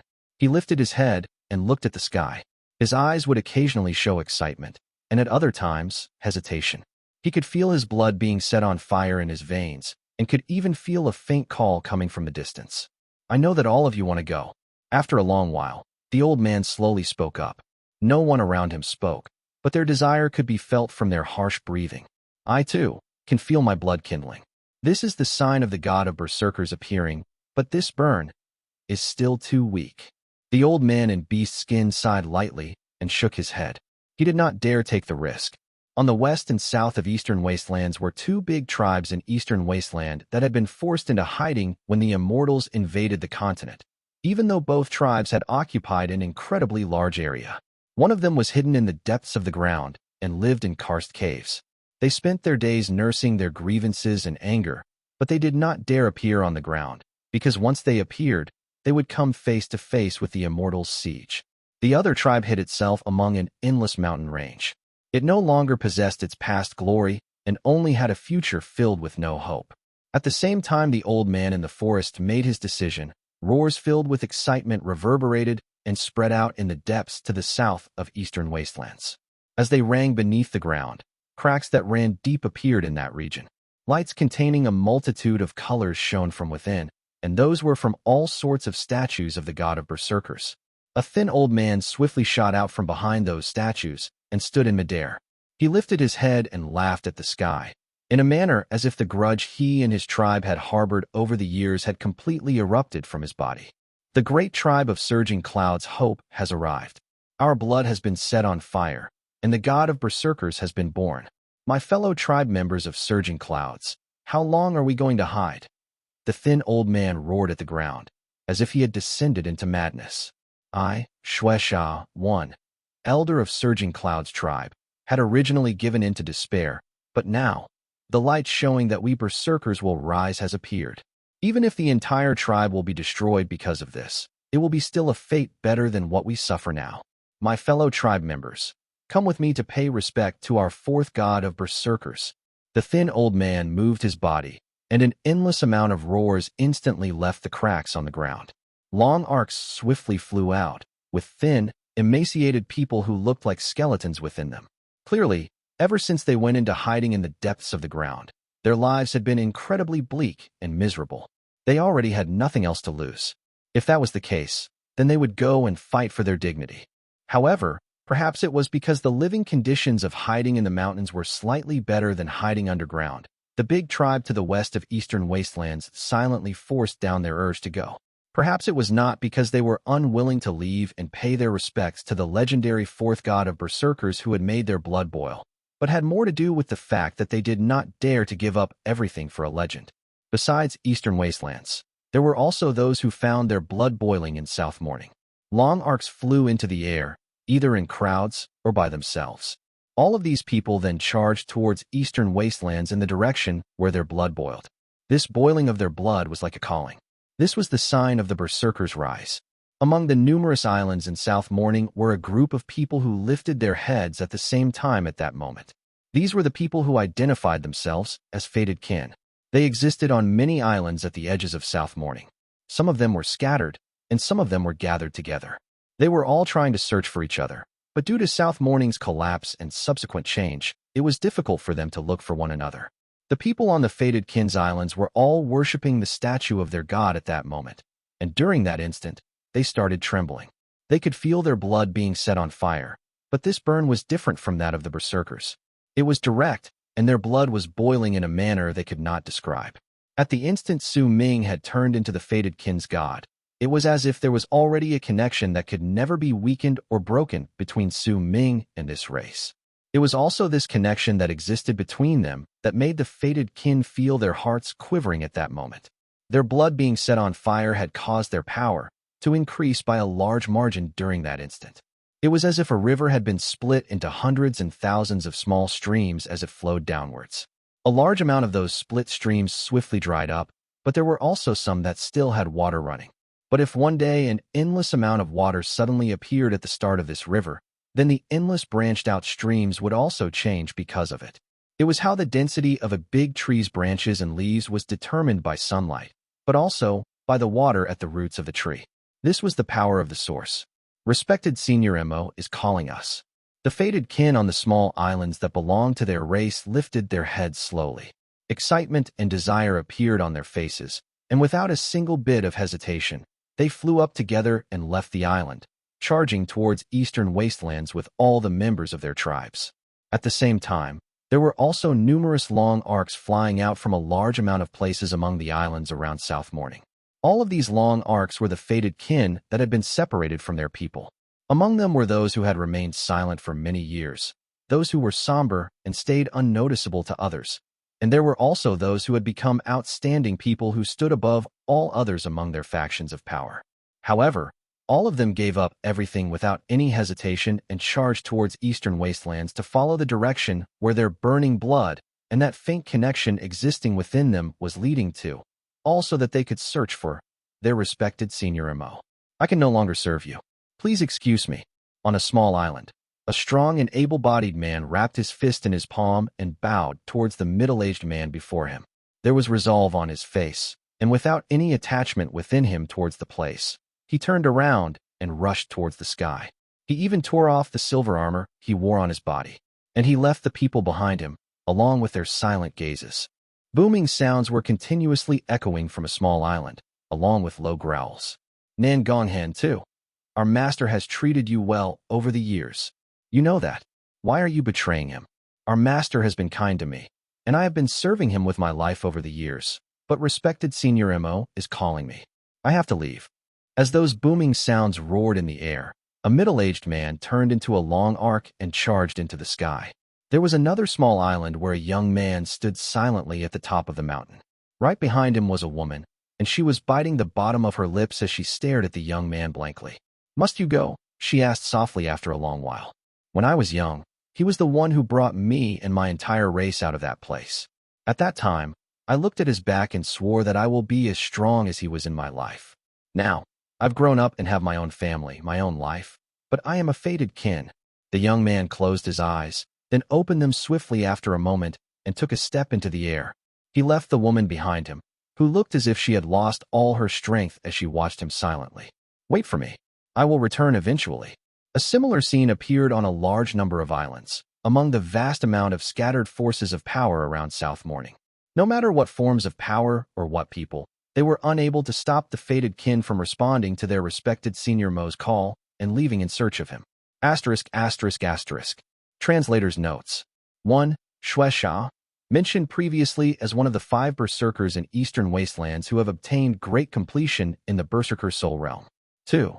Nangong Hen, befriended Su Ming on the way to Shaman City, then became the leader of the Shamans, which later became fated kin, when they were left stranded in the world of Nine. He was also the one who asked Su Ming to become their god. Chapter 663, arrived at Berserker Soul Realm. Announcement. Hello, sorry to break your flow of reading like this. So someone mentioned that Berserker's Legend is missing, and it has been uploaded. If you want to read the Berserker's Legend, please go back to chapter 661, and then you can come back here. 3. The entire land of Berserkers was trembling. Northern Province and the alliance of the Western region were too far away. Even if their people felt their blood boil, they could not come to this place. But the feeling of their blood boiling for those in South Morning and Eastern Wastelands had caused the sky above these continents to be filled with endless long arcs. Nonetheless, there were also quite a few people who forced down the calling that came from their blood burning and did not choose to answer the summons. They were perhaps people who did not believe in the legend, or perhaps they believed only in themselves, and some perhaps did not want to give up on everything. Su Ming did not know any of these. At that moment, he was lying on the grass. Above him were an innumerable amount of brilliant rainbows, the illusion of Dark Mountain, which was his Berserker mark, and the 9th summit, which resided in his heart. These 2 mountains had swiftly overlapped with each other due to Su Ming's will. At the instant they did so, the world rumbled. The tens of thousands of immortals around immediately sensed a powerful wave of impact swiftly spreading outwards from Su Ming, forcing them backwards. Even the golden-robed Tian in the sky also took a few steps backwards with a dark face. Su Ming's Berserker mark had manifested in the form of an illusion and fused together. Then, with the power of bone sacrifice in great completion driving his Berserker mark together, his mark would gain physical form and gather together into a soul. This soul would be able to connect with the world and absorb its power, going through an evolution similar to a metamorphosis. After that, due to the merging of one's soul, will, and blood, the person would be able to create his or her own statue of the god of Berserkers. Once the statue appeared, then it would begin forming itself in the person's image, resulting in the statue's face becoming exactly as that of its owner. Then it would fuse into the body, and the Berserker will have successfully reached the Berserker soul realm. It might look simple, but if there was even the slightest mistake during the entire process, the person would fail. Su Ming had failed in reaching the Berserker soul realm previously at the very first step. He had tried to fuse all his power of a Berserker into his soul, but his soul had been incomplete. Yet now, once the purplish-black stone fused into his body, Su Ming had a strong feeling that his soul had become complete. Dark Mountain is my soul, and Ninth Summit is my spirit, Su Ming whispered softly. At the instant these words left his mouth, Dark Mountain and Ninth Summit started showing signs of fusing together as they overlapped in the sky. More rainbows appeared above. The distortions behind them twisted even more violently, as if there was something trembling inside them excitedly, trying to break through and descend into the world. Right at that moment, Su Ming could once again feel the seal in his memories showing signs of breaking, just like it had done when he tried to reach Berserker's soul realm the first time. Berserker's soul realm. Today, I will reach Berserker's soul realm. Su Ming lifted his head and let out a low roar. He rose up slowly from the ground. He was shivering, but there was a burning flame of determination in his eyes. He glared at the golden-robed Tian, and the killing intent in his eyes was so strong that even the clone felt shocked when he saw it. This was not any ordinary killing intent, neither was it any normal desire for blood burning in his gaze. It was a true murderous aura, and it shocked the golden-robed Tian because of the purple-robed clone's death just moments ago. Su Ming swiftly lifted his right hand and swung it against the sky. Destiny is my sky. Once Su Ming swung his arm, an infant's illusion appeared beyond the overlapping Ninth Summit and Dark Mountain. The illusion was changing rapidly into that of a young man with purple hair. As the infant and mountains transformed, they turned into a strange sight that almost made all those watching suffocate. More rainbows appeared. The distortions in the sky were so great that they looked as if they were about to make the entire sky collapse. The tens of thousands of cultivators around the area were still in a rather good shape, but the golden-robed Tian and Jian's expressions immediately changed drastically at the moment they saw the purple-haired young man's face. There were even expressions of terror and shock that could not be hidden on their faces. Damn it, he has actually managed to bring out a magical illusion.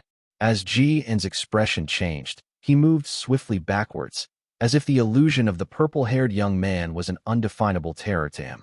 Tian's face turned pale and he staggered, but after a moment, he started laughing maniacally. Destiny's magical illusion. So what if it is him? My soul is in the world. Su Ming closed his eyes and whispered softly. Once these words tumbled out of his mouth, the world immediately started roaring, and Dark Mountain, Ninth Summit, as well as Destiny's illusion instantly overlapped. As the three fused together, Su Ming started trembling, but a brilliant light shone through the fatigue in his eyes. Since all of you are afraid of the illusion with purple hair, then I will make my statue around this image and turn it into this appearance. Destiny will be the image, Dark Mountain will be the soul, and Ninth Summit will be the spirit. Fuse. With a low growl, the purple-haired young man immediately closed his eyes in the sky, becoming the center of the three illusions. The Ninth Summit was on his right, and Dark Mountain was on his left. As they overlapped, a deafening rumble rang into the air, and the three illusions fused completely together. A bang rang out in Su Ming's mind. The seal in his head was swiftly breaking at that moment, but it did not shatter completely. It was as if there was a wave of power coming from another dimension to prevent it from fully falling apart. A cold sneer appeared at the corners of Su Ming's lips.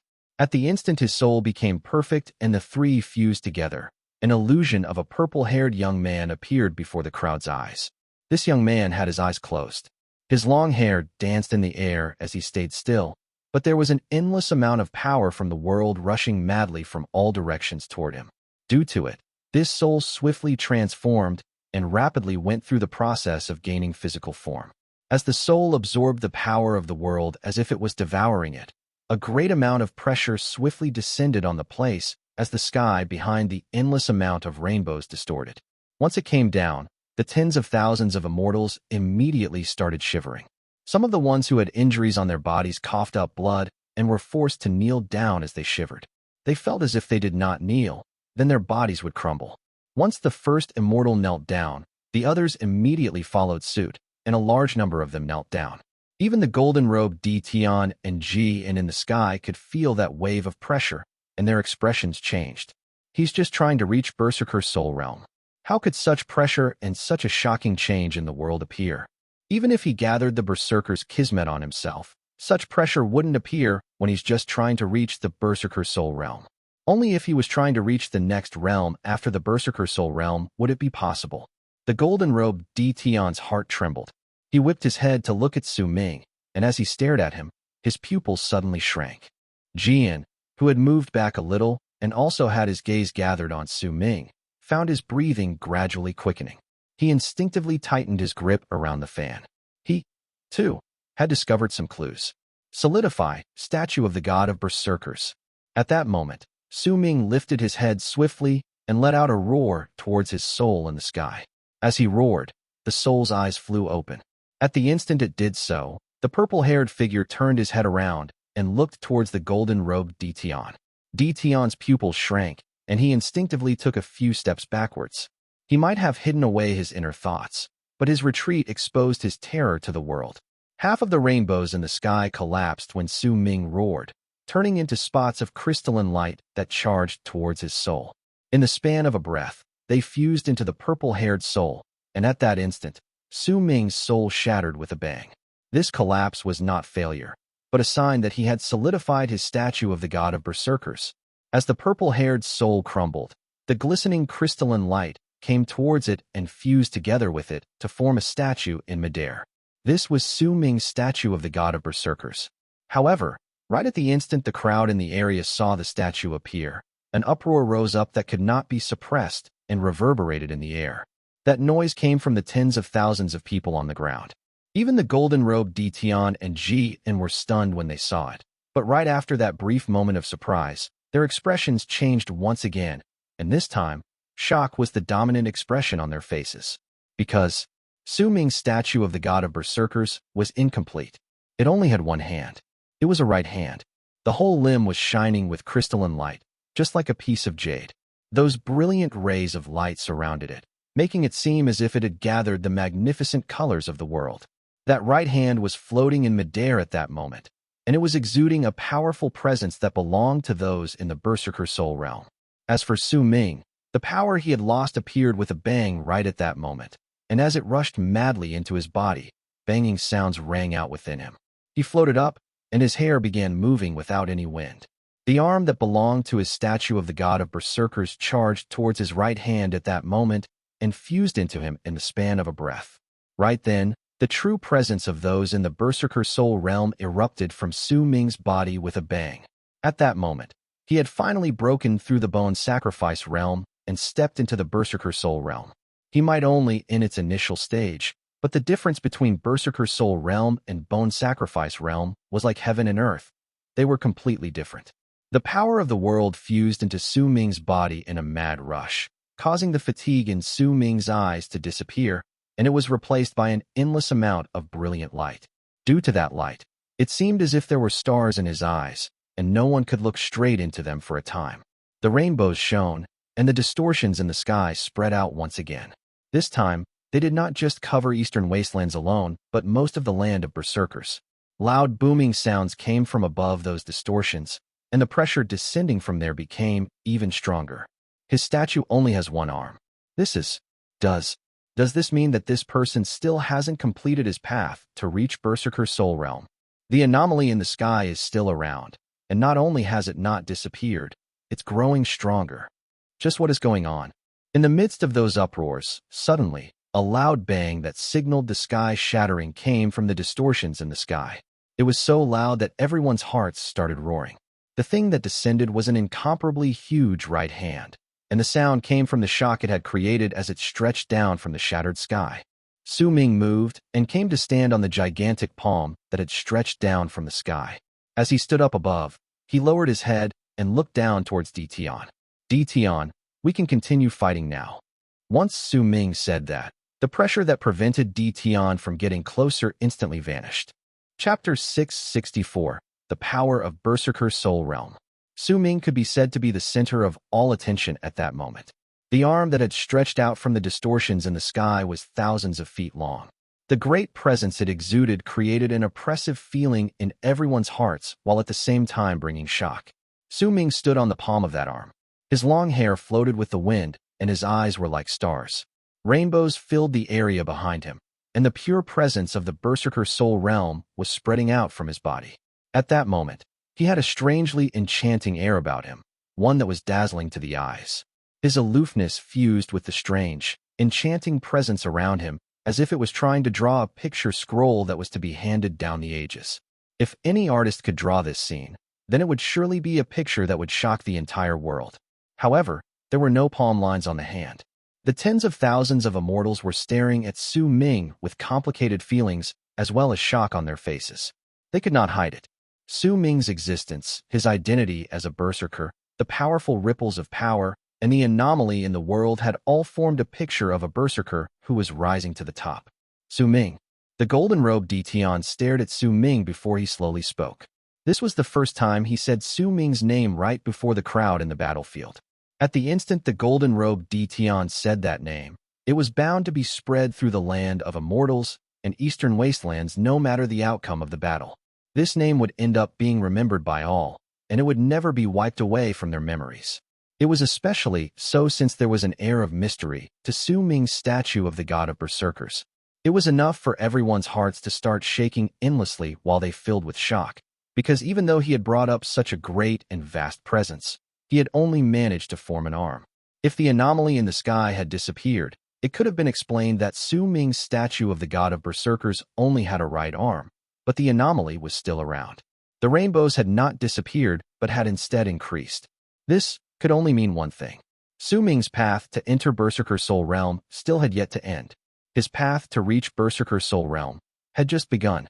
Sowing stood on his statue's right arm, looking down on the world, and issued a challenge towards Tian for the first time from such a height. At that moment, the key to the battle seemed to no longer be about the ownership towards Eastern Wasteland's tower, but about Sowing's rise and Tian's fall. Perhaps a powerful warrior had to step on another's corpse to rise. Only then would he be able to strike a blow towards the hearts of all those who saw him. This blow would be like a brand, and it would be etched deeply within them. The tens of thousands of people on the scene found their breathing quickening. There was no excitement in their eyes, neither was there any agitation. There were only complicated feelings born from seeing a powerful warrior from another race. Aside from that, there was also silent respect. Almost at the same time, Sowing broke through the great completion stage in the bone sacrifice realm and stepped into the initial stage of the Berserker Soul Realm. Besides making all the people's heart tremble in shock, he had also stirred up an even more intense change within the burning blood flowing through all the Berserkers' veins.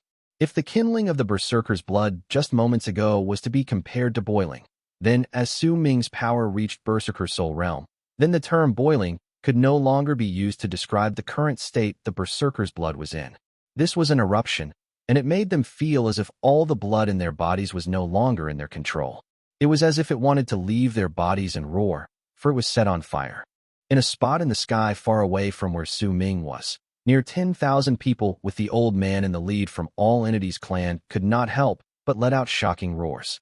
The excitement contained within those roars was difficult to describe with words, but these excited cries had been absent for a long, long time from the land of Berserkers.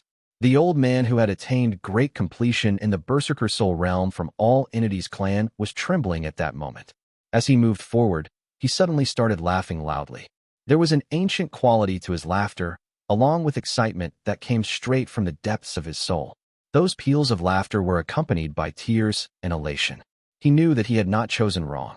He also knew that there was no mistake in the Berserker's legend. He knew that the signs of the fourth god of Berserker's birth had truly appeared. These signs were erupting madly within him, and before long, they would completely reveal themselves. The Berserker's future is right before us, in the direction where our blood is burning.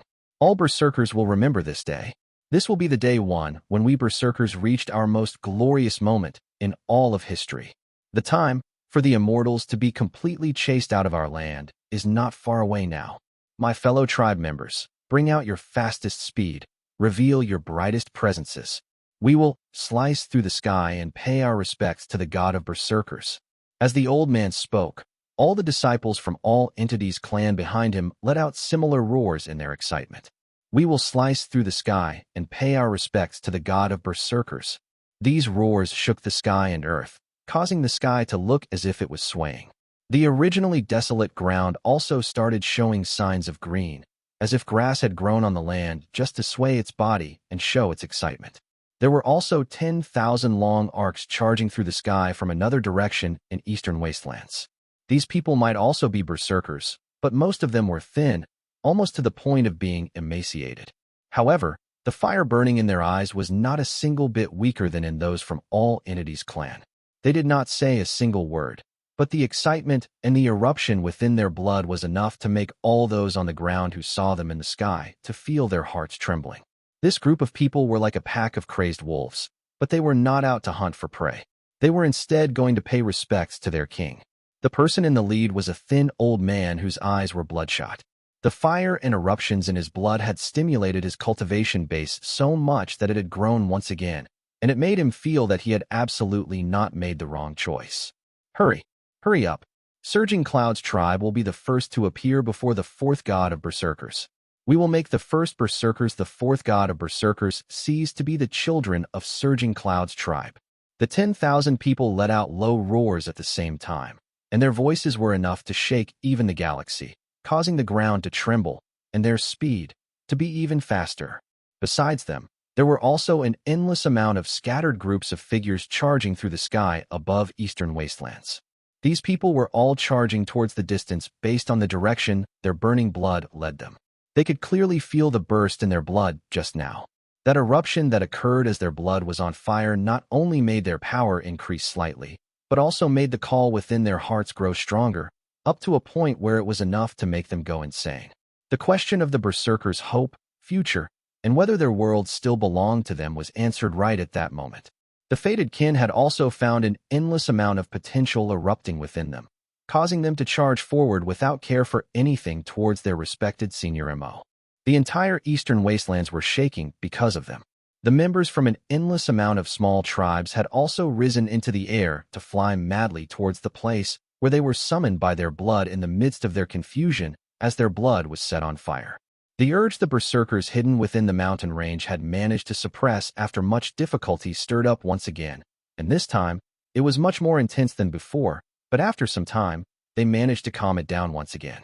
However, thousands of people in the prime of their youth, filled with determination and agitation, swiftly flew out of the mountain ranges. They were the small handful of people in the tribe who had chosen to take this path. They were different from the older generation. They did not want to hide, and did not want to live in the shadows of the Immortals. They wanted to fight for their future. This is why they chose to fly out on their own and charge towards where Su Ming was according to the direction where their blood led them. Their tribe did not stop them, only watching them silently. When the people within the tribe where Tian was found their blood erupting once again, Tian gritted his teeth and swung his arm. About 10,000 people from his tribe flew up altogether, and in the midst of their excitement, they charged into the air. It doesn't matter whether I live or die because of this. What harm would it do to me if I, Tian, believed in the legend this once? My fellow sect members, come with me to see our god of Berserkers. The world rumbled, but Berserker Fong tribe still did not have much change. They continued to remain hidden in the forest, but on the empty spot within the depths of the forest, there were no longer 8 people kneeling behind the old man in beast skins. There were nearly 30 of them. They were kneeling silently on the ground with obstinate looks on their faces as they clearly showed their thoughts. As an endless amount of long arcs charged through the sky in eastern wastelands to reach the place where Su Ming was, the golden-robed Tian suddenly started laughing loudly. As he laughed, his expression was no longer sullen, but slowly changed to that of calmness as he took a step towards Sowing. You are a person who is about to die. What right do you have to speak that way to me? The curse's black smoke was surrounding the golden-robed Tian's body, but when a golden light shone on him, a dignified expression appeared on his face, and he took a step forward. An explosive presence erupted from within him. Once the golden light surrounded his entire body, that presence became stronger. The superiority of the 3 sovereigns and 5 emperors suddenly started radiating off him, one that was familiar to all the tens of thousands of immortals on the ground. That right comes from me killing one of your clones many years ago outside the shaman's sacred mountain in South Morning. And just moments ago, I destroyed another one of your clones here, Sowing said, his words calm. When Tian moved towards him, he, too, took a step forward. There might still be 1,000 feet between them, but once they took those steps forward at the same time, an indescribable wave of impact erupted from their bodies at the same time. Those waves crashed into each other with a bang, fighting to suppress the other. From the distance, this scene looked like an illusion. Right before everyone's eyes, as Tian was surrounded by a golden light, and it looked like half of the world had been dyed in gold, the illusion of a golden dragon with 5 claws manifested. It roared at Sowing, then flew out with the golden light. As for Sowing, when he swung his arm, black smoke that had surged into the sky immediately spread out from the right arm of his statue of the god of Berserkers under his feet. That black smoke was like the curse. As it spread in all directions, the statue's right hand swiftly moved upwards once Sowing left its palm and furled its fingers into a fist. With a savage air, it hurled itself towards the golden dragon. Both fist and dragon crashed into each other in an instant. A loud bang that surged into the sky rang out and reverberated in all directions. During that instant, Sowing took another step forward. If I could destroy 2 of your clones. Sowing's voice rang in the air. At the same time he said these words, the step he took caused the air to roar, and Tian could feel the power of the world from all around the area charging towards him once Sowing's foot landed. It was as if Sowing already had complete control over the world. This was the strength of Berserker Soul Realm, the ability to control the power of the world. Chapter 665, Activate. I could have the entire world cursing your clones until they all died, Sowing said, and immediately took another step forward. The world rumbled. The golden light on Tian's body also changed swiftly, as if it had sensed the pressure from all the area and the endless power of the world surging towards it. Once Sowing took 2 more steps, his chi rose once again, and at that moment, his body seemed to have grown much bigger in everyone's eyes. This was just a figment of their imagination, but this illusion remained incredibly clear in all their hearts. I have the Berserker's Kismet on me. Sowing took another step forward, and with a roar, his chi grew to the point it could shake the universe. The golden-robed Tian let out a cold harumph. He had a strong hunch that he absolutely could not let Sowing's chi continue growing, or else he would attract even more power from the world to gather in this place. Just as he was about to take action, Sowing also took another step forward. I have the power to reach Berserker Soul Realm. I have the anomalies might still in the sky. Tian, how could you not die? What right do you have to fight against me? The final question was practically yelled out with an interrogative tone. Once those words left Sowing's mouth, they stirred up an endless string of echoes that made it seem as if the sky, the earth, and the entire world of berserkers were roaring at that instant, demanding to know the reason why Tian should not die. Those roars shook the sky and reverberated in the air, turning the faces of immortals pale and pushing them back. Jian's face turned dark then, but he still remained slightly hesitant. The golden-robed Tian's pupils shrank. Almost at the instant Sowing said those words, he took a step forward and lifted his right hand to point swiftly towards Sowing. Since you used your Berserker soul to gather the power of the world, then I will first take away the spirit of your Berserker soul. As Tian spoke, he pointed at Sowing.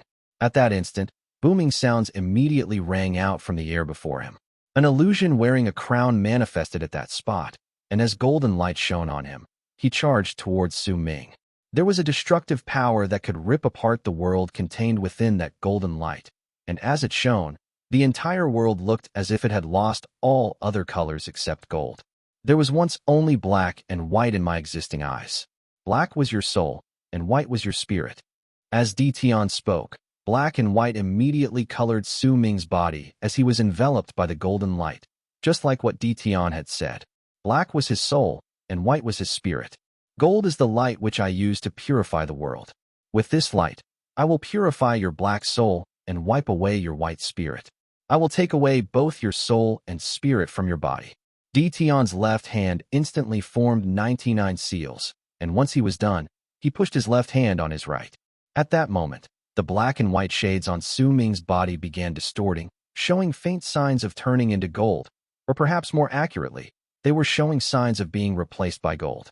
With a calm expression on his face, Su Ming slowly lifted his left hand under that golden light, and without bothering about the black and white shades that appeared on his body, he lifted the first finger on his left hand. Wind, he said languidly. At the instant this word was voiced, a strange runic symbol immediately started flashing on the left index finger, and in a moment, it had already flashed 9 consecutive times. A gigantic runic symbol appeared around Su Ming's body, looking as if it overlapped with him. That runic symbol also shone 9 times in succession. After that, there was a loud moaning sound, which was the sound of the wind as it charged forward. A violent gust appeared out of nowhere around Su Ming. It started spinning with loud booming sounds, turning into a whirlwind that connected the sky and earth. In an instant, there was no longer just one whirlwind, but 9 of them. They surrounded Su Ming before sweeping swiftly outwards. They were also a part of the power in the world, and once Su Ming reached Berserker Soul Realm, his soul could connect with the world so that he could use it. As long as Su Ming's body could withstand it, then he could endlessly gather up the boundless energy in the world. The body of a normal, powerful Berserker in the Berserker Soul Realm would definitely be unable to compare to Su Ming's, even if they had already attained great completion in the Berserker Soul Realm. Su Ming's body was unprecedented for all those in the Bone Sacrifice Realm and had never once appeared over the tens of thousands of years in the Berserker's history. His body was the powerful existence that only appeared after all his bones, flesh, and blood had been turned into those of a true Berserker. Once a body like this reached Berserker Soul Realm, what would be born would be a terrifying existence that could not be conceived with any form of imagination. Su Ming was that existence. Since he was just in the initial stage of the Berserker Soul Realm, his speed as he gathered the power of the world was still not very quick.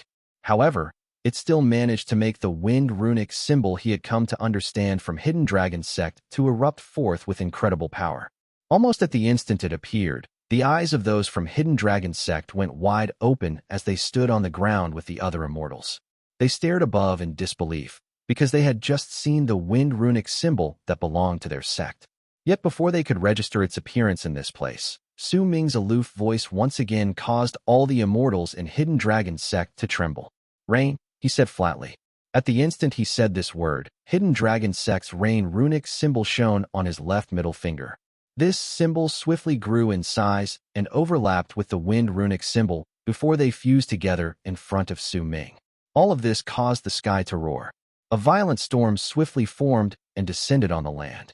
The rain poured down violently and stirred up an abnormal sight that caused all those who saw to be in shock. Rain, whirlwind, and the world roared to fight against the golden light, as if they wanted to tear apart that golden light around them.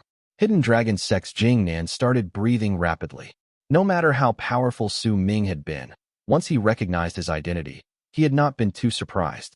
His heart might have been trembling, but he maintained calm. However, when the wind and rain runic symbols appeared, his expression changed drastically. This was Hidden Dragon Sect's art, but even among those within Hidden Dragon Sect, there were only a handful of them who could master these 2 runic symbols. Then, right at that moment, a scene that made Jingnan's eyes go wide as his heart filled with so much shock that he almost cried out in surprise swiftly took shape. Thunder. Su Ming lifted his head and let out a low roar. Before his voice disappeared, it turned into a roaring thunder that reverberated throughout the world, causing the rain and whirlwinds to look as if they were aided by the might of heaven itself as they swiftly swept outwards. This is impossible. He actually mastered the wind, rain, and thunder runic symbols? This is... Jingnan swiftly looked towards Chong. Chong's face had already turned pale at that moment. He was looking at Su Ming blankly in the sky as his body overlapped with the 3 ancient runic symbols. Misery appeared on his face. He had mastered the previous 2 runic symbols, and it was precisely because of this that he had become Hidden Dragon Sect's prodigy. However, he had only managed to master half of the 3rd runic symbol, which was the Thunder one. He still could not fuse with it completely and achieve mastery over it. Yet now, that Thunder runic symbol had appeared distinctly on Su Ming's hand, and it was causing thunder to roar louder in the universe with each passing moment. Lightning. Su Ming's final word completely shattered the thought of him being lucky in the depths of Jingnan's heart. It also utterly destroyed Chong's pride. A broken smile appeared on his lips. Prodigy? Head disciple of his sect? Compared to Su Ming, he was nothing. Su Ming's voice reverberated in the air. After a loud bang, a bolt of lightning tore through the sky, making it seem as if it had ripped apart space. It did this with a loud bang, and as the light from the lightning, the madness from the storm, the howls from the whirlwind, and the roars from the thunder overlapped together beside Su Ming. Similarly to those 4 runic symbols, the golden light that had covered the entire world was immediately torn apart. Once it was shredded into pieces, it completely dissipated. Tian's body shuddered, but he still forced his body to not move back even after his art turned on him after it was destroyed. As for Su Ming, once the wind, rain, thunder, and lightning runic symbols overlapped and destroyed that golden light, his face turned slightly pale, but there was clarity in his eyes. Since you can't snatch my soul away, then it's my turn to attack. While speaking, Su Ming took a step forward and lifted his left hand swiftly, swinging it at Tian. Immediately, the 4 overlapping runic symbols charged forward with loud booming sounds. Tian was instantly surrounded by pouring rain, shredding whirlwinds, roaring thunder, and destructive lightning. At the same time, when Su Ming took that one step forward, he appeared right above Tian and lowered his head. As he did so, he lifted his right hand and pushed down swiftly. With it, as thunder roared in the world, the right hand from Su Ming's statue of the god of Berserkers appeared and stretched out all 5 of its fingers wide to press down on Tian. In the process of that palm charging towards Tian, the Immortals in the area immediately saw Dark Mountain and Ninth Summit's illusions appear around the statue's right hand. Right in between the 2 mountains was that murderous purple-haired young man. These 3 things were everything that formed the right hand of Su Ming's statue of the god of Berserkers. The mountains were falling on Tian, and the Berserker soul was pressing in. All of these things were the strongest power Su Ming could muster in the initial stage of the Berserker soul realm.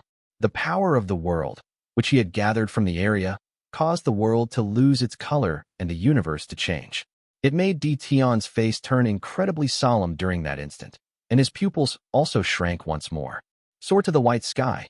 A low growl swiftly tumbled out of Tian's lips as he was surrounded by the whirlwind, rain, lightning, and thunder, and the mountains that were Su Ming's Berserker soul came crashing onto him. Once he spoke, the entire world immediately fell silent. The world turned black, and white flames appeared around Tian. At the instant that happened, a power that could destroy the world spread out, and those flames caused most of those who saw them to feel their hearts and minds instantly turning blank. I will offer up the power of this clone, and even at the price of this body being destroyed, I will execute the true form of Soar to the White Sky. Su Ming, I'd like to see how you manage to not die. The golden-robed Tian looked as if he had gone mad when he activated that art, while white flames spread out from his body. During that instant, Su Ming closed his eyes with a calm face. His Berserker soul spread out, and his will fuse together with the world. Middle stage of the Berserker soul realm. Activate. Chapter 666. The middle stage of the Berserker soul realm. The world roared. The rainbows filled even more of the sky, causing the 7 colors to be even more abundant, up to the point they were endless. The distortions in the sky started showing even more signs of tearing, as if that one sentence from Su Ming had caused the universe to tremble. With the power in the initial stage of the Berserker soul realm, Su Ming could not win against the golden-robed Tian, but his path towards the Berserker soul realm had just started. If he could not win against Tian in the initial stage of the Berserker soul realm, then he would rush to the middle stage. Almost at the instant the changes in the sky became even more intense, a great wave of power immediately spread out and swept outwards from Su Ming's body. In the blink of an eye, it looked as if it had filled up the entire world, causing everything in it to look as if they had slowed to the point of becoming still. The white sun from that golden-robed Tian rose into the sky, continuing to grow bigger. It was covered by a great mass of power, and while it did not stop, it still slowed down. That vast mass of power was the power of the world. It was also the law of the world of Berserkers that looked as if it was using all of the world's Kismet and everything else to suppress this place. Sowing was in midair, and he still had yet to open his eyes. He was not intentionally increasing his level of cultivation. Instead, when he had broken through Bone Sacrifice Realm and reached the initial stage in the Berserker Soul Realm earlier, he had a feeling, and that was, when his statue of the god of Berserkers was eventually completed, he would arrive at a state which he had never reached before. This feeling was incredibly strong. When he was fighting against Tian, he had even felt that he could become stronger. My statue is still incomplete. It only has one right arm. It still lacks. Sowing mumbled, and his eyes flew open. Immediately, the light of burning flames appeared in his eyes. That light was crimson red, and it was the blood moon. The burning blood moon was reminiscent to the burning of blood, resulting in Sowing looking even more bizarre in midair. He lifted his left hand and formed half a circle above his head. His right hand rose up at the same time and touched his left hand to form a complete circle. There was red light shining within the circle, and for all those who could see it, it was as if Sowing's arms had turned into a blood-red full moon. Moonlight shone in all directions, causing the entire land to turn instantly red. The moon during my youth appeared red like blood due to fire. Sowing's voice reverberated in the world, and despite him moving his arms away from each other, the blood moon he had formed did not disappear. Instead, it looked as if it had gained physical form and charged into the sky. Once it flew up, it absorbed all the endless power from the world, making it all surge madly towards it. At this moment, the blood moon looked like a real moon, and its existence above Sowing exuded a presence that caused the hearts of all those who saw it to tremble in shock. When Jian saw this in the distance, there was no longer any hesitation on his face. Instead, his expression turned into that of dead silence. He looked at the blood moon quietly, then at Sowing, and finally at the golden-robed Tian, who was suppressed by the power of the entire world of Berserkers. Even if Tian had executed that extremely powerful soar to the white sky, he was still suppressed by the power of the world. All the people in the world had become outsiders. Only Sowing remained as a matchless existence in the place, becoming the sole focus of everyone's eyes in the area. The appearance of the blood moon had caused loud rumbling sounds to come from the distorting and shredding sky. Those sounds were each louder than the last, eventually reaching a volume that was deafening to the ears, making it sound as if the entire world was howling. There was once a person who said something to me as we stood in the midst of snow. She said, "If we continue walking in this snow, can we walk until our hair turns white?" Many years later, I still remember that scene, which seemed so real, but at the same time was like an illusion. But it doesn't matter whether it is real or fake. The snow on that day has now turned into white hair in my memories, Sowing mumbled softly. Grief, tinted with nostalgia, appeared in his eyes. The images of two people moving through the snow gradually appeared before his vision, and as they continued walking, their figures were slowly concealed by the snow before his eyes. It caused everything that Sowing saw to turn into endless snow that covered the sky, the earth, and all of his memories, causing him to be unable to find the two figures. All he could remember was the snow and the locks of hair that had seemed to turn white. A sigh came from Sowing's grieving heart, turning into waves of ripples as it echoed. At some point in time, his hair gradually turned white, and that shade of white was due to snow. Snowflakes quietly appeared in the distorting sky and floated down to the ground. They fell on Sowing's body and his hair, making it look as if his hair had truly turned white. The snow slowly floated down without any wind. It covered the entire area around Sowing and concealed the gazes of the tens of thousands of Immortals. Slowly, the snow fell even harder in the vast world. The blood moon was in the sky, and snow was falling down to the ground. As that scene took form and fused together with Sowing as he stood in the snow, it turned into an incredibly beautiful picture. However, there was a forlorn incompleteness within this beauty. A depressing sensation rose within the hearts of all those who saw this, causing the entire area to fall silent. Only the people's focused gazes remained unchanged. The blood moon is my soul, and the memories in the snow are my spirit. The blood moon represents my persistence during my youth. The nostalgia toward the snow is my reluctance to part with my past. Today, Dark Mountain, Ninth Summit, and Destiny have become the first soul of my Berserker soul and turned into the right arm for my statue of the god of Berserkers. Now I will use the blood moon and my memories in the snow to form the left arm for my statue. Sowing lifted his head. At the instant he looked towards the sky, the roars from the distortions turned more shocking, as if there was some shocking changes that were unfolding madly within the cracks. The blood moon and snow fused swiftly above Sowing during that instant, and as they did so, the power of the world merged into one with a bang. The snow and blood moon were about to fuse perfectly together. The roars from the distorting sky became even stronger, as if the left arm of Sowing's statue was about to appear, just as he had said. A glint suddenly appeared in Sowing's eyes. The right arm of my statue contains Dark Mountain and Ninth Summit, allowing it to obtain the power of mountains, which can cause the world to crumble. It also possesses Destiny's power, allowing it to turn back time. This reversal of time is the skill contained within the right arm of my statue, and the mountains are the spells contained within it as well. This is what is known as art. It is the same for my statue's left arm. The blood moon and floating snow allows my statue's left arm to contain bloodlust and the power to shred. This is its ability, but now, it lacks spirit. I will fuse my origin vessel, the origin lightning, into the blood moon and floating snow, turning them into the divine ability for my statue's left arm. Sowing's eyes sparkled, and lightning sparks swiftly appeared within his body. This lightning was not formed by the wind, rain, thunder, and lightning runic symbols, but born straight from his body. When he finished speaking, a 9-holed cauldron-shaped item surrounded by lightning flew out swiftly from his mouth and charged into the sky. As it closed in on the blood moon and floating snow, an infinite amount of lightning erupted explosively. As those bolts of lightning roared, all 9 holes within the cauldron were filled in an instant, turning into piercing light that resulted in no one being able to see, but a deep wave of shock still burst forth from their minds. Divine Will's lightning. Jian's eyes went wide, and he stared fixedly at the 9-holed cauldron. His breathing instantly quickened. At the same time, some of the tens of thousands of immortals on the ground immediately recognized this lightning's name, and an uproar rose among them in the midst of their shock. This is Divine Will's lightning. It is said that this is the 3rd type of lightning heavenly tribulation. It barely exists in the world, and there are few who can control it. This Sowing, not only is he powerful, he can also control Divine Will's lightning. No wonder he could draw Hidden Dragon Sect's lightning runic symbol. Blinding bolts of lightning erupted from Sowing's origin vessel in the sky, and during that instant, it fused with the blood moon and the floating snow.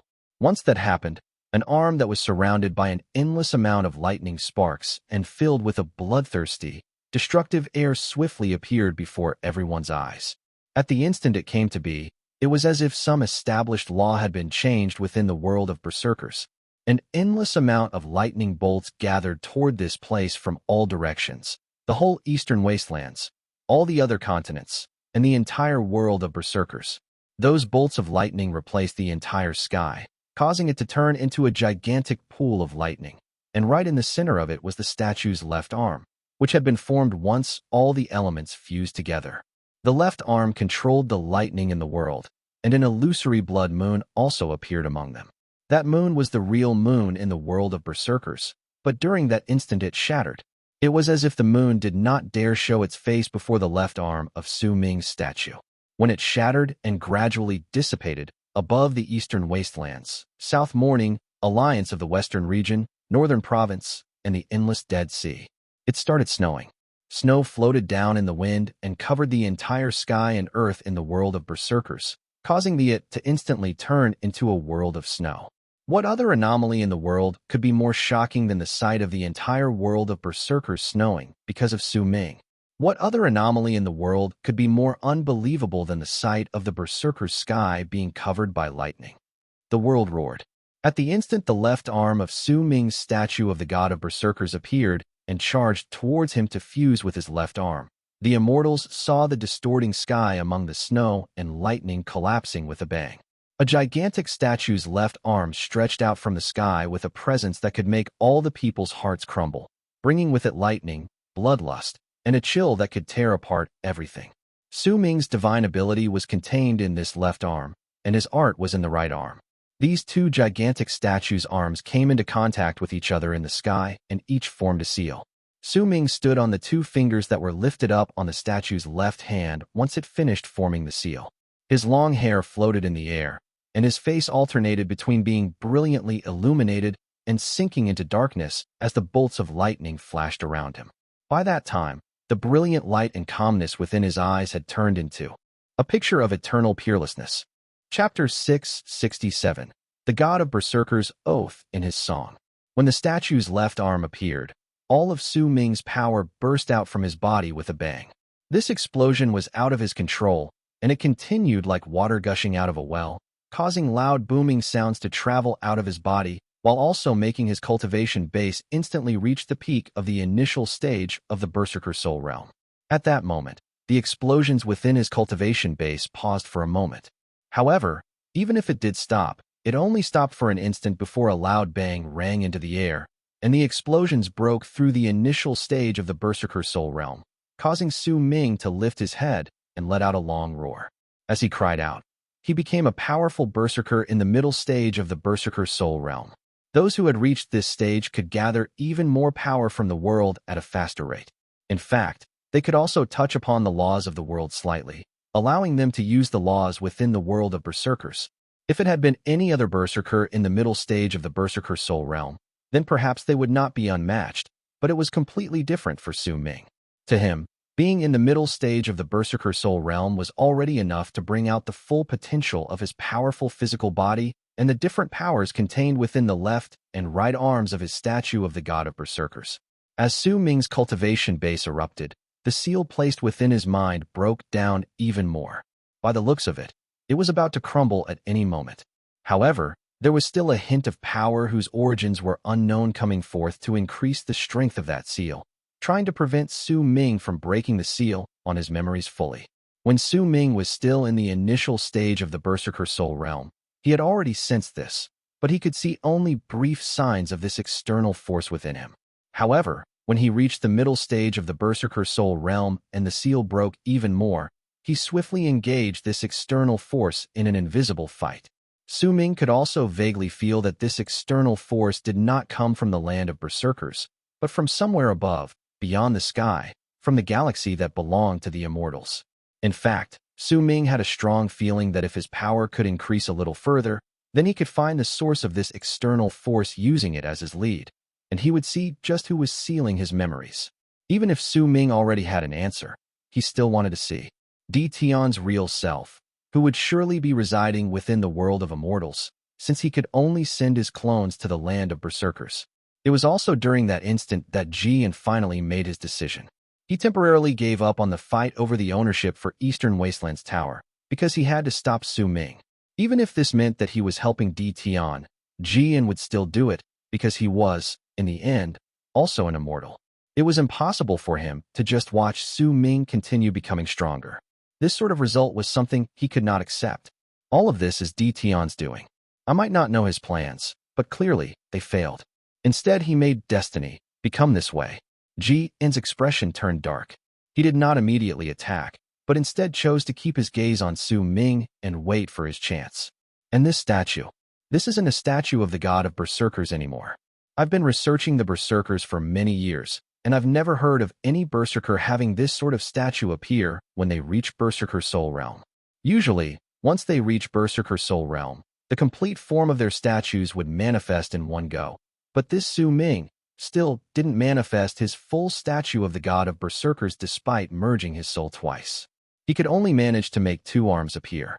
If we just let him continue like this, then once this unprecedented statue of the God of Berserkers manifested completely, just how strong would it be? Based on Evil Sect's investigations, nothing this strange had occurred when the third God of Berserkers inherited the first God of Berserkers will either, and it was the same for the second God of Berserkers.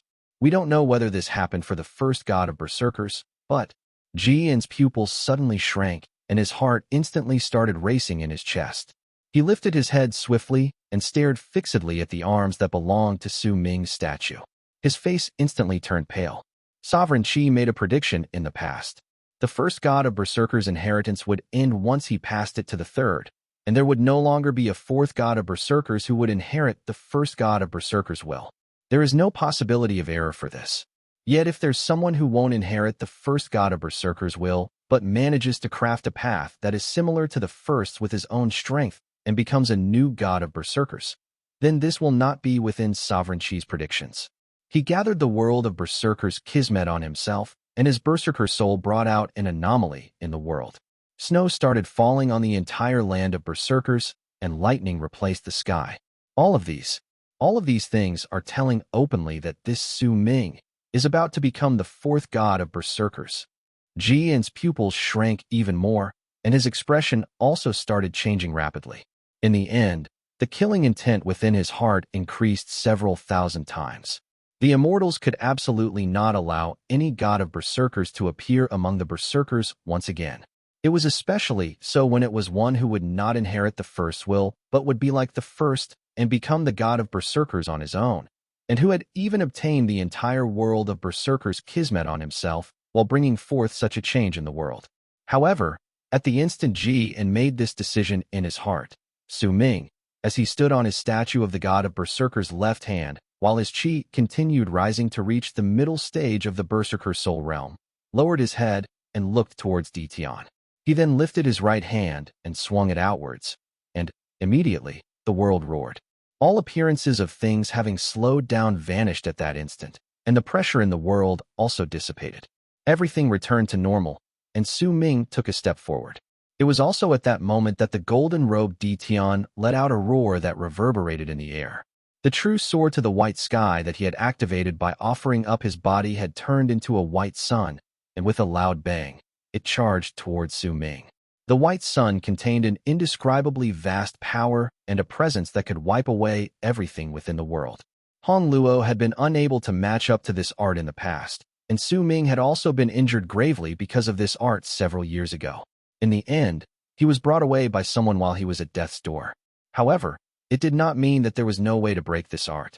Sowing still remembered that by using the power from the god of Berserkers, not only had he managed to break this art the first time he had fought against Tian, but he had also destroyed one of Tian's clones. He had managed to do it in the past. Even though he had relied on the power of the god of Berserkers to do so, with his current abilities, he might be able to do this again, even without the assistance. Sowing sucked in a deep breath. An eye-catching glare appeared in his eyes, and he lifted his right hand to swing it against the incoming white sun. Immediately, the right arm of his statue rose up, and as it formed a seal, it charged towards the white sun. The right arm contained the ninth summit and Dark Mountain, and had been formed after these two mountains overlapped, resulting in that right arm having the power to destroy the sky and earth. With a vast amount of pressure spreading out from within it, it charged forward, and since it also contained Destiny's art to reverse time, it caused the space where it passed to look as if it was withering away. As wrinkles appeared in space, inch by inch, it looked as if it had been struck by more than just one fist. Instead, it looked as if there had been another fist that had struck space a breath ago, and another one 2 breaths ago. Even if the Immortals tried to track down the start of this tunnel of time, none of them would be able to know just how many punches were contained within this reversal of time. They would only be able to see an endless amount of afterimages, which made it look as if there were worlds being born and destroyed around it. It was as if everything had happened within an instant. When the fist closed in on the sun, the world lost its color. The right arm looked as if it had controlled the reversal of time to get closer to the white sun with a bang. Sowing lifted his left hand at the same time and pointed towards the white sun. With it, the left hand of his statue swayed before immediately turning crimson red, the color of the blood moon. An endless amount of snow also appeared around it, and a power that thirsted for blood as well as aimed to tear apart everything erupted. 9 divine will's lightnings appeared on the statue's left arm.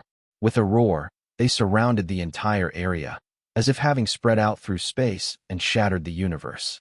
With that indescribable presence, the left arm charged towards the white sun with its earth-shaking divine ability. The statue's arms contained Sowing's will, along with his art and spirit.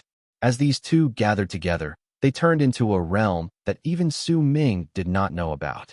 That was Tao? This is Tao. He actually mastered Tao. Jian sucked in a sharp breath.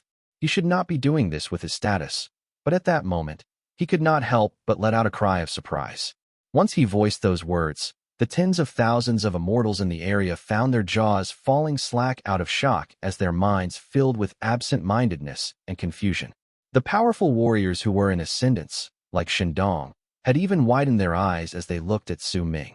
That was indeed Dao. It was the personal Dao that was rare even among the immortals. Dao. Tian Lanming's knees went weak as she stood among the crowd.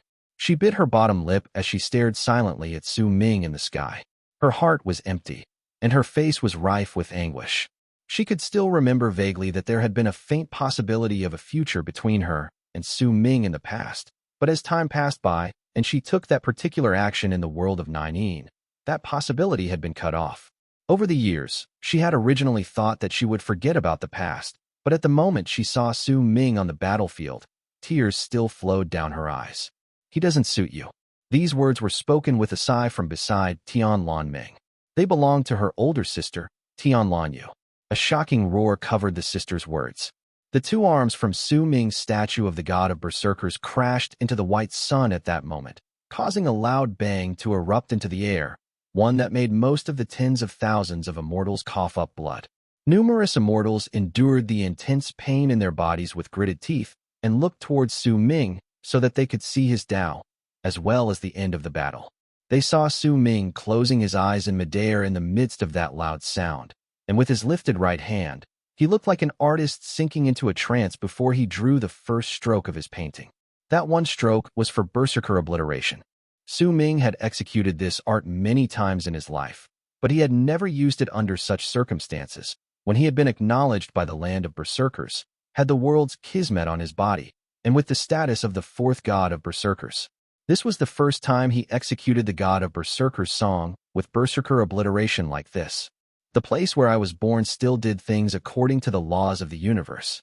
When I was born, the Berserkers had weakened. If the heavens are heartless, then we will all be separated. The earth was heartless, and it made my dark mountain die.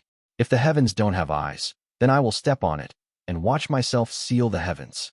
The world's Kismet is upon me, and I will surely kill Tian with my own hands. If the deities don't have souls, then I swear I will slaughter the deities and become the emperor. My Berserker's soul has formed, and I will dye the Immortals' sky red with millions of their lives throughout my life. This Berserker obliteration was sung by Su Ming, placing his whole life within it. And with this why should he not destroy all the Immortals? Chapter 668, Jian Attacks. That one stroke was the song for Berserker obliteration, but even as it was sung, it could never capture all the emotions contained in the Berserker's tears. Su Ming closed his eyes. When he opened them again, he looked as if he was holding onto a brush in his right hand. It was still lifted in midair, and he drew one stroke, right across the white sun and the golden-robed Tian, even as the two arms from his statue of the god of Berserkers was charging over. This one stroke looked as if it had gathered the world of Berserkers' Kismet and contained the laws within the world, as well as Su Ming's oath to turn it into a glorious scene as magnificent as the world being created.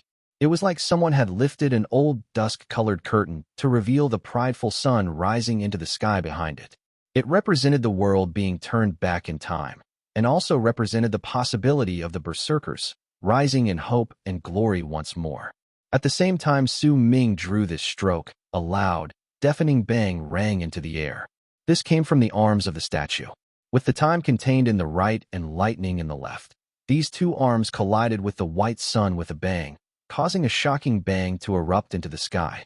Su Ming's Berserker obliteration seemed to have changed the law within the world of Berserkers during that instant. If the world of Berserkers had a spirit, then the change in that law would mean that the spirit would remember Su Ming's, as the god of Berserkers, oath, especially the last line. I will dye the Immortals' sky red with millions of their lives throughout my life.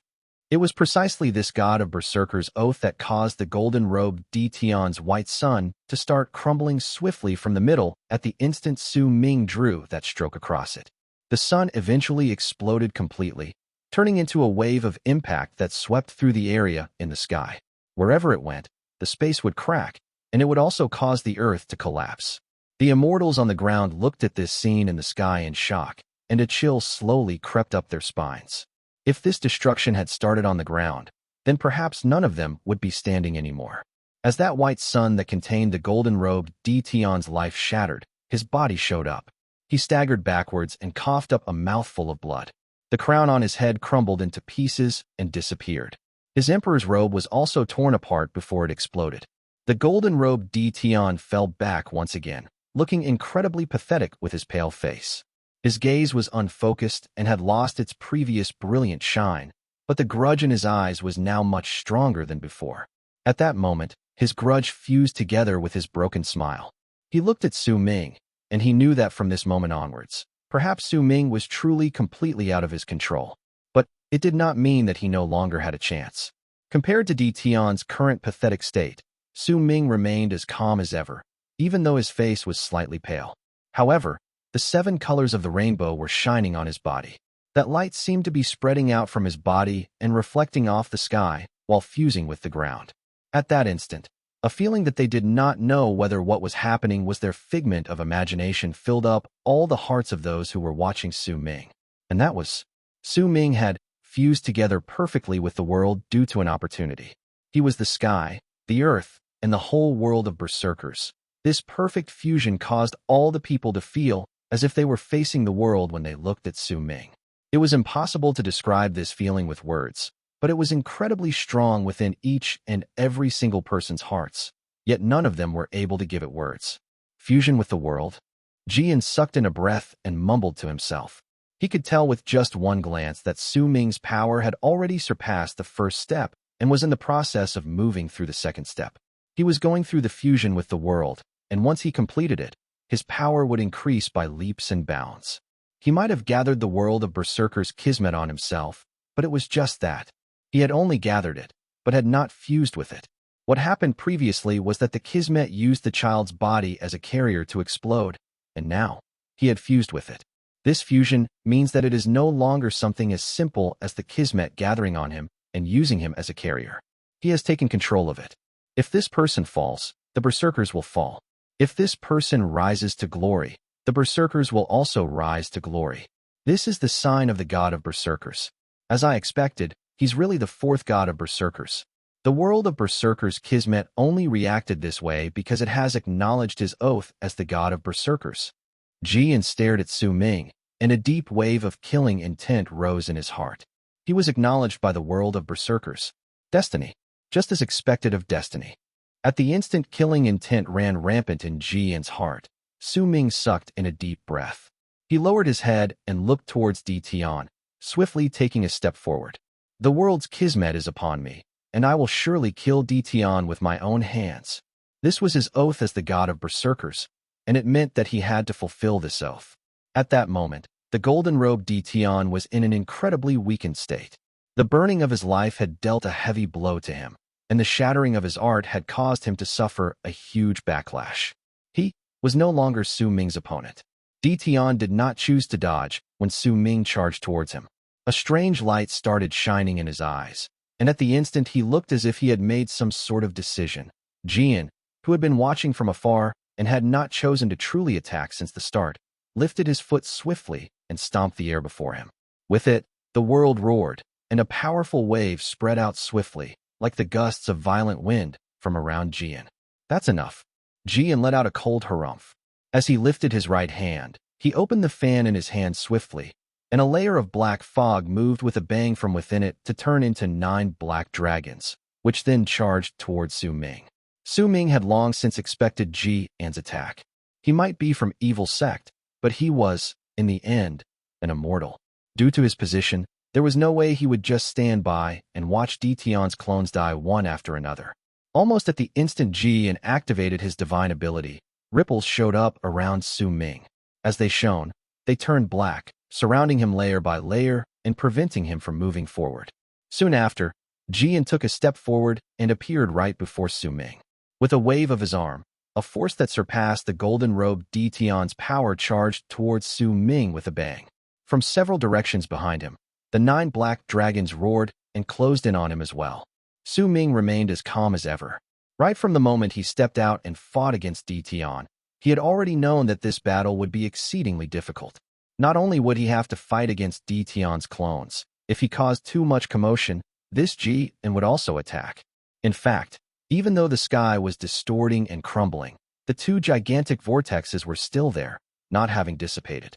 They had only become slightly duller, as if they had been hidden away. However, they were still around, and this meant that during the final moments of this battle, new Immortals would descend to this world, and Tian's real self would definitely not just sit back and watch his clones die. His real self might not be able to come to this place personally, but he would definitely think of something and send stronger people to this place. Sowing could not stop any of this. There was only one path that lay before his eyes, and that was to fight. He would fight till the world turned dark. He would fight till the sun and moon no longer shone. He would fight till a sea of blood surged into the sky. He would fight until he killed millions upon millions of Immortals. Besides, Sowing knew that his statue of the god of Berserkers only had 2 arms at the moment, and there was a powerful urge within his body telling him that he could become stronger. However, even though this feeling of becoming stronger was incredibly great, it was still not enough for an outburst. It was as if his blood had not reached its boiling point just yet. If he wanted to make himself stronger, bring out more of his statute, then he would need a full outburst. Then, in the midst of all these explosions, of understanding his own power and all the battles and dangers, he would latch onto his own potential so that this feeling of becoming stronger would become reality. Sowing had not completely understood all of these things previously, but once he lost against the golden-robed Tian during their first exchange of blows, once he was overcome by madness due to his hate and made his decision to kill Tian, he clearly sensed that he could reach the middle stage of the Berserker soul realm. That was why he reached the middle stage of that realm. Right then, what he needed was to sense the signs that told him he could reach the later stage of the Berserker soul realm. Among these endless battles, he could make himself become a Berserker in the later stage of the Berserker soul realm. He could even attain great completion in the Berserker soul realm, and even life cultivation. All those that block my path have the same sin as Tian. Sowing's blood was burning in his body. As his voice traveled outwards, he swiftly lifted his right hand and seized the air in the direction of the ground. The powerful enchanted treasures that had been activated between Evil Sect and all the Immortal sects on the ground no longer moved, since both sides were no longer fighting. But they were not taken back either. At that moment, the blood Kirin within Evil Sect standing among the tens of thousands of Immortals on the ground had become Sowing's target. The blood Kirin had spread out and covered the Evil Lust Sect disciples as if it was protecting them. Yet now, as Sowing seized the air with his right hand, that creature started trembling, and it even lifted its head to let out a shrill roar. The next scene after shocked the Evil Sect disciples to the heart. The blood Kirin only let out one more roar before flying up against its will. This creature might be Evil Lust Sect's treasure and was formed by the blood of the Evil Lust Sect disciples. But since it appeared in the land of Berserkers, then there was even more aura of death compared to blood in its body. That aura of death was naturally born in the land of Berserkers. It was one of its Kismet and laws. At that moment, if Sowing wanted to use this Kirin, then this beast could naturally not go against him. Almost in an instant, the blood Kirin flew into midair, but before it could get any closer, Sowing formed a seal with his hand and pointed at it. The blood Kirin let out a shrill scream of pain, and its body crumbled with a bang. As it did so, a large amount of aura of death spilled out. It was also at this moment that the 9 black dragons behind Sowing closed in on him. Jian also appeared right before him, but Sowing's expression remained calm. During the instant the blood Kirin crumbled, he lifted his left hand and formed a seal.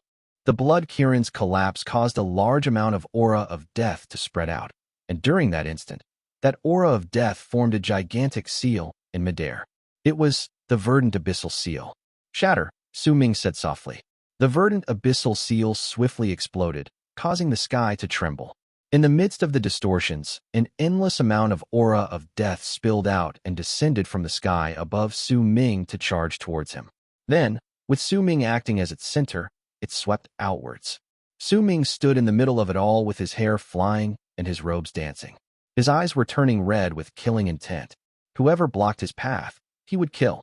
Chapter 669, Devour the Sky. The instant the Verdant Abyssal seal formed by the blood Kirin crumbled, it turned into a huge wave of impact that instantly crashed into the waves that limited Sowing's movements. A loud bang came from the crash, and Su Ming's body was freed. At the same moment, the aura of death from the sky descended and enveloped the 9 black dragons behind Su Ming. Yet Jian only paused for a moment before he faced that aura of death hidden and charged towards Su Ming. He lifted his left hand and struck him through the air. It looked like a simple strike, but once he delivered it, dozens of illusions that belonged to dozens of strange, ferocious beasts manifested before Jian. They appeared within an instant, then disappeared within the next, and his palm had already closed in. At the instant his left hand crashed into Su Ming's right fist through the air. An even louder bang shook the sky and earth as it reverberated in the air. Blood trickled out of Su Ming's lips, and he fell back almost 1,000 feet. As for Jian, his body swayed a little, but he did not retreat. However, the color of his face did change several times in succession. Clearly, Su Ming's punch and the impact from the aura of death had also had quite the impact on him. Su Ming wiped away the blood at the corners of his mouth. A great fighting spirit shone in his eyes, and his blood was boiling. He could feel it. The greater the pressure from Ji and brought with it the signs of him being able to break through the middle stage of the Berserker soul stage becoming greater. If you want to fight, then we fight. Su Ming swiftly rose into the sky, and with a swing of his arm, his statue of the god of Berserker's arms appeared once again beside him. They then charged towards Ji and once more. A glint appeared in Su Ming's eyes. As a thought appeared in his head, an illusion manifested behind him. That illusion was his nascent divinity. It appeared with an incredibly dense presence, and at the same time it exuded waves of pressure from its body. It brought out a loud commotion among the Immortals underneath the instant they saw Su Ming's nascent divinity. Even Ji was momentarily taken aback by the sight. Nascent divinities were something unique to high-level Immortals. It was impossible for these things to exist in Berserkers. Nascent divinity. That is a nascent divinity. That person is a Berserker, but he managed to create a nascent divinity. Could he be practicing both the ways of the Berserkers and the Immortals' cultivation? Someone researched this many years ago, but in the end, they discovered that both systems couldn't exist at the same time in one body. Yet he actually managed to do it. Amid those loud voices, the arms of Su Ming's statue charged towards Jian. The power contained within them was something that even Jian did not dare underestimate. At that moment, he did not have any time to think about anything else. He swung the fan in his hand, and black fog immediately rose around him, turning into black armor on his body. Su Ming closed his eyes once his nascent divinity appeared. He then lifted his right hand and formed a seal. Once he transformed it 9 times, he executed Hong Luo's 9 transfigurations and implemented it within the divine ability he was about to cast, then pointed towards his right leg. Right after, he lifted his head and took a step forward. At the instant his foot landed, the entire world looked as if it was shaking, and right before everyone's eyes, a huge foot manifested in the sky above Jian. This was the god of Berserkers' 7 steps. Su Ming took 7 steps in succession. Once the first foot appeared in the sky, 6 others followed, each of whom had the presence stronger than that of the one that came before it. Once these 7 feet fused together and turned into one, it came crashing down. The world roared, and Jian's pupils shrank. He let out a low growl, and the black armor on his body spread out. At the same time, an illusion immediately manifested behind him, looking extremely bizarre. The creature had 2 horns on its head, but was in the shape of a human, yet not. It looked like a monster from beyond the world, and it was 10,000 feet tall. That illusion lifted its head and let out a piercing roar, then charged towards Su Ming's god of Berserkers' 7 steps. Even in the midst of those roars, Su Ming still had his eyes closed and did look toward the results of the battle. Instead, he continued stimulating his own mind, causing the signs of him being able to break through the middle stage of the Berserker soul realm to become stronger. After executing 9 transfigurations, Su Ming lifted his left hand. He did not form a seal, but instead chose to lock his left hand with his right. He then formed 10 different signs. The area around him turned indistinct, and that indistinct state would grow stronger with each sign he made. When Su Ming formed the 9th one, the indistinct, hazy area turned into an illusion, and his body could no longer be seen clearly. This was the art Hong Luo had obtained by chance numerous years ago, but due to the nobility of his bloodline and his confidence towards the royal blood's divine abilities, he had regarded it with scorn and never bothered to practice it. the 9 transfigurations, 10 transformations, 1 voice art. This art could take the form of everything in the world, as long as there was a connection between the caster and the thing they wanted to create. Like Su Ming at that moment. Once he executed the 9 transformations from the 10, he found that he could not form the final one. That was why he chose to give up on continuing. Instead, he fused his mind with his snake. During that instant, right when the Immortals below calmed down, the indistinct area around Su Ming's body increased exponentially to 100, 1,000, 5,000, and up to 10,000 feet. Due to the indistinct area, no one was able to see Su Ming anymore. But the appearance of such a scene in the world was still enough to cause all those who saw it to feel their hearts trembling in shock. At the same time, they also felt their hearts racing against their will, as if they were being controlled. In fact, all the tens of thousands of people's hearts were forced to beat at the same high rate. Because of that, the pressure that was formed was enough to make all those people feel overwhelmingly shocked. Ba-dump, ba-dump. The sounds of the heartbeats caused all those who heard them to feel as if they were listening to their own heartbeats. However, if they listened carefully, they would find, with pale, ashen faces, that those heartbeats came from the indistinct illusion in the sky. It was as if there was a heart within that illusion, and everyone's hearts had to follow its heartbeat. If they did not obey, then their hearts would explode because they did not harmonize with the world. Even Jian was shocked by it. At the instant the arms of Su Ming's statue of the god of Berserkers locked with each other, he cast a sideways glance towards it. The moment he looked over, a shocking roar came from that indistinct illusion. That roars did not seem like it belonged to a person, but a ferocious beast that could destroy the world. All the people's hearts started beating even faster. As more roars reverberated through the air, the indistinct illusion swiftly broke and turned into an endless amount of crystalline lights that tumbled backwards. During that instant, a gigantic beast of 10,000 feet swiftly shot out. The beast's appearance stirred up a commotion that surpassed all the previous ones. It also immediately caused the tens of thousands of Immortals instinctively retreat, causing the land to be in a state of chaos. In the midst of that chaos, Jian's pupils shrank. Disbelief could be seen entering his eyes. Candle Dragon. That's a Candle Dragon. Just how did Su Ming manage to do it? How could he obtain a Candle Dragon as his pet? That's not a pet. That's Su Ming himself. He transformed into a Candle Dragon. Could it be that he's actually a Candle Dragon that transformed into a human? In the midst of those voices, Su Ming's face appeared right above the head of that Candle Dragon in the sky. He had his eyes closed and was not moving. The giant snake's body moved in the sky, and when the Candle Dragon lifted its head, it let out a roar. That voice was filled with a power that could capture souls, and it made all the people who heard it feel their hearts and minds entering a daze. In an instant, illusions rose within their minds, and they could not control themselves. At the same time, the Candle Dragon charged towards Jian. At the instant it closed in, it opened its eyes, and once the dragon did so, Su Ming, too, opened his eyes. The power to capture souls that was a countless amount of times stronger than before erupted forth. This was the Candle Dragon's true power for soul catching. At that instant, the world lost its color because of that power, and everything looked as if it had turned into emptiness. The Candle Dragon's eyes were the only source of dark light remaining in the world. Even someone as powerful as Jian could not help but enter a daze. This absent-mindedness might have only lasted for several breaths, but when his mind became clear, the arms of the statue of the god of Berserkers were already very close to him. But this was not the main point. What mattered was that the Candle Dragon's body was no longer before him, but was behind him, and it was charging straight towards the dazed and incredibly pathetic-looking golden-robed Tian. Jian's pupils shrank. Without any hesitation, he lifted his right hand and struck his body. He could not let any more of Tian's clones die.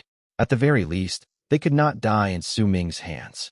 With his power, he had long since been able to see that something was off about Su Ming. There was an incredibly powerful determination within him, and that determination was focused on killing Tian.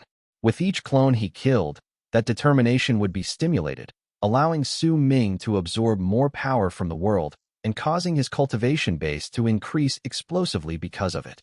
Jian knew clearly that if the golden-robed Tian was killed by Su Ming, then Su Ming might immediately have the thought to reach the later stage of the Berserker soul realm. In fact, There was even a possibility that he would arrive at the later stage of the Berserker soul realm with just one step. At that moment, when Jian struck his body with his right hand, his body immediately started distorting, as if he was about to split up. Overlapping shadows immediately manifested behind him, as if they were about to form another clone. However, right at the instant this clone was about to appear, Su Ming, who had turned into the Candle Dragon, turned his head around and let out a loud roar at Jian. This roar was the Candle Dragon's roar, and it was also Su Ming's. God of Berserkers' roar. That roar also contained Su Ming's understanding towards the 9 transfigurations, 10 transformations, one voice. That one voice was like an order that caused the world to lose its color. The booming roar caused Jian's body to freeze, and at the same time, an eyeball also flew out from Su Ming's body. That eyeball swelled up in midair, and within it was a sealing power that belonged to hidden execution of justice. The roar, seal, soul capture, arms from the statue of the God of Berserkers, and the God of Berserkers' steps had all been executed by Su Ming for one reason alone: to trap Jian. At that moment, he succeeded.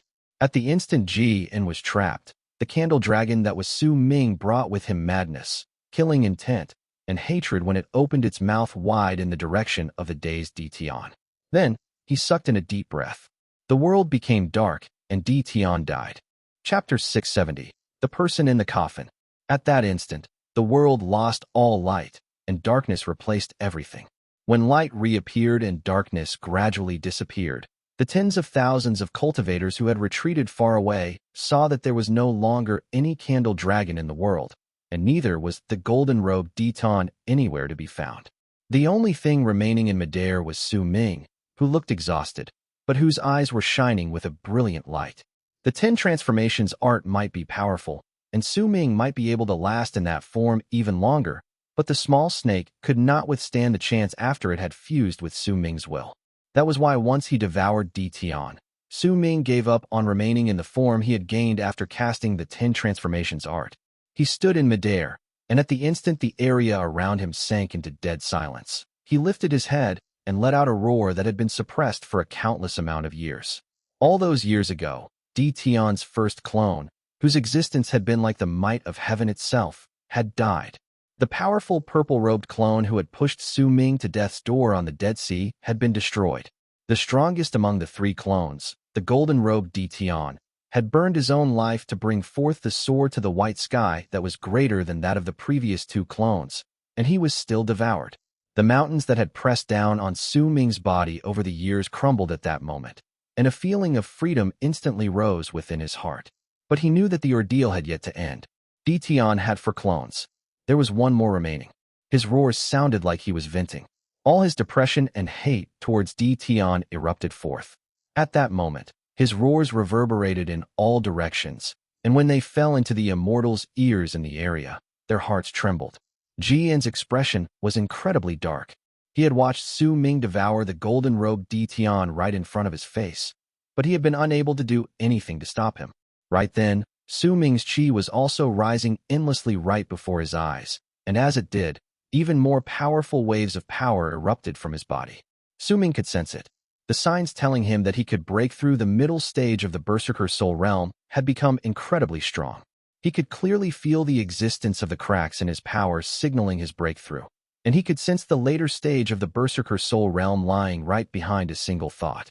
He lowered his head, and his gaze fell on the ground, right on the erect coffin that was void of the presence of any cultivators around it.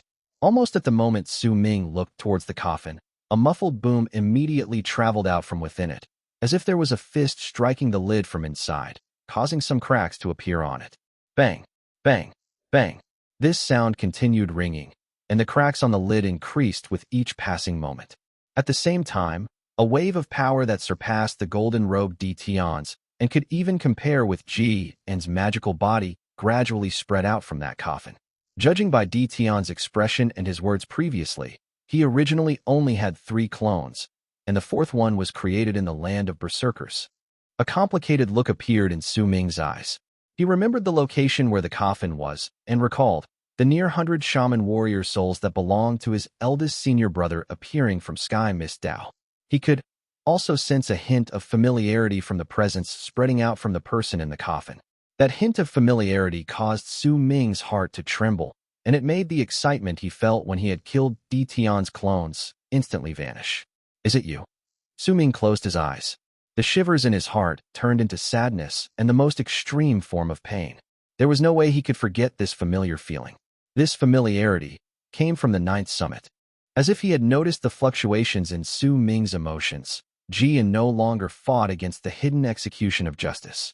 Instead, he narrowed his eyes, and once he cast a glance at Su Ming, his gaze fell swiftly on the coffin on the ground. A dark light appeared in his eyes. He knew clearly that Tian had only sent 3 clones to this place. That was why this 4th clone had to be quite interesting. Controlling him through worlds using your will. Tian, oh Tian, you have really spent a lot of effort so that you could control destiny.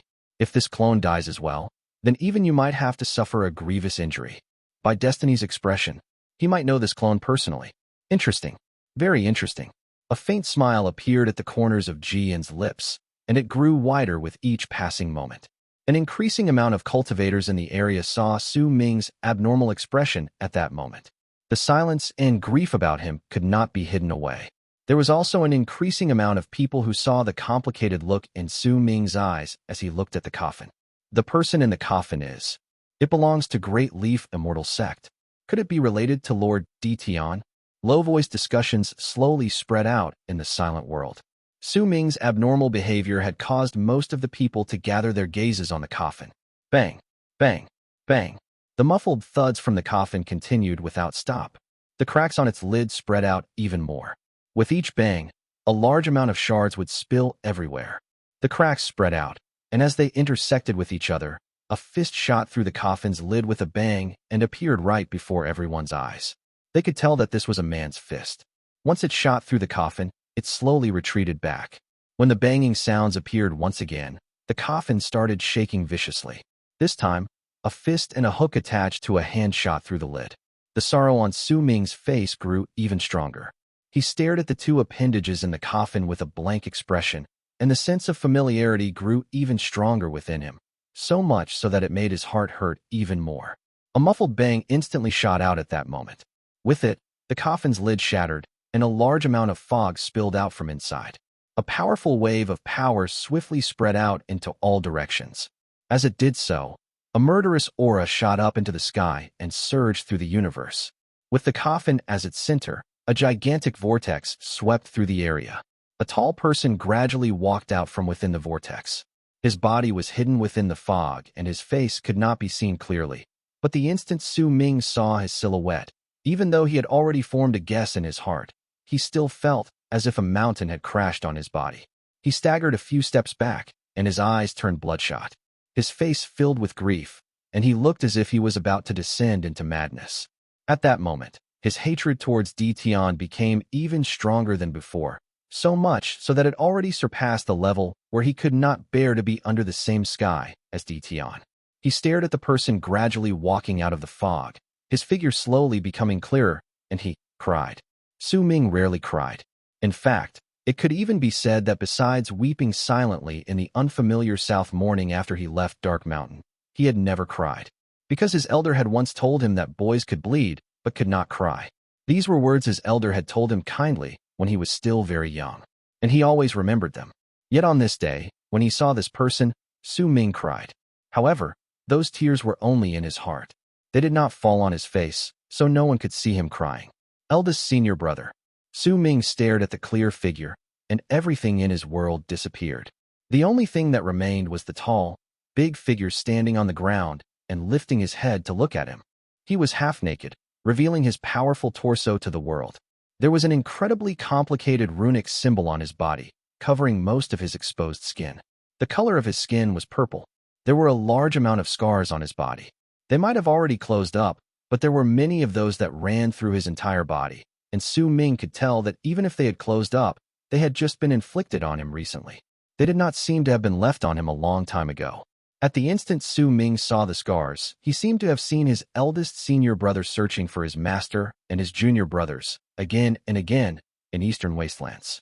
He saw the madness and desperation within him as he searched for his family from the ninth summit. His eldest senior brother stood on the sand with bare feet. His back was straight. He was not bending his back in the slightest, making it seem as if it represented his will. He no longer had any hair. He was bald, and there were 9 steel needles in his skull. His face was no longer as it was in Su Ming's memories. There was now an ancient air to his face, along with a cross-shaped scar. That scar went through the center of the eldest senior brother's brows and his ears. Su Ming could clearly tell that this was not a scar he sustained in battle. This was inflicted on him by someone carving it on him bit by bit. Then, so that it would not recover, that person had used some unknown method to make purple smoke fill that scar, which in return fused together with the runic symbol on the eldest senior brother's body. It caused Su Ming's eldest senior brother to no longer be the gentle person from his memories. There was a large hook attached to his right arm, because his right hand was already gone. That hook was now his hand. His left arm was still there, but there were popped veins on it, and they were squirming about, as if there was some foreign objects in his body. Su Ming looked at his eldest senior brother. Then, in the midst of his grief and sadness, he let out a shrill roar that shook the sky and earth. Blood slowly trickled out of his eyes. He could not cry tears, but he could have blood flow out in place of tears.